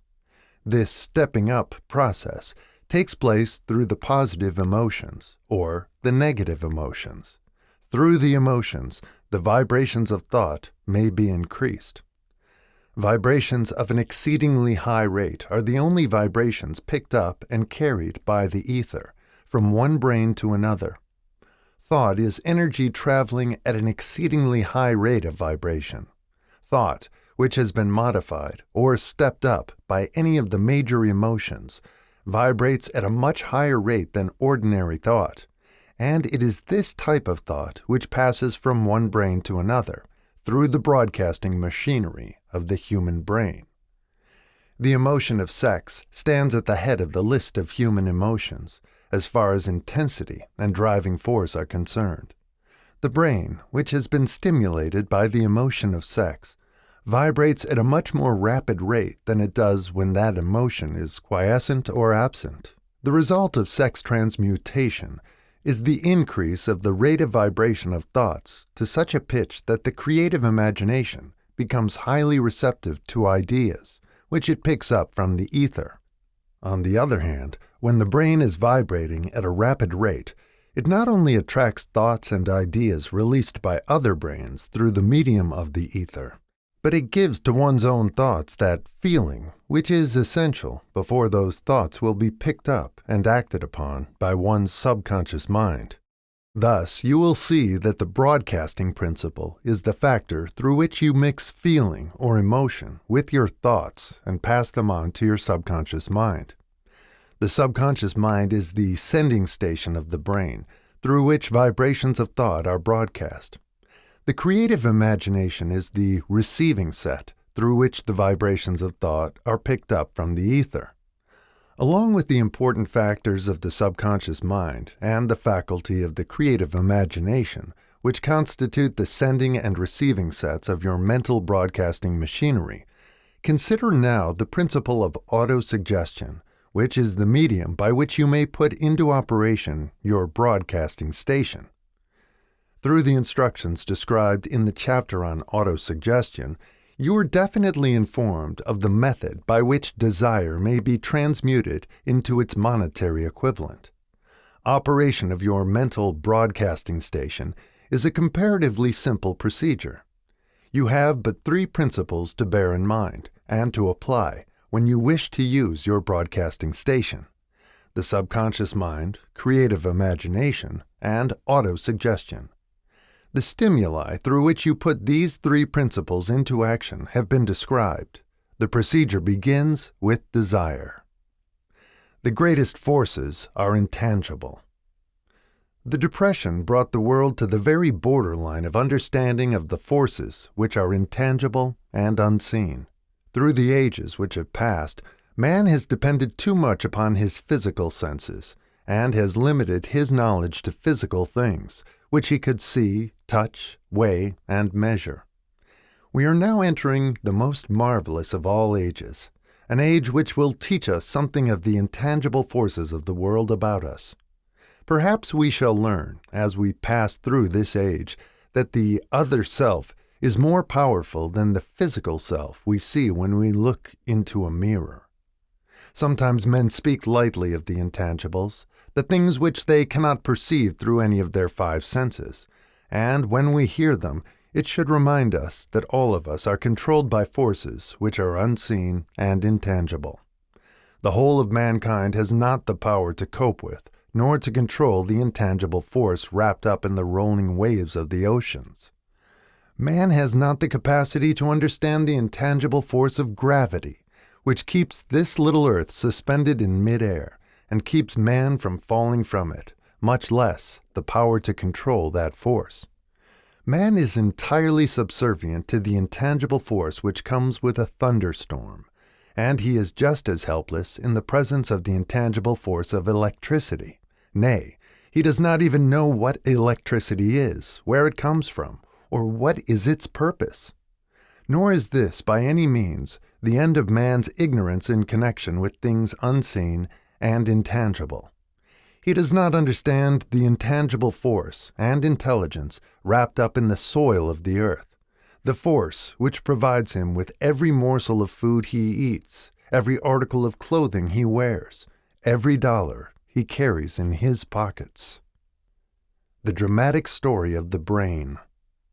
Last but not least, man, with all of his boasted culture and education, understands little or nothing of the intangible force, the greatest of all the intangibles, of thought. He knows but little concerning the physical brain and its vast network of intricate machinery through which the power of thought is translated into its material equivalent, but he is now entering an age which shall yield enlightenment on the subject.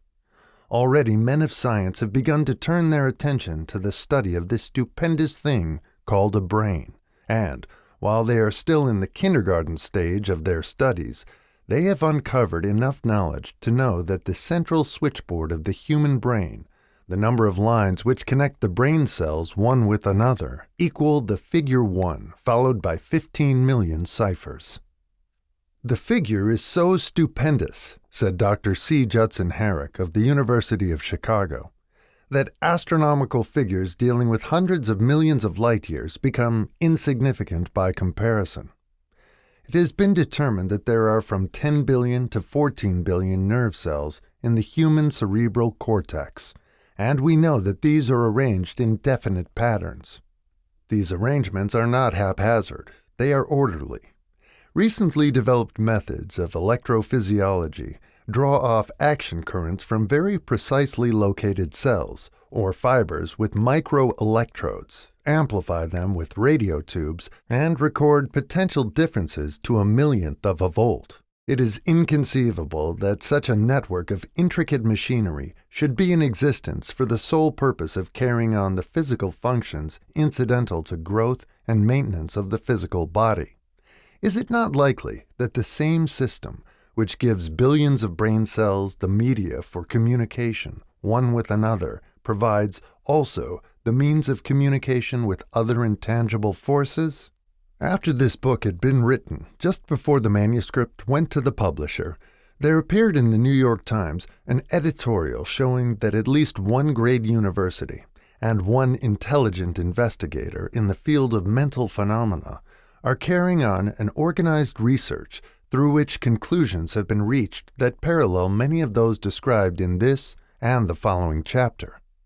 The editorial briefly analyzed the work carried on by Dr. Rhine and his associates at Duke University, viz., what is telepathy? A month ago, we cited on this page some of the remarkable results achieved by Professor Rhine and his associates in Duke University from more than 100,000 tests to determine the existence of telepathy and clairvoyance. These results were summarized in the first 2 articles in Harper's Magazine. In the second, which has now appeared, the author, E.H. Wright, attempts to summarize what has been learned, or what it seems reasonable to infer, regarding the exact nature of these extrasensory modes of perception. The actual existence of telepathy and clairvoyance now seems to some scientists enormously probable as the result of Rhine's experiments. Various percipients were asked to name as many cards in a special pack as they could without looking at them and without other sensory access to them. About a score of men and women were discovered who could regularly name so many of the cards correctly that there was not one chance in many a million of their having done their feats by luck or accident. But how did they do them? These powers, assuming that they exist, do not seem to be sensory. There is no known organ for them. The experiments worked just as well at distances of several hundred miles as they did in the same room. These facts also dispose, in Mr. Wright's opinion, of the attempt to explain telepathy or clairvoyance through any physical theory of radiation. All known forms of radiant energy decline inversely as the square of the distance traversed. Telepathy and clairvoyance do not. But they do vary through physical causes as our other mental powers do. Contrary to widespread opinion, they do not improve when the percipient is asleep or half asleep, but, on the contrary, when he is most wide awake and alert. Rhine discovered that a narcotic will invariably lower a percipient score, while a stimulant will always send it higher. The most reliable performer apparently cannot make a good score unless he tries to do his best. One conclusion that Wright draws with some confidence is that telepathy and clairvoyance are really one and the same gift. That is, the faculty that sees a card face down on a table seems to be exactly the same one that reads a thought residing only in another mind. There are several grounds for believing this. So far, for example, the 2 gifts have been found in every person who enjoys either of them. In every one, so far, the 2 have been of equal vigor, almost exactly. Screens, walls, distances have no effect at all on either. Wright advances from this conclusion to express what he puts forward as no more than the mere hunch that other extrasensory experiences, prophetic dreams, premonitions of disaster, and the like, may also prove to be part of the same faculty.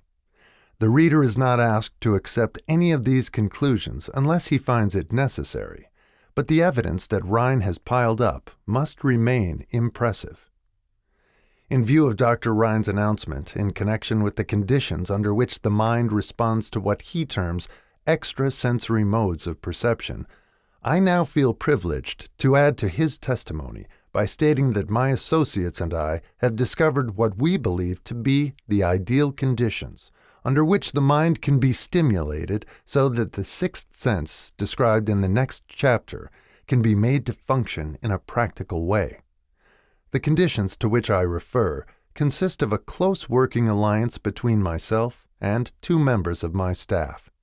Through experimentation and practice, we have discovered how to stimulate our minds by applying the principle used in connection with the invisible counselors described in the next chapter, so that we can, by a process of blending our 3 minds into one, find the solution to a great variety of personal problems which are submitted by my clients. The procedure is very simple. We sit down at a conference table, clearly state the nature of the problem we have under consideration, then begin discussing it. Each contributes whatever thoughts that may occur. The strange thing about this method of mind stimulation is that it places each participant in communication with unknown sources of knowledge, definitely outside his own experience. If you understand the principle described in the chapter on the mastermind, you of course recognize the round table procedure here described as being a practical application of the mastermind. This method of mind stimulation, through harmonious discussion of definite subjects between 3 people, illustrates the simplest and most practical use of the mastermind. by adopting and following a similar plan, any student of this philosophy may come into possession of the famous Carnegie formula briefly described in the introduction. If it means nothing to you at this time, mark this page and read it again after you have finished the last chapter. The Depression was a blessing in disguise. It reduced the whole world to a new starting point that gives everyone a new opportunity. Chapter 14. The Sixth Sense. The Door to the Temple of Wisdom. The 13th Step Toward Riches.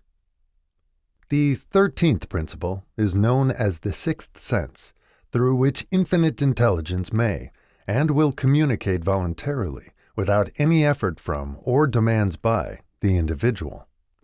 This principle is the apex of the philosophy.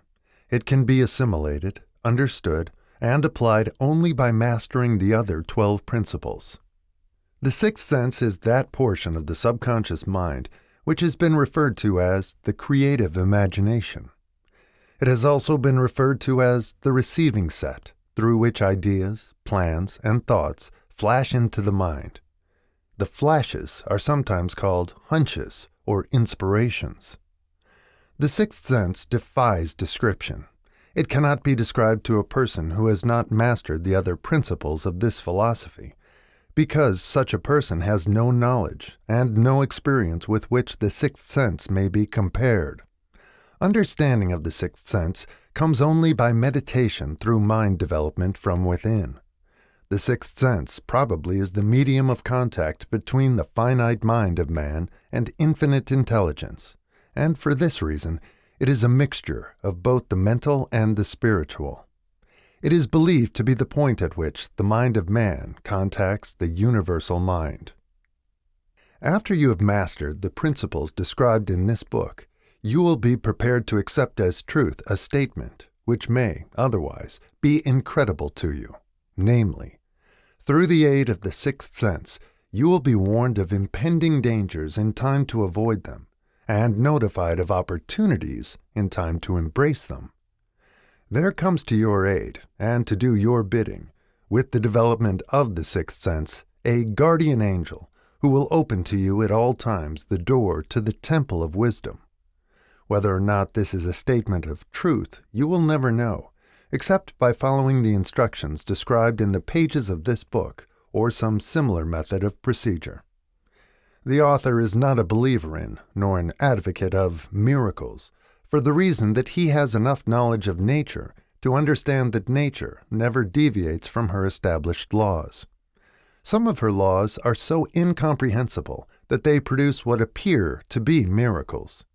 The sixth sense comes as near to being a miracle as anything I have ever experienced, and it appears so only because I do not understand the method by which this principle is operated. This much the author does know, that there is a power, or a first cause, or an intelligence which permeates every atom of matter and embraces every unit of energy perceptible to man, that this infinite intelligence converts acorns into oak trees, causes water to flow downhill in response to the law of gravity, follows night with day and winter with summer, each maintaining its proper place and relationship to the other. This intelligence may, through the principles of this philosophy, be induced to aid in transmuting desires into concrete or material form. The author has this knowledge because he has experimented with it and has experienced it. Step by step through the preceding chapters, you have been led to this, the last principle.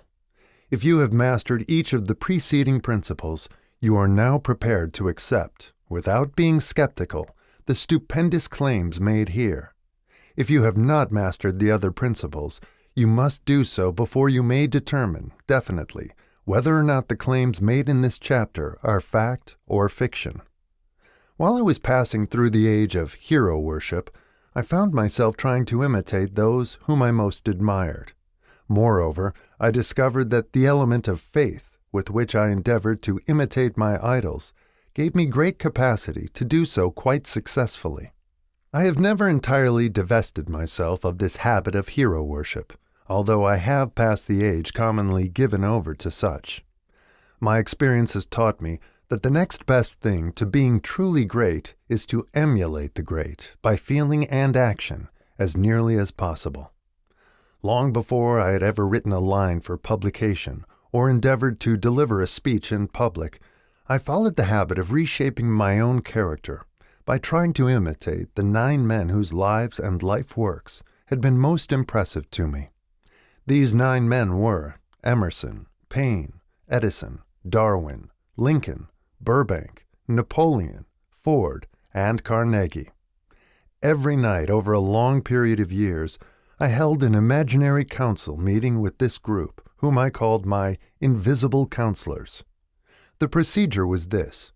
Just before going to sleep at night, I would shut my eyes and see, in my imagination, this group of men seated with me around my council table. Here I had not only an opportunity to sit among those whom I considered to be great, but I actually dominated the group by serving as the chairman. I had a very definite purpose in indulging my imagination through these nightly meetings. My purpose was to rebuild my own character so it would represent a composite of the characters of my imaginary counselors. Realizing, as I did early in life, that I had to overcome the handicap of birth in an environment of ignorance and superstition, I deliberately assigned myself the task of voluntary rebirth through the method here described. Building character through autosuggestion. Being an earnest student of psychology, I knew, of course, that all men have become what they are because of their dominating thoughts and desires. I knew that every deeply seated desire has the effect of causing one to seek outward expression, through which that desire may be transmuted into reality. I knew that self-suggestion is a powerful factor in building character, that it is, in fact, the sole principle through which character is builded. With this knowledge of the principles of mind operation, I was fairly well armed with the equipment needed in rebuilding my character. In these imaginary council meetings, I called on my cabinet members for the knowledge I wished each to contribute, addressing myself to each member in audible words, as follows. Mr. Emerson, I desire to acquire from you the marvelous understanding of nature which distinguished your life. I ask that you make an impress upon my subconscious mind of whatever qualities you possessed which enabled you to understand and adapt yourself to the laws of nature. I ask that you assist me in reaching and drawing upon whatever sources of knowledge are available to this end. Mr. Burbank, I request that you pass on to me the knowledge which enabled you to so harmonize the laws of nature that you caused the cactus to shed its thorns and become an edible food. Give me access to the knowledge which enabled you to make 2 blades of grass grow where but one grew before, and helped you to blend the coloring of the flowers with more splendor and harmony, for you alone have successfully gilded the lily. Napoleon, I desire to acquire from you, by emulation, the marvelous ability you possessed to inspire men and to arouse them to greater and more determined spirit of action. Also to acquire the spirit of enduring faith, which enabled you to turn defeat into victory and to surmount staggering obstacles. Emperor of fate, king of chance, man of destiny, I salute you. Mr. Paine, I desire to acquire from you the freedom of thought and the courage and clarity with which to express convictions which so distinguished you. Mr. Darwin, I wish to acquire from you the marvelous patience and ability to study cause and effect without bias or prejudice, so exemplified by you in the field of natural science. Mr. Lincoln, I desire to build into my own character the keen sense of justice, the untiring spirit of patience, the sense of humor, the human understanding, and the tolerance which were your distinguishing characteristics.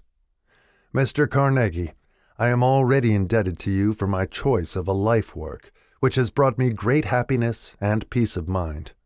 I wish to acquire a thorough understanding of the principles of organized effort, which you used so effectively in the building of a great industrial enterprise.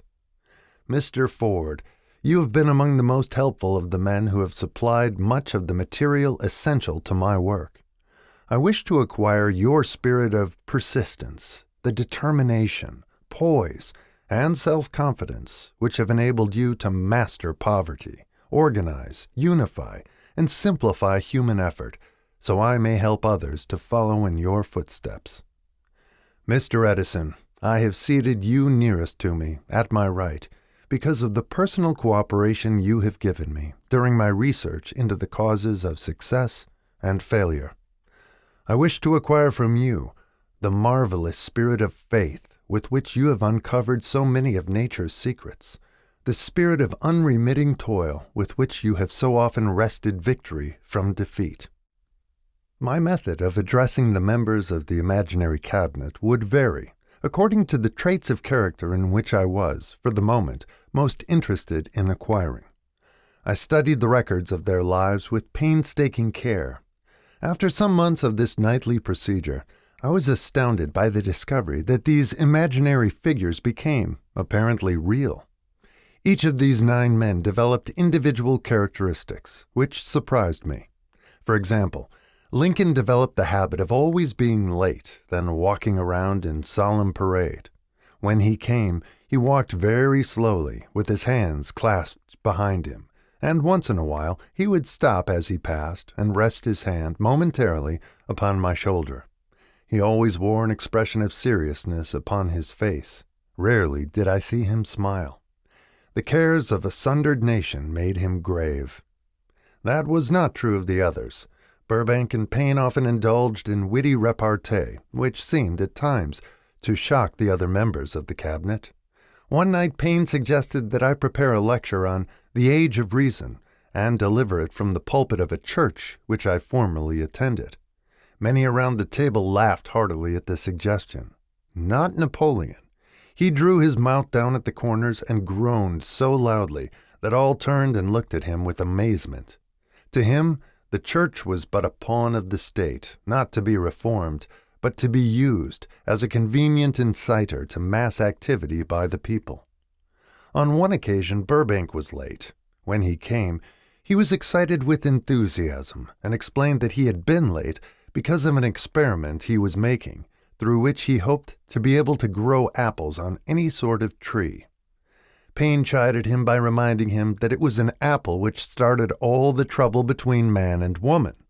Darwin chuckled heartily as he suggested that Payne should watch out for little serpents when he went into the forest to gather apples, as they had the habit of growing into big snakes. Emerson observed, "No serpents, no apples," and Napoleon remarked, "No apples, no state." Lincoln developed the habit of always being the last one to leave the table after each meeting. On one occasion, he leaned across the end of the table, his arms folded, and remained in that position for many minutes. I made no attempt to disturb him. Finally, he lifted his head slowly, got up, and walked to the door, then turned around, came back, and laid his hand on my shoulder and said, "My boy, you will need much courage if you remain steadfast in carrying out your purpose in life. But remember, when difficulties overtake you, the common people have common sense. Adversity will develop it." One evening Edison arrived ahead of all the others. He walked over and seated himself at my left, where Emerson was accustomed to sit, and said, "You are destined to witness the discovery of the secret of life.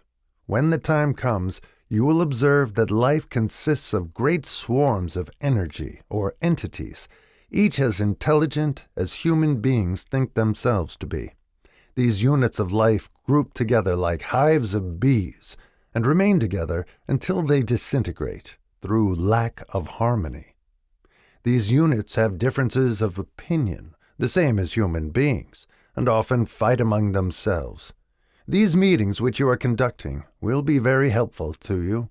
They will bring to your rescue some of the same units of life which served the members of your cabinet during their lives. These units are eternal. They never die. Your own thoughts and desires serve as the magnet which attracts units of life from the great ocean of life out there. Only the friendly units are attracted, the ones which harmonize with the nature of your desires. The other members of the cabinet began to enter the room. Edison got up and slowly walked around to his own seat. Edison was still living when this happened.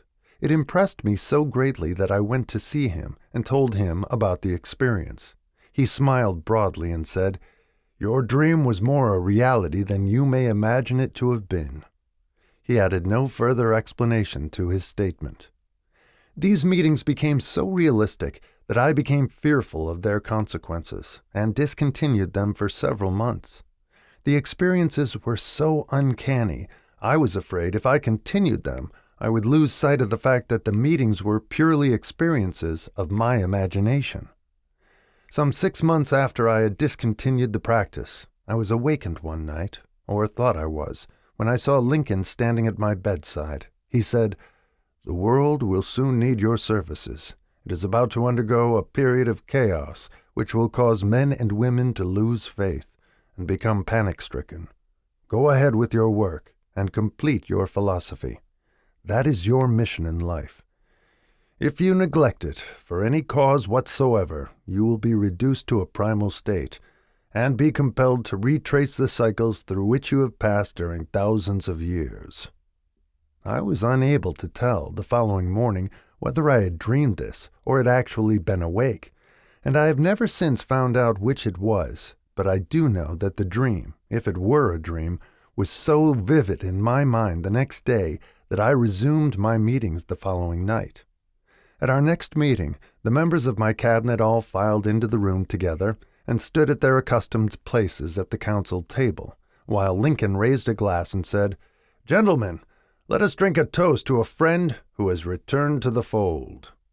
After that, I began to add new members to my cabinet, until now it consists of more than 50, among them Christ, St. Paul, Galileo, Copernicus, Aristotle, Plato, Socrates, Homer, Voltaire, Bruno, Spinoza, Drummond, Kant, Schopenhauer, Newton, Confucius, Albert Hubbard, Bran, Ingersoll, Wilson, and William James. This is the first time that I have had the courage to mention this.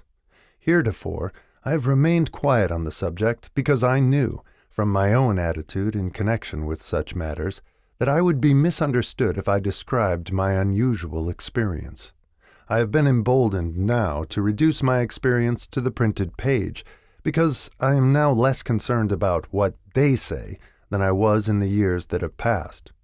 One of the blessings of maturity is that it sometimes brings one greater courage to be truthful, regardless of what those who do not understand may think or say. Lest I be misunderstood, I wish here to state most emphatically that I still regard my cabinet meetings as being purely imaginary, but I feel entitled to suggest that while the members of my cabinet may be purely fictional and the meetings existent only in my own imagination, they have led me into glorious paths of adventure, rekindled an appreciation of true greatness, encouraged creative endeavor, and emboldened the expression of honest thought. Somewhere in the cell structure of the brain is located an organ which receives vibrations of thought ordinarily called hunches. So far, science has not discovered where this organ of the sixth sense is located, but this is not important. The fact remains that human beings do receive accurate knowledge through sources other than the physical senses. Such knowledge, generally, is received when the mind is under the influence of extraordinary stimulation. Any emergency which arouses the emotions and causes the heart to beat more rapidly than normal may, and generally does, bring the sixth sense into action. Anyone who has experienced a near accident while driving knows that on such occasions the sixth sense often comes to one's rescue and aids by split seconds in avoiding the accident. These facts are mentioned preliminary to a statement of fact which I shall now make, namely, that during my meetings with the invisible counselors, I find my mind most receptive to ideas, thoughts, and knowledge which reach me through the sixth sense. I can truthfully say that I owe entirely to my invisible counselors full credit for such ideas, facts, or knowledge, as I received through inspiration. On scores of occasions, when I have faced emergencies, some of them so grave that my life was in jeopardy, I have been miraculously guided past these difficulties through the influence of my invisible counselors. My original purpose in conducting council meetings with imaginary beings was solely that of impressing my own subconscious mind through the principle of autosuggestion with certain characteristics which I desired to acquire. In more recent years, my experimentation has taken on an entirely different trend. I now go to my imaginary counselors with every difficult problem which confronts me and my clients.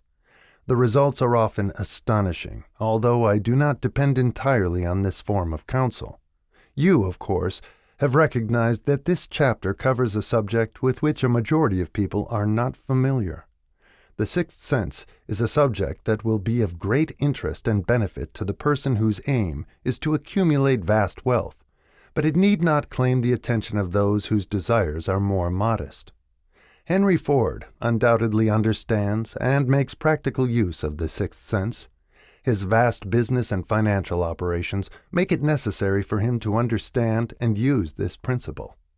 The late Thomas A. Edison understood and used the sixth sense in connection with the development of inventions, especially those involving basic patents, in connection with which he had no human experience and no accumulated knowledge to guide him, as was the case while he was working on the talking machine and the moving picture machine. Nearly all great leaders, such as Napoleon, Bismarck, Joan of Arc, Christ, Buddha, Confucius, and Mohammed, understood and probably made use of the sixth sense almost continuously. The major portion of their greatness consisted of their knowledge of this principle. The sixth sense is not something that one can take off and put on at will. Ability to use this great power comes slowly, through application of the other principles outlined in this book. Seldom does any individual come into workable knowledge of the sixth sense before the age of 40. More often the knowledge is not available until one is well past 50, and this, for the reason that the spiritual forces with which the sixth sense is so closely related do not mature and become usable except through years of meditation, self-examination, and serious thought. No matter who you are or what may have been your purpose in reading this book, you can profit by it without understanding the principle described in this chapter. This is especially true if your major purpose is that of accumulation of money or other material things. The chapter on the sixth sense was included because the book is designed for the purpose of presenting a complete philosophy by which individuals may unerringly guide themselves in attaining whatever they ask of life. The starting point of all achievement is desire. The finishing point is that brand of knowledge which leads to understanding of self, understanding of others, understanding of the laws of nature, recognition and understanding of happiness. This sort of understanding comes in its fullness only through familiarity with and use of the principle of the sixth sense. Hence, that principle had to be included as a part of this philosophy for the benefit of those who demand more than money. Having read the chapter, you must have observed that while reading it, you were lifted to a high level of mental stimulation. Splendid! Come back to this again a month from now, read it once more, and observe that your mind will soar to a still higher level of stimulation. Repeat this experience from time to time, giving no concern as to how much or how little you learn at the time, and eventually you will find yourself in possession of a power that will enable you to throw off discouragement, master fear, overcome procrastination, and draw freely upon your imagination. Then you will have felt the touch of that unknown something which has been the moving spirit of every truly great thinker, leader, artist, musician, writer, statesman. Then you will be in position to transmute your desires into their physical or financial counterpart as easily as you may lie down and quit at the first sign of opposition. Faith versus fear. Previous chapters have described how to develop faith through autosuggestion, desire, and the subconscious. The next chapter presents detailed instructions for the mastery of fear. Here will be found a full description of the 6 fears which are the cause of all discouragement: timidity, procrastination, indifference, indecision, and the lack of ambition, self-reliance, initiative, self-control, and enthusiasm. Search yourself carefully as you study these 6 enemies, as they may exist only in your subconscious mind, where their presence will be hard to detect. Remember, too, as you analyze the 6 ghosts of fear, that they are nothing but ghosts because they exist only in one's mind. Remember also that ghosts, creations of uncontrolled imagination, have caused most of the damage people have done to their own minds. Therefore, ghosts can be as dangerous as if they lived and walked on the earth in physical bodies. The ghost of the fear of poverty, which seized the minds of millions of people in 1929, was so real that it caused the worst business depression this country has ever known. Moreover, this particular ghost still frightens some of us out of our wits. Chapter 15. How to Outwit the 6 Ghosts of Fear. Take inventory of yourself as you read this closing chapter and find out how many of the ghosts are standing in your way.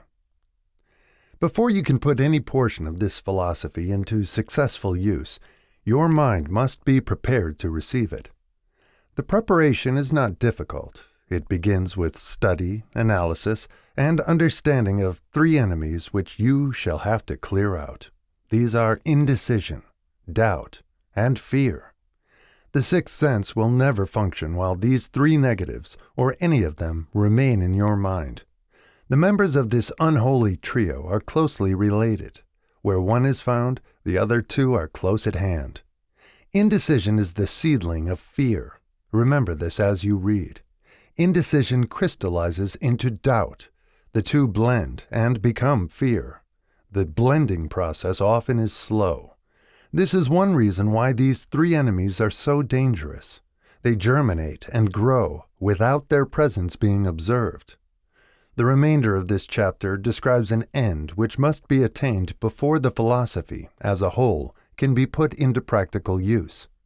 It also analyzes a condition which has, but lately, reduced huge numbers of people to poverty, and it states a truth which must be understood by all who accumulate riches, whether measured in terms of money or a state of mind of far greater value than money. The purpose of this chapter is to turn the spotlight of attention upon the cause and the cure of the 6 basic fears. Before we can master an enemy, we must know its name, its habits, and its place of abode. As you read, analyze yourself carefully and determine which, if any, of the 6 common fears have attached themselves to you. Do not be deceived by the habits of these subtle enemies. Sometimes they remain hidden in the subconscious mind, where they are difficult to locate and still more difficult to eliminate. The 6 basic fears. There are 6 basic fears, with some combination of which every human suffers at one time or another. Most people are fortunate if they do not suffer from the entire 6. Named in the order of their most common appearance, they are the fear of poverty, the fear of criticism, the fear of ill health. These are at the bottom of most of one's worries. The others are the fear of loss of love of someone, the fear of old age, the fear of death. All other fears are of minor importance. They can be grouped under these 6 headings. The prevalence of these fears, as a curse to the world, runs in cycles. For almost 6 years, while the Depression was on, we floundered in the cycle of fear of poverty. During the World War, we were in the cycle of fear of death. Just following the war, we were in the cycle of fear of ill health, as evidenced by the epidemic of disease which spread itself all over the world. Fears are nothing more than states of mind. One state of mind is subject to control and direction. Physicians, as everyone knows, are less subject to attack by disease than ordinary laymen, for the reason that physicians do not fear disease. Physicians, without fear or hesitation, have been known to physically contact hundreds of people daily who were suffering from such contagious diseases as smallpox without becoming infected. Their immunity against the disease consisted largely, if not solely, in their absolute lack of fear. Man can create nothing which he does not first conceive in the form of an impulse of thought. Following this statement comes another of still greater importance, namely, man's thought impulses begin immediately to translate themselves into their physical equivalent, whether those thoughts are voluntary or involuntary. Thought impulses which are picked up through the ether by mere chance, thoughts which have been released by other minds, may determine one's financial, business, professional, or social destiny just as surely as do the thought impulses which one creates by intent and design. We are here laying the foundation for the presentation of a fact of great importance to the person who does not understand why some people appear to be lucky, while others of equal or greater ability, training, experience, and brain capacity seem destined to ride with misfortune.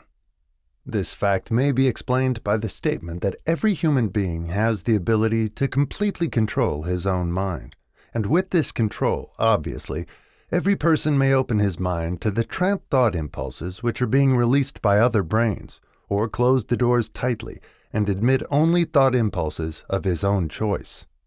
Nature has endowed man with absolute control over but one thing, and that is thought. This fact, coupled with the additional fact that everything which man creates begins in the form of a thought, leads one very near to the principle by which fear may be mastered. If it is true that all thought has a tendency to clothe itself in its physical equivalent, and this is true beyond any reasonable room for doubt, it is equally true that thought impulses of fear and poverty cannot be translated into terms of courage and financial gain. The people of America began to think of poverty following the Wall Street crash of 1929. Slowly but surely, that mass thought was crystallized into its physical equivalent, which was known as a depression. This had to happen. It is in conformity with the laws of nature. The fear of poverty. There can be no compromise between poverty and riches. The two roads that lead to poverty and riches travel in opposite directions. If you want riches, you must refuse to accept any circumstance that leads toward poverty. The word riches is here used in its broadest sense, meaning financial, spiritual, mental, and material estates. The starting point of the path that leads to riches is desire. In Chapter 1, you received full instructions for the proper use of desire. In this chapter on fear, you have complete instructions for preparing your mind to make practical use of desire. Here, then, is the place to give yourself a challenge which will definitely determine how much of this philosophy you have absorbed. Here is the point at which you can turn prophet and foretell accurately what the future holds in store for you. If, after reading this chapter, you are willing to accept poverty, you may as well make up your mind to receive poverty. This is one decision you cannot avoid. If you demand riches, determine what form and how much will be required to satisfy you. You know the road that leads to riches. You have been given a road map which, if followed, will keep you on that road. If you neglect to make the start or stop before you arrive, no one will be to blame but you. This responsibility is yours. No alibi will save you from accepting the responsibility if you now fail or refuse to demand riches of life, because the acceptance calls for but one thing, incidentally, the only thing you can control, and that is a state of mind. A state of mind is something that one assumes. It cannot be purchased. It must be created. Fear of poverty is a state of mind, nothing else. But it is sufficient to destroy one's chances of achievement in any undertaking, a truth which became painfully evident during the Depression. This fear paralyzes the faculty of reason, destroys the faculty of imagination, kills off self-reliance, undermines enthusiasm, discourages initiative, leads to uncertainty of purpose, encourages procrastination, wipes out enthusiasm, and makes self-control an impossibility. It takes the charm from one's personality, destroys the possibility of accurate thinking, diverts concentration of effort.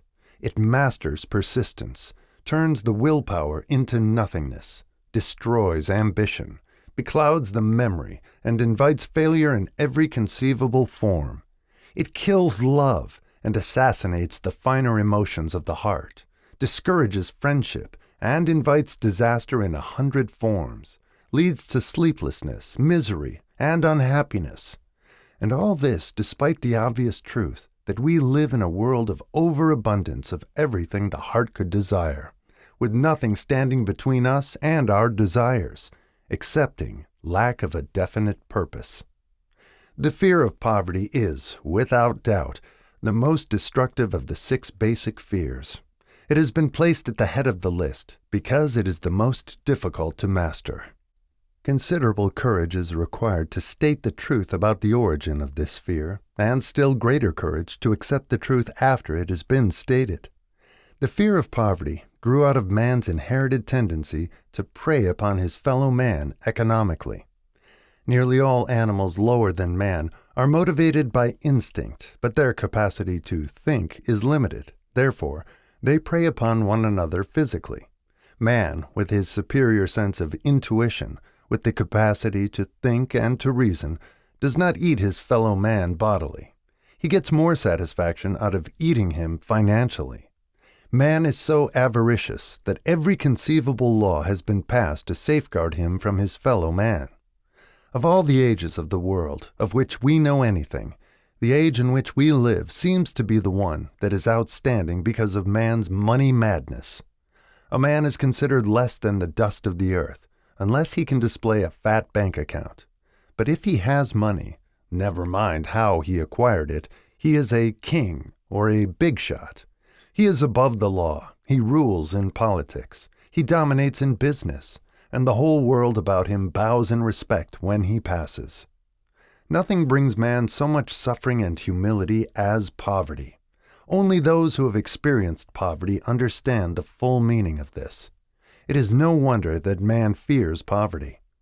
Through a long line of inherited experiences, man has learned, for sure, that some men cannot be trusted where matters of money and earthly possessions are concerned. This is a rather stinging indictment, the worst part of it being that it is true. The majority of marriages are motivated by the wealth possessed by one or both of the contracting parties. It is no wonder, therefore, that the divorce courts are busy. So eager is man to possess wealth that he will acquire it in whatever manner he can, through legal methods if possible, through other methods if necessary or expedient. Self-analysis may disclose weaknesses which one does not like to acknowledge. This form of examination is essential to all who demand of life more than mediocrity and poverty. Remember, as you check yourself point by point, that you are both the court and the jury, the prosecuting attorney and the attorney for the defense, and that you are the plaintiff and the defendant. Also, that you are on trial. Face the facts squarely. Ask yourself definite questions and demand direct replies. When the examination is over, you will know more about yourself. If you do not feel that you can be an impartial judge in this self-examination, call upon someone who knows you well enough to serve as judge while you cross-examine yourself. You are after the truth. Get it, no matter at what cost, even though it may temporarily embarrass you. The majority of people, if asked what they fear most, would reply, "I fear nothing." The reply would be inaccurate because few people realize that they are bound, handicapped, whipped spiritually and physically through some form of fear. So subtle and deeply seated is the emotion of fear that one may go through life burdened with it, never recognizing its presence. Only a courageous analysis will disclose the presence of this universal enemy. When you begin such an analysis, search deeply into your character. Here is a list of the symptoms for which you should look. Symptoms of the fear of poverty. Indifference. Commonly expressed through lack of ambition, willingness to tolerate poverty. acceptance of whatever compensation life may offer without protest, mental and physical laziness, lack of initiative, imagination, enthusiasm, and self-control. Indecision, the habit of permitting others to do one's thinking, staying on the fence. Doubt, generally expressed through alibis and excuses designed to cover up, explain away, or apologize for one's failures, sometimes expressed in the form of envy of those who are successful or by criticizing them.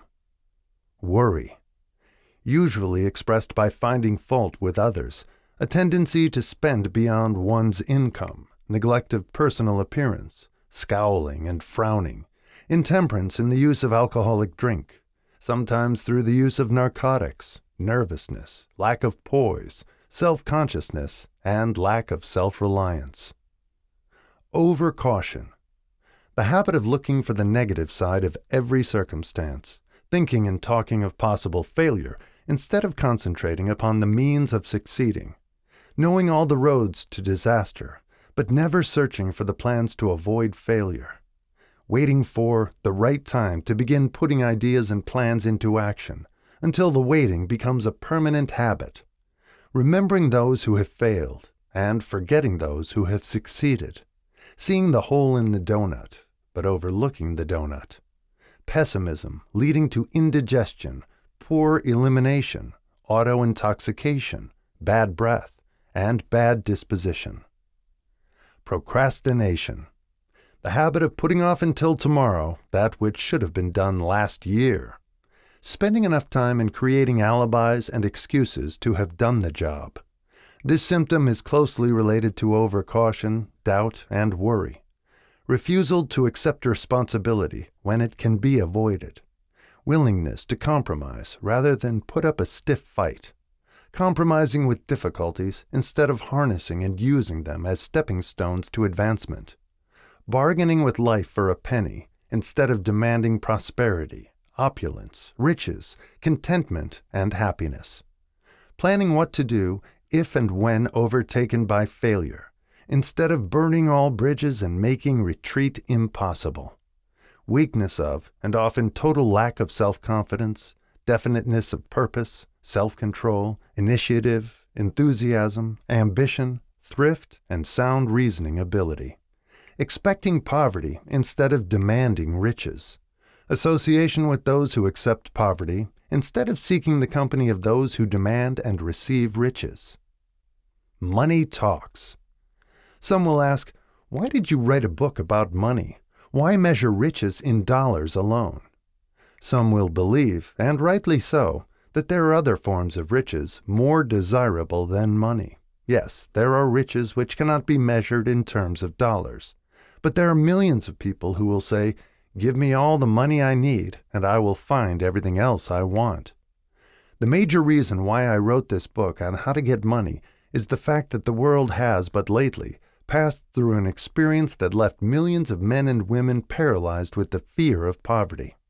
What this sort of fear does to one was well described by Westbrook Pegler in the New York World Telegram, viz. Money is only clamshells or metal discs or scraps of paper, and there are treasures of the heart and soul which money cannot buy. But most people, being broke, are unable to keep this in mind and sustain their spirits. When a man is down and out and on the street, unable to get any job at all, something happens to his spirit which can be observed in the droop of his shoulders, the set of his hat, his walk, and his gaze. He cannot escape a feeling of inferiority among people with regular employment, even though he knows they are definitely not his equals in character, intelligence, or ability. These people, even his friends, feel, on the other hand, a sense of superiority and regard him, perhaps unconsciously, as a casualty. He may borrow for a time, but not enough to carry on in his accustomed way, and he cannot continue to borrow very long. But borrowing in itself, when a man is borrowing merely to live, is a depressing experience, and the money lacks the power of earned money to revive his spirits. Of course, none of this applies to bums or habitual ne'er-do-wells, but only to men of normal ambitions and self-respect. Women conceal despair. Women in the same predicament must be different. We somehow do not think of women at all in considering the down and outers. They are scarce in the breadlines. They rarely are seen begging on the streets, and they are not recognizable in crowds by the same plain signs which identify busted men. Of course, I do not mean the shuffling hags of the city streets who are the opposite number of the confirmed male bums. I mean reasonably young, decent, and intelligent women. There must be many of them, but their despair is not apparent. Maybe they kill themselves. When a man is down and out, he has time on his hands for brooding. He may travel miles to see a man about a job and discover that the job is filled, or that it is one of those jobs with no base pay, but only a commission on the sale of some useless knick-knack, which nobody would buy, except out of pity. Turning that down, he finds himself back on the street with nowhere to go, but just anywhere. So he walks and walks. He gazes into store windows at luxuries which are not for him, and feels inferior and gives way to people who stop to look with an active interest. He wanders into the railroad station, or puts himself down in the library to ease his legs and soak up a little heat, but that isn't looking for a job, so he gets going again.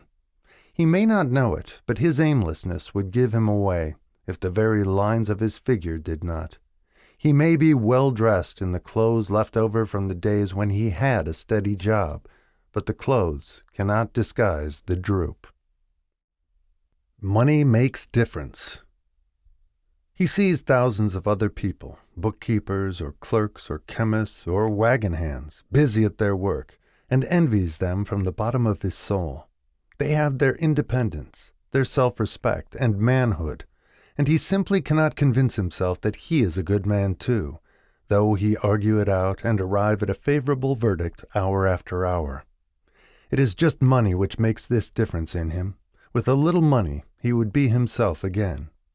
Some employers take the most shocking advantage of people who are down and out. The agencies hang out little colored cards offering miserable wages to busted men. $12 a week, $15 a week. An $18 a week job is a plum, and anyone with $25 a week to offer does not hang the job in front of an agency on a colored card. I have a want ad clipped from a local paper demanding a clerk, a good, clean penman, to take telephone orders for a sandwich shop from 11 a.m. to 2 p.m. for $8 a month. Not $8 a week, but $8 a month. The ad says also, state religion. Can you imagine the brutal effrontery of anyone who demands a good, clean penman for 11 cents an hour inquiring into the victim's religion? But that is what busted people are offered. The fear of criticism. Just how man originally came by this fear, no one can state definitely, but one thing is certain. He has it in a highly developed form. Some believe that this fear made its appearance about the time that politics became a profession. Others believe it can be traced to the age when women first began to concern themselves with styles in wearing apparel. This author, being neither a humorist nor a prophet, is inclined to attribute the basic fear of criticism to that part of man's inherited nature which prompts him not only to take away his fellow man's goods and wares, but to justify his action by criticism of his fellow man's character. It is a well-known fact that a thief will criticize the man from whom he steals, that politicians seek office not by displaying their own virtues and qualifications, but by attempting to besmirch their opponents. The fear of criticism takes on many forms, the majority of which are petty and trivial. Bald-headed men, for example, are bald for no other reason than their fear of criticism. Heads become bald because of the tight-fitting bands of hats which cut off the circulation from the roots of the hair. Men wear hats not because they actually need them, but mainly because everyone is doing it. The individual falls into line and does likewise, lest some other individual criticize him.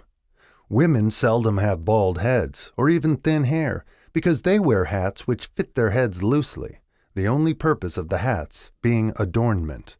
But It must not be supposed that women are free from the fear of criticism.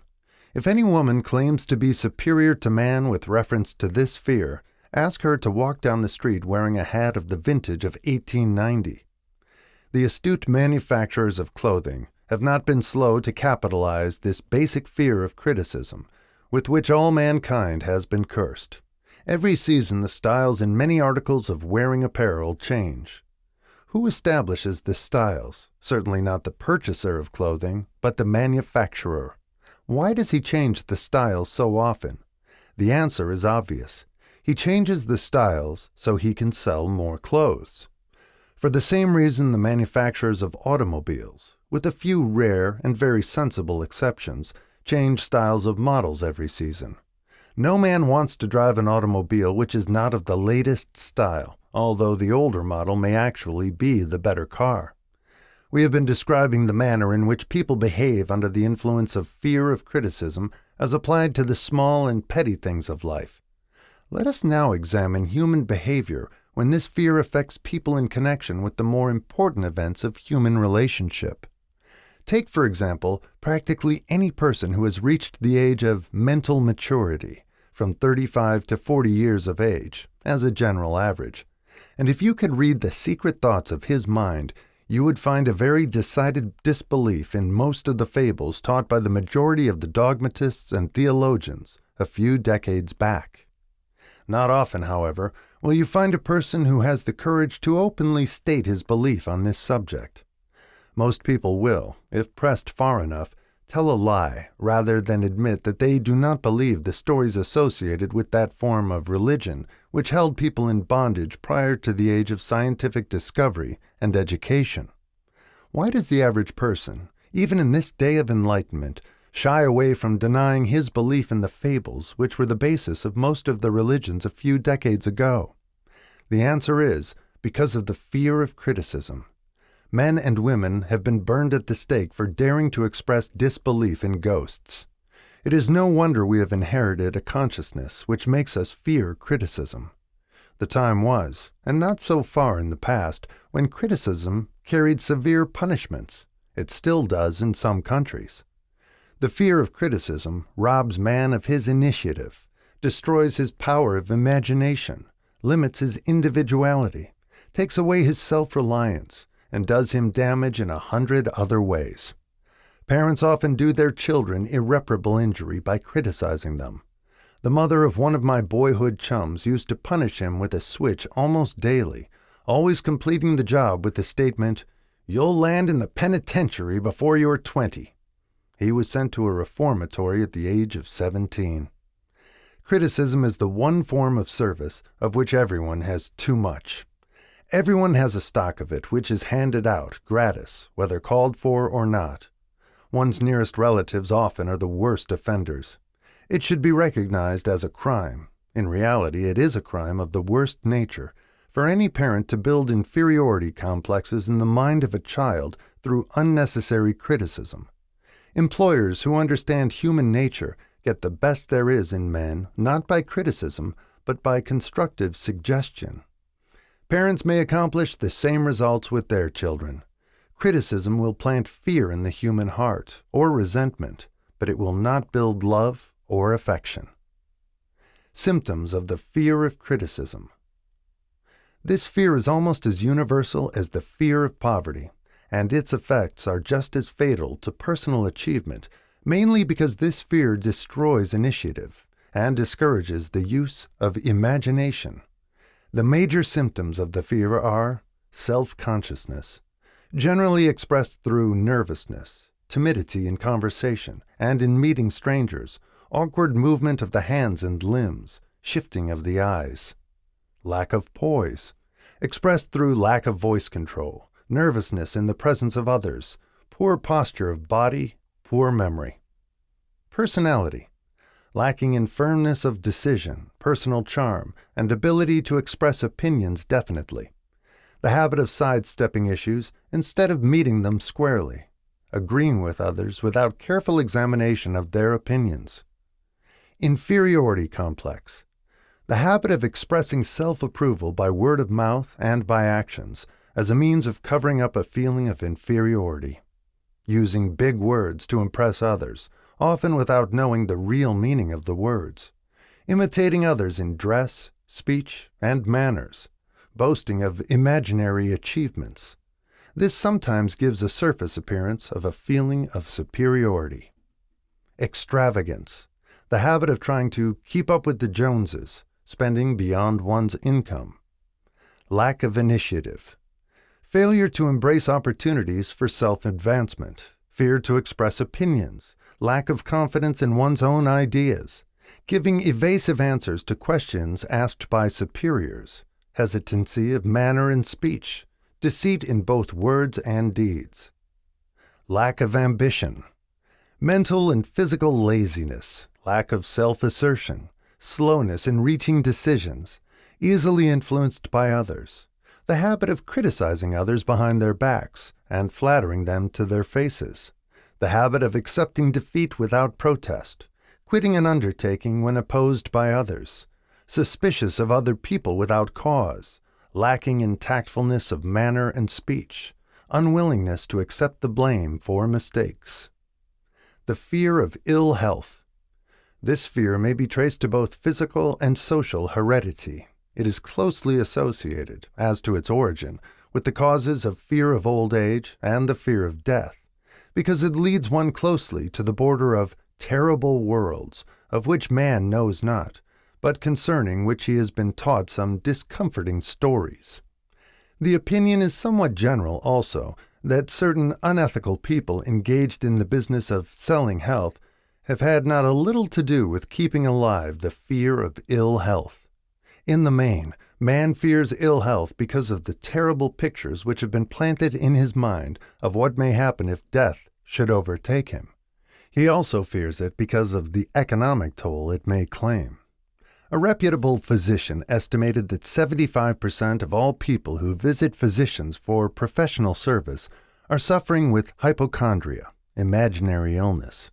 It has been shown most convincingly that the fear of disease, even where there is not the slightest cause for fear, often produces the physical symptoms of the disease feared. Powerful and mighty is the human mind. It builds or it destroys. Playing upon this common weakness of fear of ill health, dispensers of patent medicines have reaped fortunes. This form of imposition upon credulous humanity became so prevalent some 20 years ago that Collier's Weekly magazine conducted a bitter campaign against some of the worst offenders in the patent medicine business. During the flu epidemic, which broke out during the World War, the mayor of New York City took drastic steps to check the damage which people were doing themselves through their inherent fear of ill health. He called in the newspaper men and said to them, "Gentlemen, I feel it necessary to ask you not to publish any scare headlines concerning the flu epidemic. Unless you cooperate with me, we will have a situation which we cannot control." The newspapers quit publishing stories about the flu, and within 1 month the epidemic had been successfully checked. Through a series of experiments conducted some years ago, it was proved that people may be made ill by suggestion. We conducted this experiment by causing 3 acquaintances to visit the victims, each of whom asked the question, "What ails you? You look terribly ill." The first questioner usually provoked a grin and a nonchalant, "Oh, nothing, I'm all right," from the victim. The second questioner usually was answered with the statement, "I don't know exactly, but I do feel badly." The third questioner was usually met with the frank admission that the victim was actually feeling ill. Try this on an acquaintance if you doubt that it will make him uncomfortable, but do not carry the experiment too far. There is a certain religious sect whose members take vengeance upon their enemies by the hexing method. They call it placing a spell on the victim. There is overwhelming evidence that disease sometimes begins in the form of negative thought impulse. Such an impulse may be passed from one mind to another by suggestion, or created by an individual in his own mind. A man who is blessed with more wisdom than this incident might indicate once said, "When anyone asks me how I feel, I always want to answer by knocking him down." Doctors send patients into new climates for their health because a change of mental attitude is necessary. The seed of fear of ill health lives in every human mind. Worry, fear, discouragement, disappointment in love and business affairs cause this seed to germinate and grow. The recent business depression kept the doctors on the run, because every form of negative thinking may cause ill health. Disappointments in business and in love stand at the head of the list of causes of fear of ill health. A young man suffered a disappointment in love which sent him to a hospital. For months he hovered between life and death. A specialist in suggestive therapeutics was called in. The specialist changed nurses, placing him in charge of a very charming young woman who began, by prearrangement with the doctor, to make love to him the first day of her arrival on the job. Within 3 weeks, the patient was discharged from the hospital, still suffering, but with an entirely different malady. He was in love again. The remedy was a hoax, but the patient and the nurse were later married. Both are in good health at the time of this writing. Symptoms of the fear of ill health. The symptoms of this almost universal fear are autosuggestion, the habit of negative use of self-suggestion by looking for and expecting to find the symptoms of all kinds of disease, enjoying imaginary illness and speaking of it as being real, the habit of trying all fads and isms recommended by others as having therapeutic value, talking to others of operations, accidents, and other forms of illness, experimenting with diets, physical exercises, reducing systems without professional guidance, trying home remedies, patent medicines, and quack remedies.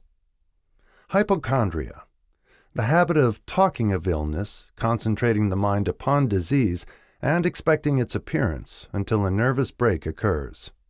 Nothing that comes in bottles can cure this condition. It is brought on by negative thinking, and nothing but positive thought can effect a cure. Hypochondria, a medical term for imaginary disease, is said to do as much damage on occasion as the disease one fears might do. Most so-called cases of nerves come from imaginary illness. Exercise.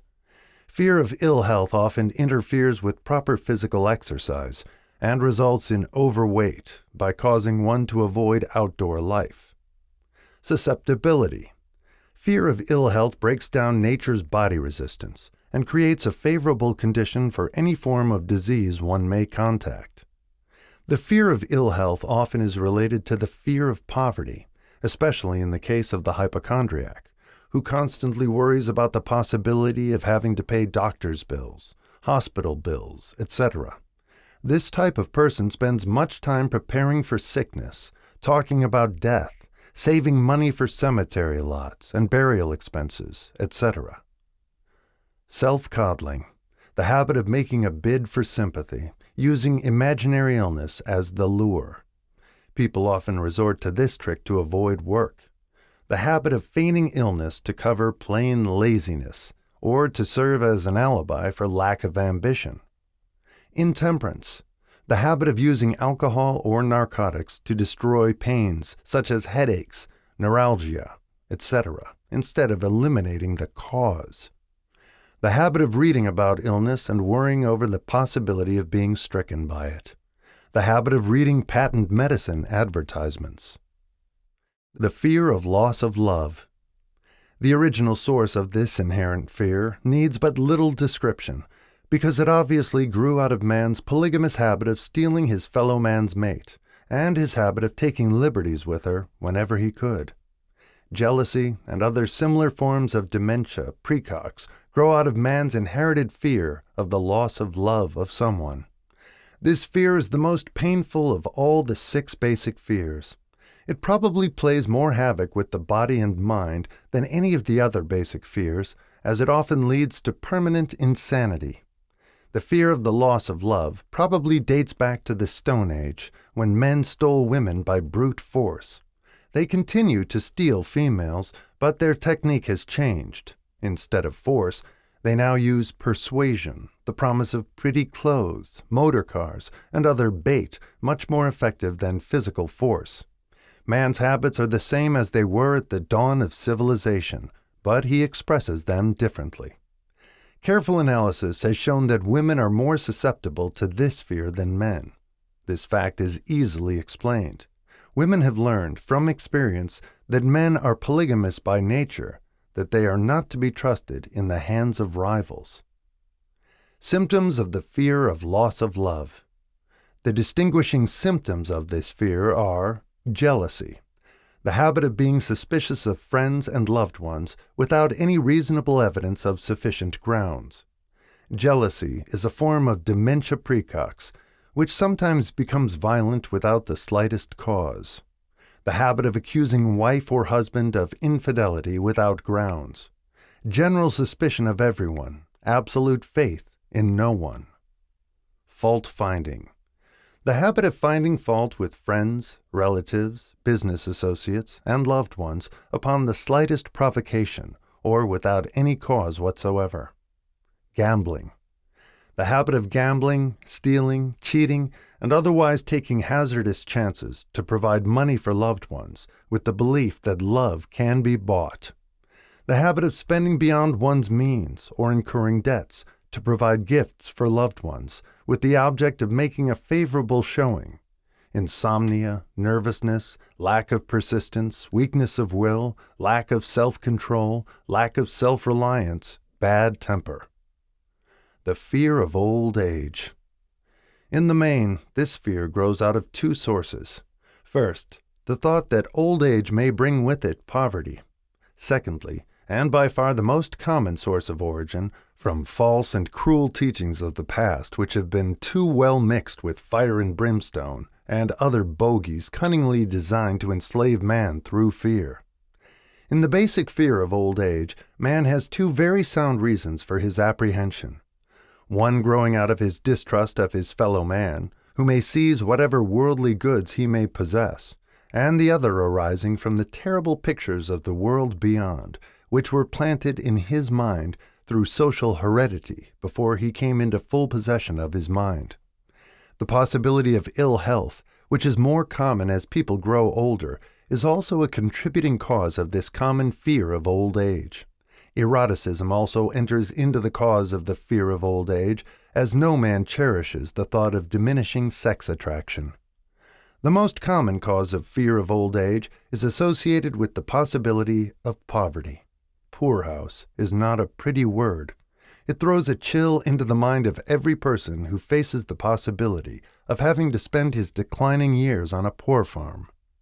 Another contributing cause of the fear of old age is the possibility of loss of freedom and independence, as old age may bring with it the loss of both physical and economic freedom. Symptoms of the fear of old age. The commonest symptoms of this fear are the tendency to slow down and develop an inferiority complex at the age of mental maturity, around the age of 40, falsely believing oneself to be slipping because of age. The truth is that man's most useful years, mentally and spiritually, are those between 40 and 60. The habit of speaking apologetically of oneself as being old, merely because one has reached the age of 40 or 50, instead of reversing the rule and expressing gratitude for having reached the age of wisdom and understanding. The habit of killing off initiative, imagination, and self-reliance by falsely believing oneself too old to exercise these qualities. The habit of the man or woman of 40 dressing with the aim of trying to appear much younger and affecting mannerisms of youth, thereby inspiring ridicule by both friends and strangers. The fear of death. To some, this is the cruelest of all the basic fears. The reason is obvious. The terrible pangs of fear associated with the thought of death, in the majority of cases, may be charged directly to religious fanaticism. So-called heathen are less afraid of death than the more civilized. For hundreds of millions of years, man has been asking the still unanswered questions: whence and whither? Where did I come from, and where am I going?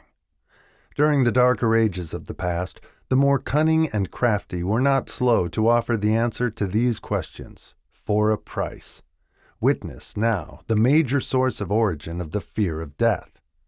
Come into my tent, embrace my faith, accept my dogmas, and I will give you a ticket that will admit you straight away into heaven when you die, cries a leader of sectarianism. Remain out of my tent, says the same leader, and may the devil take you and burn you throughout eternity. Eternity is a long time. Fire is a terrible thing. The thought of eternal punishment with fire not only causes man to fear death, it often causes him to lose his reason. It destroys interest in life and makes happiness impossible. During my research, I reviewed a book entitled A Catalogue of the Gods, in which were listed the 30,000 gods which man has worshipped. Think of it, 30,000 of them, represented by everything from a crawfish to a man. It is little wonder that men have become frightened at the approach of death.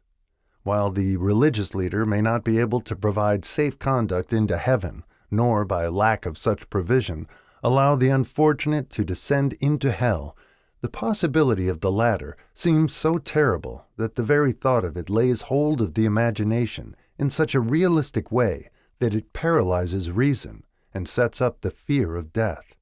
In truth, no man knows, and no man has ever known, what heaven or hell is like, nor does any man know if either place actually exists.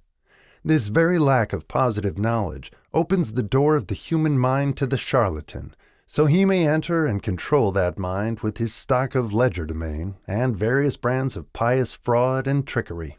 The fear of death is not as common now as it was during the age when there were no great colleges and universities. Men of science have turned the spotlight of truth upon the world, and this truth is rapidly freeing men and women from this terrible fear of death.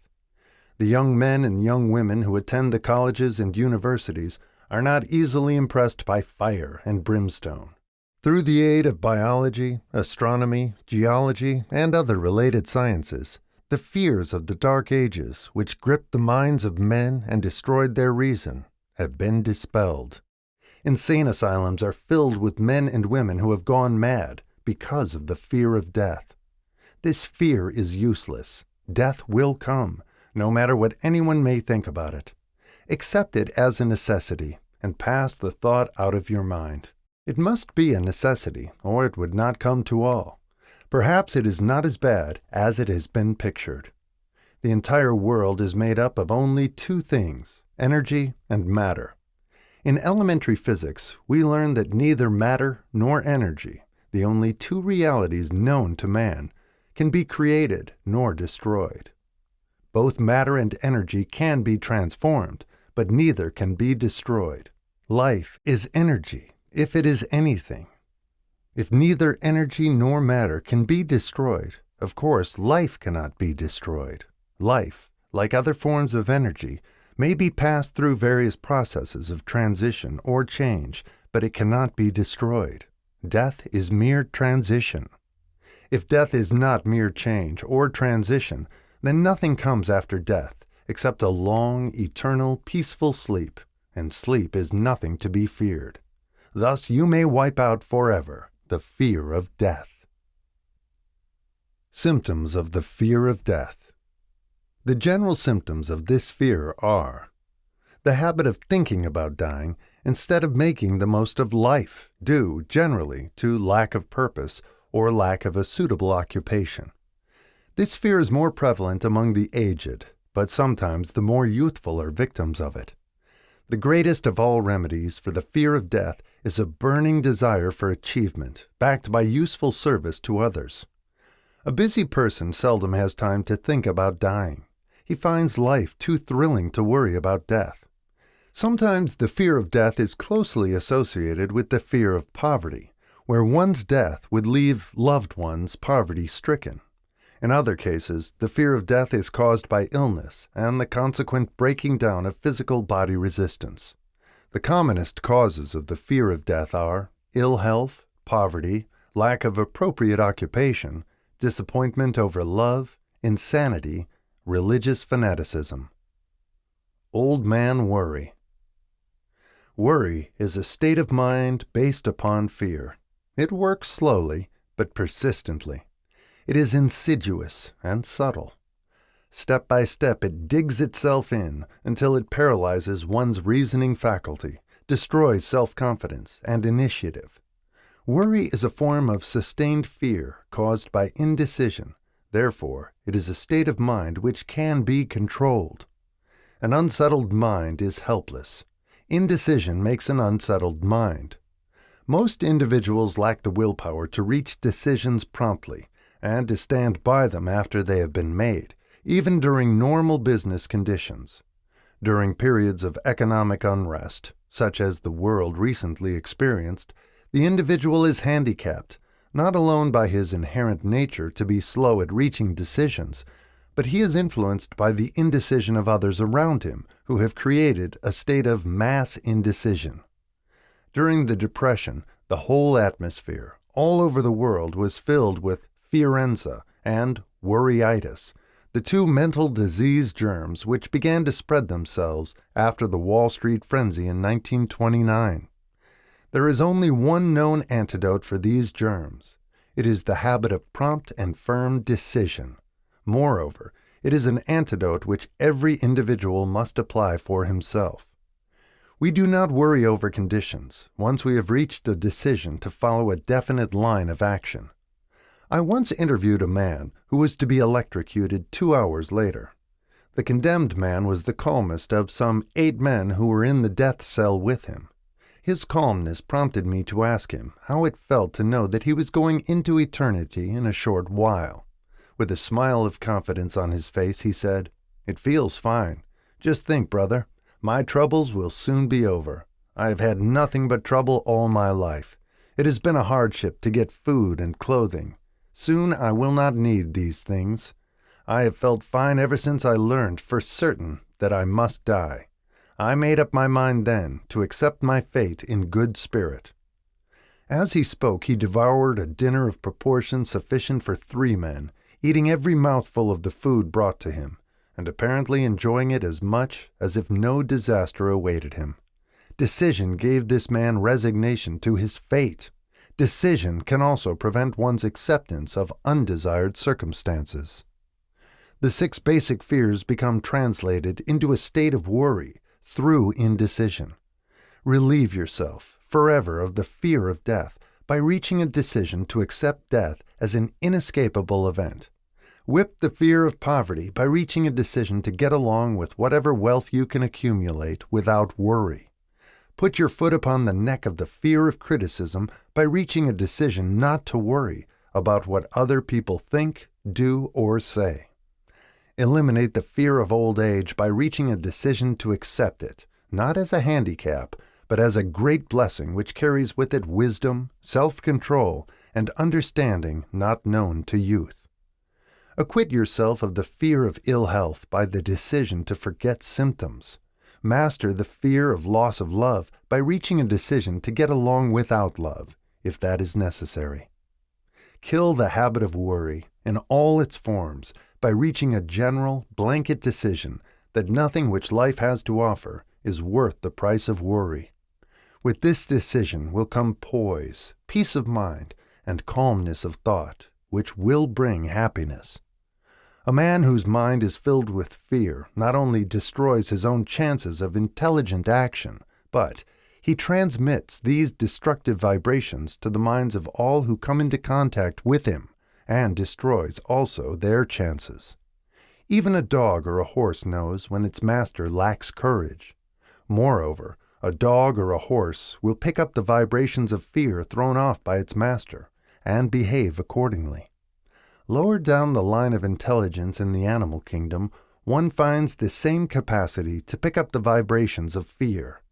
A honeybee immediately senses fear in the mind of a person. For reasons unknown, a bee will sting the person whose mind is releasing vibrations of fear much more readily than it will molest the person whose mind registers no fear. The vibrations of fear pass from one mind to another just as quickly and as surely as the sound of the human voice passes from the broadcasting station to the receiving set of a radio, and by the self-same medium. Mental telepathy is a reality. Thoughts pass from one mind to another voluntarily, whether or not this fact is recognized by either the person releasing the thoughts or the persons who pick up those thoughts. The person who gives expression, by word of mouth, to negative or destructive thoughts is practically certain to experience the results of those words in the form of a destructive kickback. The release of destructive thought impulses alone, without the aid of words, produces also a kickback in more ways than one. First of all, and perhaps most important to be remembered, the person who releases thoughts of a destructive nature must suffer damage through the breaking down of the faculty of creative imagination. Secondly, the presence in the mind of any destructive emotion develops a negative personality which repels people and often converts them into antagonists. The third source of damage to the person who entertains or releases negative thoughts lies in this significant fact. These thought impulses are not only damaging to others, but they embed themselves in the subconscious mind of the person releasing them, and there become a part of his character. One is never through with a thought merely by releasing it. When a thought is released, it spreads in every direction through the medium of the ether, but it also plants itself permanently in the subconscious mind of the person releasing it. Your business in life is, presumably, to achieve success. To be successful, you must find peace of mind, acquire the material needs of life, and above all, attain happiness. All of these evidences of success begin in the form of thought impulses. You may control your own mind. You have the power to feed it whatever thought impulses you choose. With this privilege goes also the responsibility of using it constructively. You are the master of your own earthly destiny, just as surely as you have the power to control your own thoughts. You may influence, direct, and eventually control your own environment, making your life what you want it to be. Or you may neglect to exercise the privilege which is yours, to make your life to order, thus casting yourself upon the broad sea of circumstance, where you will be tossed hither and yon, like a ship on the waves of the ocean. The Devil's Workshop, the seventh basic evil. In addition to the 6 basic fears, there is another evil by which people suffer. It constitutes a rich soil in which the seeds of failure grow abundantly. It is so subtle that its presence often is not detected. This affliction cannot properly be classed as a fear. It is more deeply seated and more often fatal than all of the 6 fears. For want of a better name, let us call this evil susceptibility to negative influences. Men who accumulate great riches always protect themselves against this evil. The poverty-stricken never do. Those who succeed in any calling must prepare their minds to resist the evil. If you are reading this philosophy for the purpose of accumulating riches, you should examine yourself very carefully to determine whether you are susceptible to negative influences. If you neglect this self-analysis, you will forfeit your right to attain the object of your desires. Make the analysis searching. After you read the questions prepared for this self-analysis, hold yourself to a strict accounting in your answers. Go at the task as carefully as you would search for any other enemy you knew to be awaiting you in ambush, and deal with your own faults as you would with a more tangible enemy. You can easily protect yourself against highway robbers because the law provides organized cooperation for your benefit. But the 7th basic evil is more difficult to master because it strikes when you are not aware of its presence, when you are asleep, and while you are awake. Moreover, its weapon is intangible because it consists of merely a state of mind. This evil is also dangerous because it strikes in as many different forms as there are human experiences. Sometimes it enters the mind through the well-meant words of one's own relatives. At other times it bores from within, through one's own mental attitude.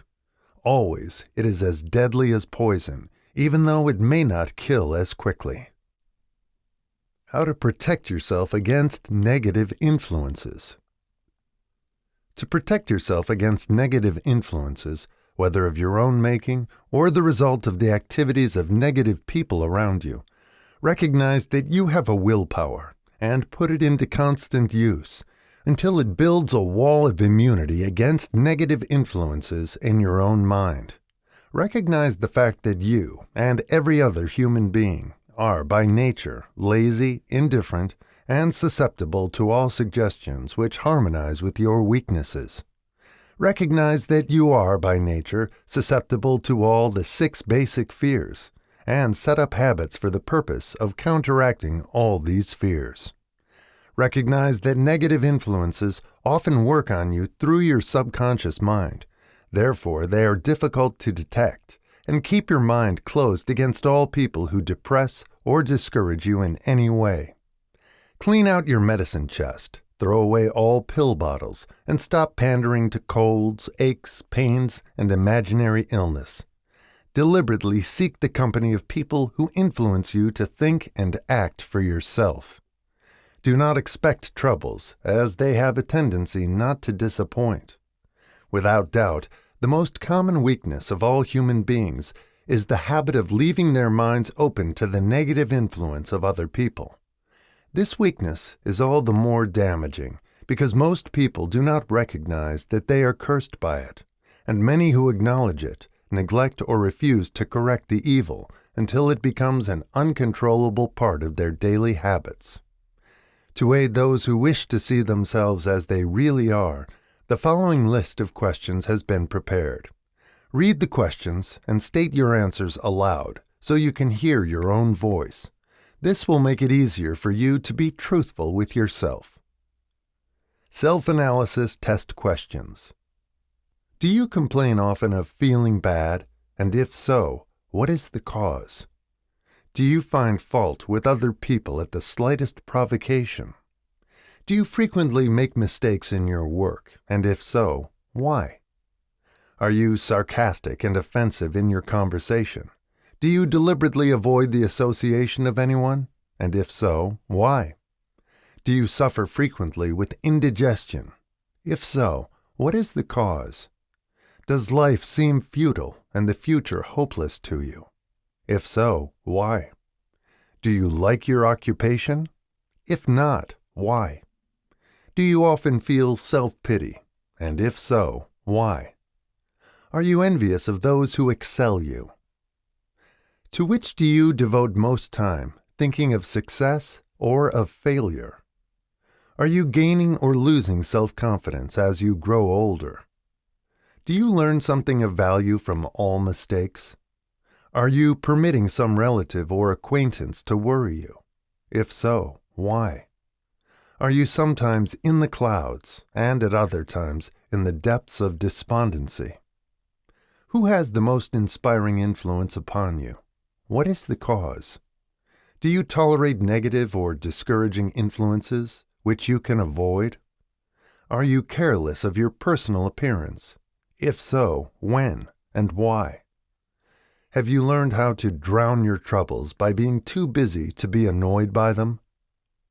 Would you call yourself a spineless weakling if you permitted others to do your thinking for you?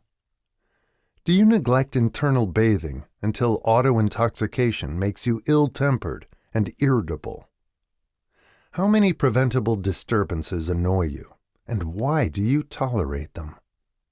Do you resort to liquor, narcotics, or cigarettes to quiet your nerves? If so, why do you not try willpower instead? Does anyone nag you? And if so, for what reason? Do you have a definite major purpose? And if so, what is it? And what plan have you for achieving it? Do you suffer from any of the 6 basic fears? If so, which ones? Have you a method by which you can shield yourself against the negative influence of others? Do you make deliberate use of autosuggestion to make your mind positive? Which do you value most, your material possessions or your privilege of controlling your own thoughts? Are you easily influenced by others against your own judgment? Has today added anything of value to your stock of knowledge or state of mind? Do you face squarely the circumstances which make you happy or sidestep the responsibility? Do you analyze all mistakes and failures and try to profit by them, or do you take the attitude that this is not your duty? Can you name 3 of your most damaging weaknesses? What are you doing to correct them? Do you encourage other people to bring their worries to you for sympathy? Do you choose, from your daily experiences, lessons or influences which aid in your personal advancement? Does your presence have a negative influence on other people as a rule? What habits of other people annoy you most? Do you form your own opinions or permit yourself to be influenced by other people? Have you learned how to create a mental state of mind with which you can shield yourself against all discouraging influences? Does your occupation inspire you with faith and hope? Are you conscious of possessing spiritual forces of sufficient power to enable you to keep your mind free from all forms of fear? Does your religion help you to keep your own mind positive? Do you feel it your duty to share other people's worries? If so, why? If you believe that birds of a feather flock together, what have you learned about yourself by studying the friends whom you attract? What connection, if any, do you see between the people with whom you associate most closely and any unhappiness you may experience? Could it be possible that some person whom you consider to be a friend is, in reality, your worst enemy because of his negative influence on your mind? By what rules do you judge who is helpful and who is damaging to you? Are your intimate associates mentally superior or inferior to you? How much time out of every 24 hours do you devote to A. Your occupation, B. Sleep, C. Play and relaxation, D. Acquiring useful knowledge, E. Plain waste? Who among your acquaintances, A. encourages you most, B. cautions you most, C. discourages you most, D. helps you most in other ways? What is your greatest worry? Why do you tolerate it? When others offer you free, unsolicited advice, do you accept it without question or analyze their motive? What, above all else, do you most desire? Do you intend to acquire it? Are you willing to subordinate all other desires for this one? How much time daily do you devote to acquiring it? Do you change your mind often? If so, why? Do you usually finish everything you begin? Are you easily impressed by other people's business or professional titles, college degrees, or wealth? Are you easily influenced by what other people think or say of you? Do you cater to people because of their social or financial status? Whom do you believe to be the greatest person living? In what respect is this person superior to yourself? How much time have you devoted to studying and answering these questions? At least one day is necessary for the analysis and the answering of the entire list. If you have answered all these questions truthfully, you know more about yourself than the majority of people. Study the questions carefully. Come back to them once each week for several months, and be astounded at the amount of additional knowledge of great value to yourself you will have gained by the simple method of answering the questions truthfully. If you are not certain concerning the answers to some of the questions, seek the counsel of those who know you well, especially those who have no motive in flattering you, and see yourself through their eyes. The experience will be astonishing. You have absolute control over but one thing, and that is your thoughts. This is the most significant and inspiring of all facts known to man. It reflects man's divine nature. This divine prerogative is the sole means by which you may control your own destiny. If you fail to control your own mind, you may be sure you will control nothing else. If you must be careless with your possessions, let it be in connection with material things. Your mind is your spiritual estate. Protect and use it with the care to which divine royalty is entitled. You were given a willpower for this purpose. Unfortunately, There is no legal protection against those who, either by design or ignorance, poison the minds of others by negative suggestion. This form of destruction should be punishable by heavy legal penalties, because it may, and often does, destroy one's chances of acquiring material things which are protected by law. Men with negative minds tried to convince Thomas A. Edison that he could not build a machine that would record and reproduce the human voice, because, they said, no one else had ever produced such a machine. Edison did not believe them. He knew that the mind could produce anything the mind could conceive and believe, and that knowledge was the thing that lifted the great Edison above the common herd. Men with negative minds told F.W. Woolworth he would go broke trying to run a store on 5 and 10 cent sales. He did not believe them. He knew that he could do anything within reason if he backed his plans with faith. Exercising his right to keep other men's negative suggestions out of his mind, he piled up a fortune of more than $100 million. Men with negative minds told George Washington he could not hope to win against the vastly superior forces of the British.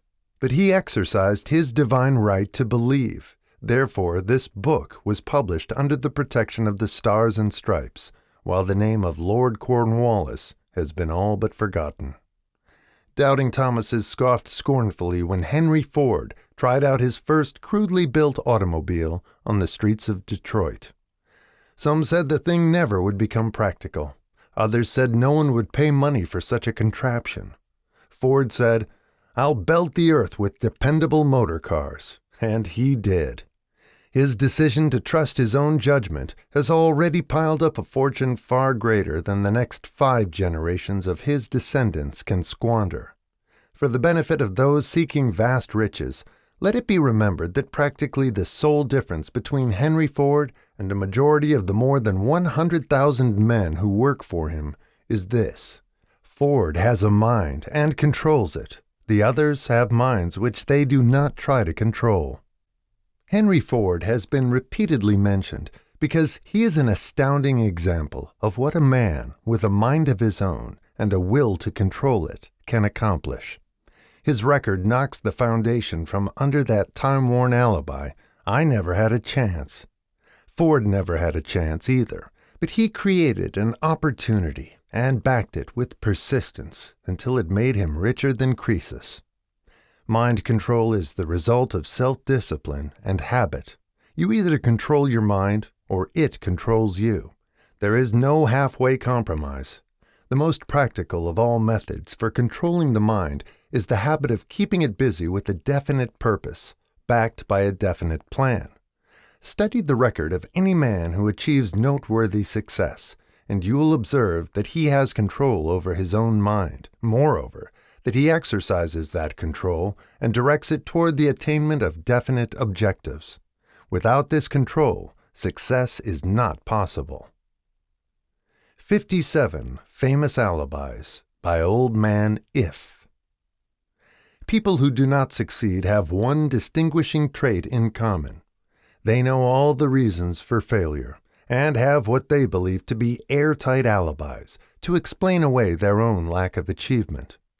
Some of these alibis are clever, and a few of them are justifiable by the facts. But alibis cannot be used for money. The world wants to know only one thing: have you achieved success? A character analyst compiled a list of the most commonly used alibis.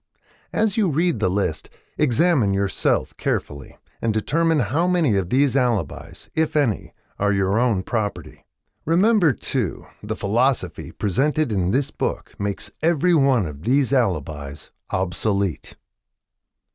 If I didn't have a wife and family, if I had enough pull, if I had money, if I had a good education, if I could get a job, if I had good health, if I only had time, if times were better, if other people understood me, if conditions around me were only different, if I could live my life over again, if I did not fear what they would say, if I had been given a chance, if I now had a chance, if other people didn't have it in for me, if nothing happens to stop me, if I were only younger, if I could only do what I want, if I had been born rich, if I could meet the right people, if I had the talent that some people have,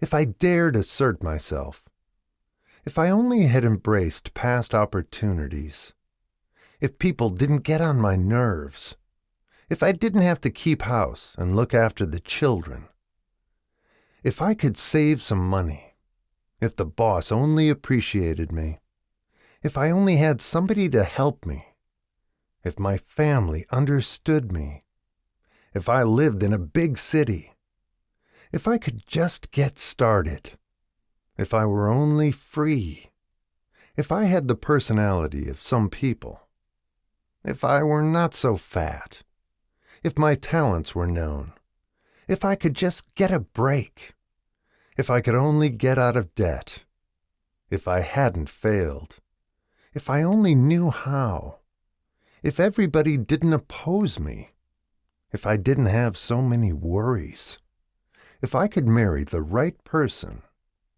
if people weren't so dumb, if my family were not so extravagant, if I were sure of myself, if luck were not against me, if I had not been born under the wrong star, if it were not true that what is to be will be, if I did not have to work so hard, if I hadn't lost my money, if I lived in a different neighborhood, if I didn't have a past, if I only had a business of my own, if other people would only listen to me, if, and this is the greatest of them all, I had the courage to see myself as I really am, I would find out what is wrong with me and correct it. Then I might have a chance to profit by my mistakes and learn something from the experience of others, for I know that there is something wrong with me, or I would now be where I would have been if I had spent more time analyzing my weaknesses and less time building alibis to cover them. Building alibis with which to explain away failure is a national pastime. The habit is as old as the human race and is fatal to success. Why do people cling to their pet alibis? The answer is obvious. They defend their alibis because they create them. A man's alibi is the child of his own imagination. It is human nature to defend one's own brainchild. Building alibis is a deeply rooted habit. Habits are difficult to break, especially when they provide justification for something we do. Plato had this truth in mind when he said, "The first and best victory is to conquer self. To be conquered by self is, of all things, the most shameful and vile." Another philosopher had the same thought in mind when he said, "It was a great surprise to me when I discovered that most of the ugliness I saw in others was but a reflection of my own nature." "It has always been a mystery to me," said Elbert Hubbard, "why people spend so much time deliberately fooling themselves by creating alibis to cover their weaknesses. If used differently, this same time would be sufficient to cure the weakness. Then no alibis would be needed." In parting, I would remind you that life is a checkerboard, and the player opposite you is time. If you hesitate before moving, or neglect to move promptly, your men will be wiped off the board by time. You are playing against a partner who will not tolerate indecision. Previously, you may have had a logical excuse for not having forced life to come through with whatever you asked, but that alibi is now obsolete, because you are in possession of the master key that unlocks the door to life's bountiful riches. The master key is intangible, but it is powerful. It is the privilege of creating, in your own mind, a burning desire for a definite form of riches. There is no penalty for the use of the key, but there is a price you must pay if you do not use it. The price is failure. There is a reward of stupendous proportions if you put the key to use. It is the satisfaction that comes to all who conquer self and force life to pay whatever is asked. The reward is worthy of your effort. Will you make the start and be convinced? If we are related, said the immortal Emerson, we shall meet. In closing, may I borrow his thought and say, if we are related, we have, through these pages, met. The end. I hope you've enjoyed this presentation, and please remember to subscribe to receive notifications of upcoming recordings. This recording is a production of the Master Key Society. The video and audio is copyright 2024, Master Key Society.